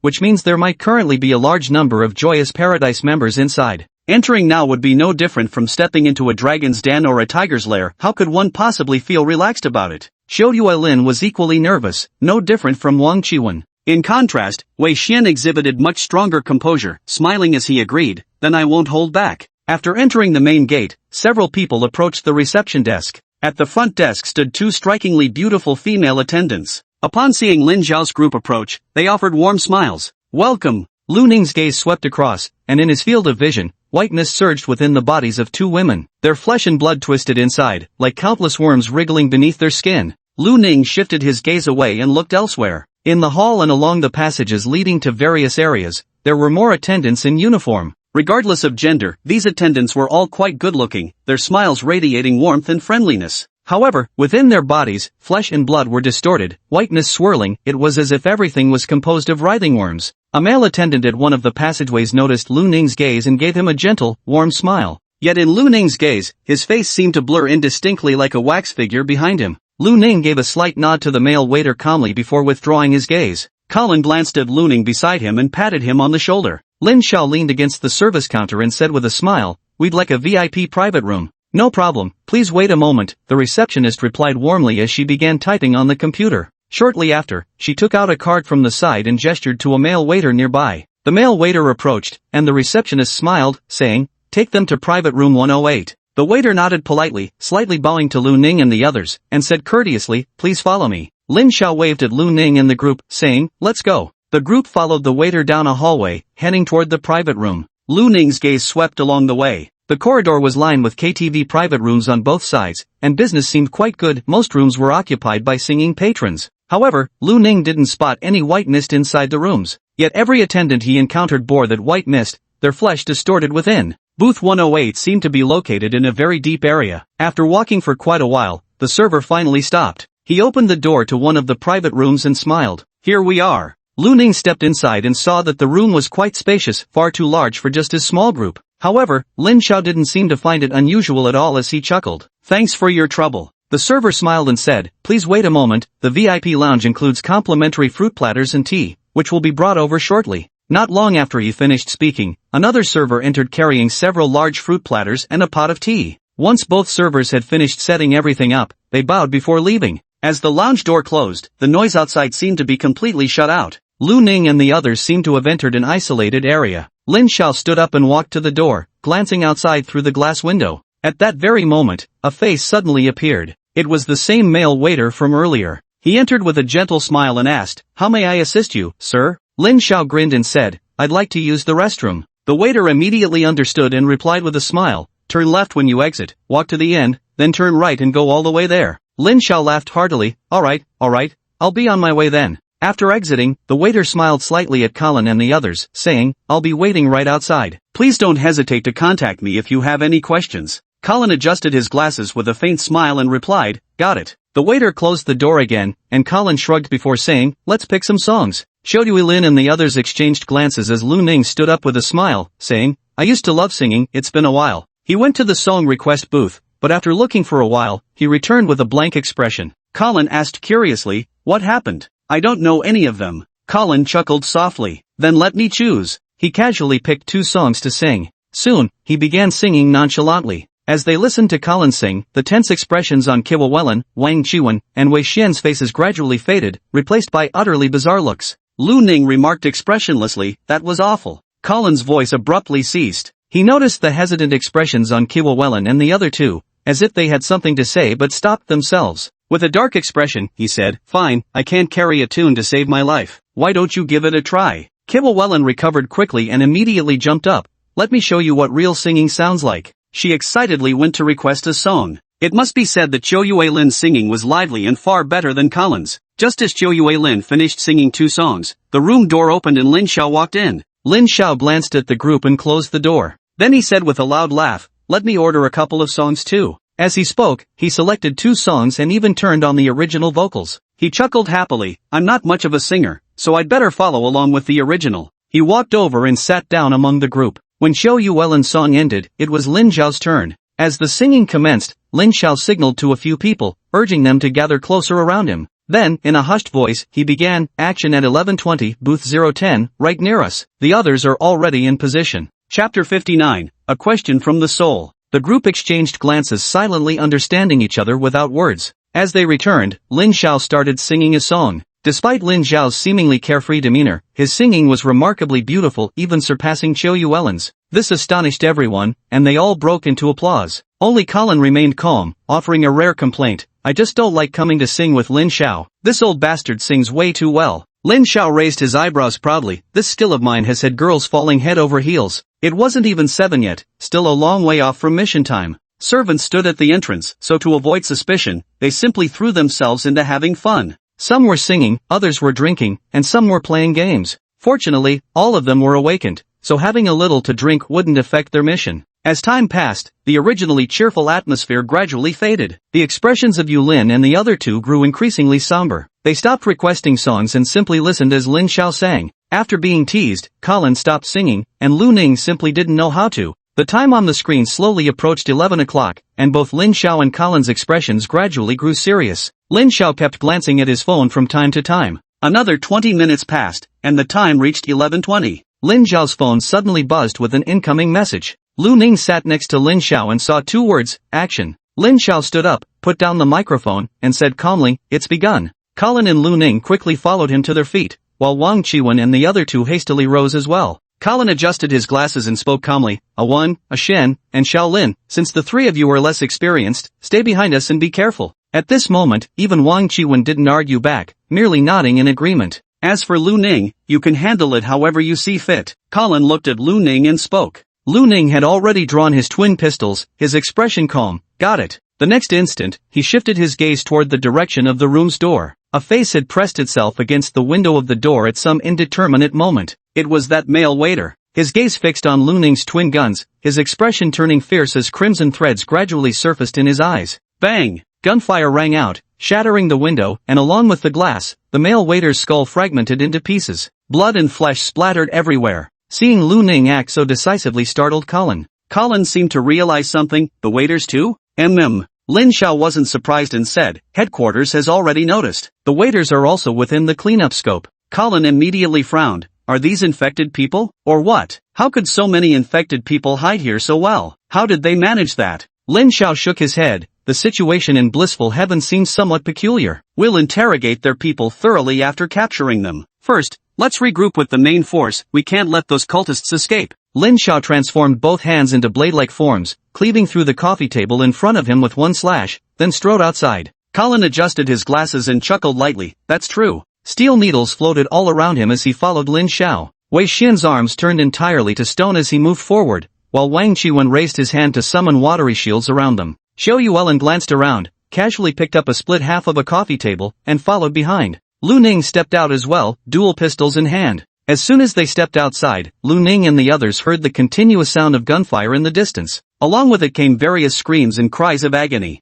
Lu Ning turned to look and saw 2 waiters at the end of the corridor not far away, their bodies sprouting bloody tentacles as they charged toward 2 young men in the distance. The 2 young men had cold expressions and were holding guns, firing at the waiters. Blood continuously sprayed from the waiter's body as he soon collapsed to the floor. The gunshots attracted the attention of the ordinary people partying in the private room. When some guests opened the door and saw the corpse on the floor, they screamed repeatedly before slamming the door shut to hide. After killing the waiter, the 2 young men looked up and fixed their gaze on Lu Ning and his companions. Lin Xiao gave a slight nod to the 2 young men before speaking. Lu Ning, take Wang Qiwen and the other 2 with you, handle the mutated waitresses outside just like them, and ensure the safety of ordinary people. Lu Ning nodded slightly and stepped forward towards the 2 youths. Wang Qiwen didn't object this time, following along with Wei Xian and Qiu Yuelin. Meanwhile, Lin Xiao and Colin sprinted quickly in the direction of Private Room 010. The 2 young men broke into smiles when they saw Lu Ning and the others approaching. The one with the shamat hairstyle said, "Hey fellas, which branch are you guys from? I don't think I've seen you around before." At this, Wei Xian and the other 2 all turned to look at Lu Ning. Lu Ning replied calmly, "We're from branch 7. Another man with a simple and honest expression suddenly understood. "Ah, the 7th Division? New recruits, right? I remember a major incident happened in the 7th Division a few months ago, only 3 team members survived." Lu Ning nodded slightly. "Yes, we're new recruits." Hearing this, the 2 young men exchanged glances. Then the honest-faced man patted his chest with a grin and said, "Since you've just joined the Mist Bureau and probably aren't high level yet, stick with us. You can assist us, and we'll look out for you." Upon hearing this, Wang Chuan immediately took offense. He retorted sharply, hold on, what level are you two at anyway? You might not even be stronger than us. The honest-looking young man smiled and replied, we're from the second team. I'm Lin Yu, this guy here is my matey. I'm third rank, he's second rank. My matey smoothed out his outrageous haircut and grinned, flashing a set of pearly white teeth. Wang Chuan fell silent at once. He's only at the first level. Not only him, except for Lu Ning, Wei Xian and Xiao Yuelin were also first tier. Without saying more, Lu Ning glanced around and walked toward a corridor on one side. Let's move. The psychic radiation is stronger over here. Seeing Lu Ning take action on his own, Lin Yu and my matey were both taken aback. Lin Yu quickly stepped forward and approached Lu Ning, saying, brother, maybe you should stand behind me and provide fire support? Lu Ning glanced at Lin Yu and gave a slight nod. Alright. My matey walked up to Lu Ning and, noticing the twin guns in his hands, asked with surprise, dude, are those custom made? They look pretty slick. Lu Ning didn't answer. His gaze shifted to a private room door on the left side of the corridor. The next moment, the door tore apart as a massive infected creature burst through. The infected creature crawled on all fours, towering at over 2 meters tall like a crouching ape, its back covered with writhing tentacles. He still wore remnants of the waiter's uniform he'd had on earlier, along with copious amounts of bloodstains, and on his ferocious teeth still dangled a piece of intestine. Upon seeing Lu Ning and the others, the infected let out a low growl and lunged at Lin Yu, who was at the front. Being too close to retreat, Lin Yu's honest face twisted into a savage expression as he slammed his fist heavily toward the mutated creature's claw. Bang! Fist and claw collided, sending both Lin Yu and the mutant stumbling backward several steps. Lin Yu's expression darkened slightly. It's a third-stage mutant, be careful. Bang! A muffled gunshot cut through his warning. With the gunshot, the infected's head exploded like a watermelon, splattering red and white matter across the wall. The towering figure of the infected swayed twice before collapsing heavily to the ground. Staring at the headless corpse, Lin Yu's voice caught in his throat, his eyes nearly popping out of their sockets. Beside Lu Ning, my matey silently turned his head, gazing at the crimson rose Lu Ning had raised, then at the wisps of smoke curling from the gun barrel. His mouth fell open as he uttered a voice from the depths of his soul, holy shit, what the hell is this? Chapter 60, Mid-Level Dangerous Horcrux. Hearing Majment's words, Lin Yu snapped back to attention. He glanced behind and saw Lu Ning putting away her red rose. Lin Yu instantly understood those gunshots had come from Lu Ning. He stared at Lu Ning in shock. How did you do that? Lu Ning blinked at Lin Yu in confusion. Didn't you tell me to provide fire support from the rear? That's exactly what I did. Lin Yu's whole body went numb. No, I meant for you to provide fire support, but, pointing at the red rose in Lu Ning's hand, his expression nearly twisted, but I never imagined you could one-shot a third stage infected? Are you fourth stage? Lu Ning shook his head. I'm second rank. Lin Yu and my matey, underscore? They stared at Lu Ning with expressions that screamed, are you fucking kidding me? Wang Chuan nearby puffed out his chest proudly, as if he himself had instantly killed a third-rank mutant. No need for such shock. Our squad's Lu Ning once teamed up with the captain to take down a joyous heaven deacon who mastered forbidden arts. Exactly, exactly. Xiao Yuelin nodded repeatedly in agreement. Wei Xian also smiled, feeling proud to share in the honor. They were all from the 7th Division. As Lin Xiao put it, they were one family riding the same tides of fortune and misfortune. When they heard Lu Ning had actually cooperated with the captain to kill the deacon of blissful heaven, Lin Yu and my matey exchanged glances, their eyes full of shock. Then, both of them straightened up with solemn respect. Lin Yu said, we didn't expect brother Lu Ning to be so strong. We underestimated you. Lu Ning replied expressionlessly, it's fine. He turned his gaze toward the private room where the infected had emerged and walked toward it. Seeing this, Lin Yu and my matey seemed to realize something, their expressions shifting slightly as they hurriedly followed suit.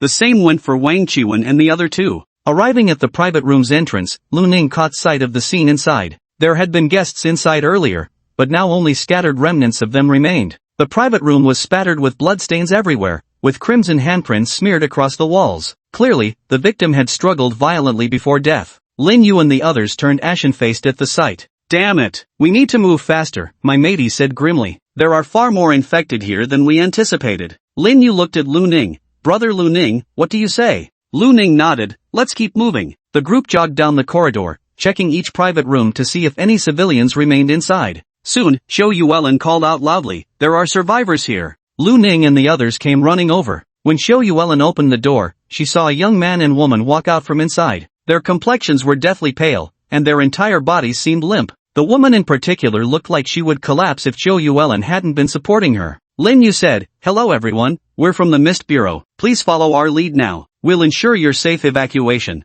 The young man and woman nodded repeatedly. They proceeded to search the private rooms, some with civilians inside, others completely empty. Along the way, they encountered several infected staff members of varying strength. The weakest ones were only first tier, so even current fighters like Wang Chuan and Wei Xian could easily defeat them. The stronger ones could reach third tier, though third tier infected were extremely rare, only 2 had appeared up to that point. Both third tier infected were instantly killed by Lu Ning with single gunshots. The first at least managed to clash with Lin Yu briefly, while the second died within a second of appearing. This made both Lin Yu and my matey feel somewhat numb. It seemed Lu Ning's strength had ignited their fighting spirit. They became particularly aggressive when dealing with first and second order mutants. This left Wang Chuan's team struggling to get even a few kills, their faces filled with resentment. A few minutes later, over a dozen new members had joined their ranks. All of these are ordinary people who are still alive today. At that moment, a peculiar buzzing sound suddenly rang out in the distance. This buzzing sound inexplicably brought a sense of serenity to one's mood. After the buzzing sound, waves of white ripples began to spread outward at a slow pace. As the ripples spread, Lu Ning suddenly felt a sense of tranquility wash over his body and mind. Yet, his brows furrowed slightly, because he noticed white mist hovering above these ripples. Moreover, the concentration of the mist was remarkably high, nearly rivaling the crimson rose and white rose he held in his hands. And this was merely a ripple. Not only that, Lu Ning clearly sensed his body rejecting these ripples. Beside them, Zhou Yuelin's expression was serene. In an environment filled with blood, death, and potential mutation carriers at any moment, she actually found herself smiling unconsciously. What is this? As for the ordinary people who had been terrified earlier, they now seemed to have lost all sense of fear. What is this? A blessing from the gods? I feel as if I've been purified. It's so soothing. Is it divine light? Yet Lin Yu and my matey wore extremely grave expressions. Lin Yu said gravely, "It's the holy bell of light. We must hurry." Lu Ning turned to Lin Yu and asked, "What is the holy bell of light?" Lin Yu glanced at the few ordinary people who seemed completely absorbed in the ripples and whispered,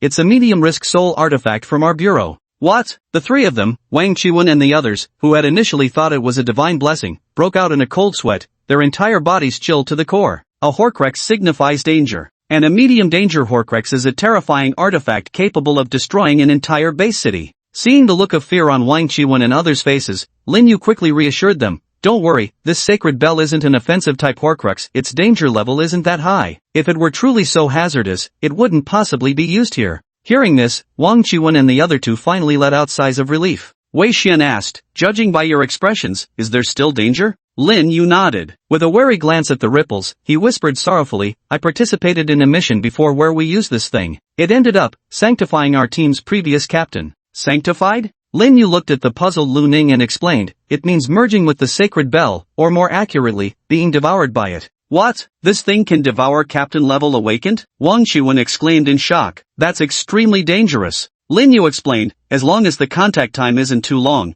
it's not particularly dangerous. However, the longer one stays in contact with the holy bell, the more susceptible they become to sanctification. So we need to speed up. Hearing this, Lu Ning nodded and said, "Then let's pick up the pace." They continued searching through the private boxes. At this moment, Wei Xian cast a puzzled glance in the direction of private room 010 and said, "Why do I feel something's not right?" Lin Yu asked doubtfully, "What's not right?" "Look, we're here to ambush the deacon and regional bishop of Happy Kingdom, right? These guys shouldn't be weak, they must at least be 4th or 5th rank awakeners." "So what?" My matey looked confused. "What's the problem with that?" Lu Ning spoke up, "Something's off here. 5th stage awakeners have tremendous destructive power in combat. Normally, multiple 5th stage awakeners fighting should be enough to demolish this entire mall. So why are we only hearing some noise and feeling slight vibrations? This doesn't match the power level of 5th stage awakeners." Hearing this, Wang Chuan and Zhou Yuelin also came to the same realization. Their eyes widened as they looked in the direction where Lin Xiao and Colin had left earlier.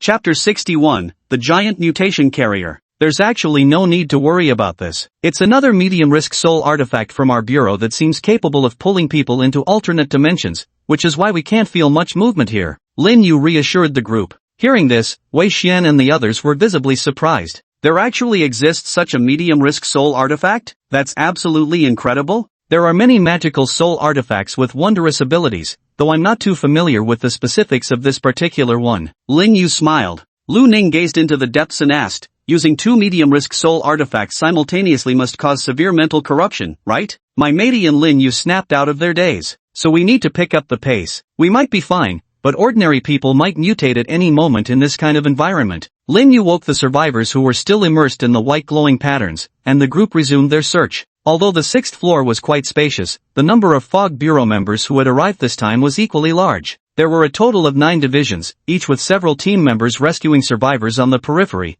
adding up to dozens of people. Lu Ning and his team even occasionally encountered members of task forces from other divisions. In less than 10 minutes, they had rescued all the ordinary people from the private rooms and guided them to the exit, allowing them to leave the 6th floor. The logistics department has sealed off the area below. The entire mall should have been evacuated by now. These people will undergo mental contamination tests after going down to ensure there are no issues, Lin Yu explained to the newcomers, including Lu Ning. For Lin Yu and my matey, these were routine procedures understood by everyone, but for the newcomers, it wasn't so familiar. Lu Ning gave a slight nod, gazing down the corridor's depths. At that moment, a violent explosion suddenly came from a corridor not far away. Then came the sounds of screams and cries of pain. Following the first explosion, continuous blasts sounded one after another. Lu Ning and his group, Lin Yu, my matey, as well as several other task force members who had completed their mission near the exit all turned to look in that direction. What happened? What's going on over there? Then everyone's phone buzzed with urgent alerts.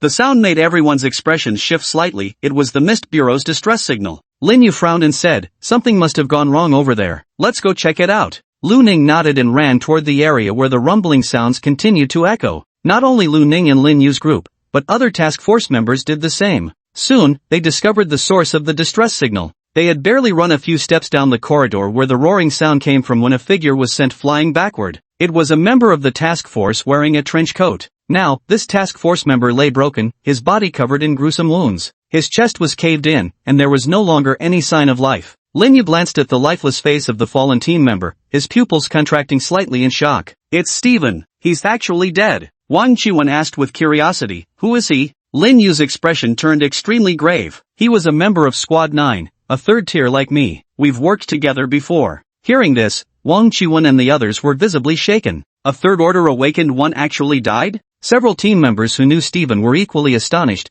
their eyes wide with shock. A tall, curvaceous blonde woman said coldly, "The opponent must be formidable. All first order members, stand by at the exit." Glancing at the blonde woman, Lin Yu said, "That's Yan Qing, she's strong, almost at the 4th order level." Lin Yu looked at Wang Qiwen, Wei Xian, and Xiu Yuelin and said, "You three better not go over there. It's probably too dangerous." The three exchanged glances, then turned their eyes to Lu Ning. Lu Ning gave a slight nod. "Head to the exit. Don't let any surviving infected slip through." Wei Xian said solemnly, "Then be careful." Lu Ning said calmly, "I won't die." Xiu Yuelin was about to say something when another explosion sounded from the end of the corridor. The wall burst apart as a massive and ferocious infected creature surged through from the other side. It was a crimson giant, its body covered in protruding bone spikes, devoid of skin, with raw, blood-red muscles exposed. The towering figure stood over 3 meters tall, its skull-like head making it appear exceptionally grotesque. This giant looked somewhat familiar to Lu Ning and Wang Qiwen. It somewhat resembled the giant they had encountered at the villa during the birthday party.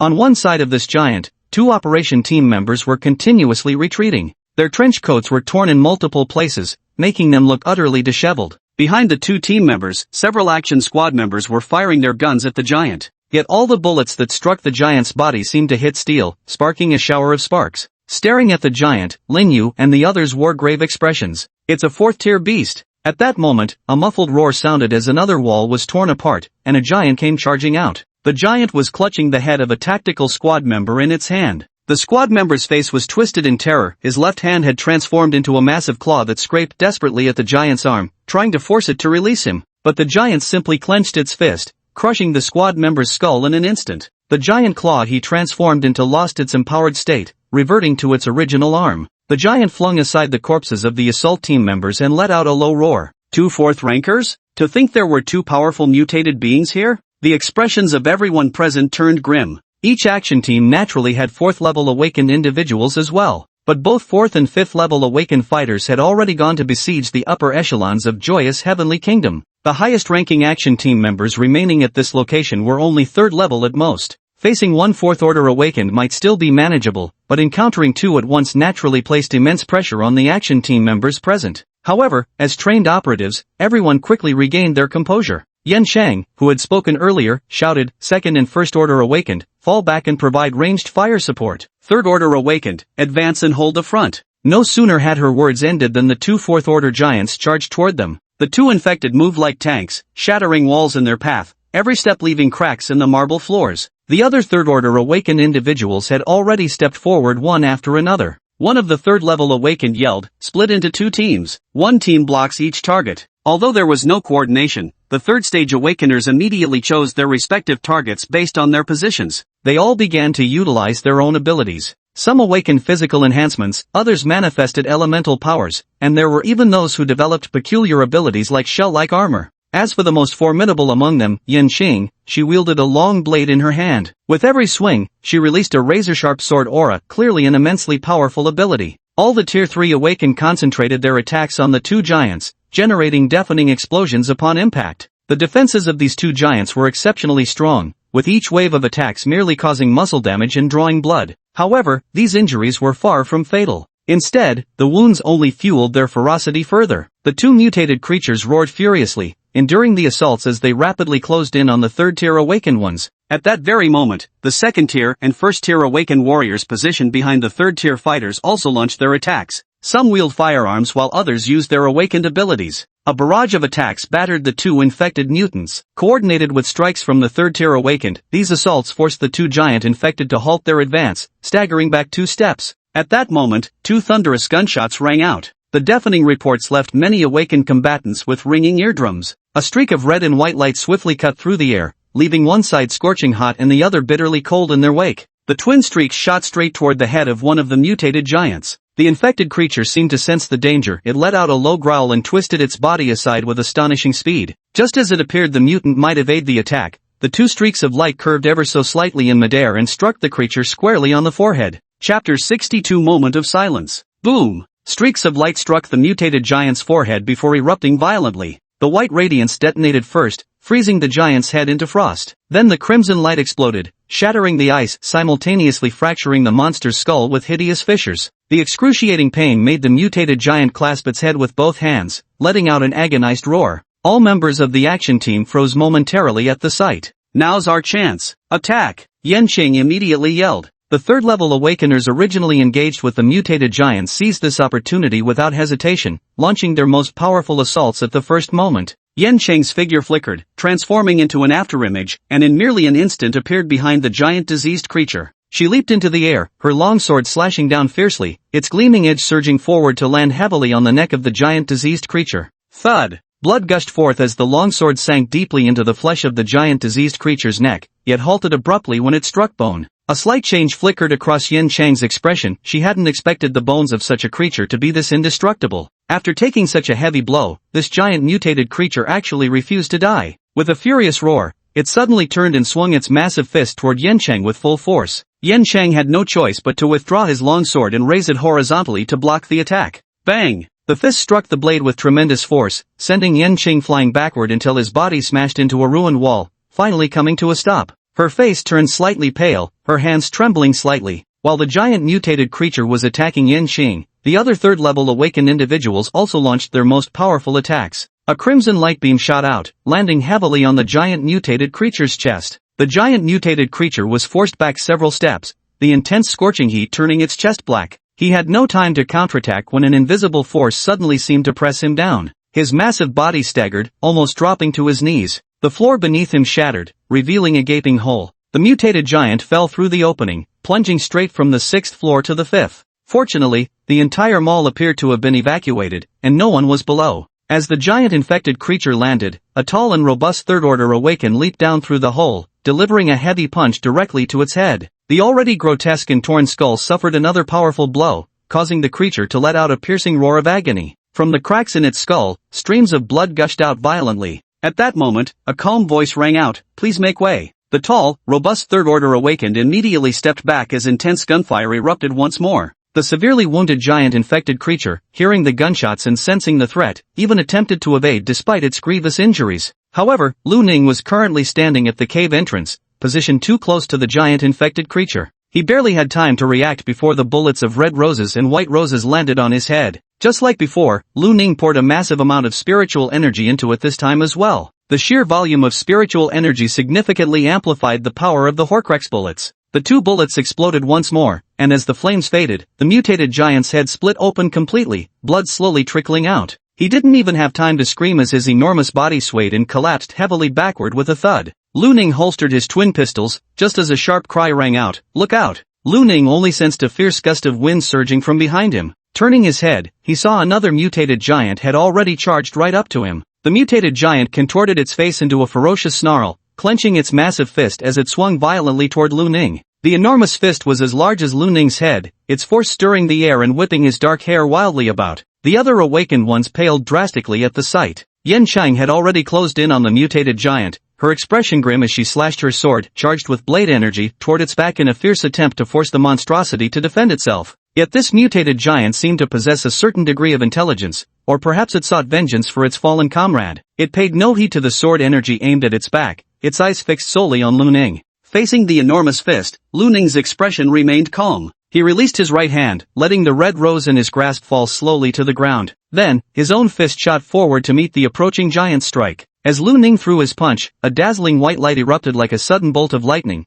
causing the awakened ones nearby to narrow their eyes slightly. Soon, Lu Ning's tiny fist collided with the mutated giant's massive punch. Boom! The impact resounded, its tremendous force rippling outward in circular shockwaves that spread in all directions. Under the stunned gazes of onlookers, Lu Ning's body began disintegrating into crimson mist, starting from his fist. His fist, arm, shoulder, even half his torso, shattered completely in that single collision, painting the sky red with blood. The giant mutant also let out a howl of pain. He staggered backward as his enormous fist was similarly shattered, all 5 fingers twisted unnaturally, cracks spreading across his entire palm as blood gushed out wildly. Even his entire arm was grotesquely contorted. Damn it! Seeing Lu Ning reduced to half his body, Yan Chang clenched his teeth, his face twisted in an expression of utmost horror. Her blade aura slashed across the back of the mutated giant, cleaving open a massive wound deep enough to reveal bone. After landing, she coldly snapped at the other squad members, "Move! What are you all staring at?" The other third stage awakened quickly regained their composure.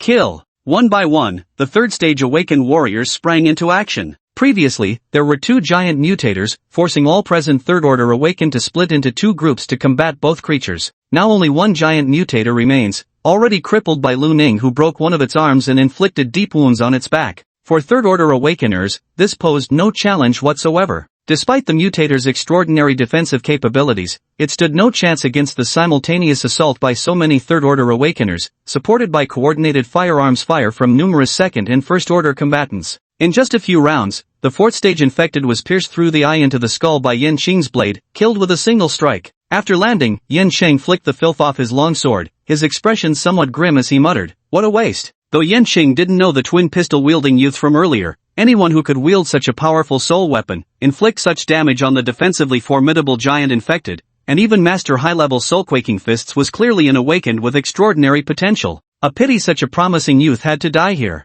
Yan Qing turned her head solemnly toward the direction where Lu Ning had fallen and spoke, "Everyone, let us observe a moment of silence for our fallen comrade." Yan Qing's words faltered. Not only Yan Qing, but also many others nearby turned their gaze toward Lu Ning's direction after the giant mutant's death. They all believed that Lu Ning could wield formidable soul artifacts and had even mastered vibration soul fists of such high magnitude, making his natural talents extraordinarily formidable. Dying here would truly be a loss for the Mist Bureau. As a result, they saw Lu Ning standing there completely unharmed. Lu Ning looked at the stunned crowd, expressionlessly covering his exposed body as he calmly asked, "Could someone lend me some clothes?" Just now, that punch from the giant mutated creature had completely torn off Lu Ning's upper garments. Chapter 63. Is it over? The air suddenly went silent. Everyone stared fixedly at Lu Ning, their faces filled with shock and doubt. Yan Cheng pointed his long blade at Lu Ning, his expression cold and severe. "Are you one of the infected?" Lu Ning pointed at himself. "Me? No, I'm just an ordinary person." The other awakened individuals frowned simultaneously, with many members of the strike team already preparing to attack.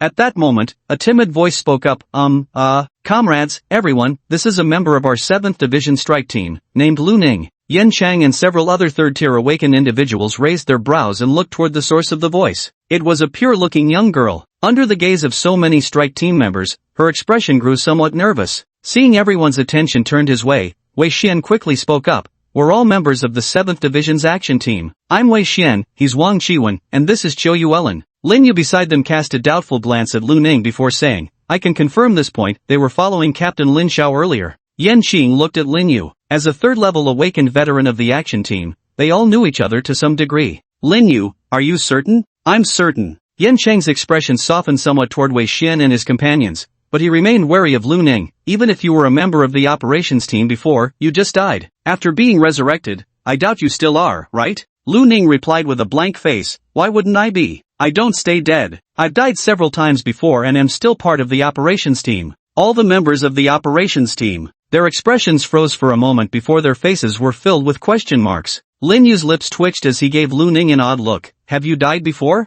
Seeing Lu Ning about to speak, Wang Chuan nearby quickly interjected, comrades, Lu Ning's awakened ability is immortality. He can resurrect and heal his own injuries, so there's no need for you all to be so tense. Hearing this, even though they were all awakened individuals, even though they were all members of the Mist Bureau's operations team who had seen their fair share of the world, they couldn't help but burst into astonished murmurs. Holy shit, can actually resurrect? No way? You're joking, right? How could such an awakening ability even exist? If it's real, then this Lu Ning guy would literally be invincible, wouldn't he? All members of the tactical team were whispering among themselves, their gazes at Lu Ning filled with disbelief. Yan Chang also shot Wang Chuan an astonished look before turning his wide-eyed stare toward Lu Ning. What evidence do you have? Yan Chang asked with disbelief. Just as Wei Xian was about to speak, Lu Ning's calm voice interjected, it's very simple. Then everyone watched as Lu Ning pressed a gun to his own head and fired. The thunderous gunshot made everyone's bodies tremble. Lu Ning's head was instantly blown half off by Chiang Wei's bullet, blood spraying everywhere. Several third-level awakened standing near Lu Ning froze in place, blood speckles even staining their faces.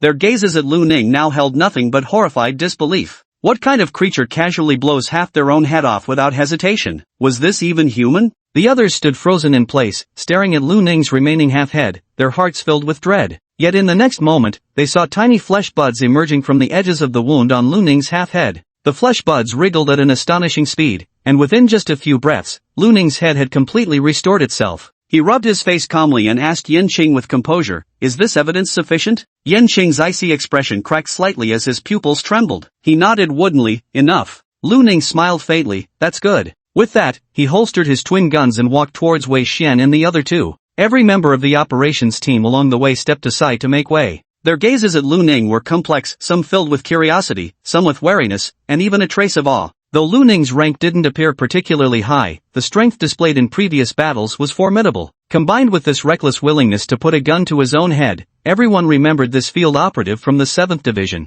Wei Xian, Wang Chuan, and Xiao Yuelin were already accustomed to Lu Ning's behavior. Seeing the stunned and blank expressions on everyone's faces around them, they secretly felt a perverse satisfaction. Previously, only they had been terrified, but now, others finally got to experience what they had gone through. Byamt, standing beside the trio, trembled slightly as Lu Ning approached, his smile noticeably stiffening. He swallowed hard and quietly shifted away, afraid that Lu Ning might suddenly snap and shoot him. Lu Ning walked over, and Wei Xian immediately took off his trench coat and handed it to him. Here, you wear it. Thank you. Lu Ning didn't stand on ceremony. Accepting the coat, he draped it over his shoulders, covering his exposed body. Yan Qing quickly regained her composure. She glanced at Lu Ning, then spoke up.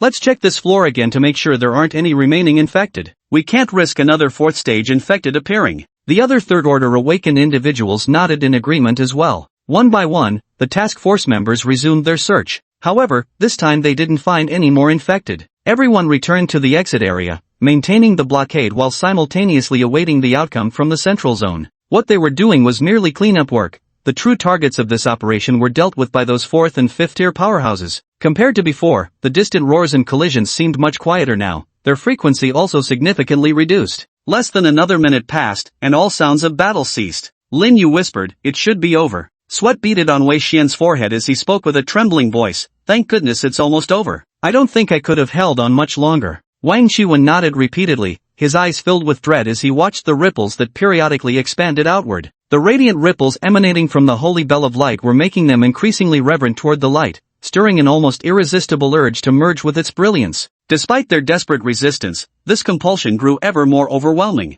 It was as if this came emanating from the deepest desires of their very souls. Just then, the ripples that had been slowly expanding suddenly vanished, and many first-order awakened individuals visibly relaxed with sighs of relief. Lin Yu spoke up, it seems the radiant holy bell has been withdrawn, they're coming over now. After another moment passed, the sound of approaching footsteps became audible. Lu Ning saw about 20 people approaching. The group consisted of men and women, young and old. They all wore black trench coats, though some coats showed signs of damage, and a few bore visible injuries. However, it appeared no one had sustained serious wounds. Lu Ning spotted Lin Xiao, Colin, Yan Feng, and the previously seen Li Han and Lu Chang among them. At that moment, they were all beaming with relaxed expressions. However, when they saw the fallen task force members' bodies being recovered by Yin Cheng and the others, their smiles gradually faded. Several of the strongest among them had bloodshot eyes and rushed frantically toward the corpses. Fuck, Steven? How the hell are you dead? Wake the fuck up, god damn it. Damn it, dang dolly, you still owe me $23,920. Who the hell am I supposed to collect from if you're dead? The other strong individuals present fell into stunned silence upon witnessing this scene.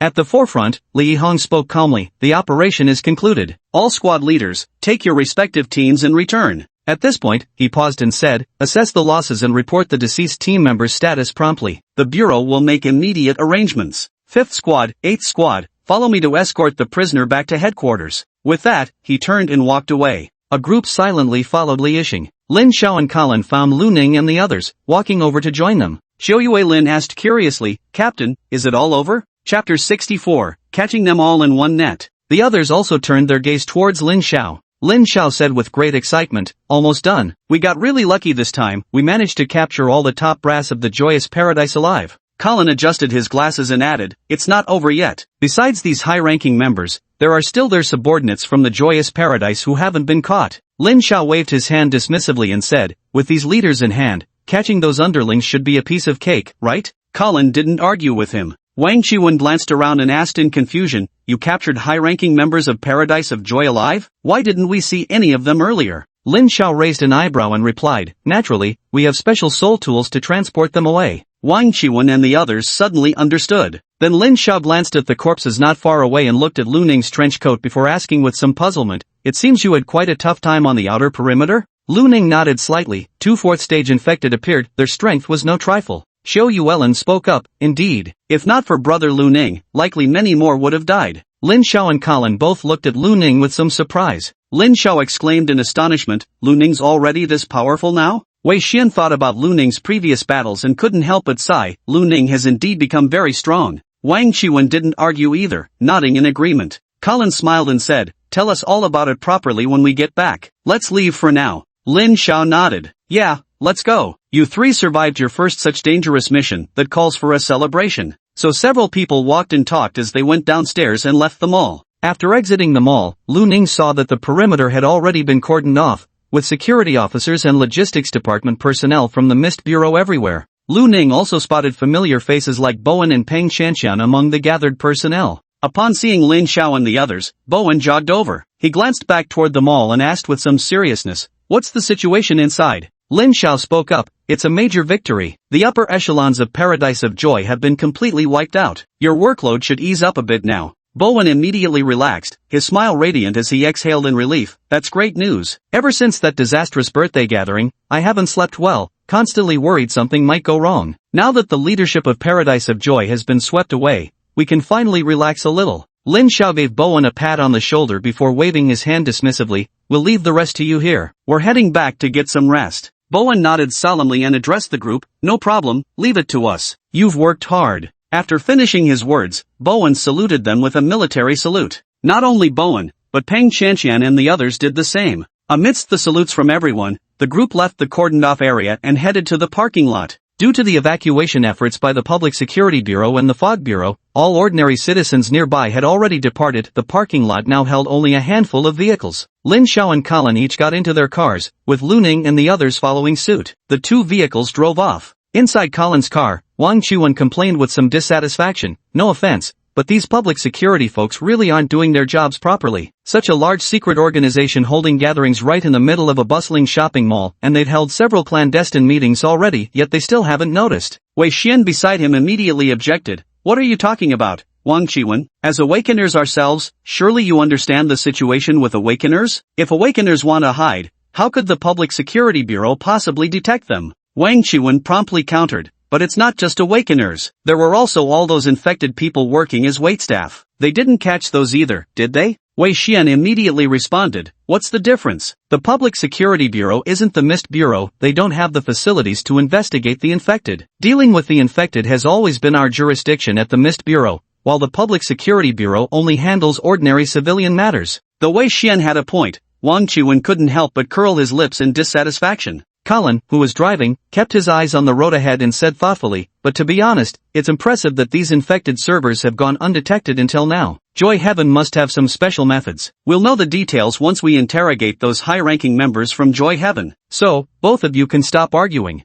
Wei Xian nodded. Yes, Deputy Captain. Lu Ning didn't join the argument between Wei Xian and Wang Qiwen, instead quietly gazing out the window. Colin asked with some confusion, Lu Ning, what are you looking at? Lu Ning replied, nothing much. By the way, did you find any incense during this operation? Hearing this, Colin immediately laughed. We seized a considerable amount of corrupted incense. This will count as no small merit. Lu Ning nodded. What should we do with these incense sticks? Colin thought for a moment and said, they should probably be sealed away. They might be used as special items later. Wei Xian and Wang Qiwen were both taken aback, looking at Colin with some confusion. Wang Qiwen asked, Deputy Captain, isn't this corrupt incense something from the Paradise of Joy? Are we really going to use it? Colin rolled his eyes and said, you really don't understand the value unless you're in charge, do you? These are all special items with psychic radiation that can actually boost combat effectiveness if used properly. What a waste it would be to destroy them. Our bureau has confiscated quite a collection from various sources, and most of it ends up being repurposed for our own use. Not to mention, we've seized quite a few soul artifacts from criminal awakened individuals. Wang Qiwen and Wei Xian suddenly understood.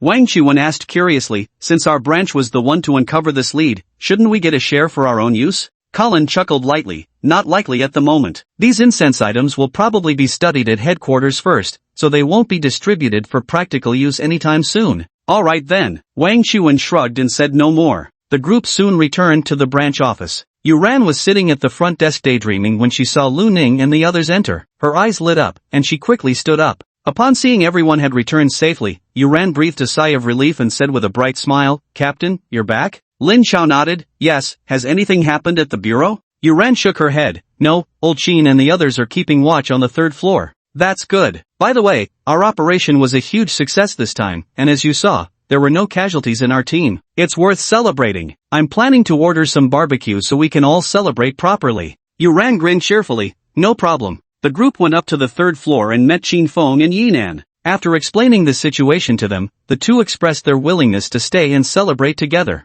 As for Lu Ning, since he had bloodstains all over his body and his clothes were torn, he went to the upstairs lounge first to take a shower. As for clothes, Lin Xiao volunteered to go buy some for him. After the celebrations concluded, the sky gradually began to brighten. Lin Xiao and Colin volunteered to take watch duty, urging Lu Ning and the others to head back and get some rest. Naturally, Lu Ning and the group obliged and soon dispersed. Chapter 65, Cleanup. Early the next morning, Lu Ning had just arrived at the activity room when he heard Lin Xiao mention the good news. Last night, after bringing back the upper echelons of Paradise of Joy, they conducted overnight interrogations and quickly extracted information about several subordinates of the deacons. As for the regional bishop, nothing substantial was obtained from the interrogation. Still, uncovering the subordinates of the deacons was good news in itself, considering there were a solid 20 or so members of Paradise Joy among them. If these members were hiding within the base city and secretly causing trouble, they would be a significant problem. District 7 also had 4 subordinates from Happy Paradise. This task naturally fell to District 7's operations team. Colin and Lin Xiao each led a team, while Lu Ning operated alone. Lu Ning's strength had already earned the recognition of Colin and Lin Xiao. Immortal, and possessing considerable power, he even had the ability to fight against 4th-stage mutation carriers. With such strength, he even stood a chance of becoming a deputy captain in the operations team. Watching Lu Ning leave by taxi, Lin Xiao thought for a moment and said, I think I should apply to headquarters for a car. After all, Lu Ning can drive now, and his skills are solid. If both of us are unavailable for missions in the future, wouldn't he have to take a taxi every time? Upon hearing this, Wang Qiwen immediately responded, then, Captain, why not apply for a few more cars? Wei Xian and I can drive too. Lin Xiao glanced sideways at Wang Qiwen, you think you're capable of handling a mission alone? If you can, I'll help you submit the request. Wang Qiwen fell silent. Wei Xian, standing nearby, chuckled and said, seems like you're lacking some self-awareness. Wang Qiwen immediately snapped angrily, and you can't handle solo missions either, can you? But I know my limits, I'm not applying for a private car.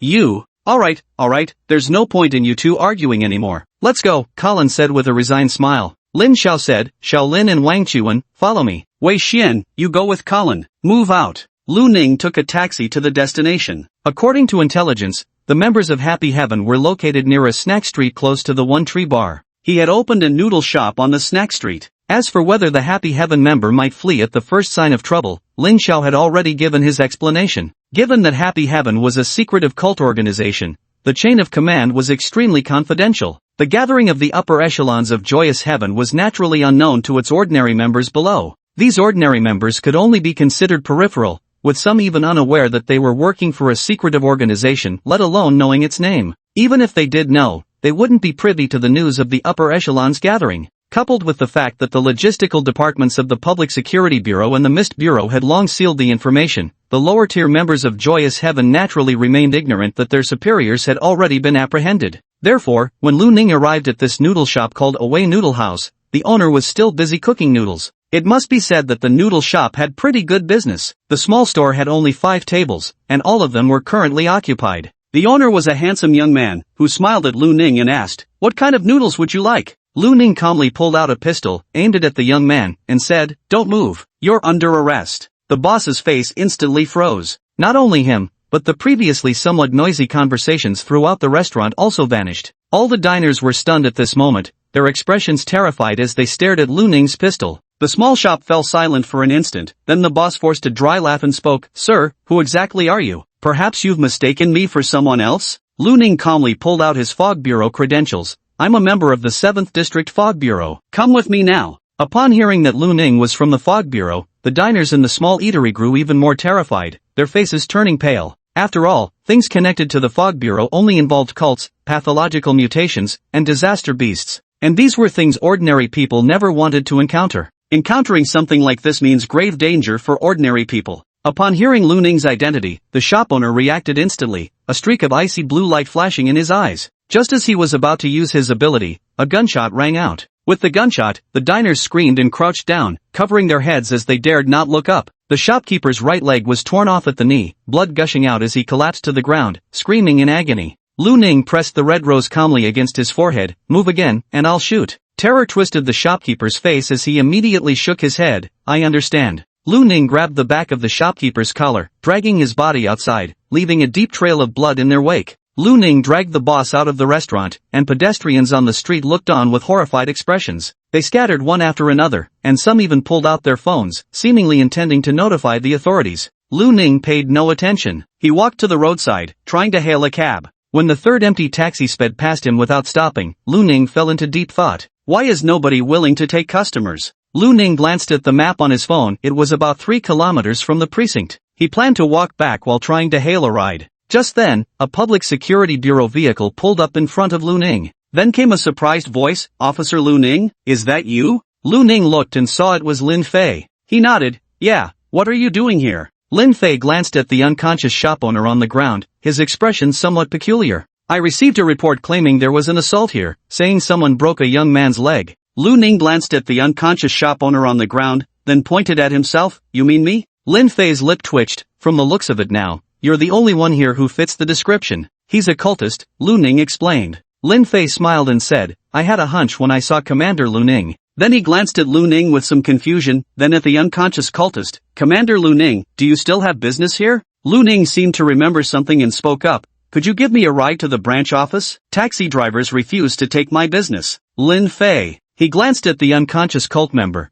thinking that it was no wonder people wouldn't want to do business with him. He laughed and said, "No problem, get in." Lu Ning nodded, carrying the unconscious cultist, opened the back door, and climbed inside. Only then did Lu Ning notice there was another young man sitting in the driver's seat. Seeing Lu Ning looking at the young man, Lin Fei smiled and introduced, "This is Wang Lu, he's a newcomer in our bureau." Wang Lu nodded nervously at Lu Ning and said, "Pleased to meet you, sir." Then he spoke with admiration in his eyes. "Senior Lin told me you're from the Mist Bureau's operations team? I wanted to join the ops team too, but I haven't awakened any abilities." Lu Ning looked at Wang Lu's somewhat naive yet longing expression, paused for a moment, then said, "The operations team isn't as great as you might think." "Ha?" Wang Lu looked utterly confused. Without offering an explanation, Lu Ning simply said, "Let's go." Lin Fei slapped the bewildered Wang Lu on the head. "Kid, stop overthinking it, start driving." "Oh, okay." Chapter 66 The Second Horcrux. Wang Lu drove to Division 7. After getting out of the car, Lu Ning thanked them both and bid farewell, then dragged the unconscious Happy Paradise member into the bureau. In the lobby, Yuran was absorbed in her phone and didn't even notice Lu Ning's arrival. Lu Ning walked over and glanced down. Yuran seemed to be playing a competitive game, somewhat similar to ones he'd played before, like League of Legends or Honor of Kings. He watched for a while and noticed that Yuran was quite terrible at the game, dying twice in such a short time. After being killed by the opponent once again, Yuran slammed the table and exclaimed, "So annoying. Why am I so bad at this?" Lu Ning nodded and said, "Truly terrible." Yuran was so startled that his whole body jerked, and he even dropped his phone. She looked at Lu Ning, her face turning a bit pale, then complained, "I say, Lu Ning, can't you walk with some sound? Do you know you can scare someone to death?" Lu Ning nodded slightly. "Oh, you ran." She took a deep breath and then said, "By the way, weren't you supposed to be on a mission?" "Yeah, it's done. I've brought the guy back." "Have the captain and the others returned yet?" "The captain's back, but the vice-captain and the others haven't returned yet." Lu Ning nodded, then pointed at the unconscious Happy Paradise member lying on the ground and asked, "So where should we dump him?" Yuran glanced at the ground and only then noticed the unconscious Happy Paradise member lying there. The severed leg of the Happy Heaven member had stopped bleeding by now. However, due to excessive blood loss, his complexion remained deathly pale. Yuran's lip twitched slightly. Is he about to die or something? Nope. Awakened individuals have remarkably resilient bodies, he won't die that easily. "Oh, the captain said to dump this guy in basement level 1, old Chin will take custody. After rounding them all up, we'll send them to headquarters." "Alright." So Lu Ning dragged the Happy Heaven member down to basement level 1 again. He quickly found Qin Feng in their old training room, who was leafing through a swimsuit model magazine just like before. Hearing the commotion, Qin Feng looked up. When he saw Lu Ning and the Joy Heaven member on the ground, he stood up and said, "You're back? That was quick. Just leave this guy here." Lu Ning nodded. "Then I'll head out." Go on, go on." Qin Feng waved his hand, his eyes occasionally glancing at the magazine. Returning to the third floor, Lu Ning saw Lin Xiao, Zhou Yuelin, and Wang Qiwen resting. Seeing Lu Ning return, all three greeted him before resuming their play. Before long, Colin and Wei Xian also returned. Among the four members of the Joyous Paradise, two had been captured by Lin Zhao's group, Colin and Wei Xian, while another had been apprehended by Lu Ning himself. After capturing the Joyous Paradise members, Lu Ning and the others received no new information about further members, nor did they encounter any other mutation incidents. The next few days were practically a vacation for the group. After arriving at the branch, everyone simply relaxed in the activity room, either tempering their spiritual power or honing their awakened abilities. Lu Ning, as usual, consumed soul crystals, steadily enhancing his mental strength. As for the rewards from the operation against the upper echelons of Joyous Paradise, they hadn't been distributed yet because the interrogations were still ongoing. However, according to Lin Zhao's revelation, this time all members of the operation team cooperated to capture a group of deacons from the joyful heavenly kingdom, including even a regional bishop. The Federal Mist headquarters would issue rewards, so everyone's share would be quite substantial. For someone like Lu Ning, who played a crucial role in eliminating two fourth-stage mutated beings, the merit would naturally be even greater. Based on Lin Zhao's speculation, Lu Ning might even have a chance to apply for a soul artifact. Lu Ning was also quite looking forward to this. Before I knew it, more than 10 days had passed. During this time, the members of the 7th Division received continuous instructions from headquarters. Through interrogations, several more hidden members of Joyous Heaven in the 7th District had been uncovered. Lu Ning and the team went out to make the arrests, and the process went quite smoothly. Throughout this period, Lin Xiao had arranged for Lu Ning to be allocated an ordinary compact car. Finally, he no longer had to rely on taxis, which made everything much more convenient than before. When all the Heavenly Joy attendants at the headquarters had been interrogated, every single cultist belonging to Heavenly Joy in the base city had been rooted out. Lin Xiao also announced that applications for redeeming merits from this operation were now open. Lu Ning still had some soul crystals left, so naturally, he considered applying for another soul artifact. Neither Lin Xiao nor Colin and the others found this surprising at all. The day after submitting the report, Lin Xiao brought Lu Ning some good news. His application was approved. By combining the merits earned from assisting in eliminating 2 rank 4 awakened, along with various other minor achievements, all credits were exhausted to obtain a new low-risk level soul artifact. In truth, the merit consumption was slightly excessive, but since Lu Ning already possessed Scarlet Rose and White Rose, it was natural for the application to require more credits. Regarding this, Lin Xiao indicated that headquarters had their own considerations. Another day passed, and Yen Feng arrived at the branch office with the rewards from this application. Wei Xian's group had all applied for soul crystals, as they had obtained some more recently, significantly speeding up their spiritual refinement. Now, Wang Qiwen could already feel himself nearing a bottleneck. This gave Wang Qiwen a prolonged sense of smugness in front of Wei Xian. Though Wei Xian and Zhou Yuelin likely wouldn't be far behind. They are currently still at the first tier, and after completing several missions, they have come to deeply understand that their current strength is somewhat inadequate. During missions, Lin Xiao, Colin, and even Lu Ning can still look out for them.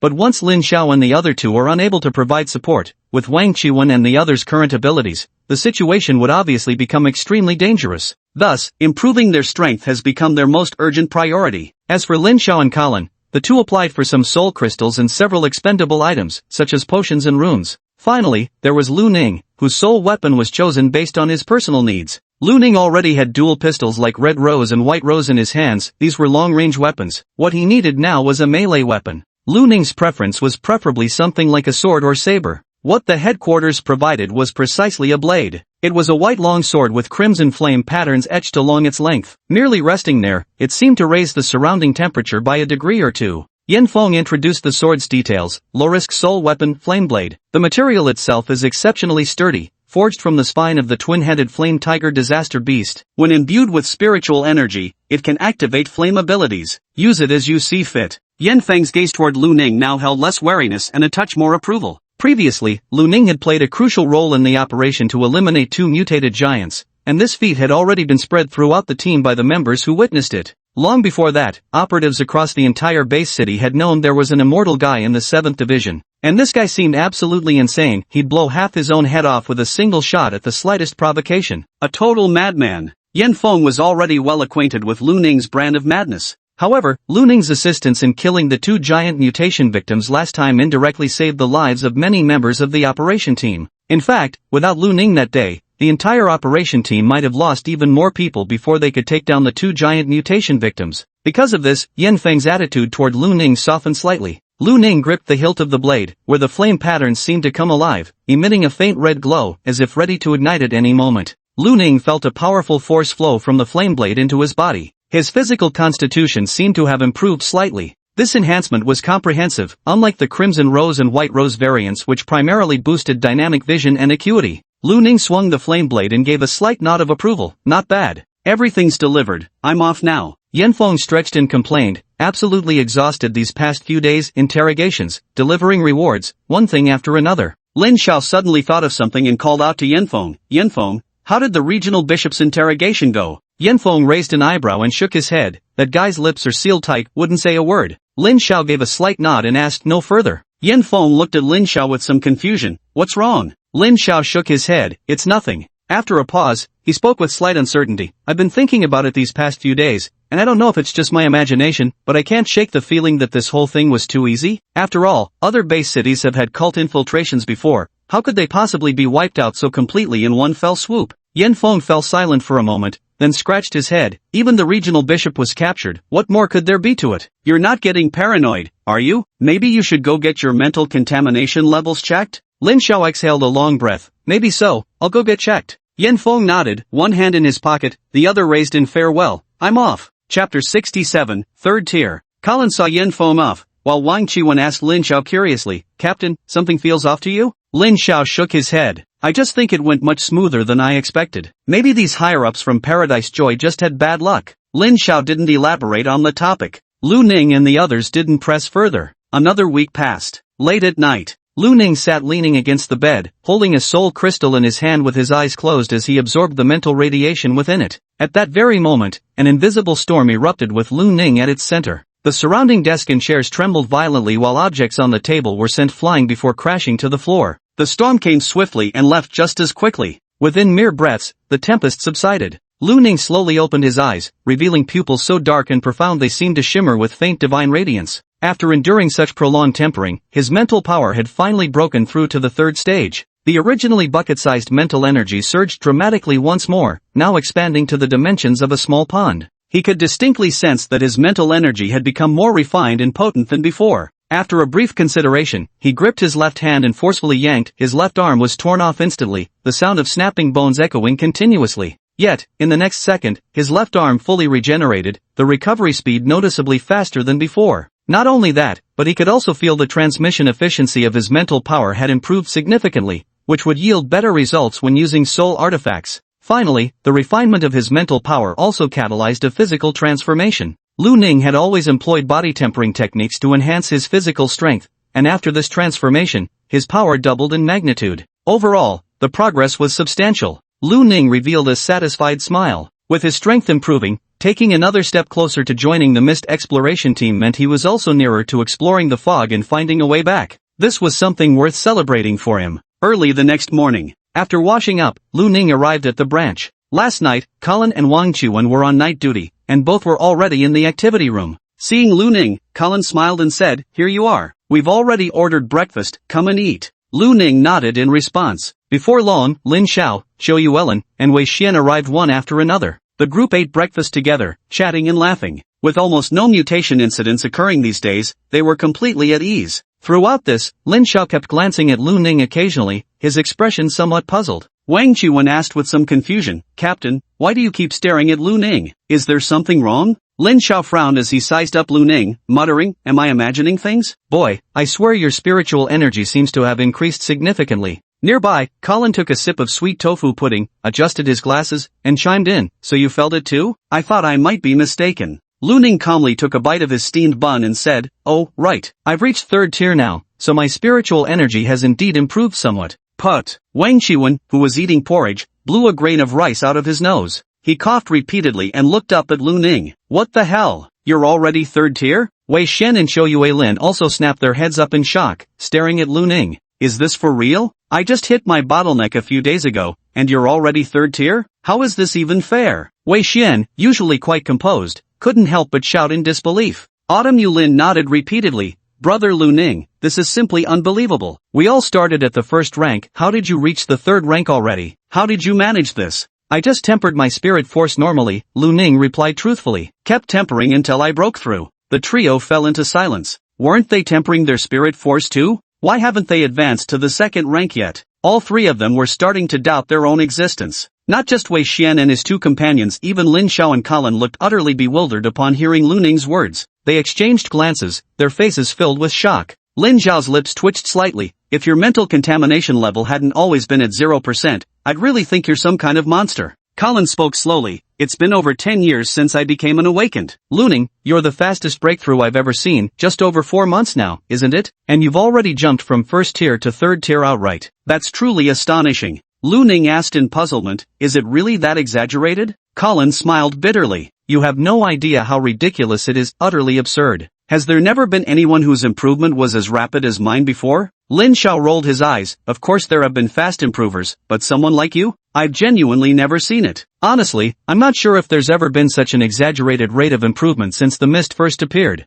Colin then spoke up, "But Lu Ning's mental corruption level doesn't increase, it's permanently stuck at 0%. Which also seems unprecedented in human history. Maybe his unique constitution is why his psychic energy improves so quickly." Lin Xiao nodded slightly. "Perhaps. You always were special, kid." Lu Ning gave a slight nod. "Perhaps so." The shock of Lu Ning's breakthrough to the 3rd stage left Lin Xiao and the others dazed for the rest of the afternoon. It wasn't until after lunch that Lin Xiao suddenly remembered something and said, "I'm going to visit Mumu today. Do you guys want to come along?" Hearing this, Zhou Yuelin's eyes lit up as she spoke. "Captain, are you talking about that senior Li Mu? Can we really go with you?" Lin Xiao smiled and said, "Her mental state has remained quite stable during this period. While there hasn't been much improvement, the psychic contamination hasn't worsened either. Perhaps seeing you all could lift her spirits, it might even do her some good." At this point, Lin Xiao turned to Lu Ning, thought for a moment, and added, "Lu Ning, why don't you come too? Letting Mumu see that you pose no threat might help her recover more quickly." Lu Ning looked slightly surprised. "Am I allowed to go?" Lin Xiao chuckled. "This isn't my idea, it came from Headquarters Treatment Division." Colin thought for a moment, then nodded and said, "Perhaps it's possible. After all, Mumu's condition worsened when Lu Ning became one of the triggers. If we can solve the problem at its root, there might be hope to reduce Mumu's level of mental contamination somewhat." "I have no objections. Then let's set off. I'll have Xiaoran inform old Qin and the others, and we'll all go together." The group went downstairs. Lin Xiao instructed Yuran to notify Qin Feng to take over the watch, then led everyone toward the Mist Bureau headquarters. As a member of the Mist Bureau, Li Mu's current mental contamination has reached the critical point of complete pathological change, and he is naturally undergoing treatment at headquarters. Returning to headquarters once again, Lu Ning stopped to gaze at the buildings. This was the first place he had woken up after emerging from the mist. "Lu Ning, come on, what are you spacing out for?" Lin Xiao turned back to see Lu Ning studying the headquarters buildings and called out to him. Lu Ning followed along. Chapter 68, Farewell to Li Mu. After entering, Wang Chuan and the other two curiously looked around. They had all entered directly into the branch office and had never been to headquarters before. Lu Ning looked at the hall before him and felt a vague sense of familiarity. Lin Xiao led the group toward the elevator lobby. Staff members came and went around them, and they could even spot some task force members who had participated in the operation to besiege the Pleasure Heaven Deacon. Several passing task force members turned their gazes toward Lu Ning before nodding in acknowledgement. Lu Ning's previous actions had left a deep impression on them. Whether it was his crucial role in dealing with a fourth-stage infected despite only being at the second stage himself, or that insane moment when he blew his own head off. As they climbed the stairs, Lin Xiao pressed the button for the 5th floor before grinning at Lu Ning. Didn't realize you'd become famous in the bureau? Not bad. Lu Ning glanced at Lin Xiao. What good does that do? Lin Xiao was momentarily stunned, then a mischievous grin spread across his face as he bumped Lu Ning's shoulder and whispered, "How is it useless? There are plenty of beauties in our department. Look, now that you're famous, wouldn't finding a girlfriend be a breeze?" Upon hearing this, before Lu Ning could react, Wang Qiwen and Wei Xian beside them already wore expressions of envy. Lu Ning shook his head. "Forget it. I'm not looking." Lin Xiao was taken aback. "Why not?" "I want to go home," Lu Ning said calmly. Lin Xiao and the others fell into silence. Colin adjusted his glasses and spoke slowly. "Lu Ning, to be honest, wanting to return 2,000 years ago is somewhat unrealistic. Even the mysterious mist might not possess such power. I will find a way." Seeing Lu Ning say this, Lin Xiao and the others exchanged glances before dropping the subject without further discussion. While they were talking, the elevator had already arrived on the 5th floor. As the elevator doors opened, they revealed a connecting corridor. Just like the area where Lu Ning had been earlier, this corridor was also constructed entirely of metal. "Let's go." Lin Xiao led the group out of the elevator and through several corridors, soon arriving at an iron gate. Outside the iron gate stood 2 armed squads on guard, along with 2 members of the Mist Bureau's operations team dressed in trench coats. Upon seeing Lin Xiao's group, one of the operations team members, a gray-haired elder, stepped forward and said with a smile, "Lin Xiao, here to visit Li Mu?" Lin Xiao nodded and replied with a grin, "Yes, Elder Meng. We're all visiting together."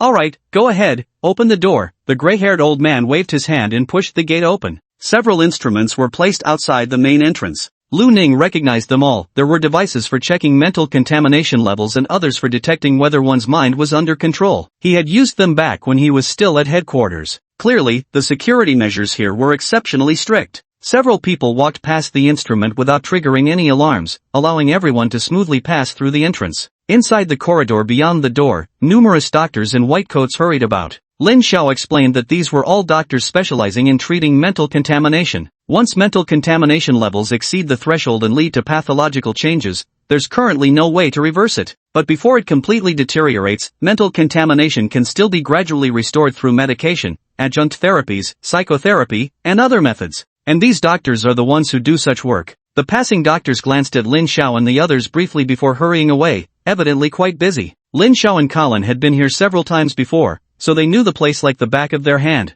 They first took Lu Ning's group to the doctor's office, where they found the attending physician in charge of Li Mu's case. She was a woman with graying hair. Her name was Fei Li. Visiting patients required accompaniment by the attending physician. "Dr. Philly, long time no see. We'd like to visit Mumu." Philly was typing something on her computer. She finished entering the last few options before looking up. Her smile was kind and gentle as she said, "Captain Lin and Deputy Captain Colin, is it? Are these your squad members?" "Yes, Doctor. Let's go take a look. I was just about to perform an examination on Mumu." Fei Li stood up while Lin Xiao and the others followed behind her. The group walked deeper inside and soon arrived at the ward area. The ward area was quite spacious, divided into several corridors with hospital rooms lining both sides of each hallway. Felix led the group to Li Mu's hospital room door. At this moment, the ward door was tightly shut. Felix took out a magnetic card and swiped it against the door. Then Felix spoke gently into the intercom outside the door. "Mumu, it's Felix. Are you available now? I need to perform a checkup for you."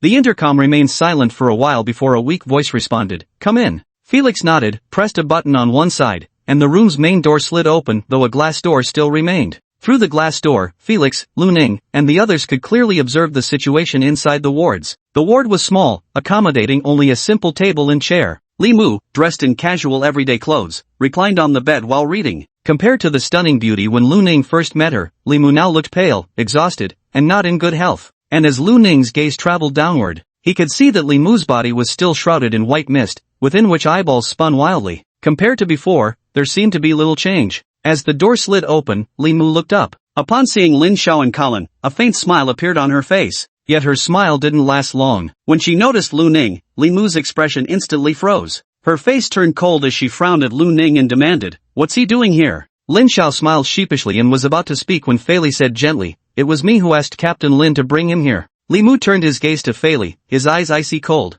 Fei Li seemed completely oblivious to the murderous intent in Li Mu's stare. She smiled and said, "Here's the thing, I think your current condition is relatively stable without risk of further contamination. However, your mental corruption levels refuse to decrease. This might be connected to underlying psychological issues on your part. Given that your sudden mutation was linked to Lu Ning in some way, perhaps his presence could help untangle these emotional knots for you." Li Mu looked at Lu Ning with a cold sneer and said, "Him? If it weren't for him, I wouldn't have mutated." Lin Xiao cleared his throat and spoke, "Mumu, before we were looking at Lu Ning with colored glasses. Actually, we misjudged him, he's not dangerous at all. Haven't I told you? During this time, he's dealt with plenty of mutants and cultists at the bureau." "Enough!" Li Mu let out a piercing shout, cutting Lin Xiao off. Lin Xiao opened his mouth, the words stuck in his throat, unable to continue. Colin adjusted his glasses and also intended to say a few words for Lu Ning. Just then, Lu Ning's calm voice sounded, "May I come in?" Hearing this, Fei Li and the others were taken aback. Fei Li glanced at Li Mu's cold expression, then at Lu Ning, hesitating slightly. "Mumu isn't in a good state right now. If you go in, she might lose control and attack you." Lu Ning glanced at Fei Li and calmly said, "It's fine." Fei Li turned her gaze to Lin Xiao and Colin. Lin Xiao immediately asked, "Would Lu Ning's presence potentially trigger Mumu's mental state?" Fei Li spoke up, uncertain, "There's that possibility. After all, Mumu's case is extremely rare. She developed temporary pathological changes before her mental contamination had fully exceeded the limit, which is why she can currently recover from this state. Normally, as long as Mumu's mental contamination doesn't completely exceed the threshold, even if her mind is briefly stimulated into a pathological state, she should still be able to recover. However, that's just theoretical. I'm not entirely sure about the actual situation." Colin looked at Fei Li, then at Lu Ning, and asked him, "What do you want to go in there for?" Lu Ning stared at Li Mu and spoke up, "I think I saw something unusual." Chapter 69, The Hypothesis of Shared Abilities and Primordial Instincts. Hearing Lu Ning's words, Lin Xiao and Colin exchanged a glance. Lin Xiao frowned at Lu Ning. "You're not up to something again, are you? You're not going to make Mumu's condition worse, right?" Lu Ning shook his head. "That shouldn't happen." Inside the hospital room, Li Mumu naturally overheard their conversation. A cold, sinister expression flickered across her delicate features. "You dare come in? Aren't you afraid of dying?" Tilting his head slightly, Lu Ning glanced at Li Mumu. "Not afraid." Li Mu's expression froze as she recalled what Lin Xiao had told her about Lu Ning's peculiarities. With an ugly expression, she snapped, "Get out! I don't want you coming in." "No," Lu Ning replied calmly. Li Mu let out a piercing scream. Seeing how excited Li Mu was, Fei Li quickly checked her mental contamination level. Only after confirming it hadn't risen did Fei Li let out a sigh of relief. Fei Li turned to Lin Xiao and Colin. "What do you two think?" Lin Xiao and Colin fell silent for a moment. At that moment, Colin looked at Lu Ning and asked solemnly, "You won't hurt Mumu, will you?" Lu Ning said calmly, "No." "Then let him go in and take a look, Captain?" Lin Xiao fell silent for a moment, then nodded slightly. He didn't know what Lu Ning was planning, but Lu Ning was too extraordinary. His recent performance at the branch could only be described as miraculous.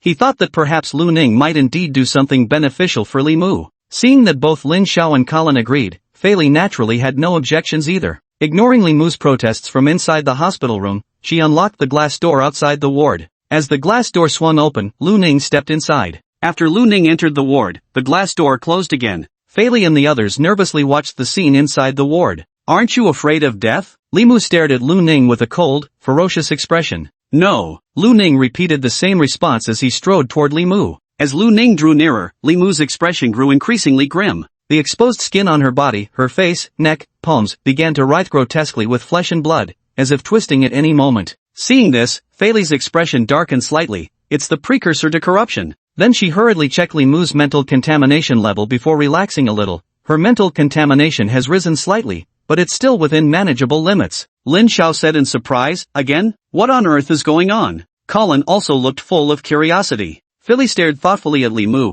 who seemed to be beginning to mutate, her expression shifting uncertainly before she spoke. Lu Ning previously mentioned seeing numerous eyeballs inside Li Mu's body. It was only after those eyeballs noticed Lu Ning that the violent mutation began. "I initially thought it might just be a coincidence, but now, it seems that might not be the case. Dr. Fei Li, what are you talking about?" Lin Xiao looked at Fei Li with utter confusion. Felix's expression kept shifting as she hesitated for a long while before finally speaking. "I have a rather bold idea, one that might even be called unbelievable." Colin adjusted his glasses, then said, you mentioned that Mumu's condition is extremely rare. Perhaps it calls for a different approach to treatment. Felix nodded slightly before continuing. My reasoning is based on Luning's origins. Luning emerged from the mist itself, which suggests a possible connection to it. As you know, mental radiation stems from the mist, meaning both awakened and corrupted are fundamentally linked to the same source, the mist. Mumu's corruption is, at its core, a process where excessive mental contamination within her body makes her unable to control her awakened abilities,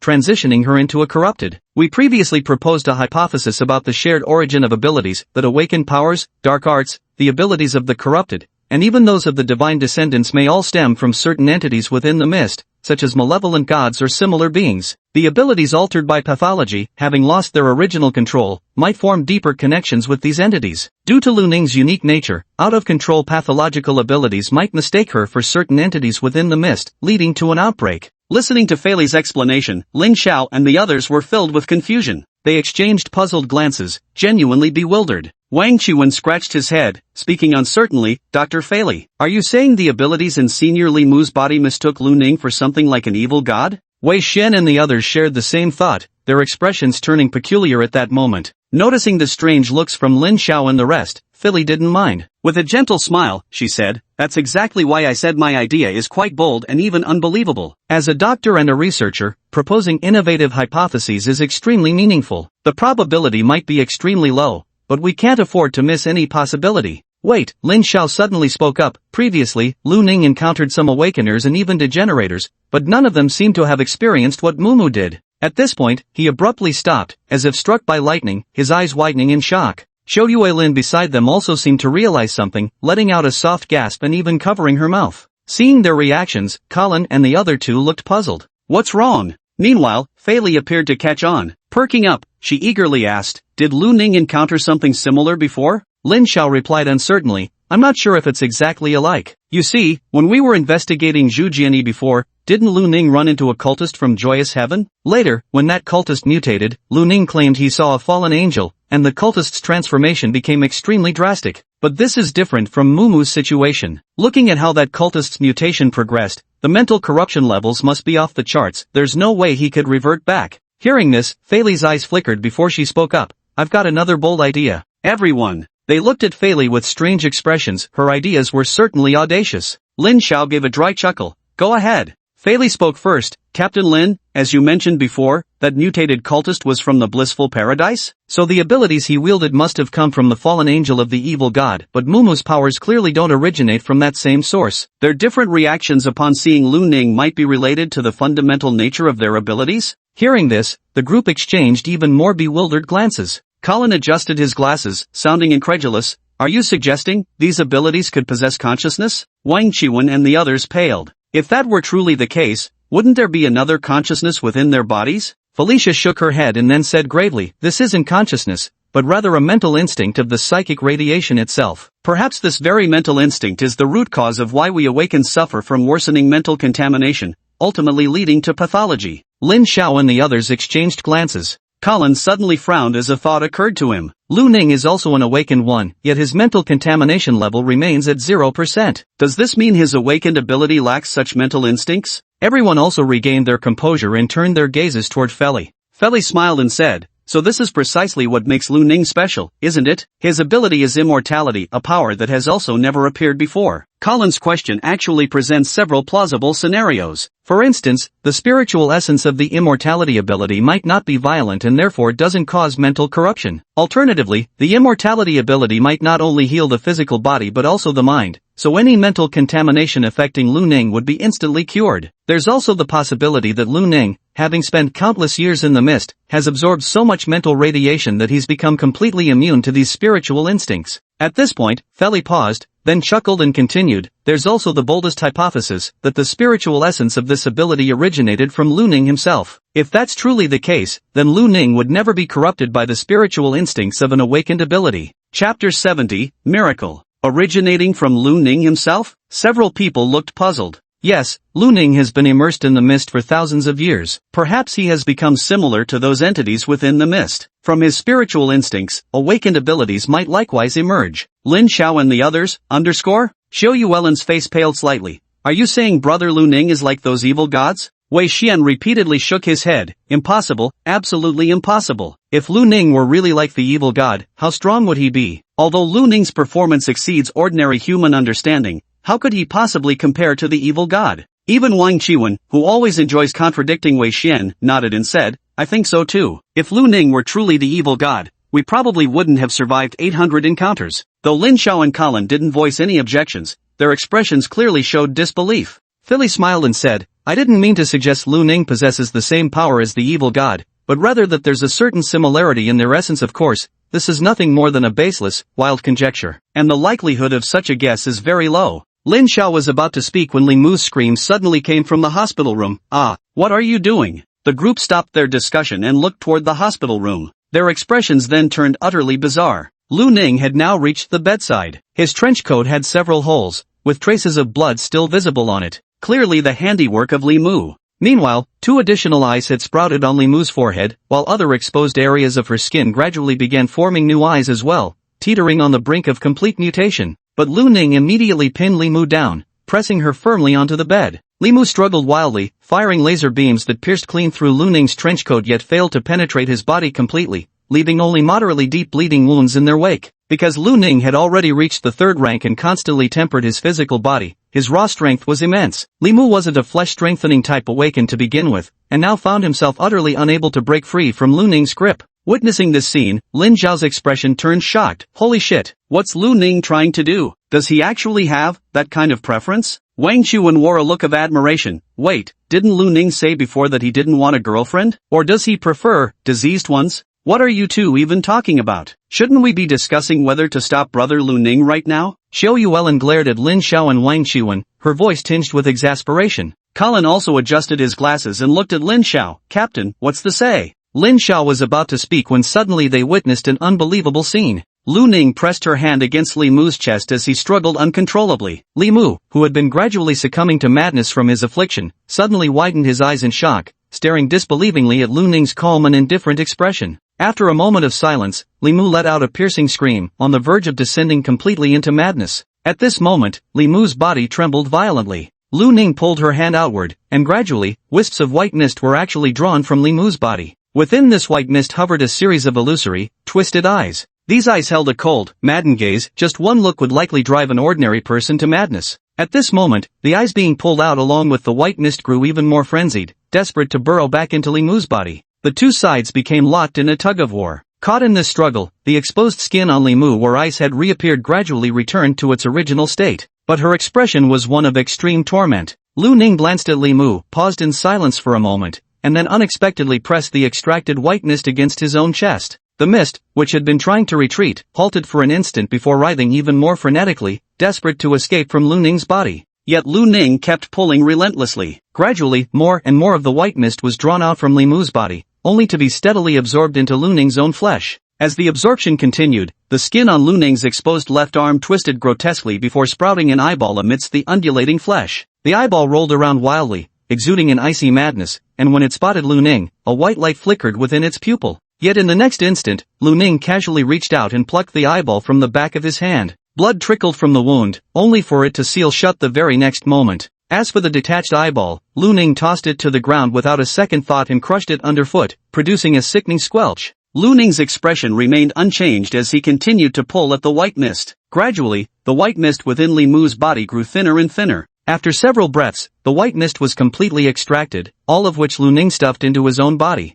Lu Ning silently stood up, reached into his own neck, pulled out another eyeball, and threw it to the ground before crushing it underfoot. He wiped the blood from his neck and looked at Li Mu, who was lying on the ground panting incessantly, his face pale and his entire body drenched in sweat. Li Mu's body no longer contained the white mist or eyeballs, and he could feel that within his body, there was now more white mist and eyeballs. He controlled his mental energy, enveloping these white mists and eyeballs, slowly refining and absorbing them bit by bit according to the mental refinement method. During this process, the white mist and eyeballs would occasionally break through the barrier of his mental energy, adding more eyeballs to his body. But it wasn't a big problem. Lu Ning casually plucked off another eyeball and crushed it underfoot, then turned his head to look at the dumbstruck Feli and the others outside the door, calmly saying, "Dr. Feli, could you please check Li Mu's mental contamination level?" "Thank you." Feli snapped out of her daze. She looked at Lu Ning with gleaming eyes, as if gazing at something she'd never seen before. She used the equipment in the ward to check the mental contamination level, then her breathing quickened slightly. It dropped. It really dropped. Mumu's mental contamination level is only 2%. This is completely unlike a normal Fourth Order Awakener's mental contamination level. Unbelievable. This is absolutely unbelievable. Lin Xiao and the others snapped back to reality upon hearing this. Both Lin Xiao and Colin also breathed rapidly. Their eyes met, filled with sheer astonishment. What did it mean to forcibly pull back an Awakener from the brink of corruption? This was the greatest miracle since the dawn of the Mist Era. Lin Xiao suddenly remembered something and hurriedly asked, Dr. Feili, what about Lu Ning? What's Lu Ning's mental contamination level? Felix didn't respond, still examining the data, her brows alternately relaxing and furrowing. She muttered, this data isn't right. How could there be data like this? Something's off, very off. Dr. Felix. Colin called Felix's name again. Snapping back to attention, Felix quickly said, Lu Ning's data is extremely unstable, sometimes showing 0%, other times reaching 32%. While it hasn't reached pathological levels yet, this contamination percentage is already quite significant. Hearing this, Lin Xiao and Colin exchanged glances, their faces showing signs of concern. What's the reason behind this? Xiao Yuelin watched as Lu Ning's impassive face plucked out an eyeball, then casually dropped and crushed it underfoot. Seeing Lu Ning flash a satisfied smile, the corner of her mouth twitched. Could it be because Senior Mumu's diseased spirit was absorbed by Brother Lu Ning, and it's affecting him now? Chapter 71, No Need to Thank Me. Fei shook her head, not certain, but considering the level of mental contamination, Lu Ning shows no risk of mutation. Wang Chuan pointed at the footage of Lu Ning crushing an eyeball underfoot, his expression twisted in disbelief. And you call this no risk of mutation? Fei was momentarily at a loss for words. At that moment, Lin Xiao called out to Lu Ning inside the ward, Lu Ning, are you alright? Are you okay? Lu Ning looked up at Lin Xiao and said calmly, it's nothing. As he spoke, he casually plucked an eyeball from his arm and crushed it underfoot. Lin Xiao and the others. Colin adjusted his glasses and spoke up.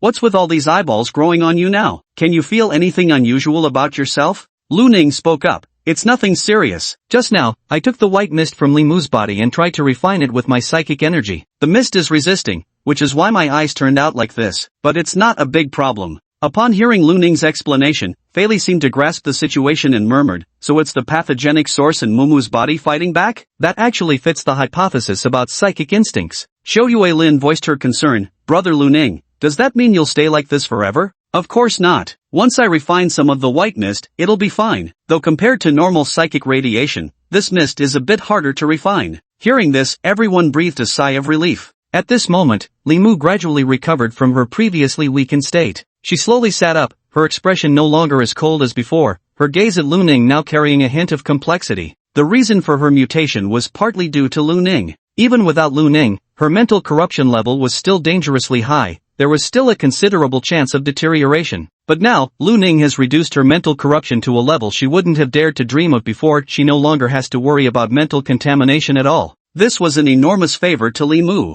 Yet, Lu Ning's previous actions had been slightly intrusive to her. While Li Mu could understand his motives, as a woman, she still felt somewhat uncomfortable. Seeing Lu Ning grow an eyeball on his body, only to gouge it out, leaving a bloody wound, Li Mu fell silent for a moment before saying, Lu Ning, thank you. Lu Ning glanced at Li Mu and replied calmly, it's nothing. Li Mu asked, is there anything I can help you with? No. Lu Ning shook his head. Li Mu fell silent, not knowing what to say. Just then, Feili said to Li Mu, Mumo, try sensing your own condition. How do you feel? Li Mu replied plainly, I'm in excellent condition, better than ever. Since becoming an awakener, I've never felt this relaxed. My mental contamination level must be extremely low now, right? Feili smiled gently, it seems the test wasn't wrong. You should thank Lu Ning for this. Li Mu glanced at Lu Ning, who was currently holding an eyeball in his hand, examining it with curiosity. Li Mu. Feili's voice sounded again, Mumu, come out now. I'll take you for a comprehensive checkup to make sure there are no after effects. Li Mu snapped back to reality, nodded, then asked, what about Lu Ning?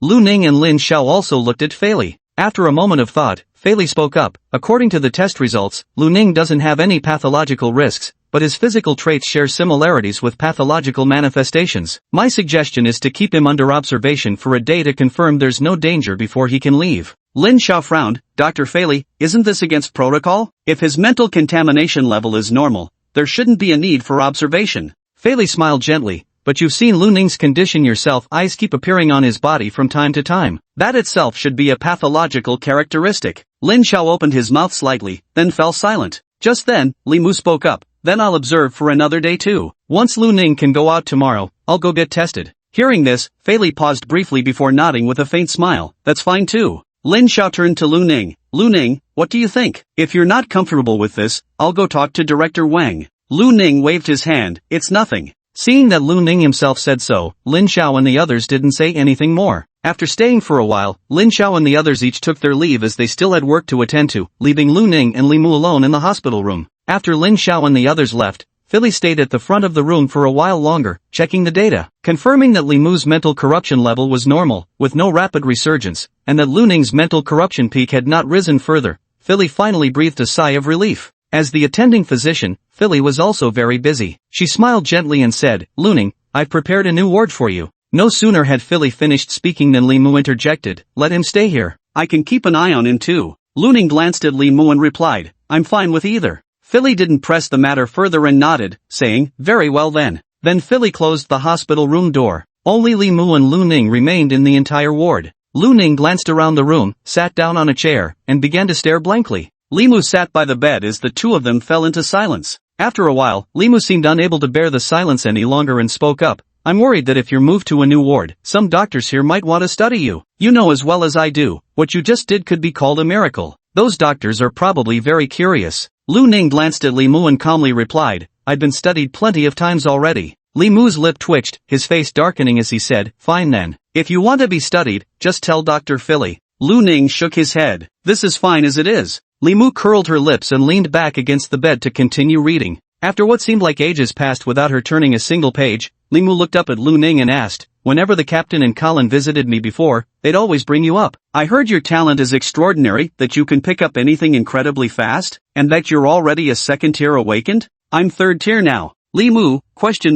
Her eyes widened in shock as she stared at Lu Ning. Third tier? How is that possible? You've only just joined the bureau, already at the third tier? How could you progress so fast? The captain and others say I'm quick too. Li Mu examined Lu Ning with astonishment, as if looking at some monster. By the way, how did you do that just now? Why were you able to expel my mental contamination? Lu Ning pondered for a moment and said, I'm not sure either. After seeing the white mist inside you, I thought maybe I could pull it out, so I tried and it worked. Li Mu? She frowned with a face full of disbelief. So you're saying you'd never done anything like this before? You just acted on a whim at the time? Yeah. What if we fail? I don't think we'll fail. Li Mu's breathing grew rapid, his face flushing red with anger. Well, thanks a lot for that. No need to thank me, Lu Ning replied calmly. Li Mu. Chapter 72, Repaying Kindness with a Demand. After that, Li Mu stopped speaking to Lu Ning. More than an hour later, the ward door opened again, and this time, more than one doctor came in from outside. But a whole crowd. All the doctors looked at Lu Ning with eyes shining like thirsty travelers in the desert spotting a bottle of water. Seeing this, Li Mu frowned immediately, rose to his feet and demanded, what do you want? Leading them was a white-haired, slightly stooped elderly man who smiled and said, Team member Li Mu, no need to be nervous. We heard Lu Ning helped you mitigate mental contamination and even absorbed the mutated source of it? You must understand how significant this is. We need to verify the details.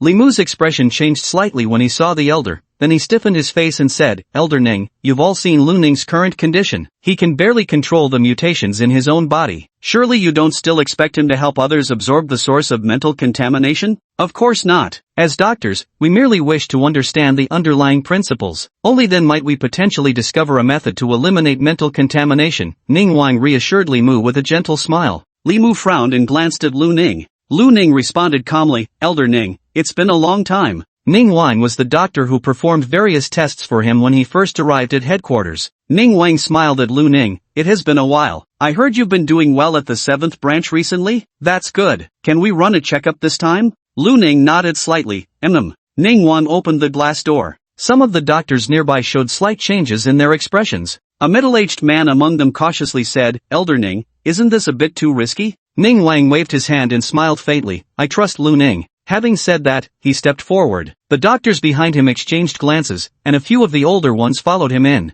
Ning Wang took out a few tools from his portable toolbox and placed them on the table. At that moment, a crack split open on Lu Ning's cheek, and an eye grew out. The eye was cold and merciless. The doctors nearby saw it, their faces drastically changing as they stepped back in unison. Lu Ning expressionlessly plucked out his eye without hesitation. Just as he was about to toss the eyeball to the ground and crush it underfoot, Ning Wang hurriedly intervened. Lu Ning, could you hand that eyeball over for me to study? Pausing mid-action, Lu Ning passed over the bloodshot eyeball.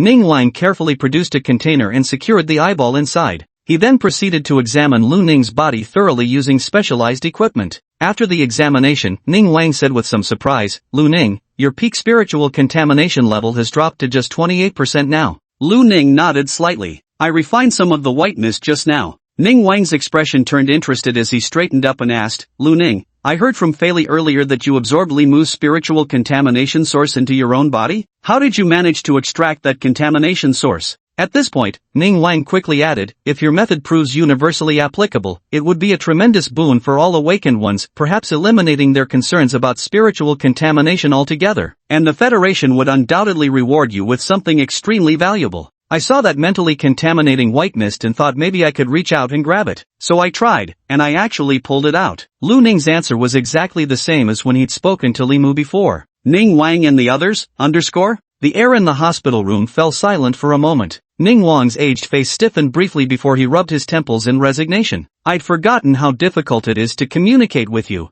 He added somewhat unwillingly, "Isn't there any trick or something?" Lu Ning thought carefully for a moment, then shook his head. "No, I just thought about reaching in and pulling it out." A doctor nearby asked skeptically, "Then how did you think you could pull out the source of that mental contamination?" "Instinct," Lu Ning replied bluntly. Everyone fell silent for a moment. "What the hell is this feeling?" Ning Wang pondered for a moment before asking again, "So what technique did you use to wrap these sources of mental contamination with your own psychic energy and then refine them?" "I figured that since mental contamination is essentially just psychic radiation at its core, it should be refinable, so I gave it a try." The moment they heard Lu Ning say, "I was thinking," Ning Wang and the others already knew the outcome. After listening to Lu Ning's words, their expressions clearly said, "We knew it." Everyone exchanged glances, and then Ning Wang asked a few more questions. In the end, they helplessly realized that trying to reduce mental contamination through this case involving Lu Ning was simply unrealistic. However, Ning Wang still came to a pleasantly surprising conclusion. That is, Lu Ning could refine the source of mental contamination.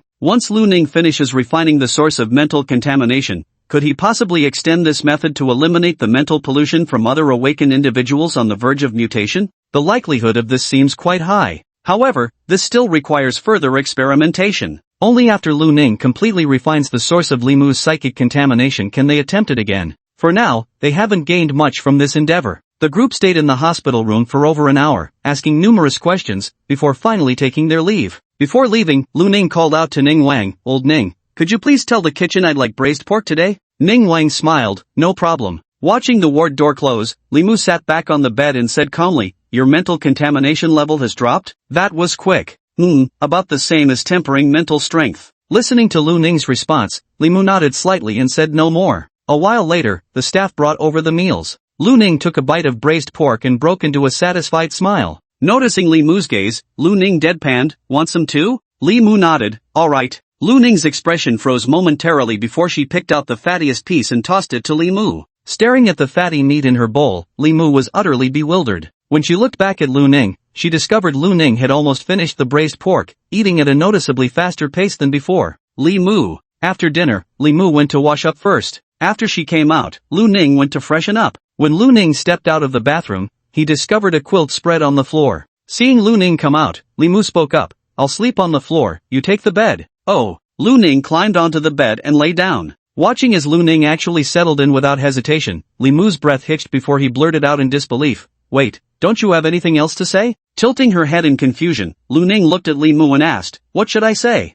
For example, the floor is cold, would you sleep on it? Or maybe take advantage of a favor to demand something in return? Don't even dream about sharing the bed with me." As she spoke, Li Mu faced Lu Ning's indifferent expression and grew too embarrassed to continue. Her face darkening, she wrapped herself tightly in the blanket and declared, "Go to sleep." Oh, Li Mu. Chapter 73 The Man in Tattered Clothes. Early the next morning, Philly came again to conduct tests for Lu Ning and Li Mu. Although Li Mu's mental corruption level had slightly increased, this was a normal condition for evolvers. Meanwhile, the peak value of Lu Ning's mental corruption level had dropped once more, now remaining at just 23%. Neither of them showed any abnormalities. Beyond the test area, Feli looked at Lu Ning, who was examining the eyeball in her hand, and asked, "Lu Ning, how do you feel now? Does the appearance of these eyes have any effect on your mental state? Are you experiencing any physical discomfort?" Lu Ning shook her head, "None at all." Feli nodded slightly without further inquiry and smiled, saying, "If neither of you shows any abnormalities this afternoon, you'll be free to leave."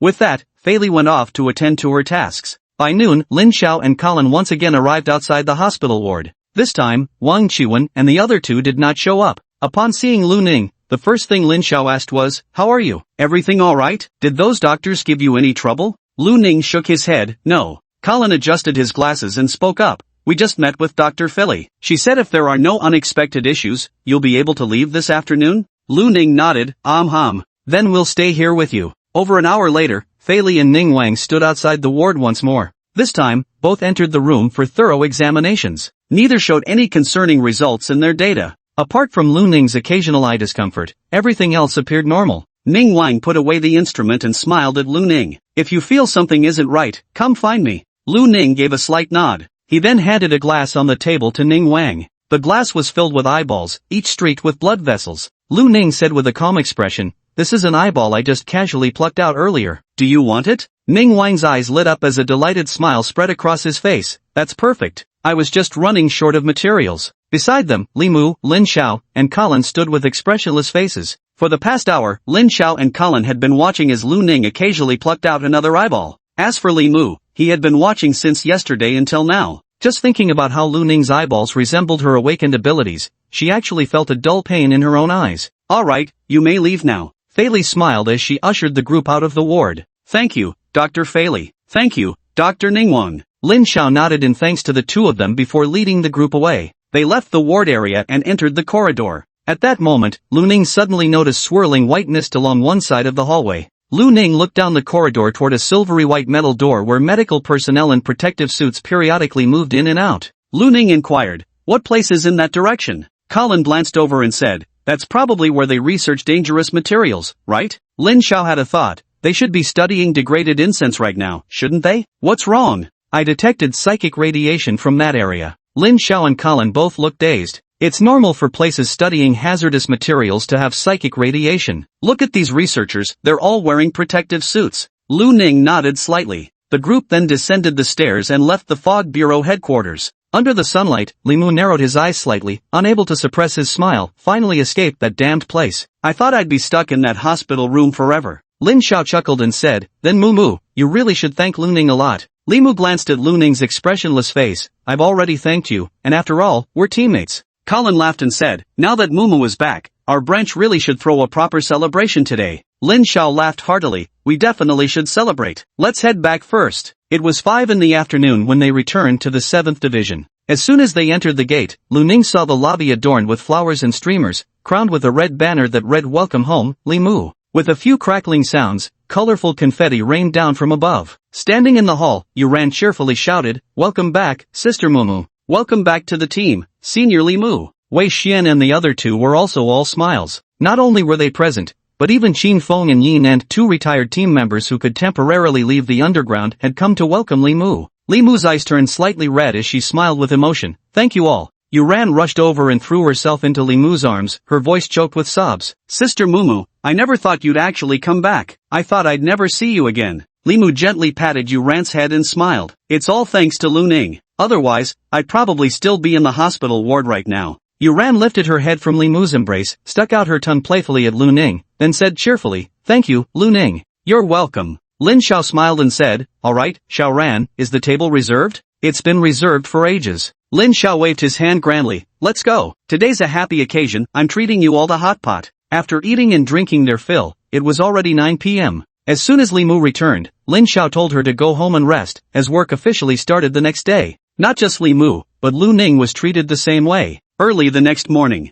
Lu Ning was heading to the branch office when a man in a tattered gray coat hurried past him. Lu Ning caught a whiff of something foul coming from him. Lu Ning paid it no mind. Just then, another figure swiftly brushed past Lu Ning. Lu Ning glanced over and slightly raised an eyebrow. The figure was a tall, slender man, within whose body surprisingly swirled numerous wisps of white mist. Looking up, Lu Ning saw another black-cloaked man briskly approaching from a different street. This man's body likewise contained swirling tendrils of white mist. Both men were heading toward the tattered clothed figure. The man in ragged clothing seemed to sense something. Suddenly, he broke into a sprint, moving with astonishing speed that far surpassed ordinary human limits. As he ran, the other 2 men appeared triggered as if some hidden mechanism had been activated. Their coat surfaces wriggled, followed by several tentacles probing out. Their formerly handsome faces now became distorted, as if wax figures beginning to melt. These monstrous visages turned nearby pedestrians pale, provoking screams as they scattered in all directions. One of the men rasped at the tattered clothes man, "Negative."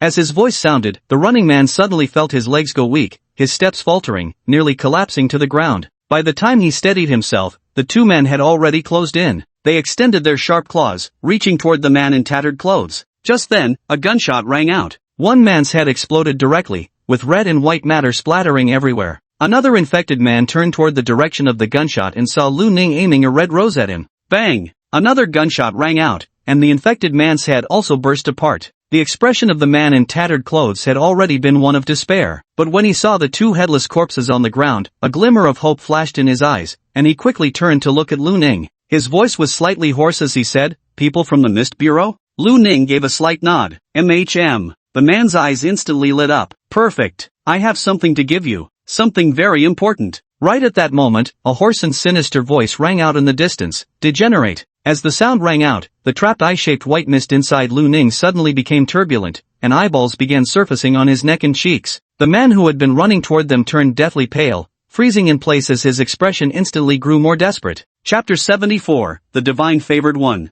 Just as the tattered clothed man turned to flee, he witnessed a scene that would drive anyone to madness. Lu Ning reached out and picked out the eyeballs one by one from his body, dropping them to the ground and stomping them flat. As he plucked them out, he casually said to the man in tattered clothes, "Hold on a second." With that, he turned his head to look behind him. There, an extraordinarily beautiful woman gazed at Lu Ning with a mix of shock and uncertainty. She seemed unable to comprehend why Lu Ning, despite having already undergone mutation, could still retain his rationality. Yet when she saw Lu Ning raising his gun to shoot again, she sprang into action. Her entire figure almost blurred into an afterimage as she instantly closed the distance to Lu Ning, simultaneously uttering eerie words at him, "Negation." But the response she received was two gunshots. Bang! Bang! The woman staggered backward, two massive wounds appearing on her chest, blood gushing out. Lu Ning raised an eyebrow in slight surprise. This woman's physical defense was unexpectedly formidable. Yet the woman was even more astonished. "Negative effects don't work on you," she uttered in disbelief. "Yes, that's right," Lu Ning replied politely while channeling his psychic energy into the twin pistols. If ordinary bullets couldn't inflict significant damage, then he would use psychic-enhanced ammunition instead. The beautiful woman seemed to sense Lu Ning's intention. Her expression changed drastically, and in the next moment, she shifted her gaze to the shabbily dressed man behind him. Just as she was about to activate her ability, gunshots rang out. Lu Ning didn't wait for the mental energy infusion to complete, instead interrupting the attractive woman's attack intent. The beautiful woman, having already tested the power of the dual pistol's bullets, immediately dove to one side. Yet the bullets actively curved in midair, landing directly on the woman's leg. Frost spread across her leg, immediately followed by the explosive detonation of the incendiary rounds. The beautiful woman's left leg was instantly blown apart by the explosion, the tremendous force sending her entire body flying backward. Lu Ning swiftly aimed and fired multiple shots at the woman again. Unable to evade while down, the bullets, though lacking spiritual energy and thus less powerful, still managed to inflict damage. Several consecutive rounds struck the same spot, shattering the woman's right leg with brutal precision. The severely wounded woman's face twisted in terror. She opened her mouth and screamed, "I surrender. Don't kill me."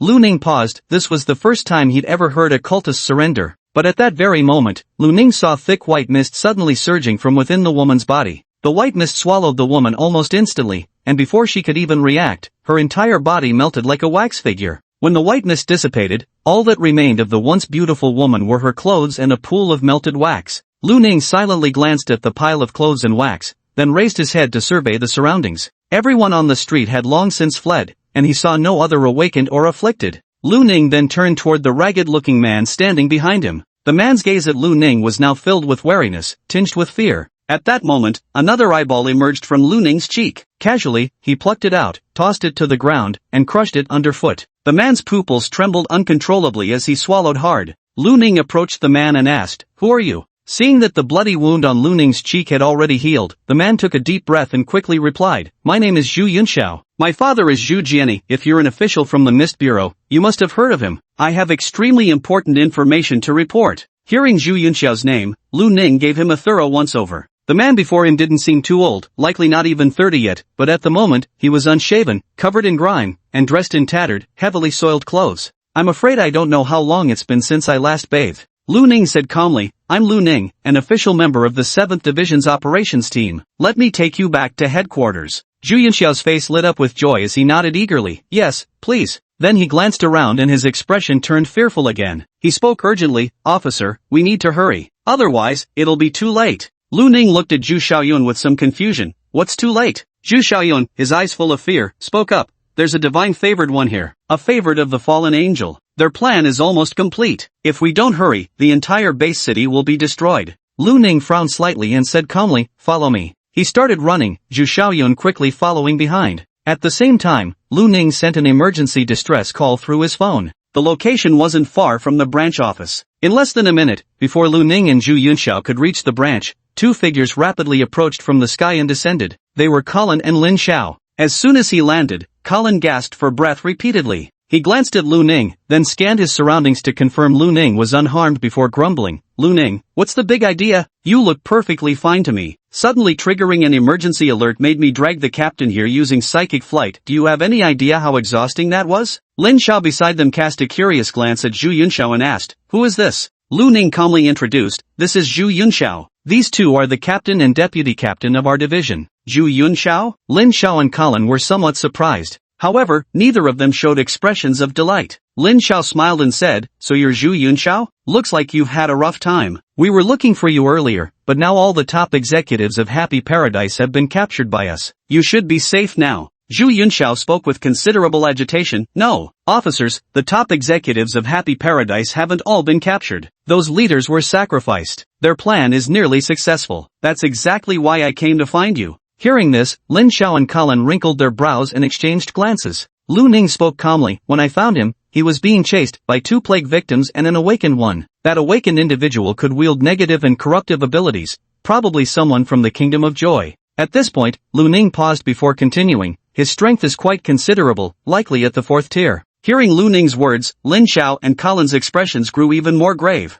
What about the awakened one? I originally intended to capture her alive. She begged for mercy, but for some unknown reason, she died instantly. Before dying, the mental corruption within her surged dramatically. This situation is somewhat different from pathological mutation. Lin Xiao and Colin's expressions darkened. Zhu Yunxiao spoke with evident fear. It must be that divine blessing bearer. Only someone like that could wield such methods. Divine favored? Lin Xiao and Colin twitched upon hearing the title, their expressions cracking under the strain. You're saying there's a divine favored in our base city? Where? Ignoring the filth on Zhu Yunxiao, Lin Xiao grabbed him by the collar. Gasping for air, Zhu Yunxiao shook his head. I don't know, but my father found some clues. He left those clues with me. I never got the chance to deliver the message to the Mist Bureau. Hearing you were purging the devotees of the Joyful Kingdom these past few days, I realized everything must be part of that divine favored's plan, so I decided to take the risk. Where are the clues? Colin pressed urgently. Zhu Yunxiao reached into the inner pocket of his tattered clothes and pulled out a grimy piece of paper. It's right here. Chapter 75, The Overlooked One. Lin Xiao took the paper and unfolded it, discovering a series of names written upon it. After seeing these names, Lin Xiao quickly realized, this is the birthday party guest list? Hearing this, Colin and Lu Ning both looked at the paper. The three exchanged glances, and Lin Xiao said solemnly, let's head back now and cross-check the deceased members from the birthday party we investigated with the Joy Heaven membership list, to see if we missed anyone. Let's go. This time, Colin didn't use telekinesis, there were simply too many names to handle. The four of them quickly ran toward the branch office. On the way, Lin Xiao glanced at Zhu Yunxiao again and asked, aside from this list, did your father mention anything else? Zhu Yunxiao shook his head. He didn't say anything else, only that this list hides an important secret of Happy Heaven. Lin Xiao frowned but didn't press further. The four of them moved quickly and soon reached the branch office. Yu Ran was sitting at the front desk, her expression tinged with anxiety. When she saw Lin Xiao return, she immediately looked behind him, and upon spotting Lu Ning, her face lit up with a smile. Lu Ning, you're okay? Earlier, the captain and vice captain rushed out saying something had happened to you. Lin Xiao cut her off before she could continue, speaking gravely, Xiao Ran, there's an urgent situation right now. We'll talk later. Seeing the serious expressions on Lin Xiao and the others, Yu Ran froze for a moment before nodding quickly. Oh, do you need any help? No need. Without another word, Yu Ran sat back down in her seat. The four of them, Lin Xiao and the others, arrived at the third-floor activity room. Inside the activity room, Li Mu and Wang Chuan's group of three were already present. Seeing Lin Xiao and Colin rushing in, Li Mu was about to ask when a foul odor assaulted his nostrils. She frowned, then spotted a man even filthier than a homeless person entering the room. Who's he? Wang Chuan wrinkled his nose, eyeing the man with confusion. Xiao Yue Lin also frowned and asked, Captain, where's brother Lu Ning? Soon, Zhou Yuelin stopped asking, because Lu Ning finally walked in. Seeing Lu Ning enter, the others were just about to speak. Lin Xiao directly cut them off and said, Colin, contact headquarters and get a complete list of all the members of Happy Paradise this time, including the senior executives. Colin nodded. Got it. Lin Xiao walked up to the coffee table and opened its drawer to rummage through its contents. Before long, he found a piece of paper. Wei Xian, sitting nearby, glanced over and froze slightly. Captain, isn't this the list of victims from that birthday party before? What's wrong? Lin Xiao frowned deeply and spoke up. The Happy Paradise case might not be over yet, there are still people behind it. What? Wang Qiwen was somewhat astonished. Captain, how did you know? Lin Xiao took out the birthday party invitation list that Zhu Xiaoyun had just provided. While quickly comparing it, he spoke up. This is the guest list from that party. This person is Zhu Jianyi's son, Zhu Xiaoyun. Wei Xian and the others looked at Zhu Xiaoyun, expressions of sudden understanding appearing on their faces. Wei Xian volunteered to step forward and assist Lin Xiao with the comparisons. But soon, both of them frowned. Something's not right, Wei Xian muttered to himself. Lin Xiao also furrowed his brows, revealing a look of confusion. There's definitely something off. What's wrong? Zhou Yuelin asked in confusion. Wei Xian spoke up. I checked several times. The names on both lists are identical. Zhu Yunxiao's expression changed instantly upon hearing this. That can't be. My father clearly said there were crucial clues on them. How could they be the same? Are you sure there's no mistake somewhere? Wei Xian and Lin Xiao exchanged glances. Lin Xiao finally broke the silence. Let's look again carefully. Wei Xian nodded, and the two began comparing notes once more. After 2 more rounds of comparison, they still couldn't find any discrepancies. Just then, Colin suddenly approached and said, Captain, we've obtained the list of members from Joyful Paradise. Additionally, I've reported the intel from Zhu Yunxiao about the potential existence of gods favored within the base city. Headquarters said they'll remain vigilant. Lin Xiao nodded in acknowledgement. Taking the phone, Colin handed him to carefully examine the list displayed on its screen. Then he frowned. Still nothing. Those Joyous Paradise members on the list didn't appear in the guest invitations. Wei Xian added, the victim list and the guest list are completely identical. Colin immediately frowned and looked at Zhu Yunxiao. Li Mu and Kaya Yuelin standing nearby also cast suspicious glances at Zhu Yunxiao. Zhu Yunxiao, seeing their doubtful faces, said with disbelief, impossible. My father wouldn't lie to me. If there was truly nothing wrong, why would he disregard his own life and tell me to hide first? Just then, Lu Ning suddenly spoke up. Captain, there's one more person. Hearing this, Lin Xiao and the others froze, turning their gaze toward Lu Ning. Wei Xian looked puzzled as he said, we checked carefully. No one was left out. Lu Ning said calmly, we missed one of the woman who reported the case back then. She's the same woman we saw when we went to deal with Gao Tianlin. Hearing this, Lin Xiao and the others felt as if a bolt of lightning had flashed through their minds. Lin Xiao and Colin widened their eyes, snapping back to their senses. Lin Xiao looked stunned. You're right. Why didn't we think of her before? Wang Qiwen and his companions also wore expressions of utter disbelief. This doesn't make sense. She was the one who reported the case, we should remember her distinctly. Colin's pupils trembled as he furrowed his brows and said, unless that woman is a highly powerful awakened individual with the ability to subconsciously make us overlook her. Lin Xiao spoke with a grave expression, call Bowen. When that woman reported the incident before, Bowen and his team didn't detect any abnormalities about her, which means her information is legitimate and verifiable within the base city. Get the woman's detailed records directly from Bowen. Colin also nodded. Got it. Right at that moment, a piercing alarm suddenly sounded in the room. Everyone froze because the alarm was ringing from each of their phones. It was the distress signal from headquarters and of the highest level at that. Everyone's expressions changed dramatically. Lin Xiao said in disbelief, something's happened at headquarters. Li Mu stood up, opened his phone, and then exclaimed, an unidentified high-risk soul artifact has appeared inside headquarters. What? High risk? Where did headquarters get a high-risk soul artifact? Both Lin Xiao and Colin's faces were stunned. Wang Qiwen and the other two were utterly bewildered. In the deathly silence, Lu Ning calmly said, Captain, what should we do now? Lin Xiao fell silent for a moment before making a swift decision. The headquarters has several medium-danger soul artifacts, and the first branch maintains a permanent garrison there. If an alarm is issued now, the other branches will send reinforcements immediately. Even against a high-risk soul artifact, they can hold out for some time. We should focus on finding that woman first. I suspect this high-risk soul artifact may have some connection to her. At this point, Lin Xiao paused and said solemnly, let's head underground first. Qi Yuelin looked puzzled. Captain, why are we going underground? Lin Xiao glanced at Qi Yuelin, his expression grave as he said, to retrieve the soul artifact. Wei Xian and the other two shuddered. Are we going to retrieve it too? Yes, now is the time for you to take it. Chapter 76, The Bloodstained Casket. Lin Xiao quickly led the group downstairs. Upon reaching the first floor, Lin Xiao turned to Colin and said, "Colin, you and Zhu Yunxiao wait here." Colin already possessed a soul artifact himself, so there was no need for him to acquire another. As for Lu Ning, he was capable of utilizing multiple soul artifacts, so more would always be better. Colin gave a slight nod and turned his gaze toward Zhu Yunxiao. Zhu Yunxiao was quite perceptive and silently followed Colin as they waited on the first floor. Meanwhile, Lin Xiao and the others continued descending the stairs and soon arrived at the underground second level. This was Lu Ning's first time coming here. Compared to the first underground level, the second level was even darker,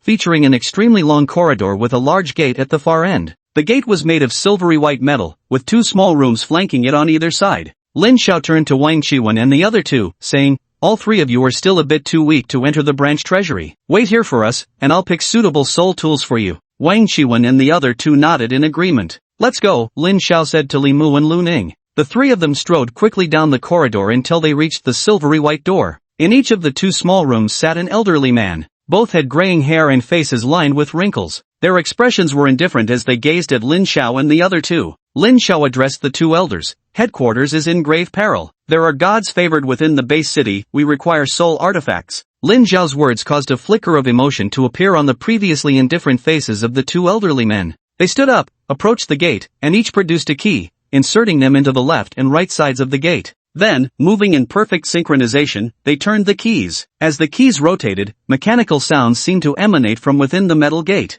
When the mechanical sounds ceased, the gate nevertheless remained closed. A mechanical scanning device on the door swept briefly over the group. Moments later, Lu Ning heard one of the elderly men address the door directly, "Present the soul artifact. Open." As the voice faded, the mechanical sound of the door echoed once more. After a short while, the large door finally opened. Inside the gate, there were also two elderly men. Lin Xiao gave a slight nod to the two elders. One of the elders said calmly, "Follow me." Lu Ning and the other two followed them inside the gate. This was Lu Ning's first time entering the branch treasury. He discovered that behind the main door lay yet another passageway, flanked by rows of doors on either side. All the doors were currently shut tight. The psychic radiation here was relatively dense. Lu Ning could even see wisps of white mist drifting through the air. The old man led the trio to one of the doors and pushed it open. The room behind the door was spacious, with rows of black boxes neatly arranged. The old man glanced at the trio. "3 soul artifacts?" Lin Xiao laughed. "I don't need one. Give Mumu one, and as for Lu Ning, he already has a pistol and a long blade. Does he have any soul artifacts like rings, necklaces, or clothes? If so, give him a full set."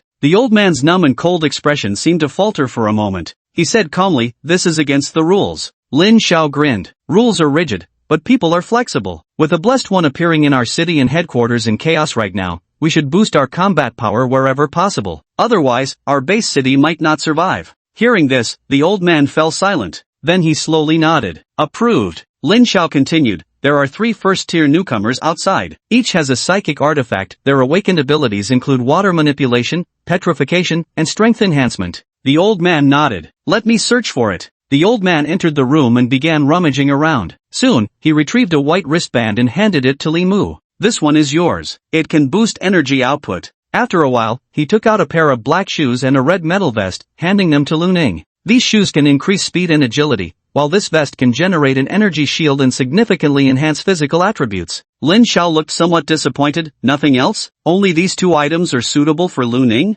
The elderly man glanced at Lin Xiao and calmly replied, "You know how limited the branch's soul artifacts are, don't you? Finding 2 is already quite fortunate." Lin Xiao looked somewhat disappointed, then said, "All right then." Afterward, the old man took out a ring that could enhance elemental control, a pair of gauntlets, and a massive battle axe. These were meant for Wang Qiwen and the other 2. While the old man was searching for suitable soul tools for Wang Qiwen's group, Lu Ning had already donned the metal vest and shoes. After equipping these 2 soul artifacts, Lu Ning clearly felt his body become noticeably lighter, with significant improvements in strength and other aspects as well. Originally, through the tempering of the physical refinement method, Lu Ning's physical attributes had already surpassed those of ordinary 3rd-tier physical enhancement type awakened. Now, he felt his physical capabilities might even rival those of a 4th-tier physical enhancement type awakened. Holding these soul artifacts, Lin Xiao took a deep breath and his expression turned solemn. "Elder Wang, bring out that soul artifact as well." Elder Wang paused momentarily, his lifeless eyes staring deeply at Lin Xiao. "Are you certain about this?"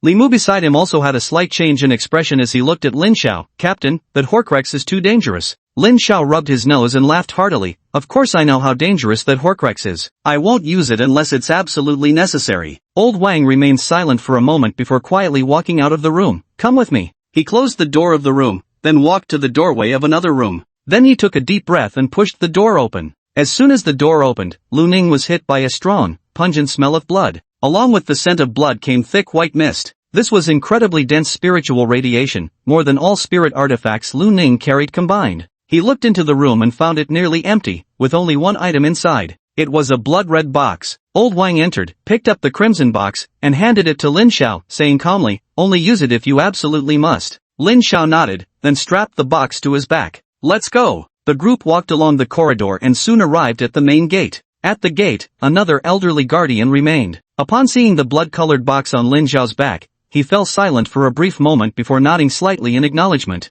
Then he turned and opened the door. As the grand door swung open, the two elderly gatekeepers outside also immediately fixed their gazes upon the crimson case strapped to Lin Xiao's back. None of them spoke. Lin Xiao tossed several soul artifacts to Wang Qiwen and his two companions waiting by the door. "These three are yours. Don't use them unless absolutely necessary, they'll put immense strain on your minds otherwise." Wang Qiwen accepted the ring inscribed with mystical runes and nodded repeatedly. Wei Xian solemnly put away his boxing gloves. Xiao Yuelin, holding the enormous battle axe, looked somewhat at a loss. "See, Captain, isn't this weapon a bit too big? It's not very ladylike." Lin Xiao said irritably, "This is exactly the type of soul weapon that suits you." Xiao Yuelin became even more embarrassed. The group quickly made their way out and soon arrived on the first floor. Upon seeing the blood-red case on Lin Xiao's back, Colin's expression shifted slightly. "Captain, why did you bring that?" "Just in case." Colin fell silent, offering no further comment. "Let's go." Chapter 77, Fall into Corruption. Several figures hurried toward the gate.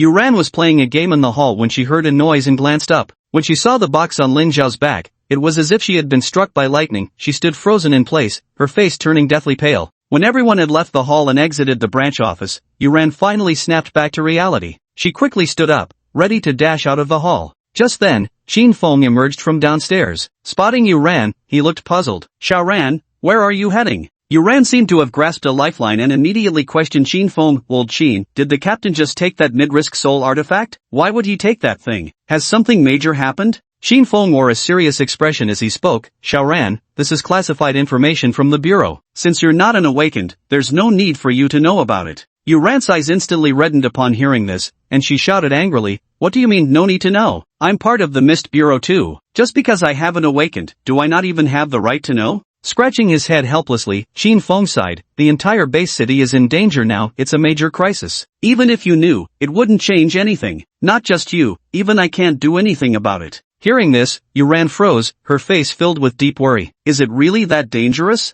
"Yes, all we can do now is focus on our own duties and not distract them." Yuran fell silent and said no more. Lin Xiao and the others left the hall and headed to the parking lot. On the way, Colin said, "I just called Bowen and got the detailed intel on Lillian." Lillian was the name of the woman who reported the case. Lin Xiao nodded. "The situation at headquarters is critical. We'll go directly to Lillian, deal with her matters first, and then head to headquarters." Colin nodded. At that moment, Limu glanced at Zhu Yunxiao beside him and frowned slightly, saying, "Why are you following us?" Lin Xiao and Colin also turned their gaze toward Zhu Yunxiao. With hatred in his expression, Zhu Yunxiao spoke up, "My father was killed by them. I'm here for revenge." After hearing these words, the group fell silent for a moment before Lin Xiao asked, "What's your awakened ability?" Zhu Yunxiao spoke first. "I'm a stamina enhancement type awakener. My endurance far surpasses others at the same level. I can go without food or water for extended periods." Wang Qiwen was dumbfounded. "Isn't that just a turtle ability?" Zhu Yunxiao's expression instantly turned awkward before he continued,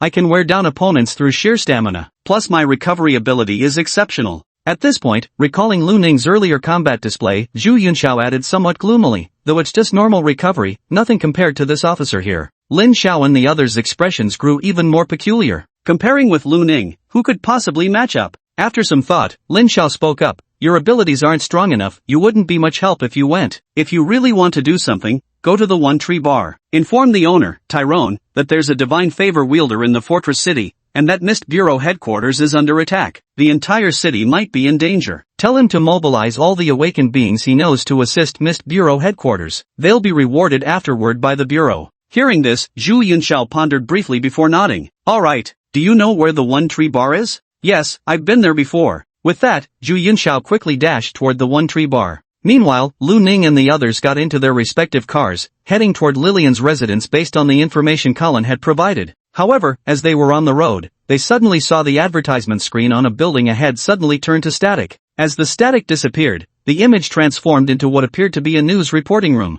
A stunningly beautiful woman in a black spaghetti strap gown stood there. The woman's appearance made Lin Xiao and the others widen their eyes in shock, nearly causing the car to stop abruptly. Lu Ning and Wei Xian were riding in the car assigned to Lu Ning. When Wei Xian saw the woman, he exclaimed in surprise, "Isn't that Lillian? How could she appear on TV?" Lu Ning shook his head, "No idea." The next moment, Colin's voice came through the phone. It might be that the entertainment group's technicians forcibly switched the TV channel. Hearing this, both Lu Ning and Wei Xian, as well as the others on the phone, fell silent for a moment. Lin Xiao said with a serious expression, "It's probably Tianqing Entertainment. As the leading entertainment group in the base city, they have the means to pull this off in a short time." It seems Han Yu's joining Happy Paradise wasn't just about the experiment, it's also connected to the Tianqing Entertainment Group. What does this woman want? Xiao Yuelin's voice sounded, tinged with confusion. Not only were they puzzled, but all the pedestrians on the street came to a halt, and even many of the vehicles stopped in their tracks. As a powerhouse of the joyous paradise, Lillian's charm is so potent that even through the screen, she ensnares the souls of countless ordinary people.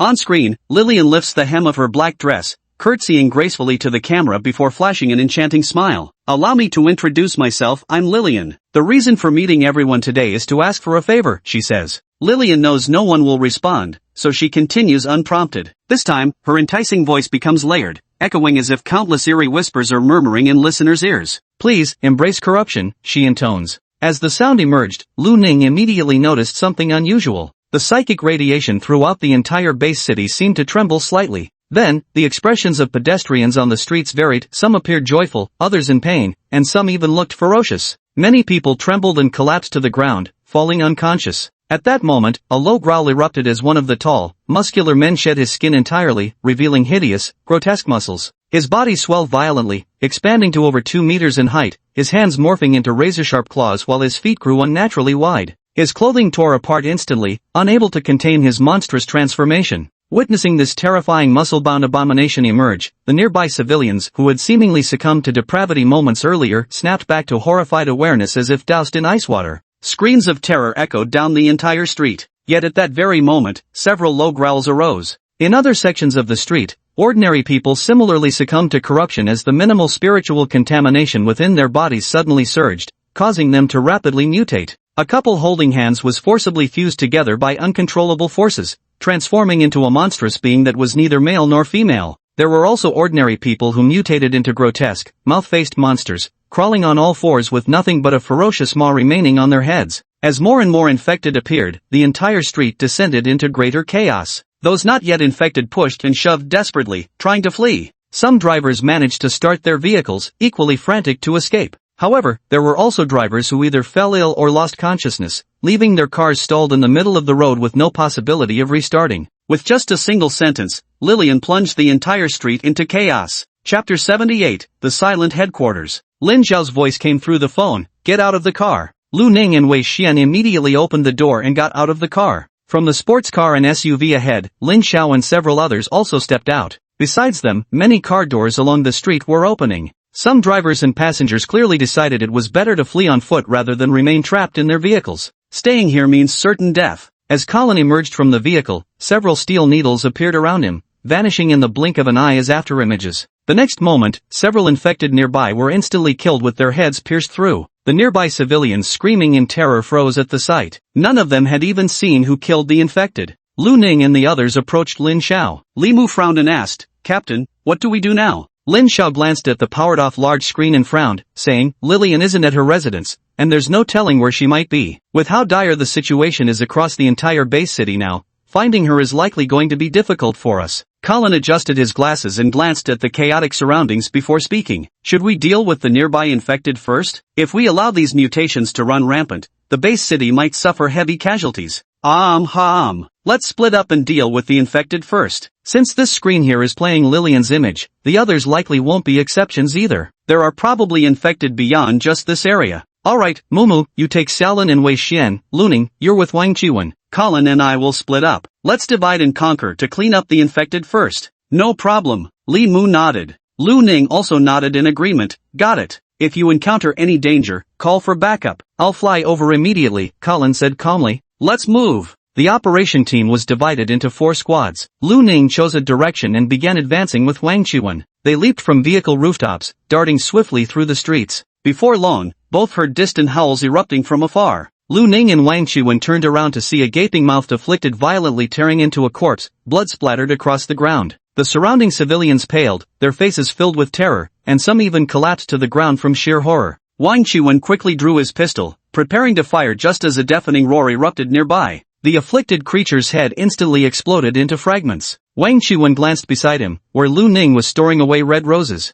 Wang Qiwen, let's go, Lu Ning said, looking at Wang Qiwen. Noticing his odd expression, she asked, what's wrong? Nothing important. The two continued walking. As they moved farther from the previous street, they realized that infected individuals weren't confined to just that area, other zones had them too. Moreover, at this moment, many infected individuals have already killed ordinary people. The streets were littered with corpses and blood. Lu Ning and Wang Qiwen killed any infected they encountered. Among them, the strength of the infected varied, with the weakest being first tier and the strongest reaching third tier. A third tier infected posed no threat to Lu Ning at this moment, just one shot was enough to eliminate it. As Lu Ning and Wang Qiwen crossed an intersection, they suddenly heard the sounds of battle not far away. Lu Ning turned his head and saw 2 men and a woman jointly attacking a fused infected. One of the men was middle-aged, likely already possessing second-tier strength. The other man and woman were both youths, likely still at the first tier in terms of strength. Against the fused aberration, they were locked in a fierce back-and-forth battle. Lu Ning noticed the young man even had wounds on his body. At that moment, a figure suddenly dashed out from a nearby alley. He was a patient afflicted with the Great Mouth mutation.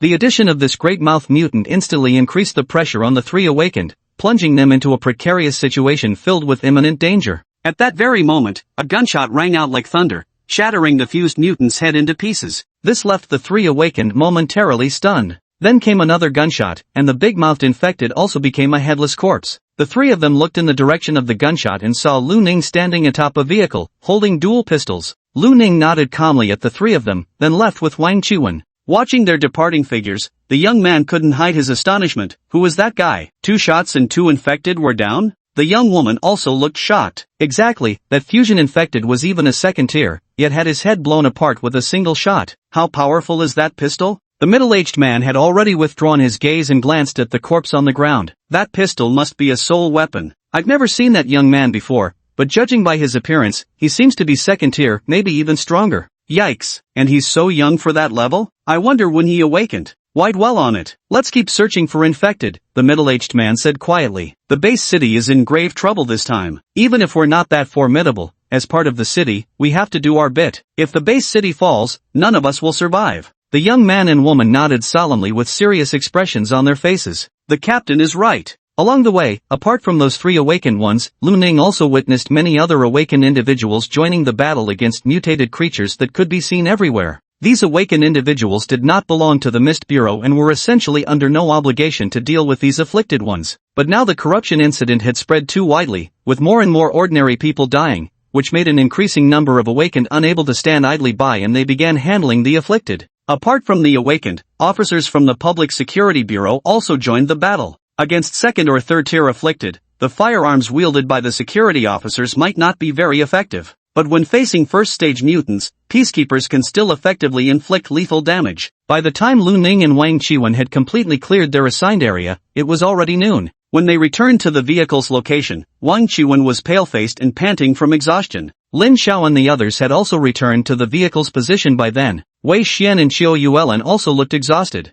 Seeing Lu Ning and Wang Qiwen return, Lin Xiao immediately said, "Let's go, we're heading to headquarters." Colin adjusted his glasses and asked, "How are we getting there?" "I've already contacted the Public Security Bureau. They've been clearing the roads since earlier." "Then it's fine." Li Mu asked, "Captain, what's the current situation at headquarters?" Lin Zhao's expression turned serious upon hearing this. There's been no news for a long time. As these words were spoken, Colin and the others also grew serious. Chapter 79, The Mist Enveloping Headquarters. Let's check out the headquarters first. Without further discussion, the group boarded their vehicles and left through the passage cleared by the Public Security Bureau, heading toward headquarters. As they drove, Lu Ning realized that large-scale mutation incidents weren't confined to just District 7, several other districts were experiencing similar outbreaks. Everywhere they passed, streets were lined with corpses while the anguished cries of survivors filled the air. However, those infected with the mutation have been mostly dealt with by the Mist Bureau, Public Security Bureau, and Civilian Awakened. Now, the logistics departments of the Public Security Bureau and Mist Bureau are handling the aftermath. Although the Public Security Bureau had cleared the roads, their progress remained arduous, advancing at an extremely slow pace. When they entered the central first district of the base city, Lu Ning suddenly furrowed his brow. He could see that the white mist in the central area of the first district was growing increasingly dense. The density of this white mist was higher than any he had ever encountered in the base city. At that moment, Zhou Yuilin's exclamation came through the phone, "Why is there white mist ahead?" Wang Chuan's voice also rang out, "Is this white mist caused by psychic radiation? How can it be visible to the naked eye? Just how severe must this psychic contamination be?" Lu Ning was somewhat puzzled. "You can see the white fog too?" Previously only Lu Ning could perceive the psychic radiation, he hadn't expected others to see it as well. Wei Xian nodded with a grave expression, "We can see it." "Lu Ning, is this caused by mental contamination?" All sounds from the phones fell silent. Everyone was waiting to hear Lu Ning's explanation. Lu Ning gave a slight nod. "Yes." The crowd collectively gasped in shock. Lin Zhao's grave voice echoed, "The mental radiation has reached such intensity that it nearly rivals the mist. Is this caused by that highly dangerous soul artifact at headquarters? No wonder there's no communication from headquarters now. With psychic radiation this dense, it's likely completely isolating external messages," Colin chimed in. As they drew closer, Lu Ning and the others noticed that the nearby streets were gradually becoming devoid of people. Vehicles were parked haphazardly on the road, with bodies and bloodstains scattered everywhere on both sides. Occasionally, they could still spot infected individuals lurking about. Just as they continued driving down the street, a roar echoed through the air. A massive figure over 3 meters tall descended from the rooftop they were passing, crashing heavily toward Lin Zhao's sports car at the front. Lin Zhao's sports car suddenly accelerated, narrowly evading the monster. The monster landed with a thunderous impact, instantly cracking the ground beneath it. Spider web-like fissures radiated outward in all directions. At that moment, all 3 cars screeched to a halt, and everyone stepped out of their vehicles. Lin Zhao's eyes were bloodshot as he glared fiercely at the massive muscular monster, his face twisted with fury. "Damn it! You actually tried to wreck my car?" His figure vanished from sight in an instant, and a flash of blood-red blade light sliced through the air the next moment. The enormous muscular monster was cleanly cleaved in half, collapsing to the ground as a lifeless corpse. After the monster's death, Lin Zhao still brimmed with unresolved anger. He delivered 2 more savage slashes, dismembering the muscular fiend into chunks before finally retracting his restored arm. Colin walked over and was about to speak when roars erupted once more from both sides of the street. Everyone turned their heads and saw more infected appearing on the rooftops of buildings lining the street and in the alleyways. There were well over 20 of them. These infected came in various types. Aside from the common ones like gaping maw infected, fused infected, and muscular giant infected, there were also humanoid infected entirely covered with writhing tentacles. These afflicted individuals immediately launched an attack towards Lu Ning and the others. The corrupted human's tentacles could extend and retract, with dozens rapidly shooting towards Lu Ning's group. Lu Ning and his companions instantly counterattacked. Lin Zhao's figure vanished as he directly charged forward. Colin manipulated steel needles with his mind, launching them at the infected. Li Mu's forehead manifested an eye, beginning to gather an energy beam. Lu Ning, meanwhile, continuously fired his twin guns at the numerous infected. These infected weren't of high rank. The most formidable were actually those covered in tendrils. There were 2 of them, both at the 4th tier in strength. Yet, Lin Zhao slaughtered them all as effortlessly as slicing melons and chopping vegetables. The remaining infected were eliminated by Colin, Li Mu, and Lu Ning. As for Wang Chuan and the other 2, they lagged behind and did not engage in the attack. Unless using a Horcrux, they could only deal with first-stage corruptors. Facing a second-stage corruptor would likely require a group assault. Faced with so many infected beings, they found it difficult to mount an effective attack. After killing all these infected individuals, Lin Zhao glanced at the corpses on the ground and said slowly, "It seems the mental pollution here is too severe. Ordinary people probably either became infected or died." Colin surveyed the surroundings, estimated the area, and said with an extremely grave expression, "This zone is easily 2 or 3 kilometers wide. Every ordinary person in this entire area has died." Lin Zhao shook his head and sighed, "That's just how this world is. Let's press on. If headquarters falls, the entire base city will be doomed. By then, it won't just be these people, every human in the entire base city will perish. Shall we keep driving?" Colin asked. Lin Zhao recalled the scene from earlier and pondered, then said, "Let's just run in. The inside is probably full of infected. If we drive in and get ambushed again, we might not even have time to jump out and fight back."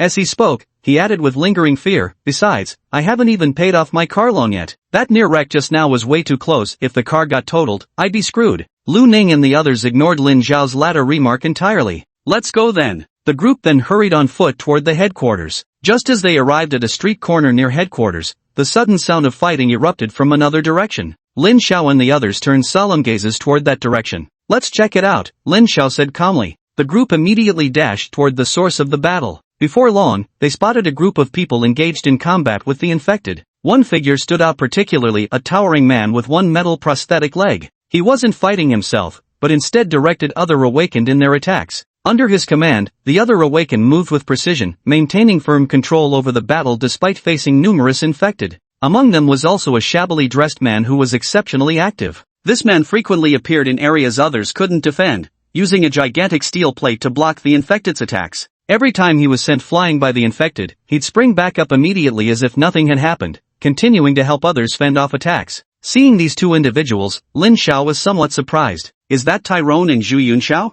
Are these awakened individuals the reinforcements Tyrone brought? I didn't expect them to have arrived here already so fast. It seems they came by another route. Colin adjusted his glasses and spoke up. "Let's go meet up with them," Lin Xiao said, running toward Tyrone's group.